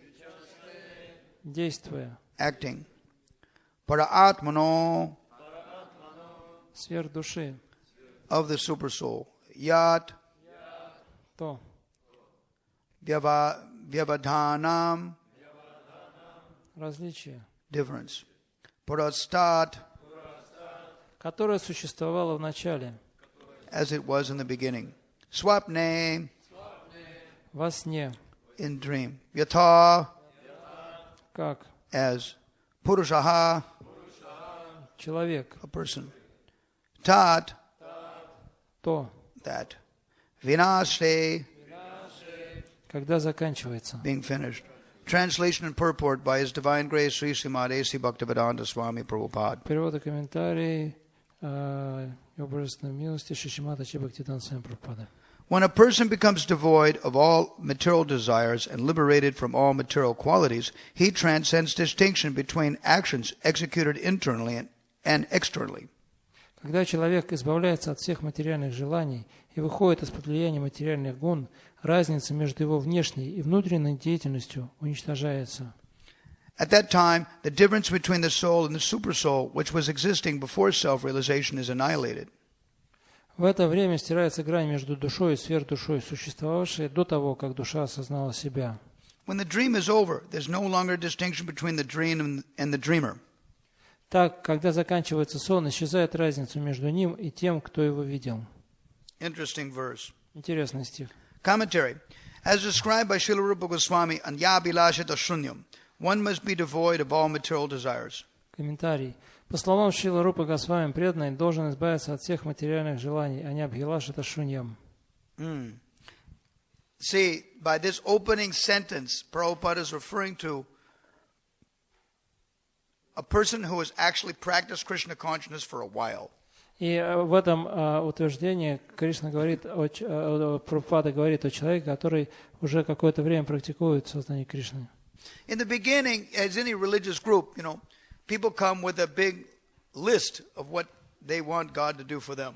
Да, в начале в любой религиозной группе люди приходят для того, чтобы, имея с собой целый список того, чего бы они хотели получить от Бога. As the joke in India goes. Как индийская шутка гласит. Give me a house by a sea and a colored TV. Om Jai Jagadisha Hare. Дай мне домик у моря и цветной телевизор. Om Jai Jagadisha Hare. If God takes care of you materially, He's a good God. Если Бог позаботится о моих материальных нуждах, то это хороший Бог. And if He slaps you or gives you trouble or tries to uplift you in any way that tips your apple cart or makes your material life difficult, then what's He doing? А если Бог, Он каким-то образом не удовлетворяет тебя, там, что что-то дело происходит не так, пытается тебя поднять, и какие-то неприятности у тебя в жизни происходят, то человек думает, что-то с этим Богом не так. Of course, in Indian culture, there's a sense of karma. Well, I probably deserve it. Разумеется, в Индии у людей есть понятие о карме, и когда с ним что-то происходит, они понимают, похоже, я это заработал. But it doesn't mean we're not going to try to get out of it. Но это не значит, что они не пытаются как-то из этого выпутаться. So you believe in karma, but you don't believe in karma. С одной стороны, они верят в карму, с другой стороны, не верят. As long as the karma is good, we have no problem. Когда карма у нас хорошая, мы не возражаем. But karma is not like that. Но карма, она не такова. It's not what we want. It's what we get. Это не то, что мы хотим, а то, что мы получаем. All right. I always give the joke, when I'm in Russia here. Когда я здесь в России, я всегда выдаю такую шутку. When a child, a male child or female child is 15, 16, and the hormones are churning. Когда человек доходит до подросткового возраста, ребенок приходит в подростковый переходный период, когда начинают гормоны играть. And the opposite sex becomes very attractive. И противоположный пол становится очень привлекательным. Then on the rocks or on the walls, then they write graffiti. И тогда они на всяких стенах, на заборах рисуют граффити. Boris loves Natasha forever. Борис любит Наташу, и это Борис плюс Наташа равно вечная любовь. But that's the heart, that's the emotion. Но это всего лишь эмоции, сентименты. But reality is a whole other story. Но в реальности совершенно другая история. Now, if you factor in reality, then you have to write the graffiti another way. Если бы вы основывались на реальности, то граффити выглядело бы следующим образом. Well, Boris loves Natasha, provided Natasha's father can give them money to give him a flat. Борис любит Наташу, если Наташин папа даст им денег и квартиру. Or Natasha will love Boris if Boris has got a job and got a lot of money. Doesn't care what his face looks like, and he pay the bills. А Наташа будет любить Бориса, если у него будет хорошая работа, у него будет много денег, и он сможет оплачивать счета, и неважно, что он урод. Can pay the bills. Right. She doesn't care what his face looks like. Is he stable? Has he got a job? Has he got money? Ну, даже если он такой кривоватый, но если у него есть работа, у него есть деньги, то все нормально. Or Boris loves Natasha provided she looks good. If she looks like a dog, well, then maybe not. Борис будет любить Наташу, если она очень красивая. Если же она будет выглядеть как собака, то неизвестно еще. Or Natasha will love Boris as long as he doesn't have AIDS. А Наташа будет любить Бориса, если он не болен СПИДом. But that's not the heart. The heart is Boris loves Natasha forever. We want love forever. We want to live forever. Unfortunately, the material world doesn't give it to us. Но это не то, о чем нам говорит сердце. Сердце говорит: вот, я хочу любить Наташу, и пусть это будет вечно. Живое существо хочет любить вечно. Но это не то, с чем мы имеем дело в этом материальном мире. You don't get what you want. You get exactly what you deserve. Вы получаете не то, чего вы хотите, а то, чего вы заслуживаете. And the material nature is a perverted reflection of spiritual nature. И материальная природа — это искаженное отражение духовного мира. So when a person's trying to be Krishna conscious and trying to balance in the material world, и когда человек старается развить в себе сознание Кришны, духовное сознание, и в то же время как-то уравновесить это с потребностями материального мира, the material world acts as an assistant to your spiritual desires. Материальный мир действует так, что он помогает вам развивать ваши духовные желания. This is called mercy. Это называется милость. But just like the mercy of a mother to a child, это как милость матери к ребенку. It depends on the mentality of the child. Это зависит от настроения ребенка. And Prabhupada used to say, и Прабхупада говорил, that Krishna is father. Whether father gives you a slap or he gives you a sweet, he's the same. He's father. He has a right to give you what he wants. Кришна подобен отцу. Дает ли он вам пирожное или дает он вам подзатыльник, он в любом случае остается отцом, и он дает нам то, что он считает нужным нам дать. We cannot insist. Only sweets, no slaps. Мы не можем настаивать. Нет, давай, наверное, только пирожные, никаких оплеух. So when you get a reverse in life, then you got to think again. Well, what's this? I didn't expect this.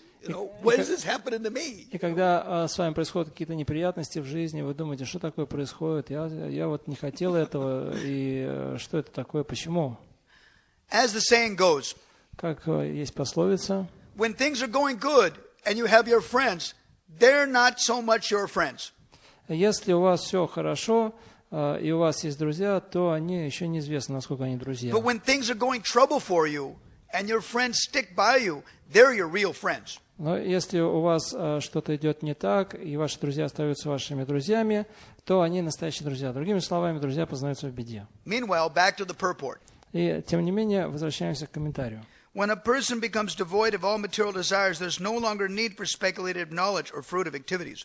Тому, у кого не осталось материальных желаний, больше не нужно заниматься философскими изысканиями или кармической деятельностью. This means you're convinced. Это значит, что вы убеждены. When you're actually convinced, когда вы по-настоящему убеждены, there are three things that convince us. Есть три вещи, которые убеждают нас. We have Shastra Pramana, evidences from Scripture. Есть Шастра Прамана или свидетельство Писаний. We have confirmation from our everyday friends, sadhus, sadhvis. Мы также имеем подтверждение этому от садху и садхви, которые живут вокруг нас. We have examples of our leaders, guru janam, teachers. И у нас есть пример наших руководителей, гуру, учителей. And then we have our own application of that. А также у нас есть опыт нашего применения этого знания на практике. We understand what we apply. Мы понимаем, что мы применяем в своей жизни. If you don't understand it, Если вы не понимаете, you won't do it. вы вряд ли будете это If делать. you don't do it, you don't get the benefit, or you don't get the understanding. А если вы не будете следовать практике, тогда вы не получите благо от нее, и вы не сможете понять, почему она такова. Therefore, Prabhupada says here, Поэтому Шрила Прабхупада говорит здесь. when a person becomes devoid of material desires, there's no longer need for speculative knowledge or fruitive activities. Поэтому Шрила Прабхупада говорит, тому, у кого не осталось материальных желаний, больше не нужно заниматься философскими изысканиями или кармической деятельностью. Now, wait a minute, you may ask. Но вы можете сказать, подождите-ка, How do you see this practically? как вообще это выглядит на практике? When a young couple has kids and has burden, you go on. But when the kids get married and go on, your burden is slackened. Ну, пока вы еще молодая семейная пара, у вас есть дети, вы, там всю жизнь продолжается, да, вам приходится о них заботиться, но когда проходит время, они вырастают, жизнь продолжается, но бремя уже становится меньше.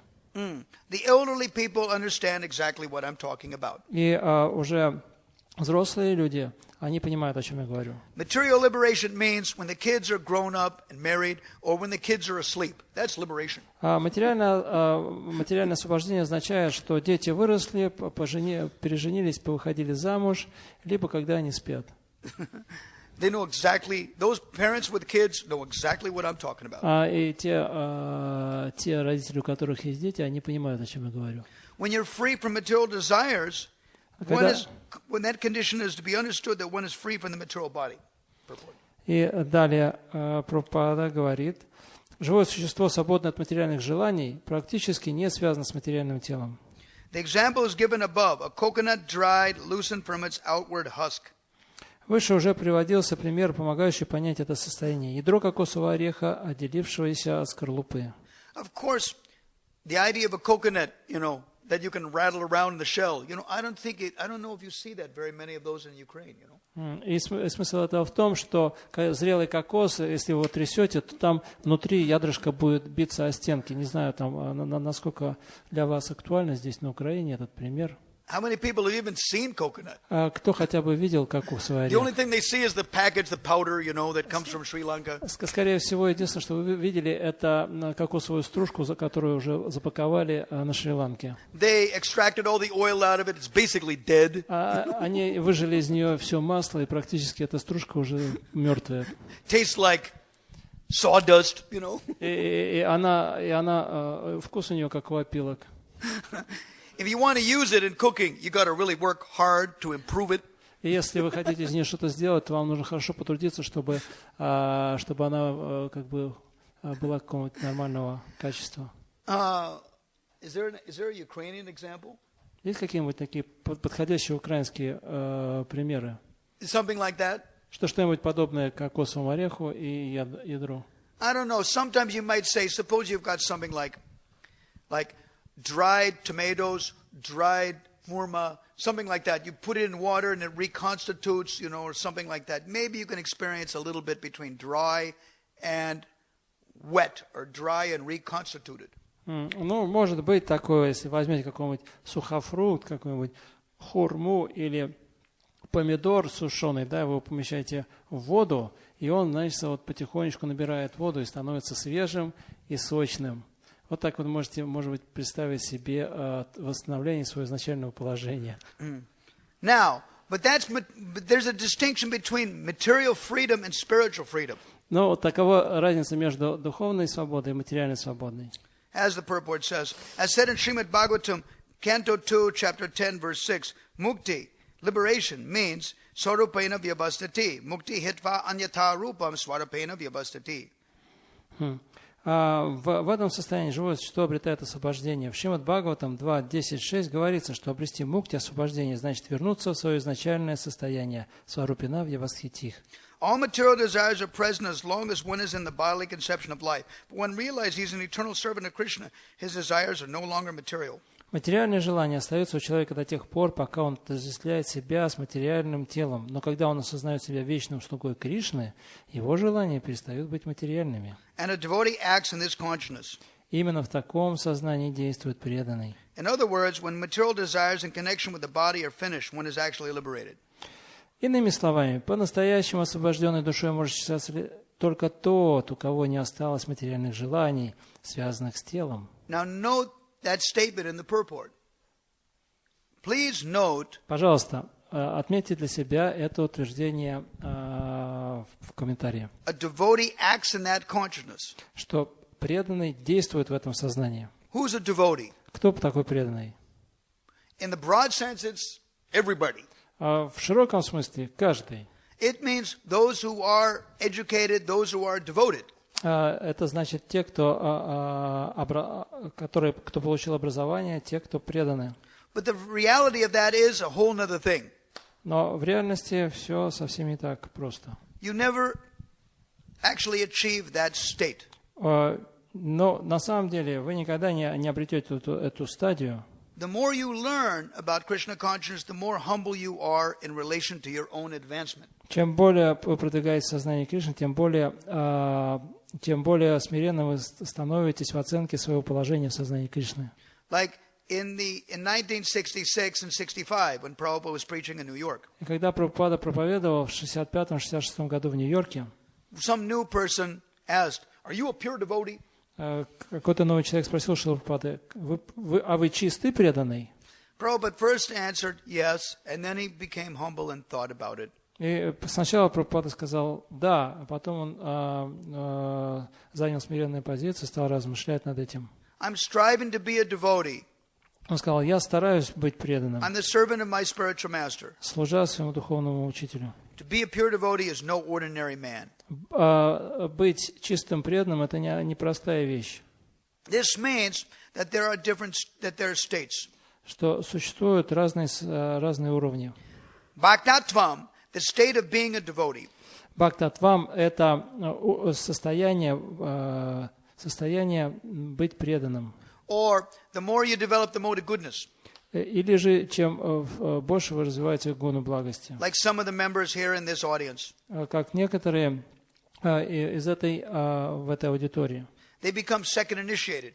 Они получили второе посвящение. They become a brahmana. Они стали браманами. But then afterwards they ask themselves, am I really a brahmana? Но через какое-то время они задают себе вопрос: а настоящий ли я браман? Because when you see all your friends, you see that somebody is better in absorbing in Krishna than you are. Когда вы смотрите на преданных вокруг себя, вы можете видеть, что кто-то погружен в Кришну больше, нежели вы. It means a whole thing. It means not only absorption in Krishna, but a whole lifestyle, a way of life, the way you hold yourself. Это относится не только к тому, что человек думает о Кришне, но в целом ко всей жизни, к образу жизни и то, как он ведет себя. So then, as you strive to become a better person, и когда вы стараетесь улучшиться, then you're always, who are you looking at? You're looking at you, and you're applying yourself with everybody else. You're looking at you, and you're comparing you with everybody else. И когда вы хотите улучшиться, что вы делаете? Вы смотрите на себя и сравниваете себя с окружающими вас людьми. And you're better than some, and worse than others. И вы можете понять, что вы лучше кого-то и хуже кого-то. So are you a brahmana? Являюсь ли я браманом? My Guru Maharaj has given me the chance to serve Krishna closely, but I'll never attain it. Brahminical life means you'll always improve it. You'll never attain it. И Гуру Махарадж дал мне возможность служить Кришне ближе, но вы никогда не сможете обрести какой-то конечный результат, потому что браманическая жизнь означает, что вы все время улучшаетесь. Or the word Swami. Или слово «свами». Swami means one who controls his mind and senses. Свами — это тот, кто контролирует ум и чувства. One who is renounced. Тот, кто отречен. So are you that? Являетесь ли вы таким? It's a service platform. Это уровень служения. In India, in South India, a wife refers to her husband as Swami. В Индии, в Южной Индии, жены обращаются к мужьям как «свами». Master. Господин. But are you that? Но являетесь ли вы таковым? Again, better than some, worse than others. И опять-таки, вы лучше кого-то одного и хуже кого-то другого. You never achieve that. Очень сложно достичь идеала. But you're climbing the ladder, you're trying to improve. Но вы карабкаетесь по лестнице, стараясь улучшаться. So, in conclusion, 3 platforms. Итак, Bhaktatvam, Brahmanatvam, Sannyasatvam. You never achieve it. You just keep trying to improve it. Итак, вот эти три уровня. Три уровня. Это Брахматвам, Бхактатвам, Брахматвам и Саньясатвам. То есть и ни на одном из этих уровней вы не сможете достичь идеала, потому что вам все время нужно будет улучшаться. But Sanat Kumar is saying when a devotee, irregardless if he's a bhakta, a brahmana, or a sannyasi, whatever he may be, when that devotee is free from material desires, they're liberated. И здесь Санат Госвами говорит, что независимо от того, на каком уровне находится преданный, на какой платформе он находится, но если он свободен от материальных желаний, тогда он освобожден. Hello. We're almost done. Hang in there. Не волнуйтесь, уже почти закончили. Please come back. Возвращайтесь. All right. So this is actually the definition of what is a devotee, what is a brahmana, what is a renunciate. Таково определение, что такое преданный, брахман и саньяси. If you're absorbed in Krishna, then you're liberated. Если вы погружены в Кришну, то вы освобождены. Such devotees have no material desires. И таких преданных нет материальных желаний. Now, when one is liberated from the material qualities, he doesn't do anything for his personal sense gratification. Если человек освободился от материальных качеств, то ему уже ничего не нужно делать для своего личного удовлетворения. Wow. Now that is interesting. Это интересно. What that means is that the spiritual energy works in tandem with the material energy to provide everything you require. И очень интересно, что духовная энергия действует в тандеме с материальной энергией, чтобы предоставить вам все необходимое. God is known who maintains his living entities. Бог известен как тот, кто поддерживает живые существа все. You think of Krishna, Krishna thinks of you. Если вы думаете о Кришне, Кришна думает о вас. That's great. Это замечательно. But it actually works. И это работает. How did it happen? Как это происходит? Well, he empowers you to do it. He empowers you to delegate it to other people, or he arranges for it to be done for you, but it happens. Это происходит, либо он дает вам возможность сделать это, либо он дает вам возможность передать эти обязанности кому-то, либо он устраивает так, что кто-то это делает для вас. At that time, all activities performed by him are absolute.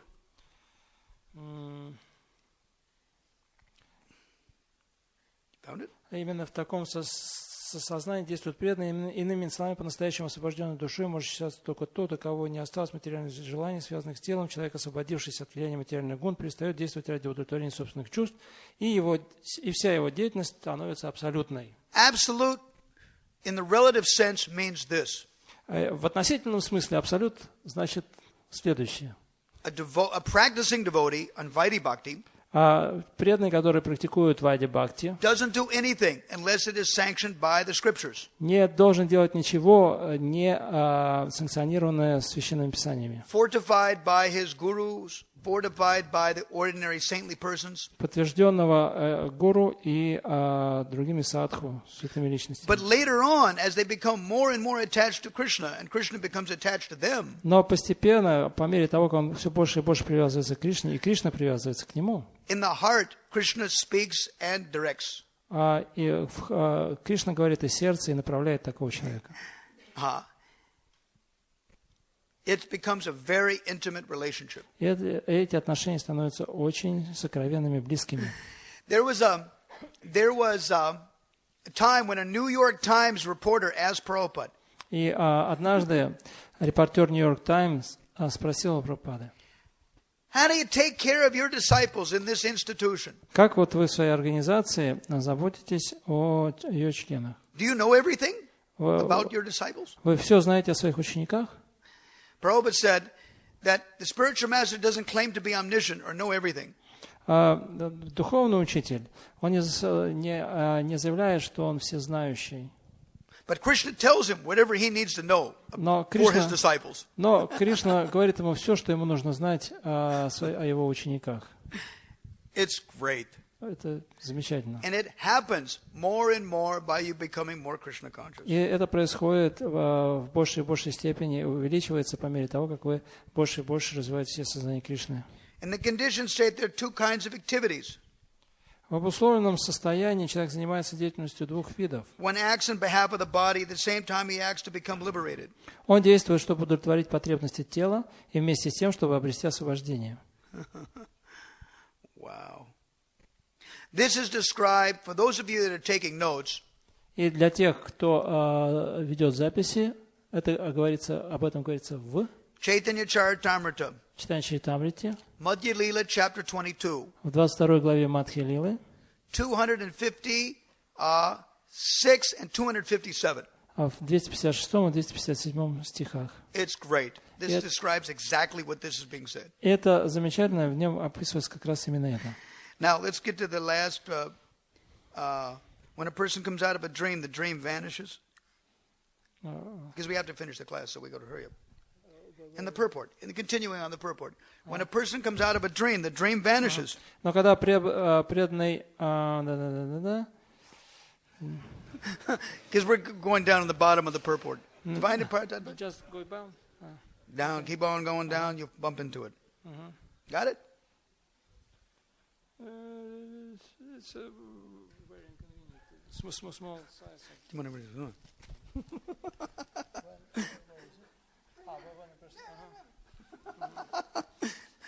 Hang in here, he'll get there, you know.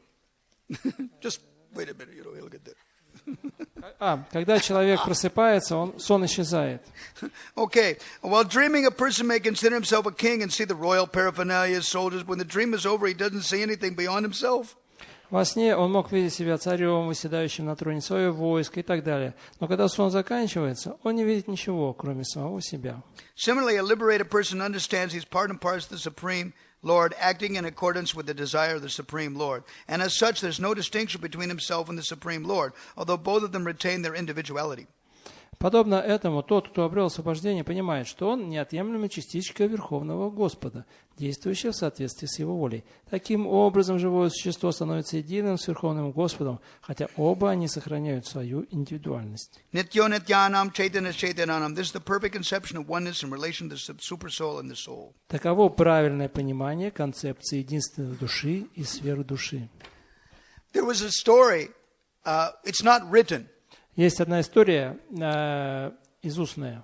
I have a god brother named Rishikeshananda. У меня есть духовный брат Ришикешананда. He's in Bangkok, Thailand now. Does a jewelry business in Thailand. Он занимается ювелирным бизнесом в Таиланде сейчас. But in 1975-76, he asked Prabhupada this question. Но в 75-76 году он задал Шриле Прабхупаде вопрос. After your departure, how will the members of your institution understand love of God? После того, как вы оставите эту планету, как члены ИСККОН смогут понять love of God, любовь к Богу, your relationship with God? Свои взаимоотношения с Богом. He said, when you chant Hare Krishna purely, then the sun of love of Godhead rises up in the sky. И Шрила Прабхупада ответил, что когда вы повторяете святое имя чисто, то солнце любви к Богу восходит в вашем сердце. Note the word when. Единственное остается вопрос, когда. That means keep working. Это значит, что продолжайте трудиться. That means all of us, you, me, and everybody else. Это относится ко всем нам, ко мне, к вам и ко всем вместе. We're only as good as our rounds. Мы настолько хороши, насколько хороши наши круги. No, you young householders and people go, wait a minute, there's so much going on. We're only as good as our rounds. Молодые люди, они могут сказать, столько тут всего приходится делать, неужели все зависит только от кругов, определяется все только кругами. But the Gerushkas and Babushkas that are devotees, they understand exactly what I'm talking about. Но все дедушки и бабушки, присутствующие здесь, они точно понимают, о чем я говорю. When they're 60 years old, and you ask them the question, they go, yeah, I think that we're only as good as our rounds, you know? И если 60 лет, вы задаете им какой-то вопрос, они говорят, на самом деле мы хороши ровно настолько, насколько хороши наши круги. Right. So then Prabhupada says, when you chant pure Hare Krishna, the sun of love of Godhead rises in the sky. И поэтому Шрила Прабхупада говорит, когда вы начинаете чисто повторять Харе Кришна, тогда солнце любви к Богу восходит в вашем сердце. Then you see everything. Тогда вы увидите все. You see Krishna. Увидите Кришну, You will see yourself. себя. Meaning you'll see what you are in the spiritual world. What is your eternal relationship with Krishna? You will see and perceive your spiritual body. Это значит, что вы увидите себя таким, какой вы есть в духовном мире, свои вечные отношения с Кришной. And Prabhupada said, I will be there at that time. И в это время Прабхупада говорит, я буду там. And I'll instruct you what service you should do for Krishna. Я вам скажу, каким служением вы должны заниматься Кришне. Yeah. Во. That's what we're here for. Именно для этого мы здесь. That's what the kirtan is about. That's what the prasadam is about. The Gornitai, the whole temple, all your friendships, the prasadam, everything is to bring us to that. И именно для этого существует этот храм, Шишигорнитая, прасад, киртаны, чтобы поднять нас туда. Every single one of us can taste that. И каждый из нас может это обрести. What's the criteria? How do you get there? А каков критерий, как же вот добраться до этого? Keep applying. Продолжайте применять это все в своей жизни, практику. Keep chanting Hare Krishna, keep applying more and more. Продолжайте повторять Харе Кришна, продолжайте усиливать свою практику больше и больше. Now, we're going to read those 3 shlokas. Just 25, 26, and 27 all over again to you right now. Мы прочитаем эти 3 стиха, 25, 26, 27 переводы. In this way, you understand it. And those that can compare with 1 Canto, chapter 2, verse 16 through 20, will understand it. И тот, кто сравнит эти стихи со стихами из 2 главы 1 песни Шримад Бхагаватам с 16 по 20, они поймут, о чем мы говорим. Okay, read it. Read 25, 26, and 27. And we'll finish. Итак, 25 стих. Чтобы совершенствоваться в преданном служении, нужно постоянно слушать рассказы о трансцендентных качествах Верховной Личности Бога. Эти повествования подобны изысканным украшениям в ушах преданных. Занимаясь служением Господу, человек уходит из-под влияния гун материальной природы и без труда достигает трансцендентного уровня сосредоточенности на Верховной Личности Бога. 26. А когда душа, находящаяся в сердце и покрытая 5 элементами, по милости духовного учителя и благодаря пробудившимся в ней знанию и отрешенности, развивает в себе привязанность к Верховной Личности Бога, она сжигает свои материальные оболочки так же, как огонь сжигает дрова, из которых появился. 27. И 27 текст. Когда человек избавляется от всех материальных желаний и выходит из-под влияния материальных гун, разница между его внешней и внутренней деятельностью уничтожается. В это время стирается грань между душой и сверхдушой, существовавшая до того, как душа осознала себя. Так, когда заканчивается сон, исчезает разница между ним и тем, кто его видел. Wow. So that's what this temple is all about. Именно для этого и существует этот храм. And we hope all of you are increasing your application to get there.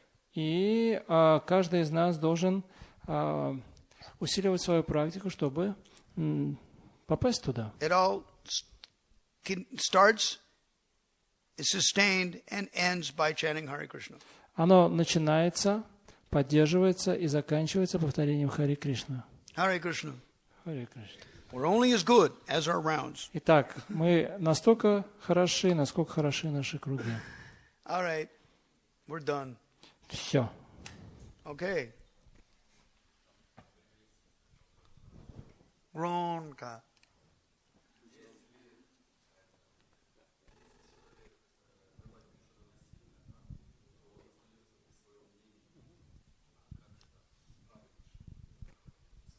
Repeat the question. Тут вопрос такой, что в лекции говорилось, что если человека убеждать, навязывать ему свое мнение, он все равно останется при своем. То есть даже если вы его убедите против его воли, он все равно останется при своем мнении. А как же тогда убеждать? Правда?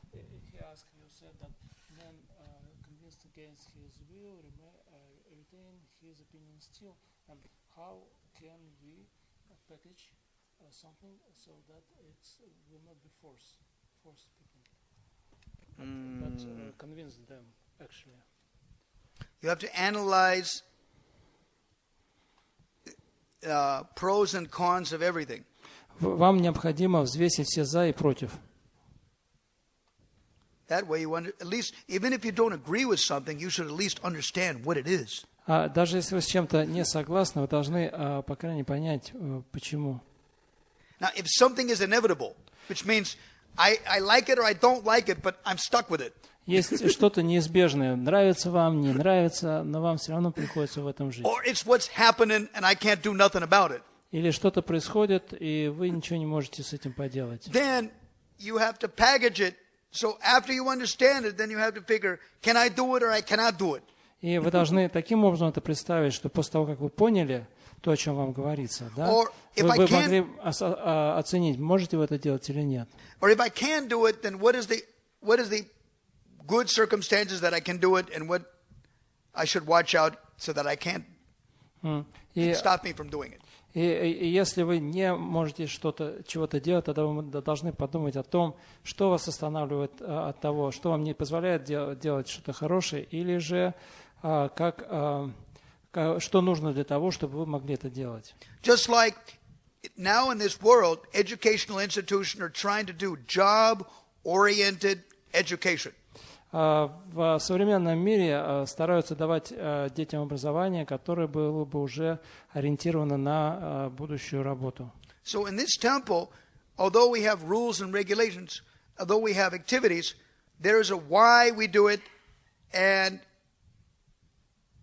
that has to be packaged so that we can understand it and then we can apply it. И в этом храме существуют определенные порядки, правила и предписания, по которому это все существует, и мы должны им следовать. Но необходимо преподносить это таким образом, чтобы человек понимал, почему он делает то или другое, занят тем или другим делом. Now, if we don't understand it, we are not going to apply it. Если мы не понимаем, для чего все это происходит, то у нас не будет вдохновения делать это в своей жизни, применять это в своей жизни. То есть, поэтому первое, что необходимо, это чтобы человек понял. После этого мы сможем понять, как это можно применить в жизни.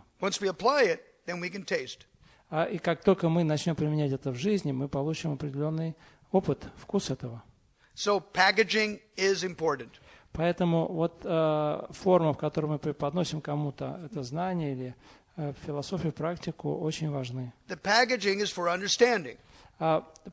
Преподносить это нужно в приемлемой форме для того, чтобы человек понял. With the idea of application. Вплоть до того, что человек он начнет это применять в жизни. Now the teacher has to analyze. Am I getting anywhere or not? Are the students applying it? If they're not applying it, you're going nowhere. Учитель определяет, успешно он обучил своих учеников или нет, потому в состоянии они применять то, чему он их научил в жизни или нет.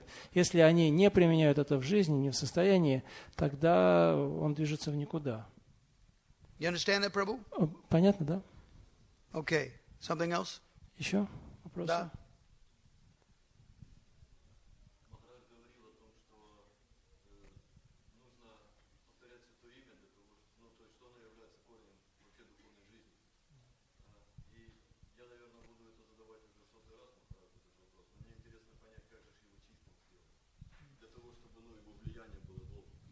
You said that the root of our spiritual practice is the holy name, but how can we make it pure?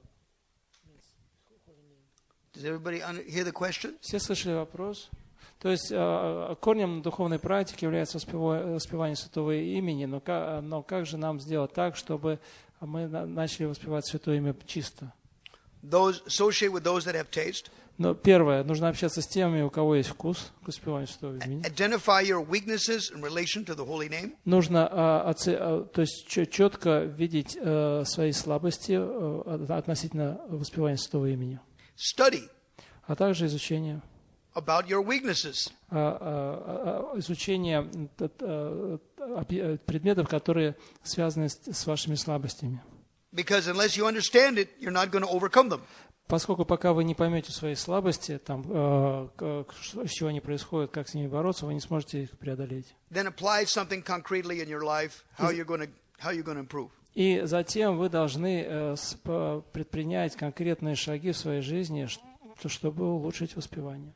Packaging is important. Вот эта упаковка, в которой приходит знание, она очень важна. If you don't have a taste for something, by hearing the glories of what you're missing, increases your taste. Если у вас нет к чему-то вкуса, то если вы будете слушать о славе этого, это увеличит вас вдохновение и желание улучшать какой-то момент. The point is to increase your desire to apply it more. То есть смысл в том, что вам нужно усилить желание применять в жизни что-то. By reflecting on what you're losing if you don't do it. С помощью размышлений над тем, что вы теряете, если вы не применяете это на практике. Clear? Понятно? All right. Да?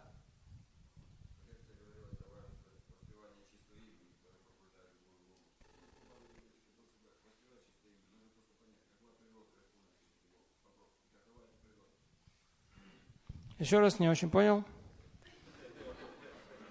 Everybody got the question?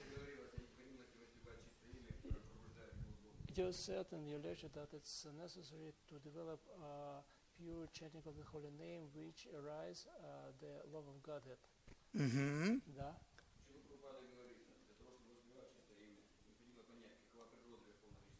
And Prabhupada says in his commentary that to chant purely holy name, you should understand the nature of Supreme Personality of Godhead.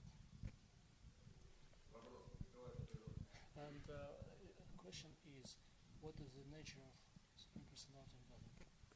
Akila Rasamrita Murti. The first shloka of Bhakti Rasamrita Sindhu that Krishna is the form of all relationships. И в первой шлоке Бхакти Расамрита Синдху говорится, что Кришна является Акила Расамрита Мурти, то есть он является формой всех взаимоотношений. The whole book is describing that. И вся эта книга описывает вот это. Janmadyasya yataha. Bhagavatam, 1st canto, chapter 1, verse 1 says, He's everything. И в The source from Бхагаватам, which everything has taken birth. в первой шлоке, в первой главе Шримад Бхагаватам говорится Джанмадьясya Атаха, то есть он является источником всего. And the whole Bhagavatam explains that. И весь Бхагаватам объясняет это. It means Krishna is everything. Это значит, что Кришна — это все. Now, what does that mean for you? А что это значит конкретно для вас? Basically, if it's favorable for Krishna, Krishna is ready to package himself so that you can easily swallow him or embrace him or whatever. И в целом Кришна, он пытается преподнести себя вам таким образом, чтобы вы могли это проглотить, чтобы вы захотели прийти к нему, обнять его. The pramanam is Adi Lila, chapter 4, verse 19.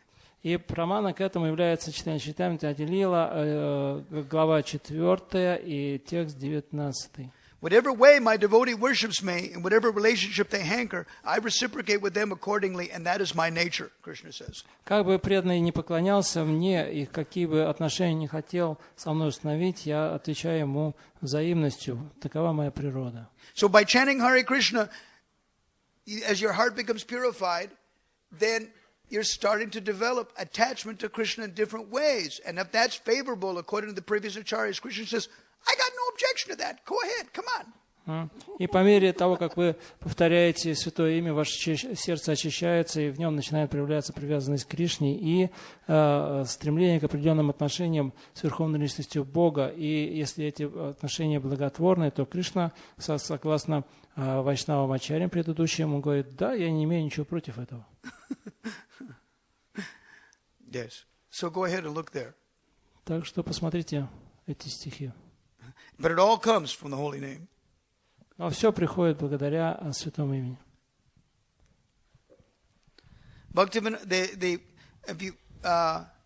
The Sri Nama Mahatmyam between Sharanagati and Gatavali, the last lines of that bhajan. Sri Nama Махатмя, она между Sharanagati и Шаранагати и Gatavali, right in the Гитавали, middle. как раз посередине. The last line. Последняя строчка гласит: Namara balai jato sabiloi hoi hato tabi moda sukara udoy. When all obstacles to the pure chanting of the holy name are removed and destroyed, then my happiness knows its true awakening. Will become awakened, will blossom, will become revealed. И когда все препятствия, которые стоят на пути, на моем пути к чистому воспеванию, уничтожаются, счастье проявляется. Проявляется счастье. Wow. But the whole bhajan is extremely deep. Но really deep. Весь баджан имеет очень глубокий смысл. Okay. Yeah. Anything else? Еще? Any other fast questions here? Есть какие-то короткие It вопросы? doesn't require, like a big ocean of, yeah, what you got?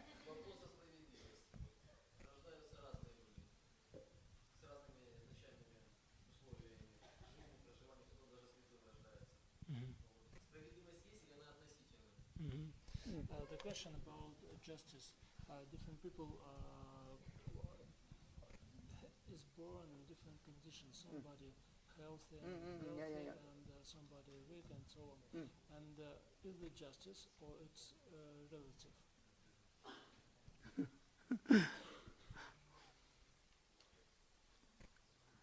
It depends what your definition of what your criteria for justice is. Но все зависит от того, каково ваше определение или критерии справедливости.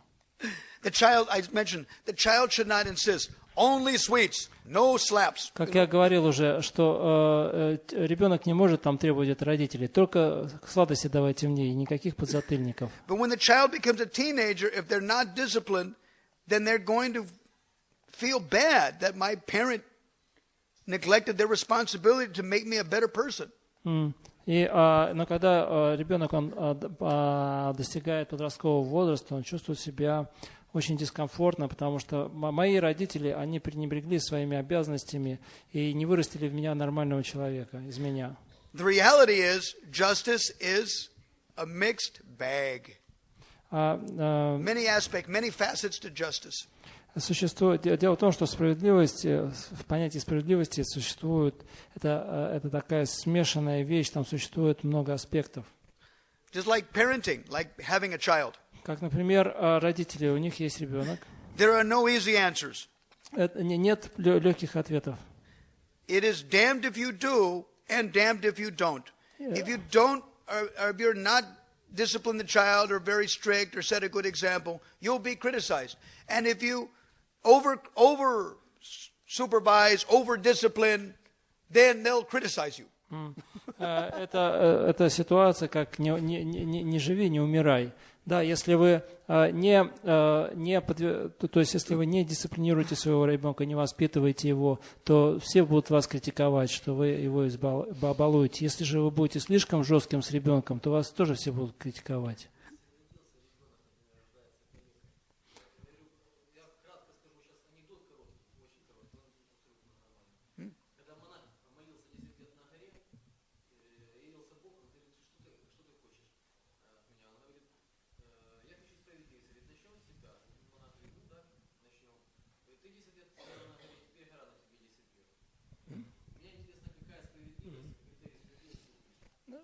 He means mostly about why some child born disabilities.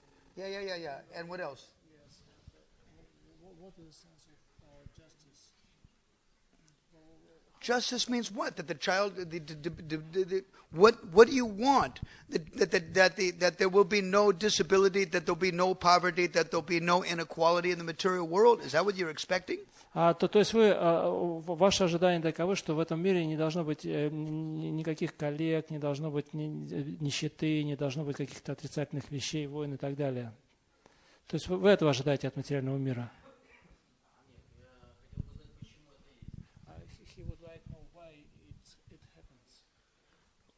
Well, I don't know it's translated in Ukraine, but there's Beyond Birth and Death. I suppose that small book. I don't know. Whatever's available in Russian or Ukrainian, you have to look. Есть книги, такие, например, как «По ту сторону рождения и смерти», они переведены на русский язык. The law of язык. karma is described there. Read that. И там подробно описывается закон кармы, вы можете там почитать. Basically, that's in Bhagavad Gita chapter 2, Bhagavad Gita chapter 3. И в Бхагавад-гите это также описывается в основном в главах 2 и 3. And the synthesis in Bhagavad Gita chapter 5. И это Combination. И комбинация этого также в 5 главе. You need to know more about the law of karma. Вам просто нужно побольше узнать о законе кармы. Justice is a very, complex word. И поскольку справедливость это очень сложное слово. Then some aspects, it's like, for example, как, например, there's vehicular homicide. You killed somebody with your car, right? Скажем, вы сбили кого-то, когда ехали на машине. Он умер. In the height of your argument with your wife, you strangled your wife to death. Или, скажем, в пылу ссоры со своей женой вы ее задушили. Or your wife shot your husband, Или жена пристрелила мужа. Or you personally went out and you were paid by somebody to shoot some guy. And you didn't have no relationship with the victim, but because you're paid, you shot the guy. Или, скажем, вам заплатили деньги, вы прикончили кого-то. Вы ничего не имели личного против того, кого вы застрелили, просто вам заплатили деньги. All of them are murder. И все они являются убийцами. But some is accidental. Но какое-то убийство произошло случайным образом. Какое-то в силу страсти. Some was personal. Some was purposeful done. Некоторые с холодным расчетом. So the judge has to analyze it according to the motivation, according to the circumstance. The reaction is different. Поэтому судья должен принять все во внимание, мотивы, обстоятельства и так далее, и, соответственно, принять решение об ответственности. The perpetrator, the person who pulls the trigger, he says, I should get justice. It means I should get released from the prison after 10 years. Скажем, и человек, который сбил другого человека, или тот, который надавил на курок, да, он говорит, я хочу справедливости, то есть он хочет, чтобы его побыстрее освободили. But that depends on what kind of lawyer you can get. If you pay a hefty price and you get a good lawyer, lawyers are liars. They can help you lie your way out of a... Но все зависит от вашего адвоката, да, то есть если вы с ним поделитесь половину суммы, которую вы получили, да, а лawyer это лжец, да, и он сможет отмазать от ответственности. Now, what about the victim? А что можно сказать о жертвах? Well, the victim's gone, you may say. Ну, жертвы уже все равно. But of course, that's all part of karma too. Но, разумеется, это тоже часть ее кармы. He was just doing his work and he got shot, Но человек просто делал свое какое-то дело, и вдруг его пристрелили. So that's part of karma too. He deserved to get shot. He did something in his previous life that he got shot. Это тоже часть его кармы. Он сделал что-то в предыдущей жизни, за что его должны были убить. So it's an eye for an eye. He shot somebody, so he's got shot in this life. Вот он в прошлой жизни кого-то убил, в этой жизни его тоже убили. So that's justice, but it's more subtle. Это тоже справедливость, но более тонкого плана. Now what about the kids or the wife or the somebody that's left over after the guy got shot? This wife, struggling to pay the bills, or the kids growing up without a parent. А что мы теперь можем сказать по поводу жены и ребенка усопшего? Он же поддерживал их, он оплачивал счета. Что им остается? Justice for them means much different than the justice that the perpetrator of the trigger, the trigger man. Justice for him and justice for the victims' relatives is a whole other thing. И справедливость для киллера и справедливость для них это разные вещи. Слава Богу. That was a lot. И там еще много чего замешано. Read the book. Почитайте книгу. The more you read the book, the more you understand karma. Чем больше вы прочитаете книгу, тем больше вы поймете закон кармы. You don't get what you want, you get what you deserve. Если коротко, то вы получаете не то, чего вы хотите, а то, чего заслуживаете. You should smile no matter what you get. И вы должны улыбаться, независимо от того, что к вам приходит. But in bhakti, then you're asking, what about devotion? Where's justice and devotion? Но когда человек обретает бхакти, можно поговорить о справедливости в преданности. In devotion, the sentence is reduced for good behavior. Вот. Но когда человек становится преданным, ему срок скачивают за хорошее поведение. Sanskrit it says, Karmadi nirdahati kintu cha bhakti bhajan. You worship God, you get reduced sentence. You still get a slap, but it may be reduced. Ну вот, и в Брахма-самхите говорится, что карма преданных, она уменьшается. Вы, конечно, можете получить оплеуху, но не пинок. Come and see me privately. All the people who have other questions, please come and see me privately. We've gone on too long. Прошу прощения, у нас уже выходит время, поэтому если у кого-то еще остались вопросы, вы можете индивидуально задать их Махараджу. Come and see me privately. Да, вы можете индивидуально задать вопрос. I would like to thank all the devotees that have tolerated our existence for the last couple of days. И я хотел бы поблагодарить всех преданных, которые терпели наше существование здесь в течение последних пары дней. We're still here till tomorrow afternoon. И мы все еще здесь будем оставаться где-то до завтра, до полудня. If you have any questions, come. Если у вас будут какие-то вопросы, заходите. But what is best is if you make friends with the local devotees in the temple and you ask your questions to them. Но гораздо лучше, если у вас будут такие преданные здесь, прямо рядом с вами, которым вы можете задавать вопросы, которые смогут вам на них ответить. Because they're the ones that answer all your questions all the time. Потому что им вы сможете задавать вопросы постоянно. Wow, that's great. И это великолепно. The more you make friends, the more you feel great about the temple, about devotional service, about chanting Hare Krishna, about everything. Чем больше у вас будет друзей, тем лучше вы себя будете чувствовать в отношении всего чего угодно, и жизни в храме, и повторения Харе Кришны, и преданного служения. And if they can't answer your question, come to me. И вот если ваши друзья не смогут вам ответить на вопросы на ваши, тогда вот уже приходите к нам. But I also have a lot of buddies, so if I can't answer your question, I'll banter it around and I'll try to get the answer for you. И у меня множество друзей. Если я не буду знать ответа на ваш вопрос, я задам этот вопрос своим друзьям.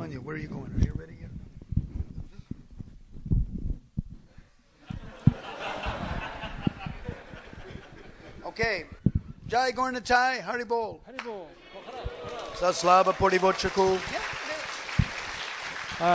Дорогие преданные гости, у нас есть такие замечательные книжки, которые выпустил Махарадж по поводу поклонения Тулси Деви, славы Тулси Деви. Это то, о чем он говорил, что пока человек не начнет практиковать, он не сможет понять, с чем он имеет дело. И эти книги вы можете приобрести, и если будете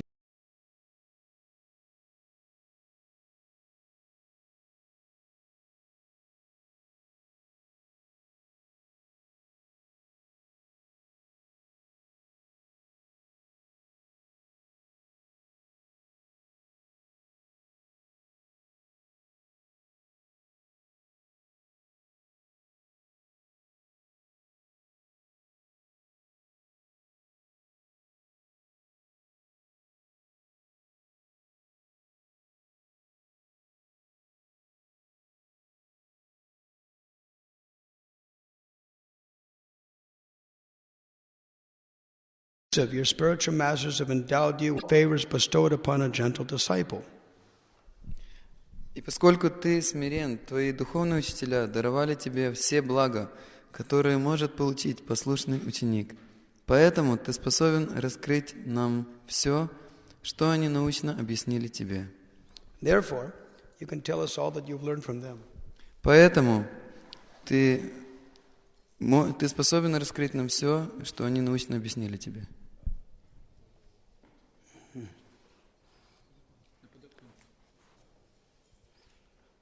The secret of success in spiritual life is in satisfying the spiritual master and thereby getting his sincere blessings.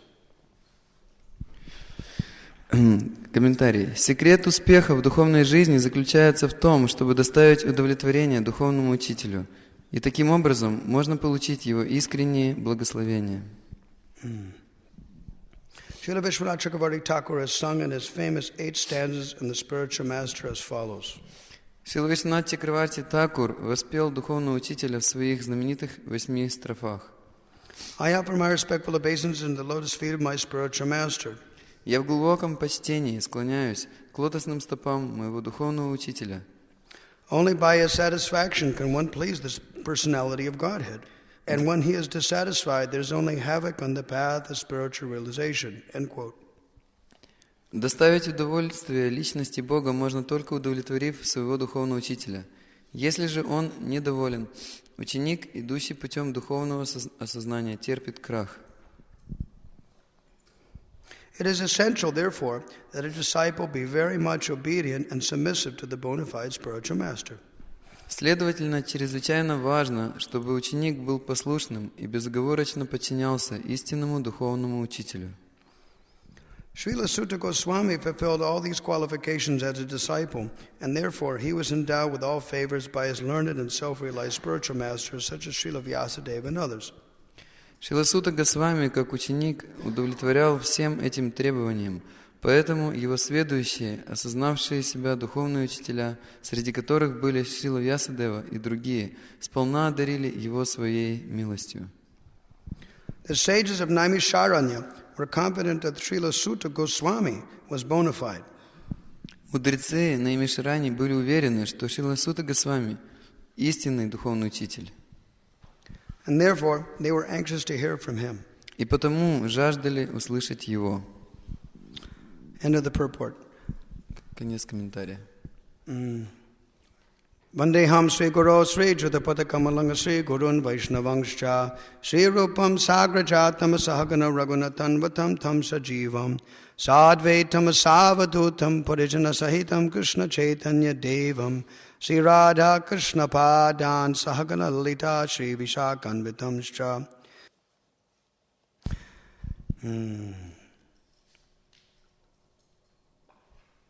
So the qualifications of Sutta Goswami are described here.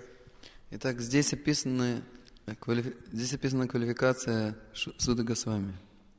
It was mentioned in the previous shloka that he was the eldest learned Vedantist. И было упомянуто в предыдущем стихе, что он был самым старым из знающих ведантистов. This means amongst many sages there, he had studied for a long time. Это означает, что среди всех мудрецов, которые присутствовали там, он изучал Веды очень долгое время. And he was acquainted with the knowledge of Vyasadeva.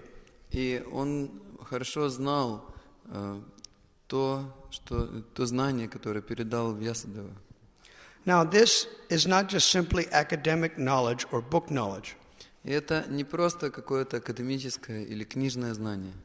This means vijnanena samanvita. That means that he must have realization of that subject matter. Это означает, что он на самом деле должен осознавать предмет, о котором он говорит. You don't realize something until you apply it. И человек не сможет осознать что-то до тех пор, пока он не станет применять это на практике. Everything may sound good upon hearing about it. Все может звучать хорошо, когда мы слышим.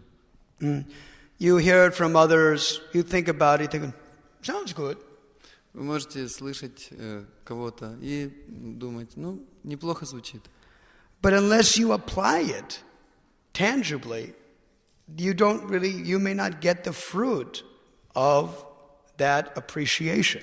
Но если вы не начнете применять то, что вы услышали на практике, то вы, может быть, не получите плод того, что вы оценили это. Brahmaji, he mentions about this in Srimad Bhagavatam, Canto 2, Chapter 7. И Господь Брахма упоминает об этом во второй песне, в 7 главе. He says, Te vai vadanti, this is shloka number 46. Это 46 стих. Te vai vadanti atitadanti cha deva maya. These personalities, certainly they understand the Supreme Lord. Эти личности, несомненно, осознали Верховного Господа. Who are they? И кто же они? These are the devotees of the Lord. Это преданные Господа. They have heard from their spiritual masters. Они услышали от своих духовных учителей. And sincerity, with sincerity of heart, they've tried to apply those instructions tangibly in their life. И с большой искренностью они старательно применили эти наставления в своей жизни. And who are they? И кто же они? They are Sri Shudrahona Shabara Apipapa Jiva. Ordinary people. Они просто обычные люди. Women, Shudras, workers class. Женщины, шудры, то есть рабочие. Huns, mountaineers of the Germans. Хуны, то есть те, кто живут в горах, и немцы. Germany. Right. Shabaras, the Siberians. То есть шабары, то есть сибиряки. Apipapa Jiva, and anybody else, like Americans that are born in sinful places. И также все остальные, например, американцы, то есть те, кто рождены в очень греховных местах. Yada adubhuta krama parayana. Brahmaji says, if they take shelter of the Supreme Personality of Godhead, who is known as adubhuta krama, he performs amazing, wonderful things. Adubhuta krama parayana. То есть любой человек, который принимает это прибежище у Господа, который способен совершать адбута крама, удивительные деяния. What is this adubhuta krama? What is the amazing thing that Bhagavan does to us? И что же это за адбута крама? Что это за удивительные деяния, которые Господь совершает по отношению к нам? It is mentioned in the Bhagavatam. Kiratahu nandra polinda pokasha abira shumba yavanakashadaya yenye cha papa yarupasraya sraya shrudyanti tasmai prabha vishnave nama. Even people from low-class families, they take shelter of the Supreme Lord. Даже люди, которые вышли из низкородных семей, они принимают прибежище у Верховного Господа. Kiratas, Africans. Это кираты, то есть африканцы. And Huns, the Germans. И хуны, то есть немцы. Andhras, these are from Andhra Pradesh. Андры, то есть это те, кто произошли из Андхра-Прадеш. India. В Индии. Это Южная Индия. Pulindias. I think that was Afghanistan, or that Pulindia Desh is like that. Пулиндия, это, скорее всего, Афганистан. Те, кто произошли из Афганистана. Афганцы. It was referred to as Upaganastanam in Sanskrit, the place near civilization. И на санскрите это будет звучать так: Упаганистан, то есть те, кто живут рядом с цивилизацией. Pulindias, Pukasha, Abira. Abiras is Arunachal Pradesh, near China. So it's those type of people. То есть Абхира — это люди, которые живут в Китае. Yavanas is the Turks and the Greeks. Яваны — это турки и греки. Kashadaya, and people, another people like the Kashas, the Chinese, Hong Kong. That means any of the Southeast Asian countries. И Каша — это означает те, кто живут в Китае, в Гонконге. Hello. Те, кто живут восточнее. Yenye Chapapa, any of these people and people more sinful than them. И Еньеча Папа, это означает, что даже эти люди и даже те, кто еще более греховны. The criteria is this: Yarupashraya. They have taken shelter, full shelter. Jai Gornatai. И критерий таков, что они приняли полное прибежище. That taking shelter, full shelter, means surrendering your life, your mind, your words, your activities. This is full shelter. И полное прибежище означает, что человек предается своей деятельности, своему уме, своими словами. Это означает полное прибежище. This is a complete thing. It is not, well, when I feel good, I'll think of Krishna. And when I'm, or when I feel bad, then I'll think of Krishna. But if I feel good, then I'll enjoy my senses. И это означает полностью. Это не означает, что что я думаю только лишь иногда. Когда мне плохо, я думаю о Кришне. Когда хорошо, то мне это не нужно. Prabhupada was quoting from Tulsidas Ramayana this one line. Шрила Прабхупада цитировал из Рамаяны Тулсидаса следующую строку. Duk sab say Hari Bhaje. When somebody is in distress, everyone will worship Krishna. Когда кто-то пребывает в страданиях, если люди пребывают в страданиях, тогда все будут поклоняться Кришне. Sukh say Bhaje Koi. If somebody is happy, they won't worship. Но если кто-то счастлив, то он не будет поклоняться. To sukh say Hari Bhaje, to dukkha say hase hoy. If somebody is happily worshiping Lord Hari, then those that are miserable, they laugh and make jokes about them. Если to sukh say Hari Bhaje. If you're worshiping Krishna happily, если человек поклоняется Кришне счастливо, those who worship Krishna happily, people will point fun at them. Look at these crazy Hare Krishnas. То другие люди, которые страдают, они будут тыкать пальцами и говорить: смотри на этих сумасшедших Харе Кришна. But we don't care about them. Но нас не заботят они, их мнение. Let them stare at us, point their fingers at us. Yamaraj will have the last laugh. Don't worry about it. Пускай они стоят, и пусть они указывают на нас пальцем. В конце концов, последним смеется Ямарадж. Our business is to please Krishna.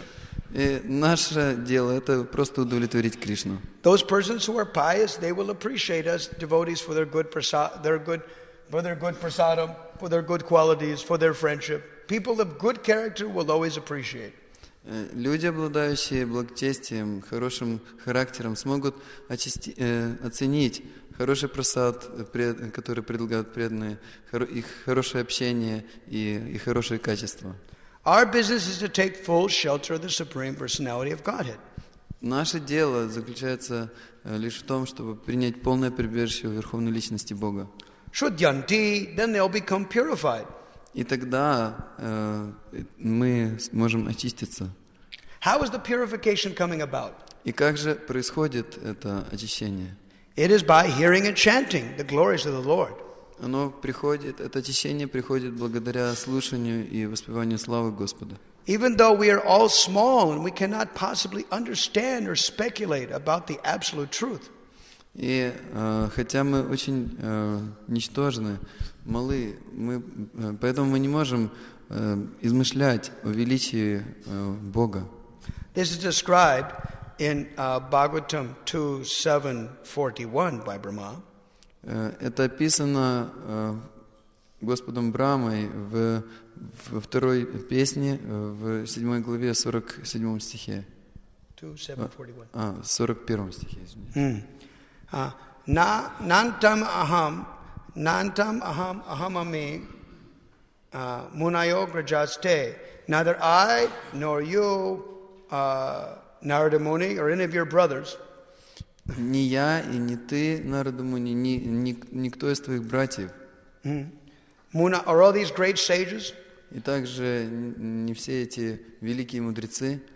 Maya balasya purushasya can understand the power of the Supreme Personality of Godhead. Никто из нас не может понять могущество Верховной Личности Бога. Kutavaranye, and what to speak of other persons who have taken birth after them.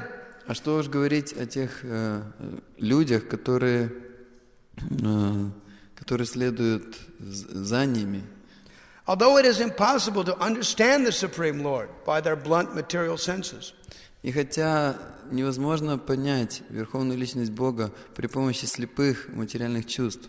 This does not mean we should give up and not apply the process. Это совсем не означает, что мы должны просто оставить и не применять этот процесс. Because Brahmaji is saying, even the first person, Shesha, who is present on the altar as Nityananda Prabhu. Потому что Господь Брахма говорит, что даже Господь Шеша, который присутствует на алтаре, как Господь Нитянанда, he who has 1,000 heads is glorifying endlessly those glories of the personality of Godhead. Он, тот, кто обладает многими тысячами голов, он постоянно прославляет Верховную Личность Бога. See, we have only one head and one mouth. Посмотрите, у нас просто только одна голова и всего лишь один рот. See, Shesho dunapi samavasya tinasya param. But Shesha has not, even though he's glorifying with 1,000 heads constantly, he still hasn't reached the end of those glories. Neither can he surpass those glories. У Шеши, хотя у него 1000 голов, он постоянно прославляет Верховную Личность Бога. Все равно он не может дойти, даже приблизиться к концу этой славы, и тем более он не может прославить больше. So, the point is this, you cannot glorify something and sing about something unless you are happy with it, isn't it? It stands to reason. И суть в том, что вы не можете прославлять что-то до тех пор, пока вы не испытываете счастье от этого. Это звучит разумно, не так? Hello. You cannot glorify something unless you're happy with it. When you churn something in your brain, then after a while it comes out of the mouth as song. This is natural. Если человек чем-то наслаждается в своем уме, если он пахтает это в своем уме, то потом это проявляется на его устах, это естественно. So Shesha, he has thousands of heads, and they're always glorifying Krishna. И у Шеши есть 1000 голов, и он постоянно прославляет Кришну. At least we can try to follow in his footsteps with our one head and one mouth and try to use our head to glorify Krishna. По крайней мере, мы можем просто следовать по его стопам и использовать свою одну единственную голову и рот в том, чтобы пытаться прославлять Кришну. Is there Chaitanya Charitamrita? Чайтанья Чаритамрита есть? Far away? Далеко? All right. Just Just 1 minute. Good. All right. This verse is famous. You may know it. In Chaitanya Charitamrita Madhya Lila chapter 25, verse 278, another famous verse. Madhya 25. Это 25 глава Мадхи Лилы. 278. Это 278 стих. Ye lila ramrita bine, kaya yadi annapane, tabi bhaktera durbala jivan. You know this one. Men in this world, they generally survive by eating food grains. Люди этого мира обычно выживают благодаря тому, что они принимают зерно. But a devotee who lives only by food grains only, но если преданный живет только лишь за счет того, что он принимает в пищу зерновые, but they do not eat the glories of Lord Chaitanya and the glories of Lord Krishna. They don't eat that. Но если эти преданные не принимают в пищу славу Господа Кришны, Господа Чайтаньи, если они не едят этого, this doesn't mean actually chewing on the book. Это не означает, что нужно жевать книгу. No, it means reading it, drinking that nectar. This is called Pipata Bhagavatam. This is called Amrita Drava Samyutam. Something semi-soft and easily swallowable. Pipata Bhagavatam, drinking the nectar of Bhagavatam. Это означает, что нужно пить нектар Бхагаватам, который Амрита Драва Самьютам. Этот нектар, он полугустой, поэтому его очень легко глотать. It is mushy, just like for a child they make, they take apples and they make it into a mush and это такое пюре, то есть как яблоко. Если вы берете яблоко и толчете его и даете ребенку. So Bhagavatam, the Sanskrit poetry, the instructions are so nice, just swallow that. Поэтому Бхагаватам, его санскритская поэзия настолько прекрасна, что просто проглотите ее. I said, and if you don't live on that kind of diet, if you don't make sure that along with the gretchka and the klep and the kartushka, whatever you're eating. As long as you make sure you're not personally eating Bhagavad Gita, Bhagavatam, you'll be in trouble. До тех пор, пока человек не принимает в пищу. Find it. 25:278. До тех пор, пока человек не принимает в пищу эту диету, то есть помимо того, что он ест гречку, хлеб, картошку, то есть если он не принимает Бхагавад-гиту и Шримад Бхагаватам, that food you must make sure you eat. То есть человек должен быть уверен в том, что он принимает в пищу эту пищу. And you should eat it every day for good health. И чтобы быть здоровым, нужно каждый день есть эту пищу. Tabi bhaktera durbala jivan. If you don't, you'll get sick. You'll have a rough life. Your whole life will be miserable. Tabi bhaktera durbala jivan. Your life will be trouble-filled. Табы бхактера дурбала дживан. Твоя жизнь будет очень тяжелой. То есть это подобно тому, как иметь очень грубую жену. Right. Without hearing and chanting Krishna Katha that keeps us pure, we'll be impure. Если человек не слушает Кришна Катху, то тогда такой человек останется нечистым. We must drink it daily to stay pure. И для того, чтобы оставаться чистым, человек должен каждый день пить этот нектар. Just like we take prasadam and food supplements to stay healthy. Как, например, мы принимаем прасадам или какие-то добавки в пищу для того, чтобы оставаться здоровыми. Krishnadas Kaviraj says, Yarda eka bindu pane utvalita tanu mani hasigai karaye nartan. But if you drink one drop of this medicine of Gauranga Katha and Krishna Katha, Кришнадас Кавирадж Госвами говорит, что однако если человек выпьет хотя бы каплю нектара игр Кришны, тогда его тело и разум расцветают, и такой человек начинает смеяться, петь и танцевать. You will laugh, sing, and dance in ecstasy. Laughing, singing, and dancing in ecstasy, this is called a normal devotee. То есть и тогда человек начинает танцевать, смеяться, петь и танцевать. Если человек смеется, поет и танцует, то это означает нормальный преданный.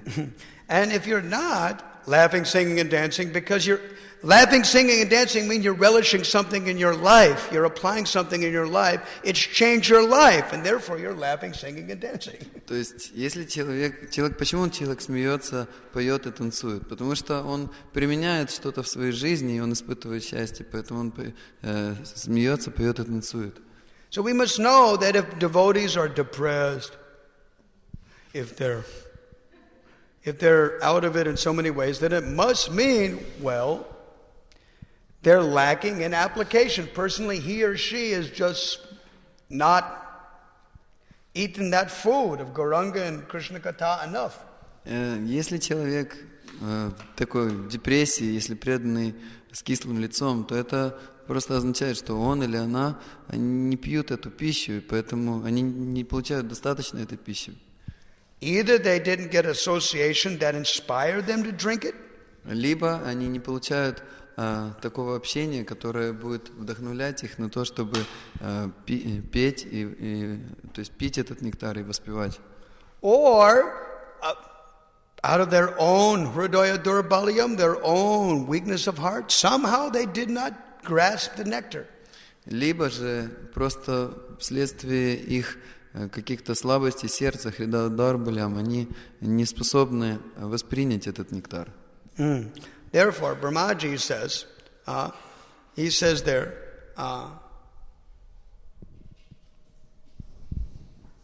Yad adbhuta krama parayana, shila shiktas, yad adbhuta krama parayana. Taking shelter of Krishna who performs wonderful activities, who purifies us, is shila shiktas, learning what is behavior. Принятие прибежища у Верховного Господа, это называется шила шикта, это означает обучение. We're learning what is Krishna consciousness and we're applying it concretely. Это означает, что мы изучаем, что значит сознание Кришны, и мы в полной мере применяем это в своей жизни. Now the process is so powerful that Brahmaji even says something wonderful. И процесс настолько могущественен, что Господь Брахма говорит следующее. Tiryak jana api, even the animals of such a devotee can become free. Что даже животные такого преданного, они освобождаются. And Bhakti Vinod says, Kita janamahau jatatua das.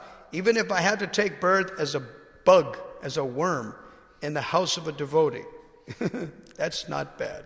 И Шрила Бхактивинод Такур говорит, Кита Джанмахо. Он говорит, что даже если я приму рождение как насекомое или как червяк, но в доме преданного. Because they'll eat prasadam. Почему? Потому что ежедневный прасад. So we see that when devotees take care of cows and they love them, then the cows reciprocate very nicely. И мы можем видеть это, что когда преданные, у них есть коровы, они заботятся о ней и заботятся с любовью, то тогда эти коровы, они отвечают им взаимностью. There was one dog in Australia named Hari Ram, and the devotees called him Hari Ram because when the devotees were chanting japa and they would say Hari Ram, the dog would get up on his hind legs and go roof, and then the devotees would throw prasadam at him. You know? He thought when they were saying Hari Ram, he thought they were meaning him or something. He would get up on his hind legs and go rah. В Австралии была собака, ее звали Харирам. То есть, почему ее назвали Харирам? Потому что, когда преданные повторяли джапу, и они говорили Харирам, эта собака подскакивала и начинала лаять. И она думала, что это ее зовут, и поэтому они назвали Харирам. And the devotees, when the dog was happy, got on his hind legs, and like it'd stand up on two legs, and would be very happy, then the devotees would throw prasadam at the dog. И когда эта собака, она становилась на задние лапы, и она стояла, так, счастливо. И поэтому и преданные тогда кидали в нее прасадом. Or the kangaroo. I told the story about the kangaroo that came into the farm. Я рассказывал историю про кенгуру, которая на ферму пришла. Must have been a devotee also. Это тоже наверняка преданным была когда-то. It was a roadkill. What happened is that in Australia, sometimes the kangaroos, they come on the grass near the highways to eat, and then they're blinded by the lights of the cars, and they accidentally get hit by the car. То есть в Австралии кенгуру приходят, чтобы поживиться травой, которая растет возле на этих автобанах, то есть на скоростных трассах. И из-за света фар они ослепляются, и часто их сбивают машины. So the devotees saw one female kangaroo that was dying a slow death from being hit by a car. И преданные увидели одну самку кенгуру, которая умирала медленной смертью из-за того, что ее сбила машина. And then, so they stopped the car, and they were chanting Hare Krishna for the departing mother kangaroo, so she would get a good destination. И преданные остановили машину, и они стали петь Харе Кришна, чтобы ради блага этой умирающей мамы кенгуру, чтобы она получила высшее предназначение. Now, in the pouch of the kangaroo was a joey, a small little girl, and she did not get hurt. She came out of that pouch. И в сумке у этой кенгуру была маленькая, детеныш, маленькая девочка кенгуру. И ее не задела, машина ее не сбила, не повредила. И она выскочила оттуда. Children, they don't know anything. She thought they must be kangaroos also. Дети ничего не понимают, поэтому она думала, что они, то есть преданные, это тоже кенгуру. So she came right up to the devotees. И поэтому она выскочила к преданным. And she followed them into the car. И она последовала за ними в машину. She literally jumped in the car. И она, то есть буквально, она запрыгнула в машину к ним. The devotees thought, foolish little, foolish. They pushed it out of the car. И преданные думали, какая-то глупая кенгуру, они ее пытались вытолкнуть из машины. Then they went up one block or so to get petrol at a petrol station. И они отъехали где-то на квартал, чтобы заправиться бензином. While they were putting petrol in the car, they went into the gas station to take care of their bodies. И пока они заправлялись бензином, они зашли на заправку, чтобы о своих телах позаботиться. They left the door open of the car. И они оставили дверь машины открытой. And when they got back, the kangaroo was in the car listening to the Prabhupada tape. И когда они зашли в машину, вернулись назад, то они увидели, что кенгуру уже там и слушает лекцию Шрилы Прабхупады. They pushed the kangaroo out of the car. И они опять вытолкнули кенгуру из машины. They went ahead, a half a mile ahead, and to sell a painting. И они проехали еще где-то полмили вперед для того, чтобы продавать там картины. When they came back, the kangaroo was in the car. Когда они вернулись, кенгуру была в машине. They thought, well, maybe he wants to come back to the farm. И они подумали, может быть, тогда уже на ферму ее завезем. So on the farm, because this is very small, this kangaroo is only about this high, from the table. Very small. То есть эта кенгуру, она была очень маленькой, вот такой от стола, вот такого роста, небольшого. So it's just bouncing around the farm, and the children, they thought this is great, И она просто там по ферме прыгала там, и преданные дети подумали, что это здорово. And he used to come and bounce into the temple room and hold his paws and look at the deities, and during the Bhagavatam class, И она заскакивала в храмовую комнату и с удивлением смотрела на божества, на Шрилу Прабхупаду, слушала Бхагаватам. And the devotees, one devotee who told me this was a child at the time. И один преданный, он рассказывал мне это, в то время он был ребенком еще. He said, we used to play with this kangaroo's tail. This kangaroo would grab onto this palm tree and give it a kick, tat, tat, tat, like to try its feet, to practice his feet. То есть эта кенгуру, она упражнялась, она хваталась за ветки дерева, и потом своими ногами она дрыгала, то есть она как бы тренировала свои лапы.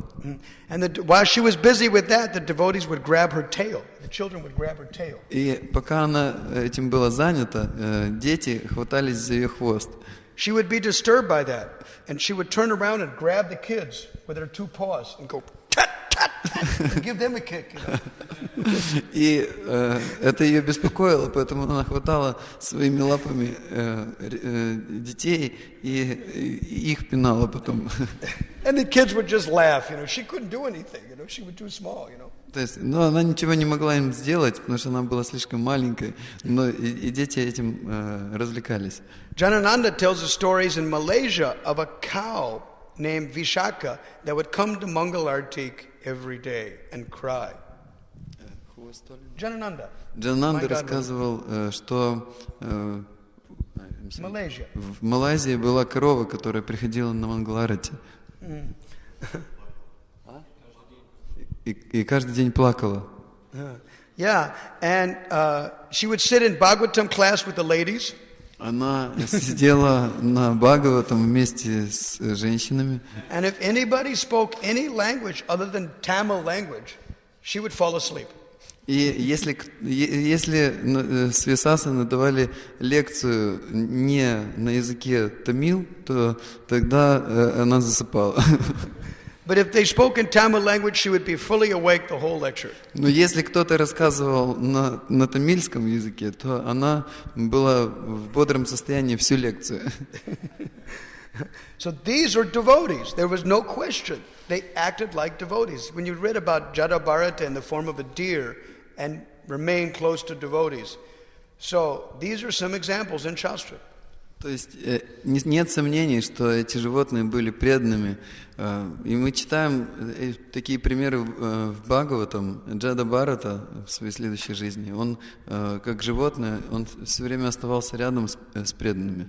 So Brahmaji says, Tiryag jana abhikimu sutadharanaye. Even the animals of a devotee will be benefited. What to speak of those who hold the nectar, what they hear. И Брахмаджи говорит, что даже животные этих преданных освобождаются. Что уж говорить о тех, кто держит, кто принимает этот нектар своими ушами. So our business is to hear nectar. That is the business of a devotee. Итак, дело преданного в том, чтобы он слушал этот нектар. The nectar is described in Shloka 7, the knowledge of Vyasadeva. This is the nectar. И этот нектар описан в седьмом стихе. Вот это нектар. Now, aside from what Vyasadeva has written, Sutta Goswami knew other great sages that were expert in other aspects of practical Vedic knowledge. И кроме того, что написал Вьясадев, Сутта Госвами знал также и другие виды знания, то есть, которые составили другие мудрецы. Prabhupada said in the purport that the spiritual master must be conversant of opposing philosophies as well. Otherwise, how will he defeat that? Шрила Прабхупада в комментарии говорит, что преданный должен знать также и теории, которые противоречат ведической, потому что иначе как он будет способен одержать победу? Prabhupada says they present the Shrimad Bhagavatam in defiance of other philosophies. Шрила Прабхупада говорит, что эти преданные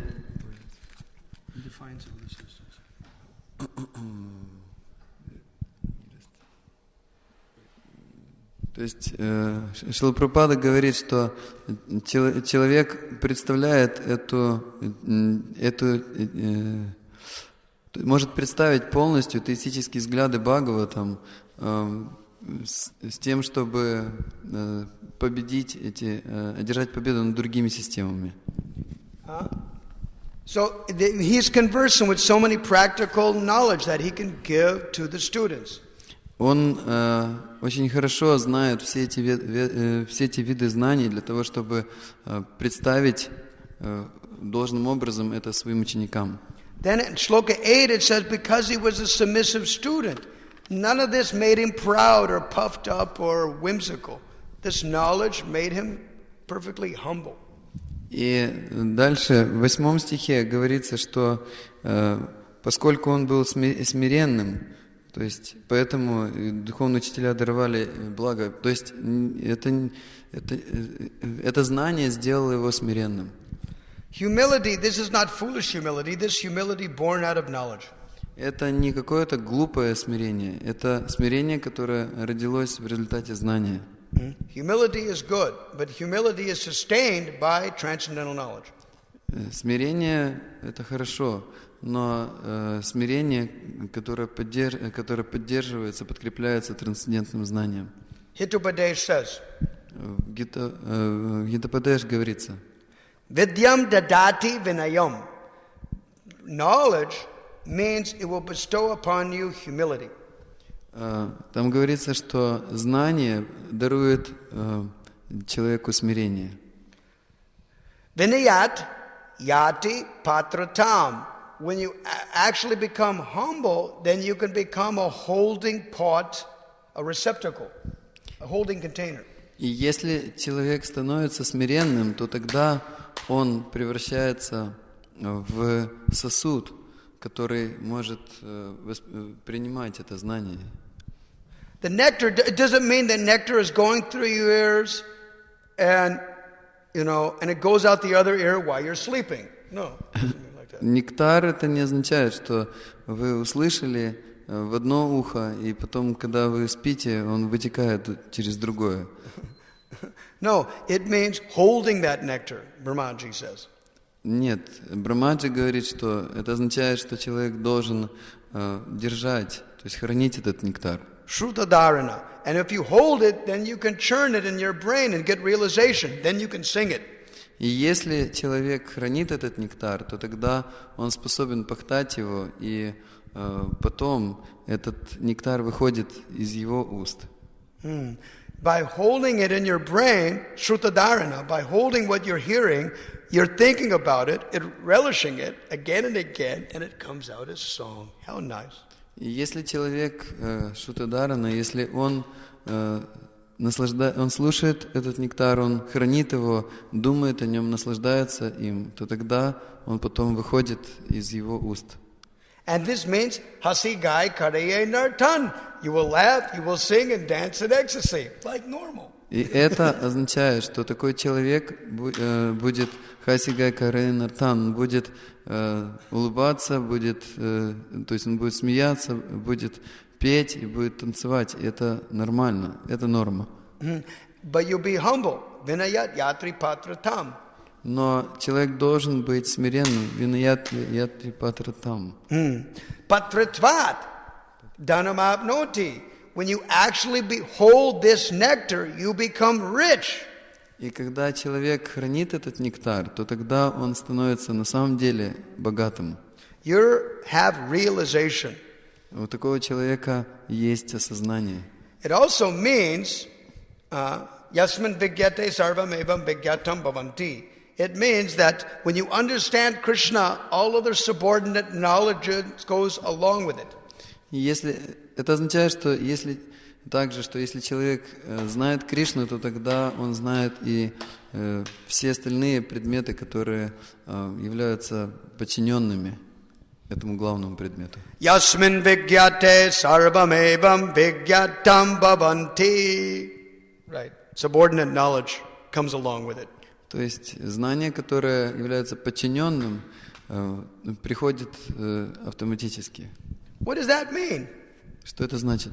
This means that if you really love Gaurnitai, you love the Sadhu Sangha, the Japa, the Bhagavatam, Gaurnitai will give you the brains to manage the rest of your domestic life, the rest of the time that you have, fruitfully. Если человек любит Gaurnitai, если он любит Саду Сангу, если он любит Джапу, если он любит Бхагаватам, то тогда Шиши Gaurnitai даруют этому человеку знания, и чтобы он смог справляться со своими домашними делами в остальное время. You may not be so rich, but you'll be satisfied with whatever you got. Человек, может быть, не будет слишком богат, но, по крайней мере, он будет удовлетворен тем, что он получает. Because you're smiling, laughing, and dancing about Krishna and Gauranga. Therefore, you'll be satisfied with your simple standard of life. То есть, поскольку человек смеется, поет и танцует, он будет удовлетворен этим своим простым образом жизни. And dhanam, dharmam, tataksukam.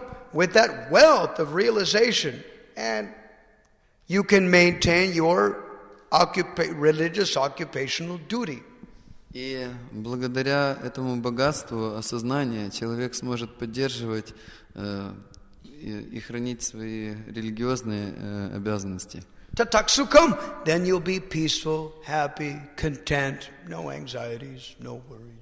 И тогда человек будет очень умиротворен и удовлетворен, у него не будет никаких беспокойств. This is called a steady devotee, nishta bhakta, a steady, respectable, reliable devotee. Это означает ништа бхакта, это означает, что это очень стабильный и такой устойчивый, надежный, преданный. This is what we want in the community here. Это то, чего мы желаем добиться в этой общине.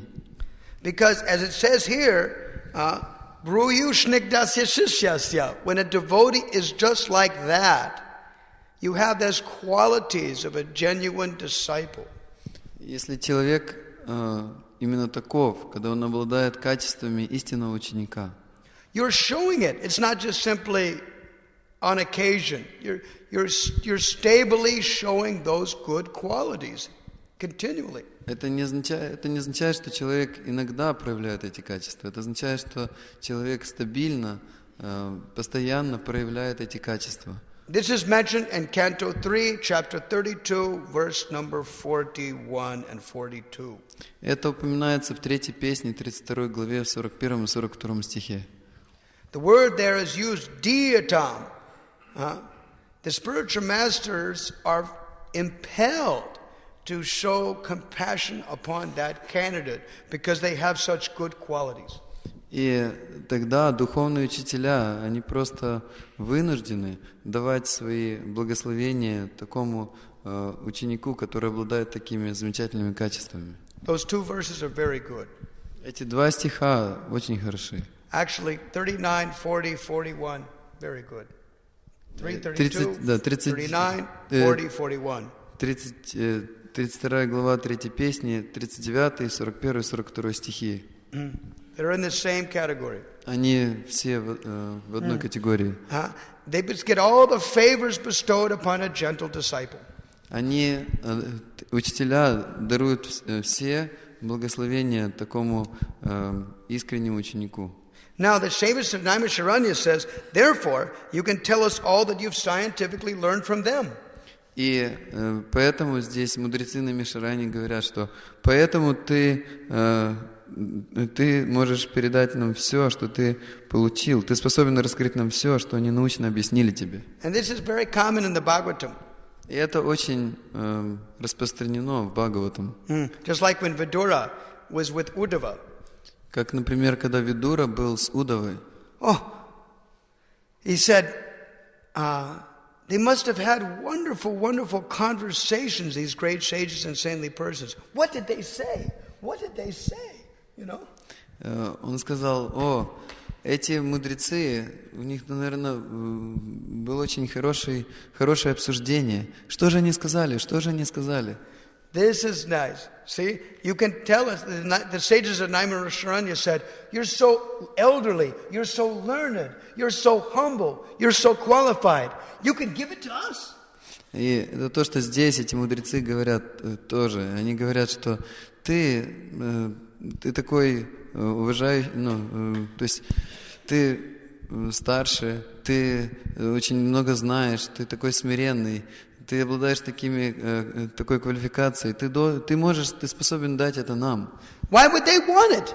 Почему они хотели это? Because they want those qualities also. Потому что они также желали этих качеств. It's not that Guru Maharaj is so great, and his friends are so great, and these people are great. Let them remain great. We're going to remain in the ditch. It's not like that. No, we also want to do like that. Sadhu Margana Gamanam. We want to follow in their footsteps. Это не так, что Гуру Махарадж, он великий, и его друзья, то есть тоже очень великие. И пусть они остаются великими, а я пусть остаюсь в этой помойной яме. Но это не так. Мы должны стремиться к этим качествам. Prabhupada was so happy when he would sit, sometimes he would come, his disciples were giving Bhagavad Gita class or something like that. He would come and look in the back and say, I'm also coming and seeing how they're doing. And how they're preaching. Шрила Прабхупада был очень счастлив, когда он приходил и слушал, как его ученики давали Бхагаватам или читали лекцию по Бхагавад-гите. Он приходил и сидел сзади. Он хотел показать, что он тоже приходит и слушает. Sometimes he watched. То есть иногда он просто приходил и наблюдал, как его ученики давали лекции. In 1976, there was some kind of a scientist gathering or something, and Prabhupada spoke a little bit. But before he spoke, he had Swarup Damodar Maharaj spoke. And then after Swarup Damodar spoke, Prabhupada said, so, our Swarup Damodar has spoken so nicely. And И в 1976 году было какое-то собрание каких-то ученых, и Шрила Прабхупада попросил сначала, чтобы речь держал Сварупа Дамодар и Сваруп Дамодар Махарадж. И после его то есть после того, как его ученик говорил, Шрила Прабхупада вышел, и он сказал, ну вот, наш Сварупа Дамодар говорил так замечательно. Because the spiritual master has the disciples, it's not that they're just listening all the time. They have to preach. The preaching means the fruit of their realization, that they're able to come out of their mouth and give it to other people. The spiritual master wants to say, how are you preaching? We want to hear, how are you preaching? And the news gets back to the spiritual master. He becomes so happy. I'm successful. My disciple is preaching. То есть духовный учитель желает слышать о том, как проповедует его ученик. То есть если из его рта исходит эта проповедь, это означает, что есть плоды. И поэтому, когда духовный учитель, до него доходят слухи о том, как проповедует его ученик, как хорошо проповедует его ученик, тогда гуру удовлетворен. Он говорит, что да, то есть, слава Богу, мой ученик проповедует. Like Prabhupada said about Jayananda, I'm so happy that Krishna sent me such a nice disciple. Как Шрила Прабхупада говорил о Джаянанде, он говорил, что я так счастлив, что Господь послал мне такого замечательного ученика. From all aspects, efficient in all respects, humble, hardworking, realized, preaching, happy, steady. That's a disciple. То есть он был со всех сторон, он был замечательным преданным, он был знающим, его слова, он был очень, то есть обладал глубоким пониманием, его слова могли проникать в сердце, он был стабильным, он был счастливым во всех отношениях, он был замечательным учеником. He was talking about he would be repairing the car and somebody was standing next to the car listening to him preach to him while he's underneath the car fixing it. Jayananda is fixing the car underneath. Иногда кто-то стоял просто рядом, когда Джаянанда ремонтировал машину, и он даже лежа под машиной он проповедовал, и человек стоял и слушал его проповедь. Can you do that? Можете это сделать? It means while you're working, you're doing any service, you should be prepared to talk about Krishna. While you do any service, you should be so happy. Hasi gai kardaye nartan. Человек должен быть настолько счастлив, что он будет проповедовать даже, когда он ремонтирует машину, когда он делает любое служение, он будет проповедовать. Хаси gai кардаye нарtan. That such a devotee will invoke the happiness of their spiritual masters. И тогда такой ученик станет причиной счастья своих духовных учителей. Харе Кришна. Харе Кришна. Wow, it's such a beautiful opportunity again to see wonderful Gaurnitai and all their sweet servants here in this temple. Это очень замечательная возможность для меня видеть снова прекрасные Шиши Горнитай и их удивительных слуг. I was actually so eager to get to this Anapa festival. I was thinking to leave last night, but Krishna had other plans. Я был на самом деле так сильно стремился отправиться на этот фестиваль в Анапе, и я планировал уехать прошлым вечером, но у Кришны были другие планы. So, we'll be by the grace of the devotees, we'll be in Ukraine and Moldova for the whole month, and we'll come back again here to this wonderful place. По милости преданных мы будем еще здесь на Украине и в Молдавии целый месяц, и мы вернемся сюда еще в этот храм. Now, remember when I left Niranjan Maharaj's Vyas Puja, I said that all of these seniors have gotten some realization from Bhakti Tirtha Maharaj, and I'm missing out, so I'm going to go collect that. Remember I said that? And I'm going to come back and I'm going to give it to you. Remember I said that? Вы помните, что когда я уезжал с Висапуджи, после Висапуджи Шрила Ниранджана Махараджа, я говорил, что я пропускаю тот нектар, который сейчас дает Бхакти Тиртха Свами Махарадж. И я сказал, что я уезжаю, чтобы взять этот нектар и переехать сюда и дать его вам. Помните это? Well, I got it. And it was good. It wasn't a bad trip. I got it. И это было неплохое путешествие. Я получил это. Recently, Radhanath Swami gave the longest class in Radha Gopinath temple history about Bhakti Tirtha Maharaj. 5.5 hours. Недавно Шрила Радханаth Свами Махарадж дал самую длинную лекцию в истории храма Шри Рада Гопинат Мандир. Эта лекция продолжалась 5,5 часов. Эта лекция была Бхакти Тиртха Свами Махараджа. So anyway, on May 30th night, it was Bhakti Tirtha Swami's last lecture. И 30 мая вечером была последняя лекция Бхакти Тиртха Свами Махараджа. And all of us that were there, we took the question and answers because Maharaj went off. Pain was too much.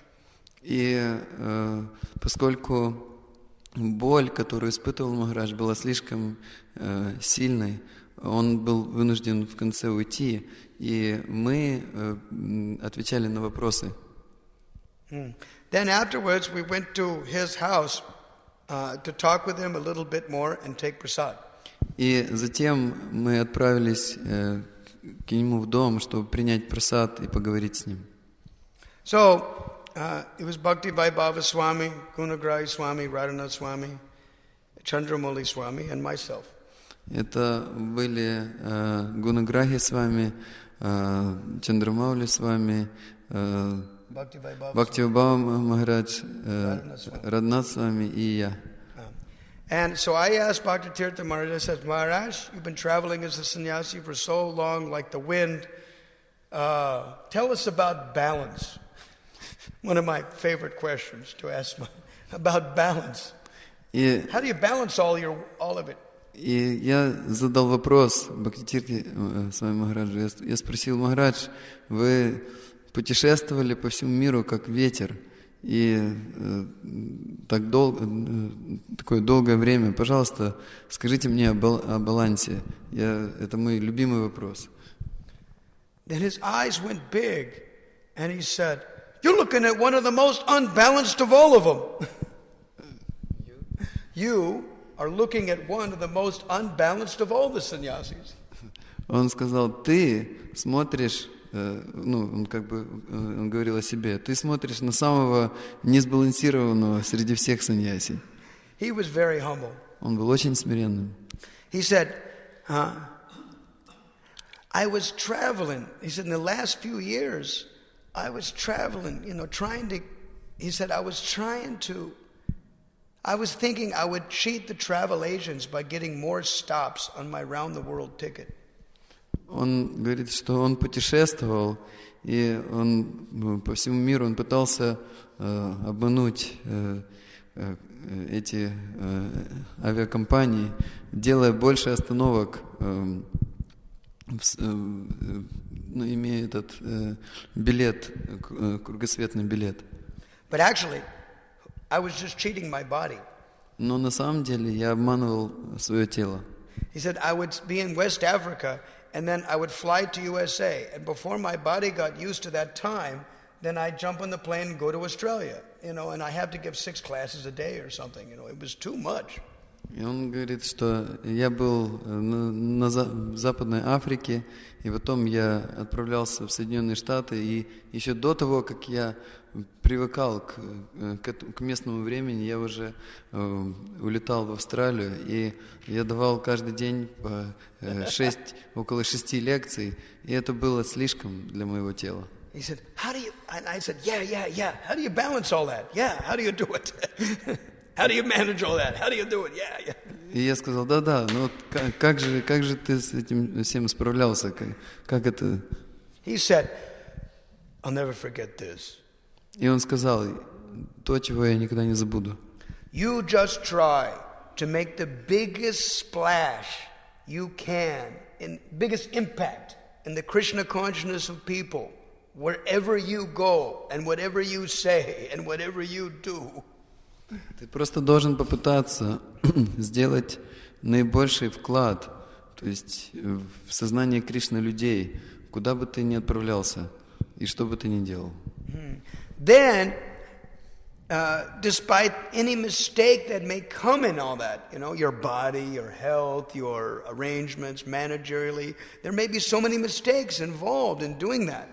И делая это, может быть, могут происходить ошибки в том, что ты делаешь, или в каких-то в управлении, или еще в чем-то. We're imperfect. We make so many mistakes.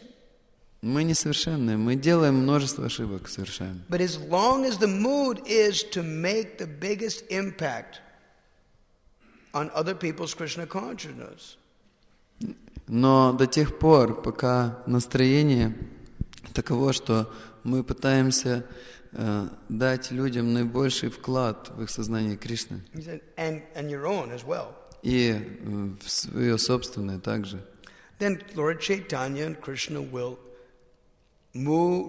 smooth the obstacles in the path.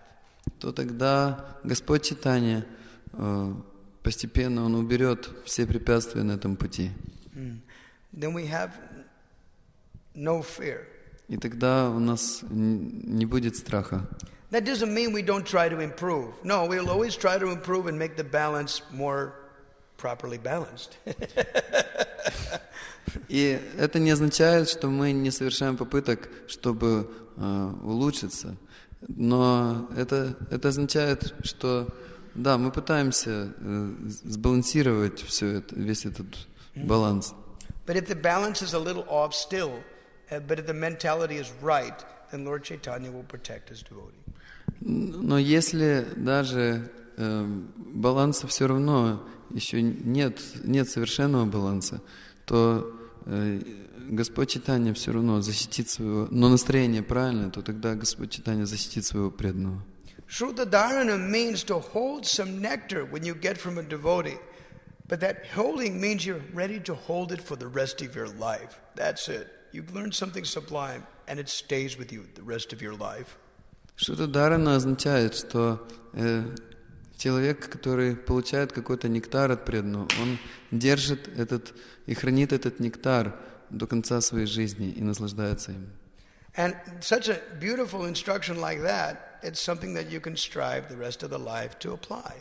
И такое вот наставление, подобное этому, это тот нектар, который вы можете изо всех сил пытаться хранить до конца своей жизни.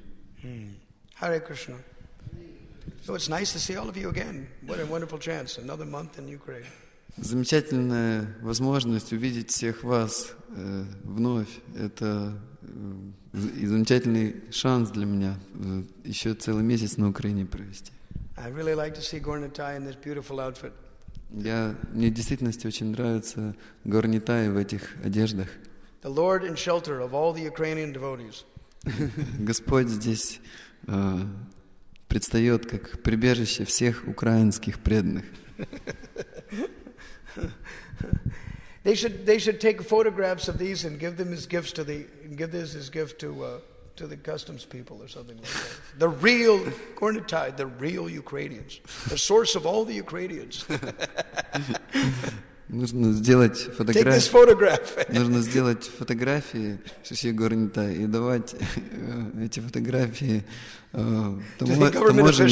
таможенникам и также в правительстве раздавать и говорить, что Gaura-Nitai является источником всех украинцев.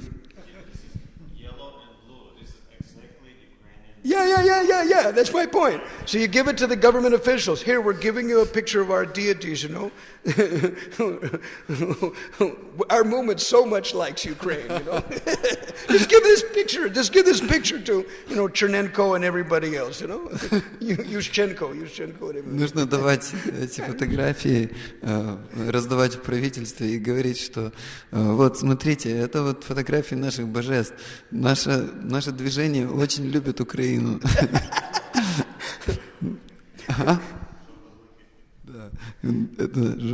Это одежды, жовто-блакитні. They'll go, what is this? And he goes, These are the real Ukrainians. Come on. Gornatai, just put it under your glass of your desk. These are the real Ukrainians. We're giving you a photograph of the original Ukrainians. Oh, really? And the policeman will put it underneath the glass of his desk. Yeah. The real Ukrainians. Gornatai, the real Ukrainians. То есть люди будут смотреть и говорить, что это? Как что? Это настоящие украинцы. Не видите, это настоящие украинцы. Вот Горнитай — это настоящие украинцы. Поместите себе под стекло на свой стол и смотрите, вот настоящие украинцы. And if they see Gornitai and they smile, yeah, Gornitai looked very nice, then they made advancement. И когда они будут смотреть на Горнитай, и они на их лица, и будут говорить, да, Горнитай очень замечательный, то тогда они будут прогрессировать. Jai Gornitai ki jai. Well, somehow or another, preach Gornitai in Ukraine. Так или иначе, проповедуйте о славе Горнитай по всей Украине. Харе Кришна. Слава Паривочаку. Его святейшество Бхакти Вишрамбха Мадхава Махараджа ки джай.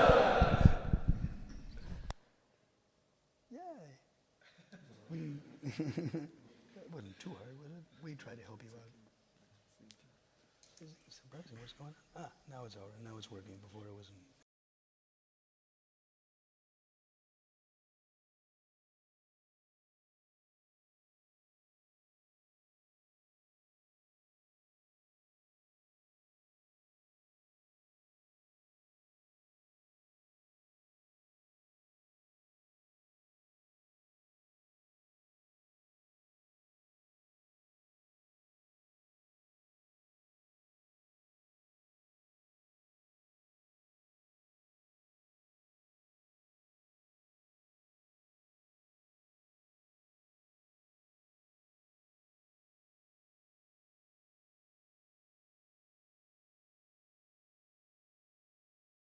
And the salvationists can also attain their goal in life by devotional service to the Lord.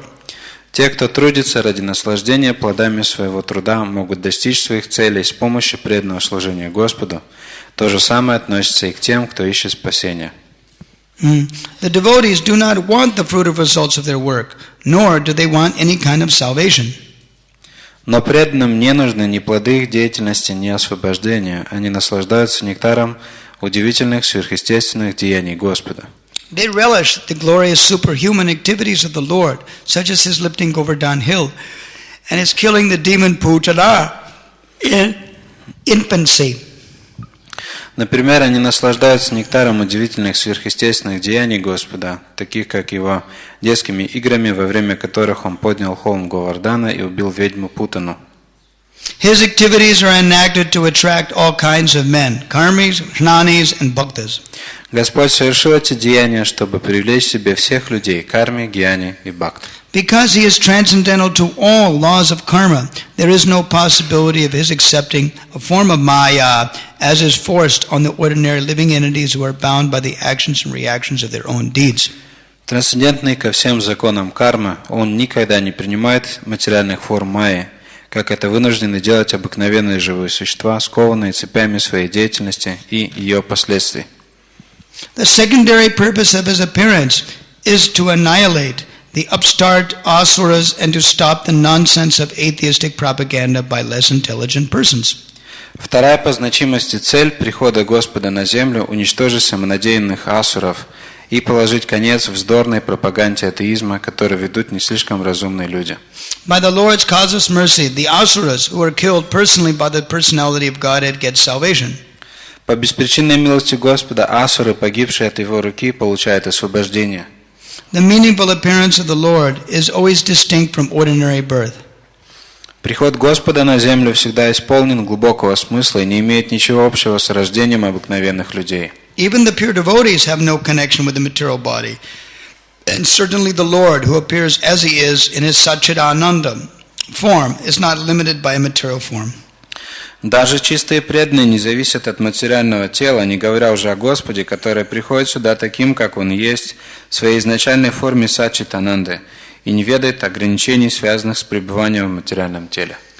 End of the purport. Vrindavane Ramanareti Pasidabhumo Tatrapi Krishna Balarama Supadamule Jnanam Padam Padamai Krishna Sudarama Chuktam Dandastu Deva Prabhupada Namo Namaste Sangasara Dukkha Jalado Paditasya Kama Krodadi Nakrama Kodai Kavali Kritasya Duravashana Nigaditasya Nirashrayasya Chaitanya Chandra Mamadehe Padavalambam Jaladara Shajivarno Gopavesha Kishoro Sahachara Gana Vrindai Kridamana Vrajesho Natabharajita Vesho Nilapitam Baradyo Jagatajarana Hetu Ramakrishna Natosmi Vanchakalpatarubhyascha kripa sindubhya evacha paritanang bhavanebhyo vaishnavebhyo namo namah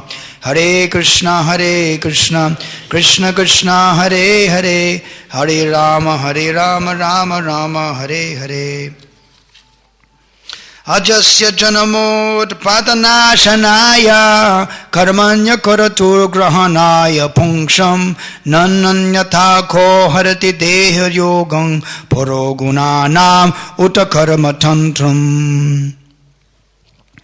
So in this verse, Vidura is talking with Uddhava and glorifying the Lord. Так в этом стихе Видура беседует с Уддавой, и он прославляет Господа.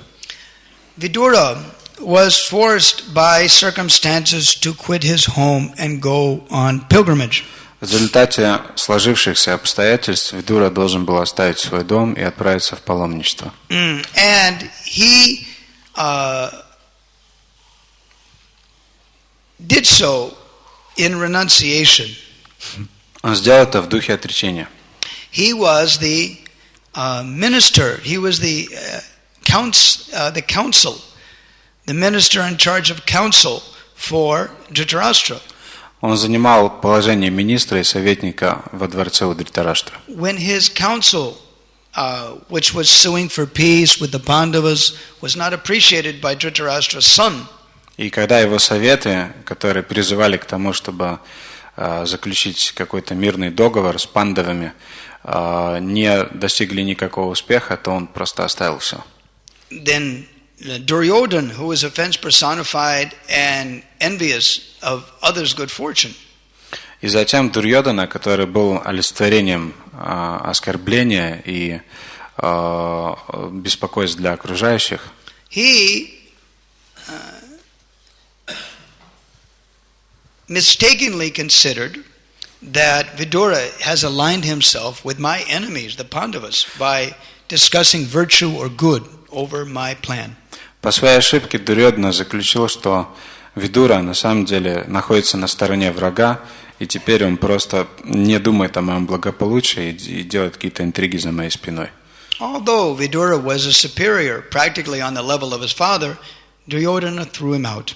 И хотя Видура был гораздо старше его и практически находился по возрасту на уровне его отца, тем не менее Дурьодана он просто выбросил его из дворца. Now, when put in such a circumstances in this material world, ordinary persons might have sued for a compromise and compromised their religious principles for the expediency of being able to have a comfortable lifestyle. Обычные люди, если бы они попали в такую ситуацию Видуры, то, пожалуй, бы они стали искать какого-то компромиссного решения для того, чтобы их никуда не выбросили и для того, чтобы сохранить свой статус комфортной жизни. But Vidura was interested in upholding of the truth and was interested in application.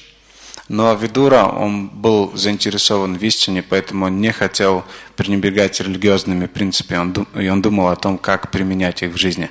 After all, he was a manifestation of the demigod, Yamaraja, the lord of the religious principles. В конце концов, Видура был проявлением полубога Ямараджа, который является олицетворением религиозных принципов. So he was not attached to a comfortable position in the kingdom, maintained in the palace.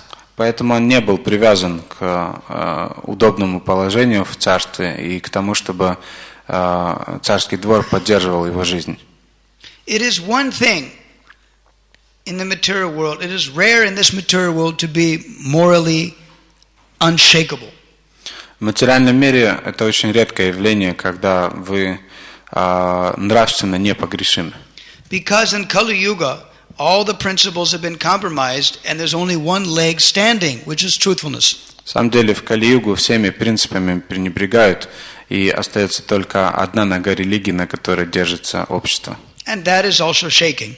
И даже эта нога сейчас сотрясается, вот-вот как бы свалится. So Vidura was interested in upholding these truthful principles at any cost. Видура был заинтересован в том, чтобы удержать правдивость любой ценой. But it is rare that somebody knows the truth. Но очень редко, когда кто-то знает истину. And it is another rare person who is ready to sacrifice everything for the truth. А еще более редкое явление, когда кто-то готов пожертвовать всем ради истины. Including their convenience, of their happiness of their material body. И включая свое удобство и счастье своего материального тела. Now everyone knows part of our philosophy is that we are not this body. Все знают, и частью нашей философии является идея того, что мы не являемся телом. However, when the body is in trouble, then one has expediency that one has to try to take care of it. Однако, когда тело испытывает беспокойство, у всех у нас есть опыт, что мы должны начать заботиться о нем. That was always the case also in Dwapara Yuga. И это был также случай во времена Двапара-юги. The example was when Kamsa heard the oracle prediction that you are carrying your sister in her marriage procession, but you don't know that eighth son of this lady, your sister, will kill you. Например, когда Камса услышал голос знамения, который говорил о том, что ты заботишься о своей сестре, но на самом деле твоя сестра носит в своем чреве личность, которая тебя убьет. When he heard that, oh, the eighth child of my sister will kill me. Когда он услышал это, он сказал: о, 8-й ребенок моей сестры убьет меня. Then he became very disturbed, and he immediately, without shame, he grabbed the hair of his sister and sheathed his sword, ready to kill his own sister. Just see. Он был настолько обеспокоен, что он сразу же схватил свою сестру за волосы, обнажил меч и был готов просто отрезать ей голову на месте. Just see. Просто посмотрите, что творится. It is amazing that even in Dwapara Yuga, the demons that were selfish were still there. Поразительно, что даже в Двапара-югу демоны были настолько эгоистичными и думали только о своих интересах. Now, what was Vasudeva, a Kshatriya from a noble Kshatriya family, supposed to do now for his newly married wife? И что должен был делать Васудева, который был кшатрией из очень добродетельной династии, что он должен был делать в такой сложной ситуации?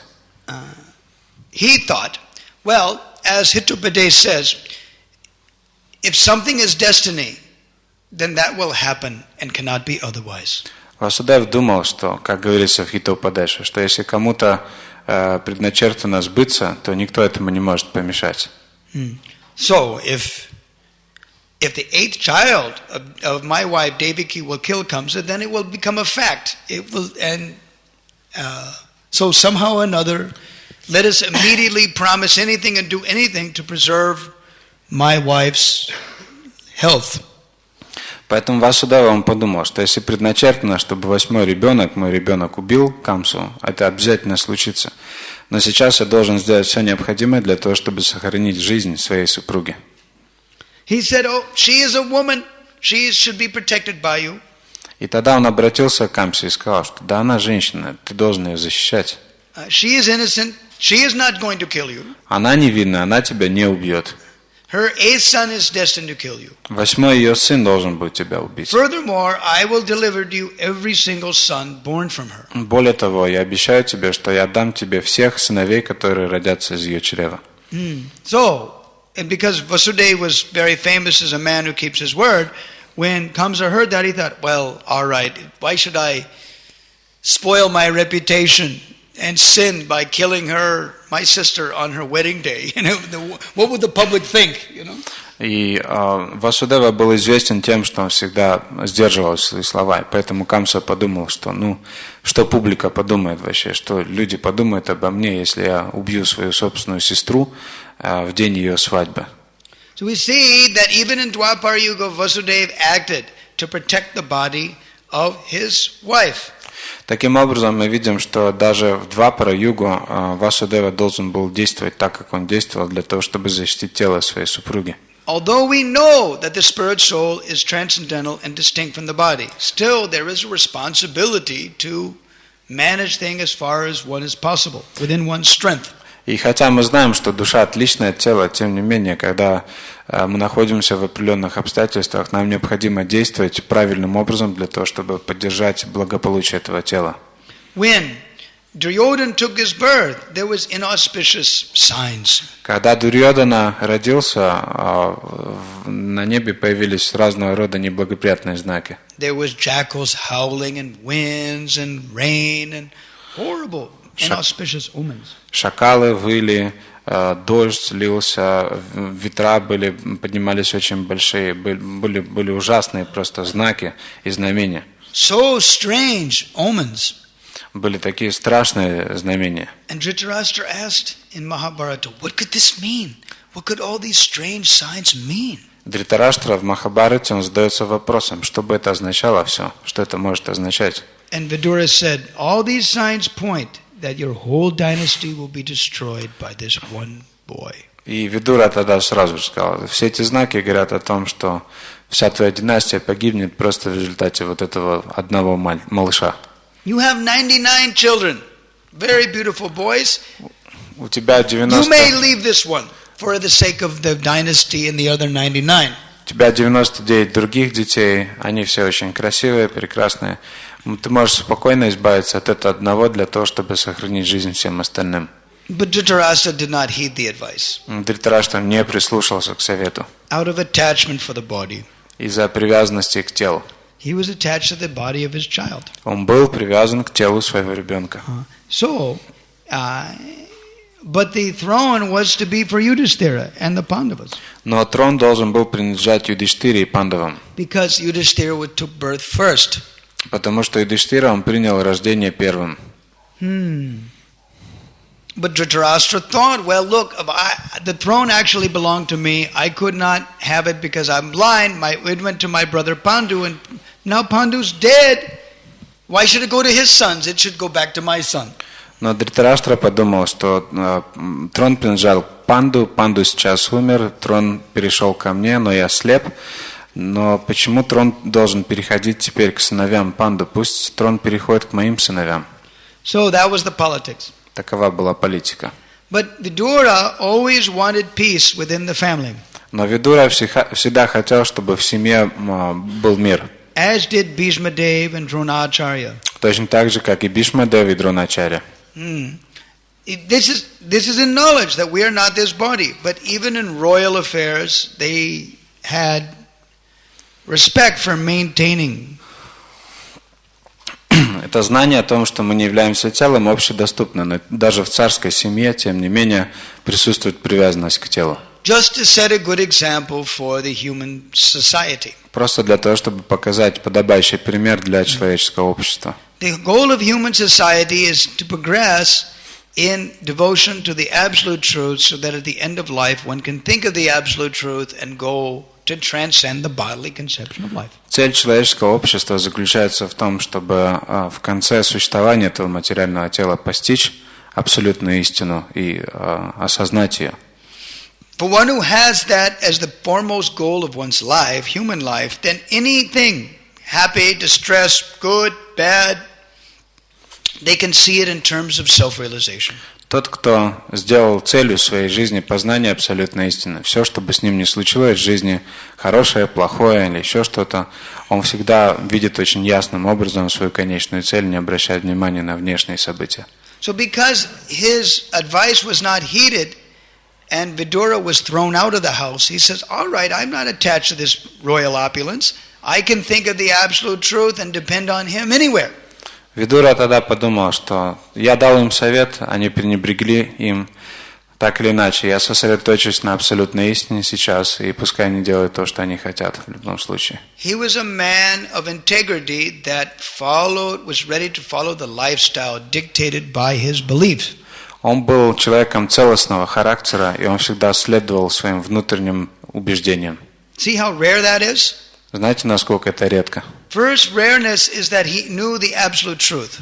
Во-первых, редко, когда человек знает абсолютную истину. He was dedicated to the welfare of other living entities by spreading the truth. Он посвятил свою жизнь распространению абсолютной истины ради благополучия всех остальных людей. He was not ready to compromise the truth just for the temporary sense gratification and comfort of the material body. Он не был готов пойти на компромисс с абсолютной истиной просто ради удовлетворения своих чувств и комфорта своего тела. And even when he was rejected, when his good advice was rejected, then still he did not compromise. Даже когда пренебрегли его хорошим советом, тем не менее Видура не пошел ни на какой компромисс. He became detached. Он стал непривязанным. From the material enjoyment because he was attached to the absolute truth. Он не был привязан к материальным наслаждениям, потому что он был привязан к абсолютной истине. He considered by association with sinful parties he had become impure. Он думал о том, что из-за того, что он общался с грешными людьми, теперь он сам стал нечист. So to purify himself, he went on pilgrimage to other holy places to think of the Lord and purify himself. Поэтому для того, чтобы достичь самоочищения, он отправился в паломничество, чтобы очиститься. And in this way he was able, by visiting these sacred holy places and thinking of the Supreme Lord in the company of saintly persons, таким образом, он отправился в паломничество для того, чтобы искать общение святых личностей и искать верховную личность Бога. Then he met Uddhava in the bank of the Jamuna. Затем он встретил Удаву на берегу Ямуны. The Uddhava is a member of the Yadu dynasty, and Vidura was allied with the Kaurav dynasty, but they had attachments due to marriage ties. Удава, он был членом династии Яду.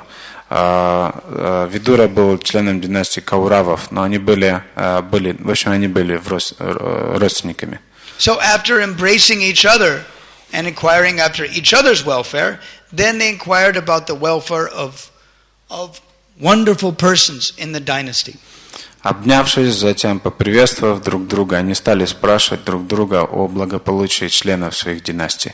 And this is narrated by Vyasadeva so that the reader can envision all these wonderful personalities that are being inquired about. Это рассказывается Вьясадевой для того, чтобы читатель он мог очень хорошо понять, о каких личностях идет речь. In this verse it mentions that Krishna descended. The secondary purpose of Krishna's descent was to annihilate the miscreants. И в этом стихе говорится о том, что вторая причина, по которой Кришна снизошел на землю, заключается в том, чтобы уничтожить выскочек. And because the demigods, the universal managers of the governmental bureaucracy of the universe, are eager to serve the Lord. Whenever he descends, they come along to serve him. И так как небесные управляющие, которые думают об благополучии всей Вселенной, они как бы занимаются деятельностью в таком вселенском офисе, то они решили также снизойти и снисходят каждый раз, когда на землю приходит Верховный Господь.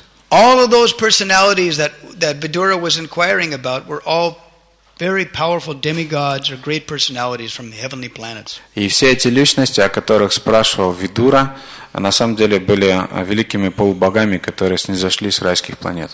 In those days, when sacrifices were performed, even the common men could see such great personalities. И в те дни, когда совершались жертвоприношения, даже обычные люди могли их видеть своими глазами. And therefore, it is not surprising how Vidura kept his religious principles so well.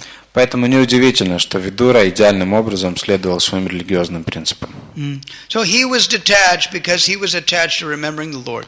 Он был не привязанным к материи, потому что был привязан к тому, чтобы помнить о Верховном Господе. So as they discuss about the Supreme Lord and these wonderful associates, Итак, по мере того, как они обсуждают деяния Верховного Господа и его замечательных спутников, it mentioned how the Supreme Lord protected Draupadi and the Pandavas. упоминается, каким образом Верховный Господь защитил Драупади и Пандавов. And then it mentions in the previous shlokas, interestingly, how Krishna did so very intelligently. Затем в предыдущей шлоке отмечается, как Кришна провернул все это очень-очень разумно. Because whether a devotee is in happiness or in distress, the devotee puts his devotee in any predicament that will increase the devotee's attachment to him. Испытывает ли преданный беспокойство, или счастье, или несчастье, все эти ситуации устроены Верховным Господом для того, чтобы возвысить преданного в сознании. So although Draupadi was insulted, and although Yudhishthira was insulted, И хотя Драупади была оскорблена, Юдхиштира был оскорблен, the Supreme Lord Krishna did not act immediately to punish the sinful rascals. Верховный Господь Кришна, Он не предпринял сразу каких-то действий для того, чтобы наказать на месте этих негодяев. It was mentioned that no one should think that by waiting to chastise them later, that the Lord was agreeing with their sinful life. И отмечается, что никто не должен думать, что, коль уж Господь отложил их наказание, то это говорит о том, коль уж Господь отложил их наказание, то это говорит о том, что Он как бы был согласен с теми поступками, которые они совершали. No, he was not agreeing with their sinful act of offending Draupadi, of offending the Pandavas. Нет, Он не был согласен с их действиями, в результате которых они оскорбляли Драупади и Пандавов. No, but by the obstacles that the Pandavas faced. Нет, просто с помощью препятствий, с которыми встречались Пандавы. It simply made their love for him grow brighter by the fire of ordeal. Эти препятствия, они просто увеличивали огонь привязанности Пандавов к Верховному Господу. So whenever they suffered, they remembered Krishna. When Krishna was remembered, he came to them. Каждый раз, когда они страдали, они помнили Кришну. Каждый раз, когда они помнили Кришну, Кришна являлся им. And therefore the Pandavas felt happy. И поэтому Пандавы чувствовали себя счастливыми. As it is stated, if one can remember the Lord, then hell is heaven. Говорится, что если человек может помнить о Господе, то даже если он будет находиться в аду, ему будет казаться, что он в раю. And if you forget the Lord, then heaven is hell. А если вы забываете Господа, тогда рай становится адом. Just like when we travel throughout Ukraine. Как, например, когда мы путешествуем по Украине. It is very cold, it is very wet, and it is June. It is supposed to be warm now. Очень холодно, очень влажно. Сейчас июнь месяц. Вообще подразумевается, что должно быть тепло. As if it is called Новохолоднистан or something like that, you know. В общем, место, где всегда холодно, Махарадж называет это Новохолодный стан. Right. So, but as it states in Adi Lila, chapter 14, verse 1. Но в Ади Лиле в chapter Adi 14:1. В Ади в 14:1 говорится. 13 is all about Gauranga's beautiful appearance with beautiful sweet song and poetry. В 13 стихе прославляется положение Господа Гауранги, используется очень изысканная поэзия. And anyone who reads and hears or remembers that beauty of Gauranga's appearance gets love for Krishna. И каждый, кто помнит о этой красоте и явлении Господа Гауранги, он испытывает счастье и очищается. And gets the fulfillment of all their desires. И он достигает того, что все его желания удовлетворяются. Then Krishnadas tells you this nice instruction. И затем Кришнадас, он дает вам замечательное наставление. Katanchana smrte yasmin duskaram sukarang bhavet vishmate viparitam syat Sri Chaitanya namamitam. If you will somehow or other remember this Lord Chaitanya Mahaprabhu, then difficult things become very easy. Если так или иначе вы будете помнить этого Господа Чайтанью Махапрабху, тогда даже самые сложные вещи станут очень легкими.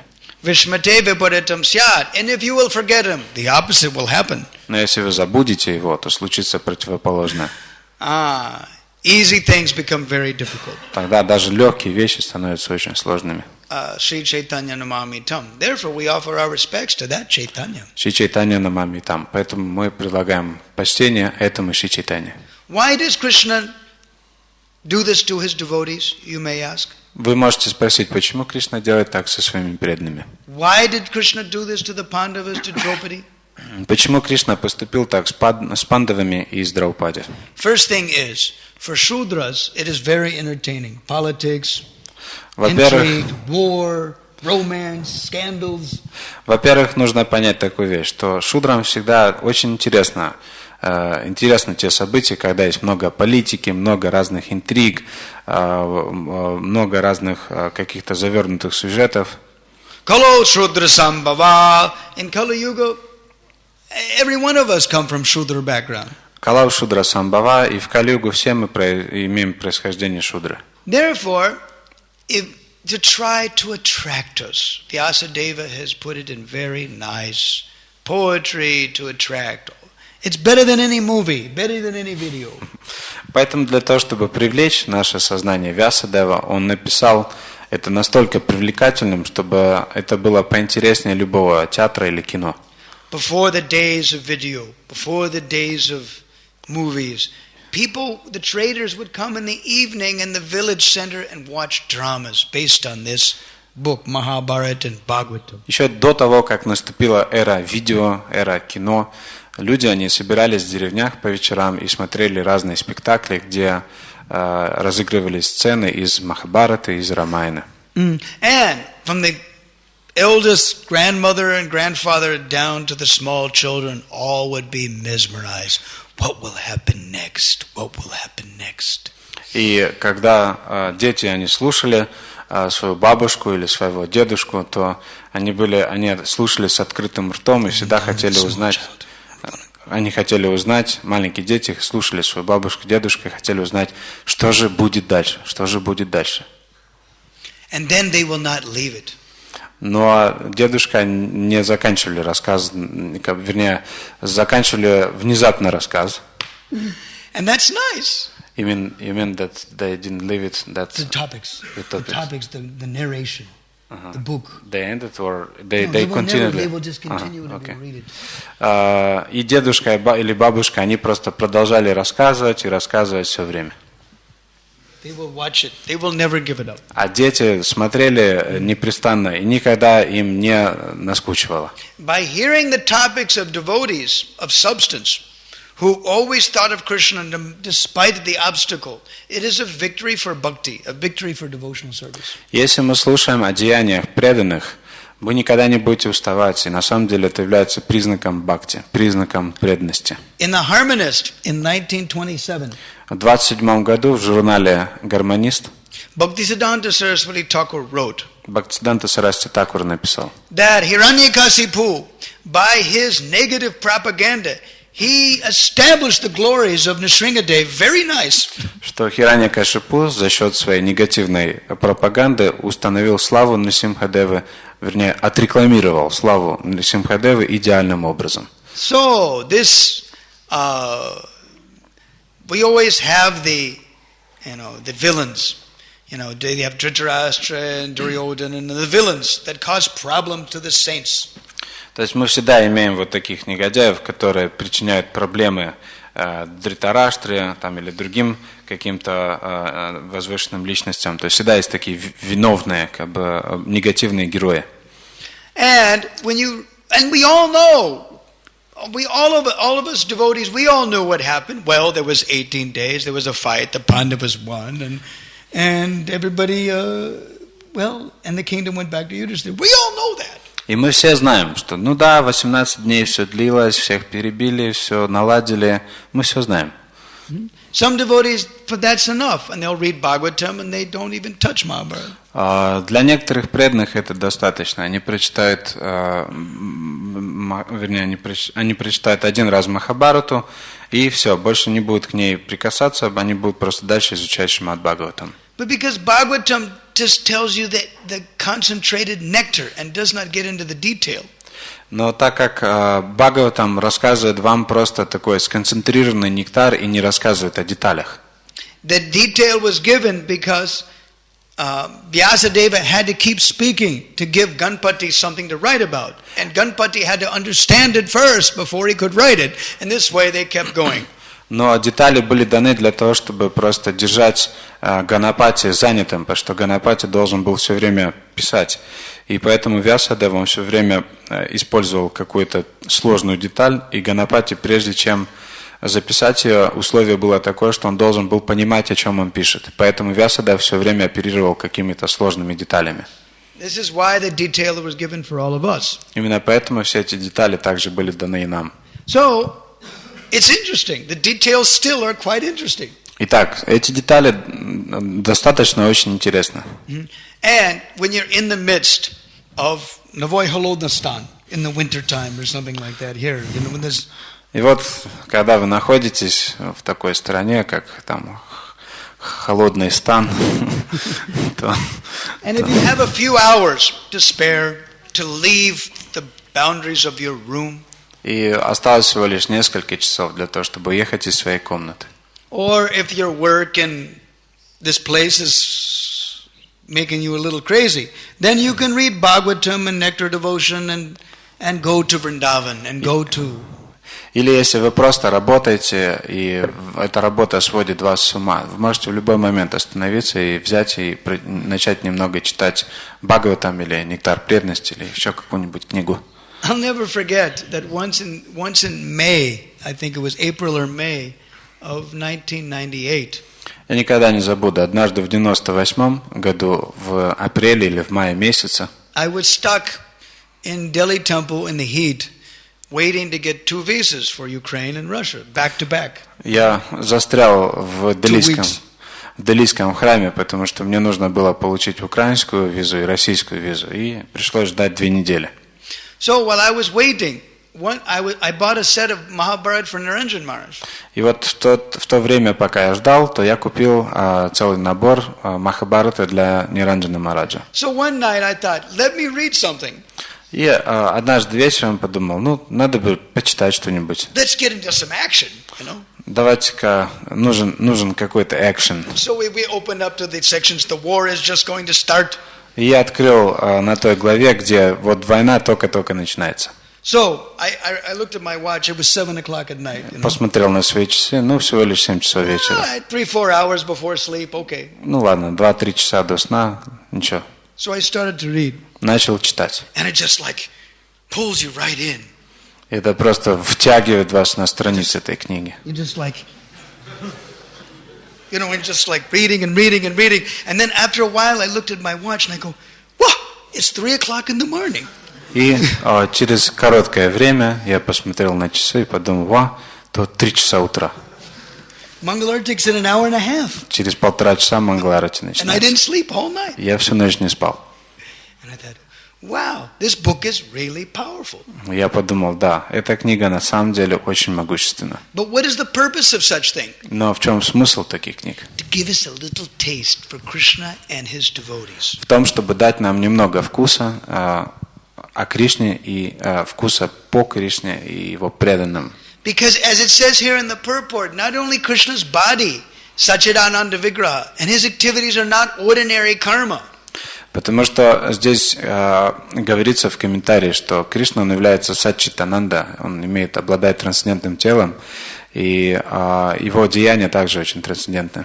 Even the activities of the Pandavas, Даже деятельность пандавов or Vidura, или Видуры it may appear to be human-like because it happened within human society. может показаться, что это обычная человеческая деятельность, потому что случилось в рамках человеческого общества. But their bodies are not like our bodies. Но их тела не подобны нашим телам. They're great personalities, and what are we in comparison? Они великие личности, кто мы по сравнению с ними? They upheld the highest standards of moral religious principles. Они показали высочайший уровень нравственных, моральных They принципов. were ready to sacrifice everything for those principles. И они были готовы пожертвовать всем ради того, чтобы следовать этим религиозным принципам. And in today's Kali Yuga, quarrel and hypocrisy, when all these principles are being compromised for insignificant sense gratification. И в наши дни, в дни Кали-юги, века раздоров и лицемерия, люди направо и налево пренебрегают этими принципами нравственности просто ради чувственного наслаждения. Getting the taste for such literatures helps us to maintain whatever drops of religious principles we have. Но если мы получим вкус к тому, чтобы слушать об этих религиозных принципах, то мы сами получим хотя бы каплю вот этого нектара религиозности. Now, Bhagavatam is concentrated essence of nectar. Бхагаватам является концентрированной сутью нектара. And therefore, you get more nectar by reading Bhagavatam. Поэтому вы получаете еще больше нектара, читая Бхагаватам. If you want details behind the nectar, Но если вы хотите детали, которые предшествуют нектару, then you can get from Mahabharata. то это вы можете получить из Махабхараты. But the business of devotee should be is this intense greed for self-realization. Но обязанность преданного заключается в том, чтобы иметь интенсивную жадность к нектару. Tatra loliam abhimulyam ekalam. The one aspect of bhakti is this intense greed to get Krishna. Один из аспектов бхакти заключается в интенсивной жадности иметь бхакти. So when we read, we must have this greed burning. Поэтому, когда мы читаем, наша жадность должна просто выжигать нас изнутри. Then all the wonderful philosophical points that Vyasadeva wants the reader to understand will shine clear if you have greed. И тогда все философские детали, которые дает Вьясадев в своих описаниях, они просто станут очень ясными и понятными для нас в том случае, если мы обладаем этой жадностью. Now, because Krishna has eternal form, full of knowledge, full of bliss, Кришна обладает вечной формой, исполненной знания и блаженства. His pastimes and activities are all purifying. Его деяния, его деятельность очищает всех. They are enacted for the understanding of all persons. И она совершается для понимания всех людей. And see, even in Krishna's joking with the gopis, for example. И, например, даже когда Кришна шутит с гопи, they asked him, "Tell us the nature of friendship." Они спрашивают его: расскажи нам, пожалуйста, о том, какова природа дружбы. Which was indirect for saying, "Oh, you gave us up, you disappeared from us and left us lamenting." Что по-другому подразумевается, что гопи косвенно намекают ему, что ты оставил нашу дружбу, ты оставил наше общение, ушел от нас. Indirectly, they were trying to say that Krishna, you're being unfaithful to us. You should be more careful. You should be more kind to us. Косвенно гопи намекали Кришне, что Кришна, ты очень неправильным образом поступил по отношению к нам, нечестно. Ты должен быть более осторожным.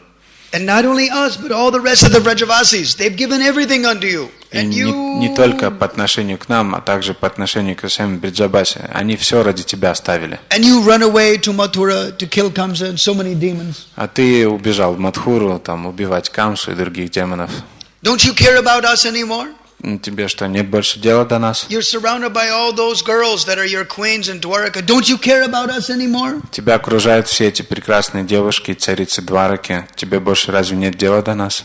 Forget me, she said. Radharani said in Kurukshetra. Forget me, but even me. What about your mother and father, Yasoda and Nanda? И Радharani говорит Кришне на Курукшетре: ну ладно, забудь про меня, но как насчет своей матери и отца? What about your cows and your cowherd boys? Как насчет твоих коров и мальчиков-пастушков? What about them? You forgot all about them? Как насчет них? Разве ты их тоже забыл? And they said, no, I can never forget. Он сказал: нет, я не могу их забыть. Fact of the matter is, he never did forget. И на самом деле Кришна никогда их не забыл. He had to go destroy these demons. Ему нужно было отправиться для того, чтобы уничтожить демонов. And he told her, I've killed all these demons that would ordinarily come to Vrindavan and cause trouble to all of you. И Кришна сказал ему, что я просто отправился для того, чтобы убить всех этих демонов, которые иначе бы напали на Вриндаван и убили бы всех вас. I have just a few more to kill. У меня осталось еще несколько штук убить. As soon as I finish them up, I'm coming back. И как только я их там убью быстренько, я вернусь обратно к вам. Now the fact of the matter is that they're unable to forget Vrindavan. И это факт. Он не способен забыть Вриндаван. Balaram came back in chapter 65. В 65 главе описывается, как Баларам возвращается обратно. And he is amazing. Он потрясен. Because he came the outskirts of Mathura and he dropped his royal cloth aside like it was useless. Потому что он дошел до периферии Мадхуры, и он просто выбросил свою царскую одежду как бесполезную. Because the Brajavasis, they have nothing to do with opulent cloth. That does not impress them. В Бриджабасе нет дела до роскошной одежды. Это их никак не впечатляет.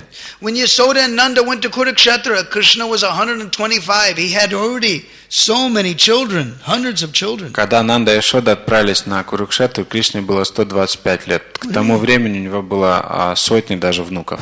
16,108. So Krishna had 168,000 children. 168 тысяч детей. 168, 108 детей. 61,080 children, like that. 800 children. Очень много. Right. And he was dressed in royal garments. Но он был одет в царские одежды. But Yasoda and Nanda didn't even see that. Но Яшода Нанда даже не посмотрел на это. They just said, "Here's our boys." Они просто посмотрели на него, вернее, на Кришну Балараму, и Яшода и Нанда сказали, что вот наши дети. They only saw, these are our children, that's all. Они увидели, это наши дети, и все. And with the love of Vatsalya, they held the hands of Krishna and Balarama. И тогда в любви Ватсали они схватили Кришну Балараму за руки. And brought them on their lap, as if they were 8-year-old boys.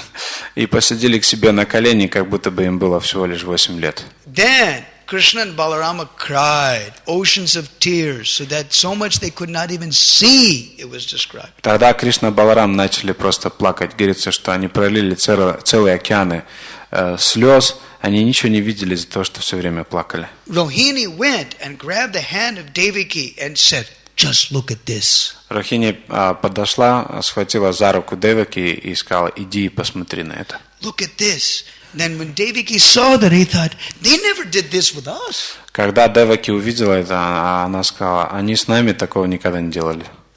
They must not be our sons. Pожалуй, они на самом деле не наши дети. They are actually the sons of Nanda and Yasoda. Они просто сыновья Нанды и Яшоды. So Radharani was saying, your poor Nanda and Yasoda, they're lamenting in Vrindavan, barely able to keep their life out of separation from you. И они сказали, что гопи сказали, что бедные Нанда и Яшода, они на самом деле едва удерживают свою жизнь в своих телах из-за разлуки с вами. For that reason, Balarama came back. И по этой причине Баларам вернулся обратно во Вриндаван. When Krishna killed Shalva, then Padma Purana describes. Когда Кришна убил Шалву, Падма Пурана описывает. That he was Dantavakra was just outside the gates of Mathura. Дантавакра он находился прямо у ворот Мадхуры. And Narada Muni told him. И Нарада Муни сказал им. So then Krishna said, here's an opportunity. И Кришна сказал, у нас есть одна возможность. So he went there to kill Dantavakra. Он пришел туда, чтобы убить Дантавакру.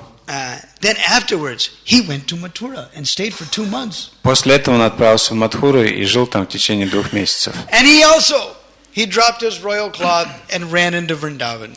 И он тоже выбросил свою царскую одежду и отправился во Вриндаван. So he never forgot them. Он никогда этого не забыл. And he returned like he promised. И вернулся так, как и обещал. Although he remained in Vrindavan constantly in his bhava expansion. Хотя оставался во Вриндаване все время в своей экспансии бхавы. Otherwise, how could the Brajavasis live without Krishna? А иначе как могут бриджабаси жить без Кришны? By remembering Krishna's wonderful activities, they maintain their life. Памятуя о прекрасной деятельности Кришны, они поддерживали в себе свою жизнь. The primary reason for the Lord's advent is to sport wonderful pastimes with his confidential devotees. И первичная причина того, что Господь приходит, заключается в том, чтобы проводить свое время в прекрасных времяпровождениях со своими спутниками.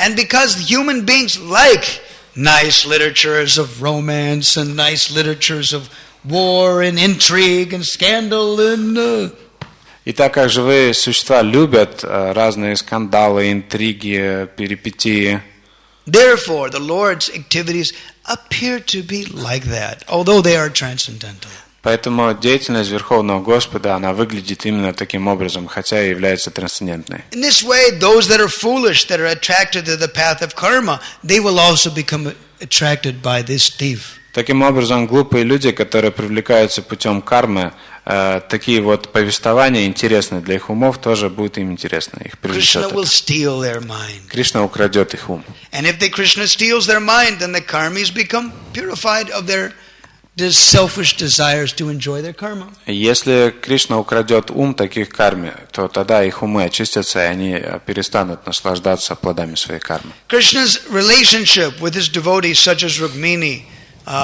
such as with Uddhava, such as with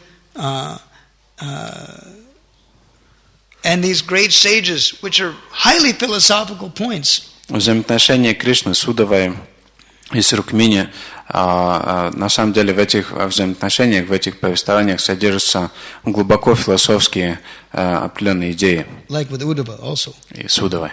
Then these things attract the scholars. Эти повествования привлекают ученых, Who are all after liberation. которые все стремятся к освобождению. But simply by hearing these wonderful philosophical concepts, they give up their desires for liberation. Но просто слушая эти замечательные философские концепции, они легко оставляют свое желание освобождения. It is described that in Vrindavan, the transcendental birds listen very carefully to the playing of Krishna's flute. Описывается, что во Вриндаване даже птицы очень внимательно слушают, как Кришна играет на флейте. And when they hear that sound vibration, И когда они слышат эту звуковую вибрацию, these great sages who have taken the birth as birds, they spit twice on insignificant sense gratification, religiosity. великие мудрецы, которые принимают рождение в телах птиц Вриндавана, 2 раза на страницах Бхагаватам рассказывают о том, насколько тщетными и бесполезными являются усилия чувственных наслаждений. This Chaturvarga, religious, economic development, sense gratification, insignificant liberation. И они говорят о бесполезности чатурварги, желания освобождения, чувственных наслаждений, дармы и, в общем, дарма, арти, кама и мокша. Even the birds, even the deer of Vrindavan. И даже птицы, и даже олени Вриндавана говорят об этом. What to speak of the cowherd boys, what to speak of the gopis, what to speak of Mother Jasoda. Что говорить о мальчиках-пастушках, что говорить о гопи, что говорить о маме Яшоде. So, this is what Krishna comes for, to be with these devotees. Итак, для этого Кришна приходит, чтобы быть с этими преданными. Killing the demons, that is done by the Vishnu potency. Убивать демонов это просто, это можно сделать просто с помощью потенции Вишну. And because people are worried in this world for their security. И так как люди обеспокоены в этом мире своей безопасностью, those who hear how Krishna protects his devotees, liberates the demons, kills the demons, liberates them, and protects his devotees, feel, I will also worship Nrsingadev. I will also worship Krishna, because he will protect them. Когда люди слышат о том, как Господь защищает своих преданных, то это вдохновляет их, и они тоже начинают говорить, что я тоже буду поклоняться Господу Нрсимхадеву или другим воплощениям Господа, и они спасут меня. And all our acharyas said, please, please protect me in the same way also. И все наши ачарьи молились, что пожалуйста, пожалуйста, защитите меня точно так же. There's a nice verse. Есть прекрасный стих. Apisvara modeya pradipada shuddha koti madure. He said, Purana gramantara vahati tava lila rasa jare. He said, at every moment, the wonderful rushing stream of the nectar of your pastimes. Каждое мгновение прекрасный поток, быстротекущий поток твоих замечательных деяний. It is rushing. The swiftly flowing river of your pastimes is flowing through the hearts of the villages of the Puranas. Это быстротекущая река повествований о тебе протекает через деревни различных Пуран. Manovatsa patunga vishaya vishagarateya vishatime. But the calf of my mind has gone into the ditch to drink the poisonous waters of sense gratification. Но теленок моего ума, он попался в капкан, он упал в яму того, что он пьет яд чувственных наслаждений. Kripa yastya tornamadamaya tamamum tarnakopate.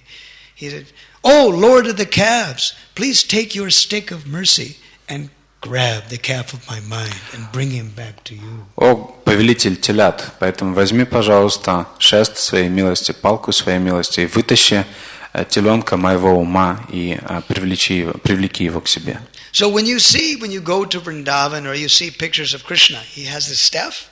Итак, когда вы бываете во Вриндаване или просто смотрите на изображение Кришны, то вы видите, что у Кришны под локтем есть такой вот шест. He's not just leaning on that staff. Он не просто упирается на этот шест. The staff of Krishna is also transcendental. Этот шест Кришны также трансцендентен. And the devotee prays to that staff. Преданные молятся, обращаются с молитвами к этому шесту. Krishna, please use that staff. Кришна, пожалуйста, используй этот шест. Bring my mind back to you. И, пожалуйста, привлеки мой ум обратно к себе. Like that.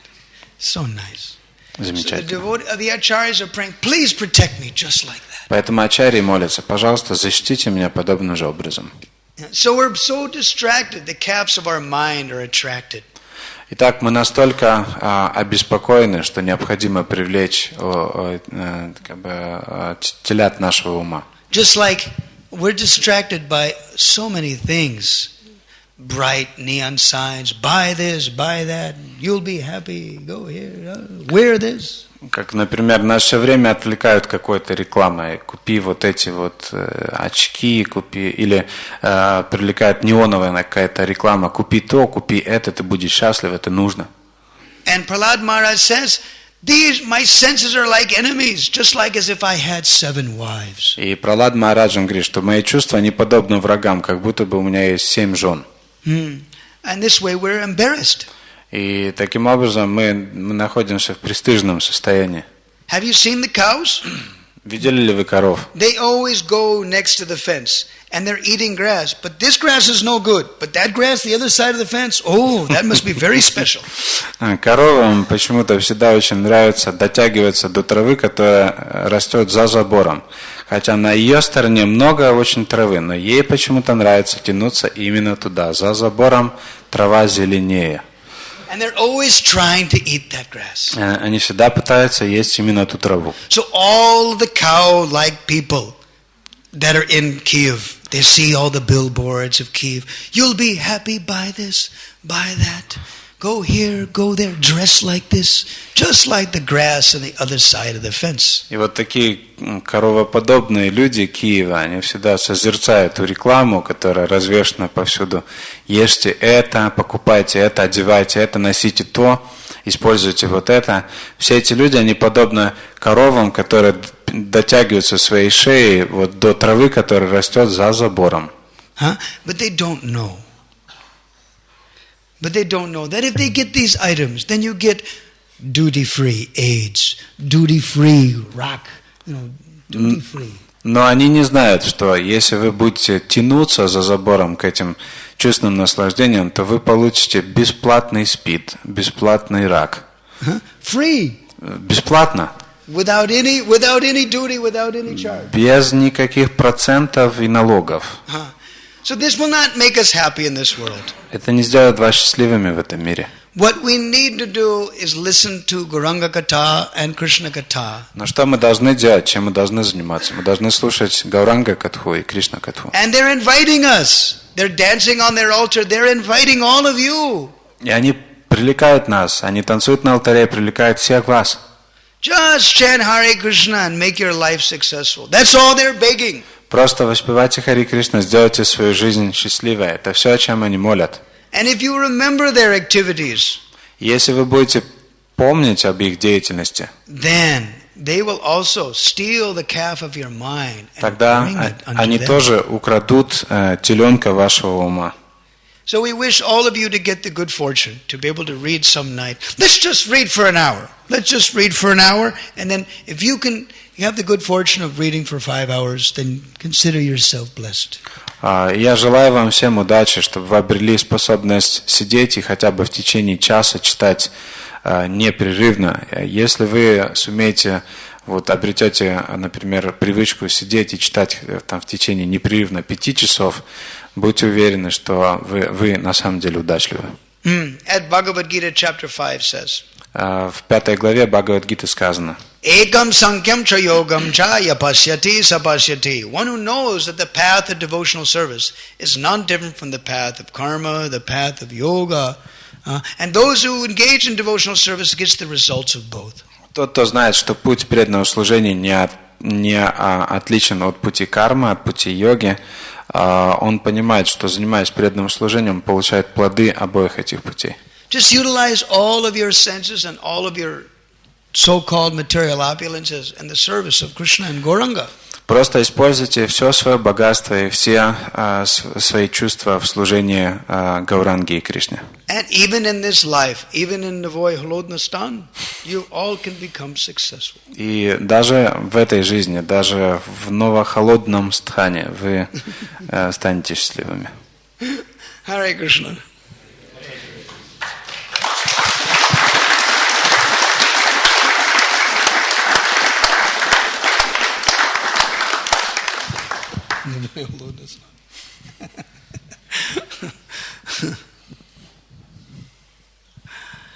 Questions now?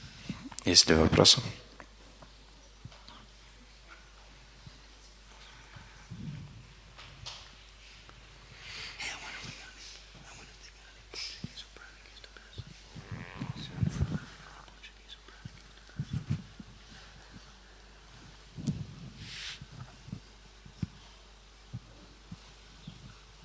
Да.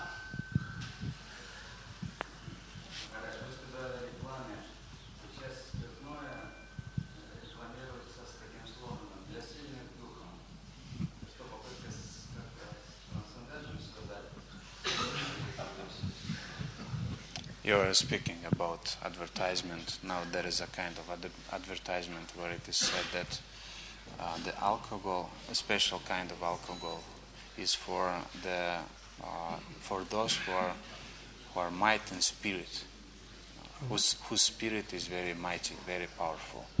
So for them is this alcohol, and he's asking, is this an attempt to connect this idea of drinking alcohol with transcendence? There's a nice verse in the southern declension of Mukunda Mala. В Мукунда-мале в определенной главе есть замечательный стих. We have a better alcohol. Есть алкоголь получше. Sri Govinda Padambo Jo Murano Mahadadabutam Yatapayano Namuyanti Amuyanti Yatapayana. You know this one? The liquor distilled from Lord Govinda's feet is certainly very amazing. Ликер, который дистиллирован, процеживается, который стекает с лотосных стоп Господа Говинды, он очень могущественный. One who drinks that liquor becomes free from intoxication. Тот, кто пьет этот ликер, навечно освобождается от склонности к пьянству. And one who refrains from drinking that liquor becomes intoxicated by material illusions. А тот, кто отказывается от стопочки вот такого нектара, он навечно будет привязан к чувственным наслаждениям. So here Gaur-Nitai has their wonderful Charanamrit. Gaur-Nitai дает вам замечательную Чаринамриту. And sometimes in the evening, the pujaris they come and they see that so much is remaining. Иногда по вечерам пуджари приходят и видят, что столько Чаринамрита осталось, никто не пьет ее. What should we do with it? Что нам с ней делать? We shouldn't throw it, should we? Should we make the grass fortunate? The trees fortunate? Should we throw it? Должны ли мы сделать деревья и траву удачливой и, дать им немножечко Чаринамриту? Because it is said if you can go back to Godhead simply by submissively accepting 3 drops. На самом деле говорится, что вы можете домой обратно к Богу отправиться просто, если вы покорно примете 3 капли Чаринамриты. Then, what will happen if you drink a glass? А что случится, если вы выпьете целый стакан? Yes, so get drunk. Get drunk on Krishna's Charanamrita. Да, станьте пьяницами, но пейте Чаринамриту Кришны. Don't let it get too old, though. Одно маленькое примечание: не оставляйте Чаринамриту надолго, чтобы она не забродила. It shouldn't become Vaishnavsky vino. No. Не должно быть вайшнавского вина производства. if it does get a little old, you may have to be merciful to the plants. Ну, если она чуть-чуть начнет бродить, тогда, пожалуй, стоит все-таки дать немножечко милости растениям. In the same way, the glories of the Supreme Lord is also considered like this. Подобным же образом слава Верховного Господа, она подобна этому. Narottam Das says, Наротам Дас говорит: Kama Krishna Karamarapane Kroda Bhakta Dvesi Jane Loba Sadhu Sange Harikata Amoa Ishta Sangha Bine Mada Krishna Gunagane Nijukta Karibe Jatta Tata. You know this verse. Кама Кришна Камарпане Кришна Бхакта Двеша Джане. Кама Кришна Кармарпане означает, что всю свою каму я направлю на Верховного Господа. Крода от Бхакта Двеша Джане означает, что весь свой гнев я направлю на тех людей, которые оскорбляют преданных или Верховного Господа. Лоба Саду Санги Хариката. Лоба Саду Санга Харикатха означает, что всю свою жадность я направлю на то, чтобы всегда искать Саду Сангу и Харикатху. Моха Ишта Санга Бине. Моха Ишта Санга Бине означает, что я буду испытывать иллюзию, поклоняясь Господу своего сердца. And Mada Krishna Guna Gane. И Мада Кришна Гуна Гани означает, что я буду сходить с ума, прославляя трансцендентные качества Верховного Господа. That intoxication. That intoxication. Вот что означает пьянство. Nijukta Karibe Jatta Tata. In this way, these bad things in relation to Krishna will be very good. Ниюкто Карибе Ята. Это означает, что все свои дурные склонности я очищу в служении Господу Кришне. So we have better liquor, Charanamrit, in this temple. У нас есть, в общем, водка получше, Чаринамрита, здесь и в этом храме, сейчас. Yes. All right. You stop now? That's enough, right? Is that enough? I don't know. I don't think we have any more questions. Если... Да, что еще в пост-тест? Еще вопросы есть или заканчивать уже? I said that shloka, right? Which one? He says, Krishna said, just see how I'll crush all your enemies. Balkrishna, as he was crawling in the mud, in the cow dung of Vrindavan, he said, just see how I crush all your enemies. As he took his hands and his knees and his feet and he squished cow dung. Есть одна шлока в Мукунда Мали Стотре, в Билвамангала Ставе, где Кришна говорит, что только посмотрите, как я сейчас разберусь со всеми вашими врагами. И Кришна при этом ползает на четвереньках, вот, и по локоть, и, в общем, там он полностью погрязает в навозе, вот, в коровьем навозе. Just as easily as he crushes that, he can crush all your enemies. Точно так же, как он раздавливает этот навоз под собой, коровий навоз, точно так же он может раздавить всех ваших врагов сердца. How sweet he is, huh? Насколько же прекрасен Кришна. Anything he says is, even in his joking, anything he says is very relevant for someone. Даже когда он шутит, все, что он говорит, очень-очень пригодится кому-то. В общем, это будет на пользу всем, кому-то. Who can be more merciful? Кто может быть более милостивым? All right, we'll stop here. Hare Krishna. Спасибо. Здесь мы закончим. Харе Кришна. Tell them about the fun.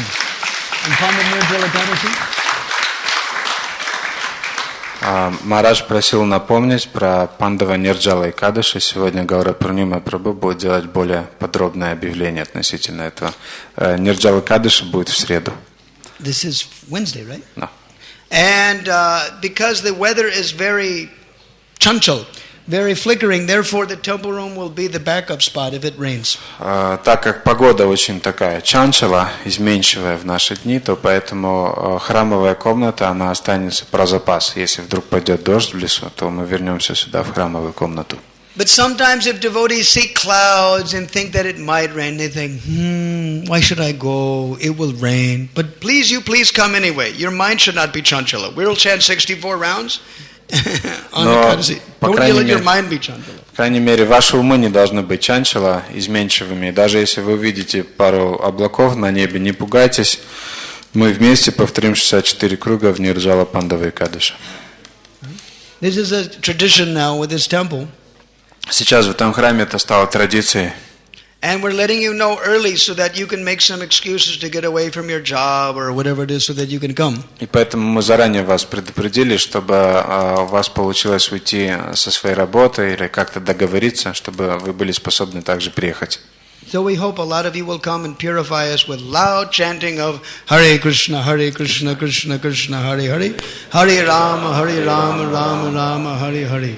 Я надеюсь, что вы все придете и очистите меня воспеванием Hare Krishna. Харе Кришна, Кришна Кришна, Харе Харе, Харе Рама, Рама Рама, Харе Харе. Jai. And she'll come also. We'll bring Tulsi Devi with us also. Мы обязательно принесем с собой Тулси Деви, то есть она обязательно придет тоже. So she can purify all of you, encourage all of you to chant the holy name. Она вдохновит вас всех и очистит всех, и вдохновит вас всех воспевать Харе Кришна, воспевать Святое имя. Haribol. Okay, is there any punchaki or pranikis or anything to pass out? What? Punchakis or pranikis or anything? Какие-то пончики или пряники есть, чтобы раздавать сегодня? I don't know. Something, you know? He's going to ask. Usually they do this in the evening. What? In the evening they give this ponchiki and this and that prasadam, but now it's Sunday. It will be Sunday feast soon, therefore it seems to be. Therefore they don't do it. Yeah. Anyway, I don't know if there is or not. If there isn't, there isn't. Yeah. If there isn't, there isn't. Okay, no such snacks. Rama Nama Laduwa, Krishna Nama Gi, Hari Nama Kandakir, Gori Gori Piya. Okay, that's the snack. Pibata Bhagavatam. Huh? They'll bring us something. Pibata Bhagavatam. Do you have this bhajan, this namagi? Oh, that was at the end. It was not the end of the bhajan. The bhajan was actually, somebody had sent that. And no. That, no one knows where it's from. It's Agata Kapita probably.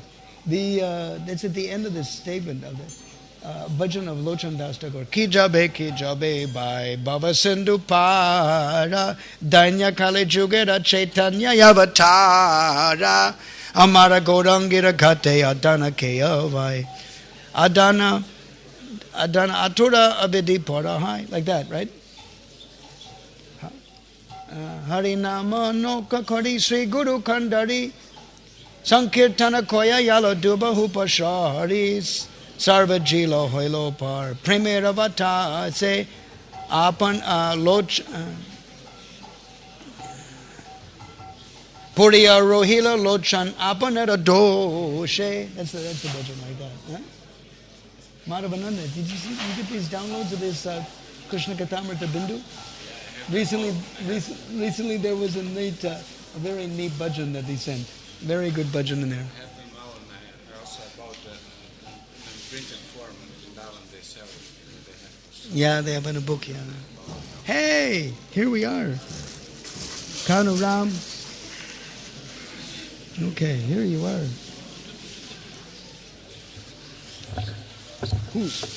Hare Ram.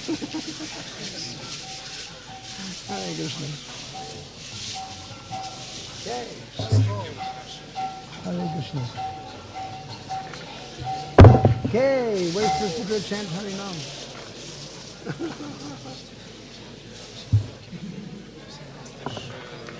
Hey, give me that garland. Give me that girlanda. Give me that girlanda.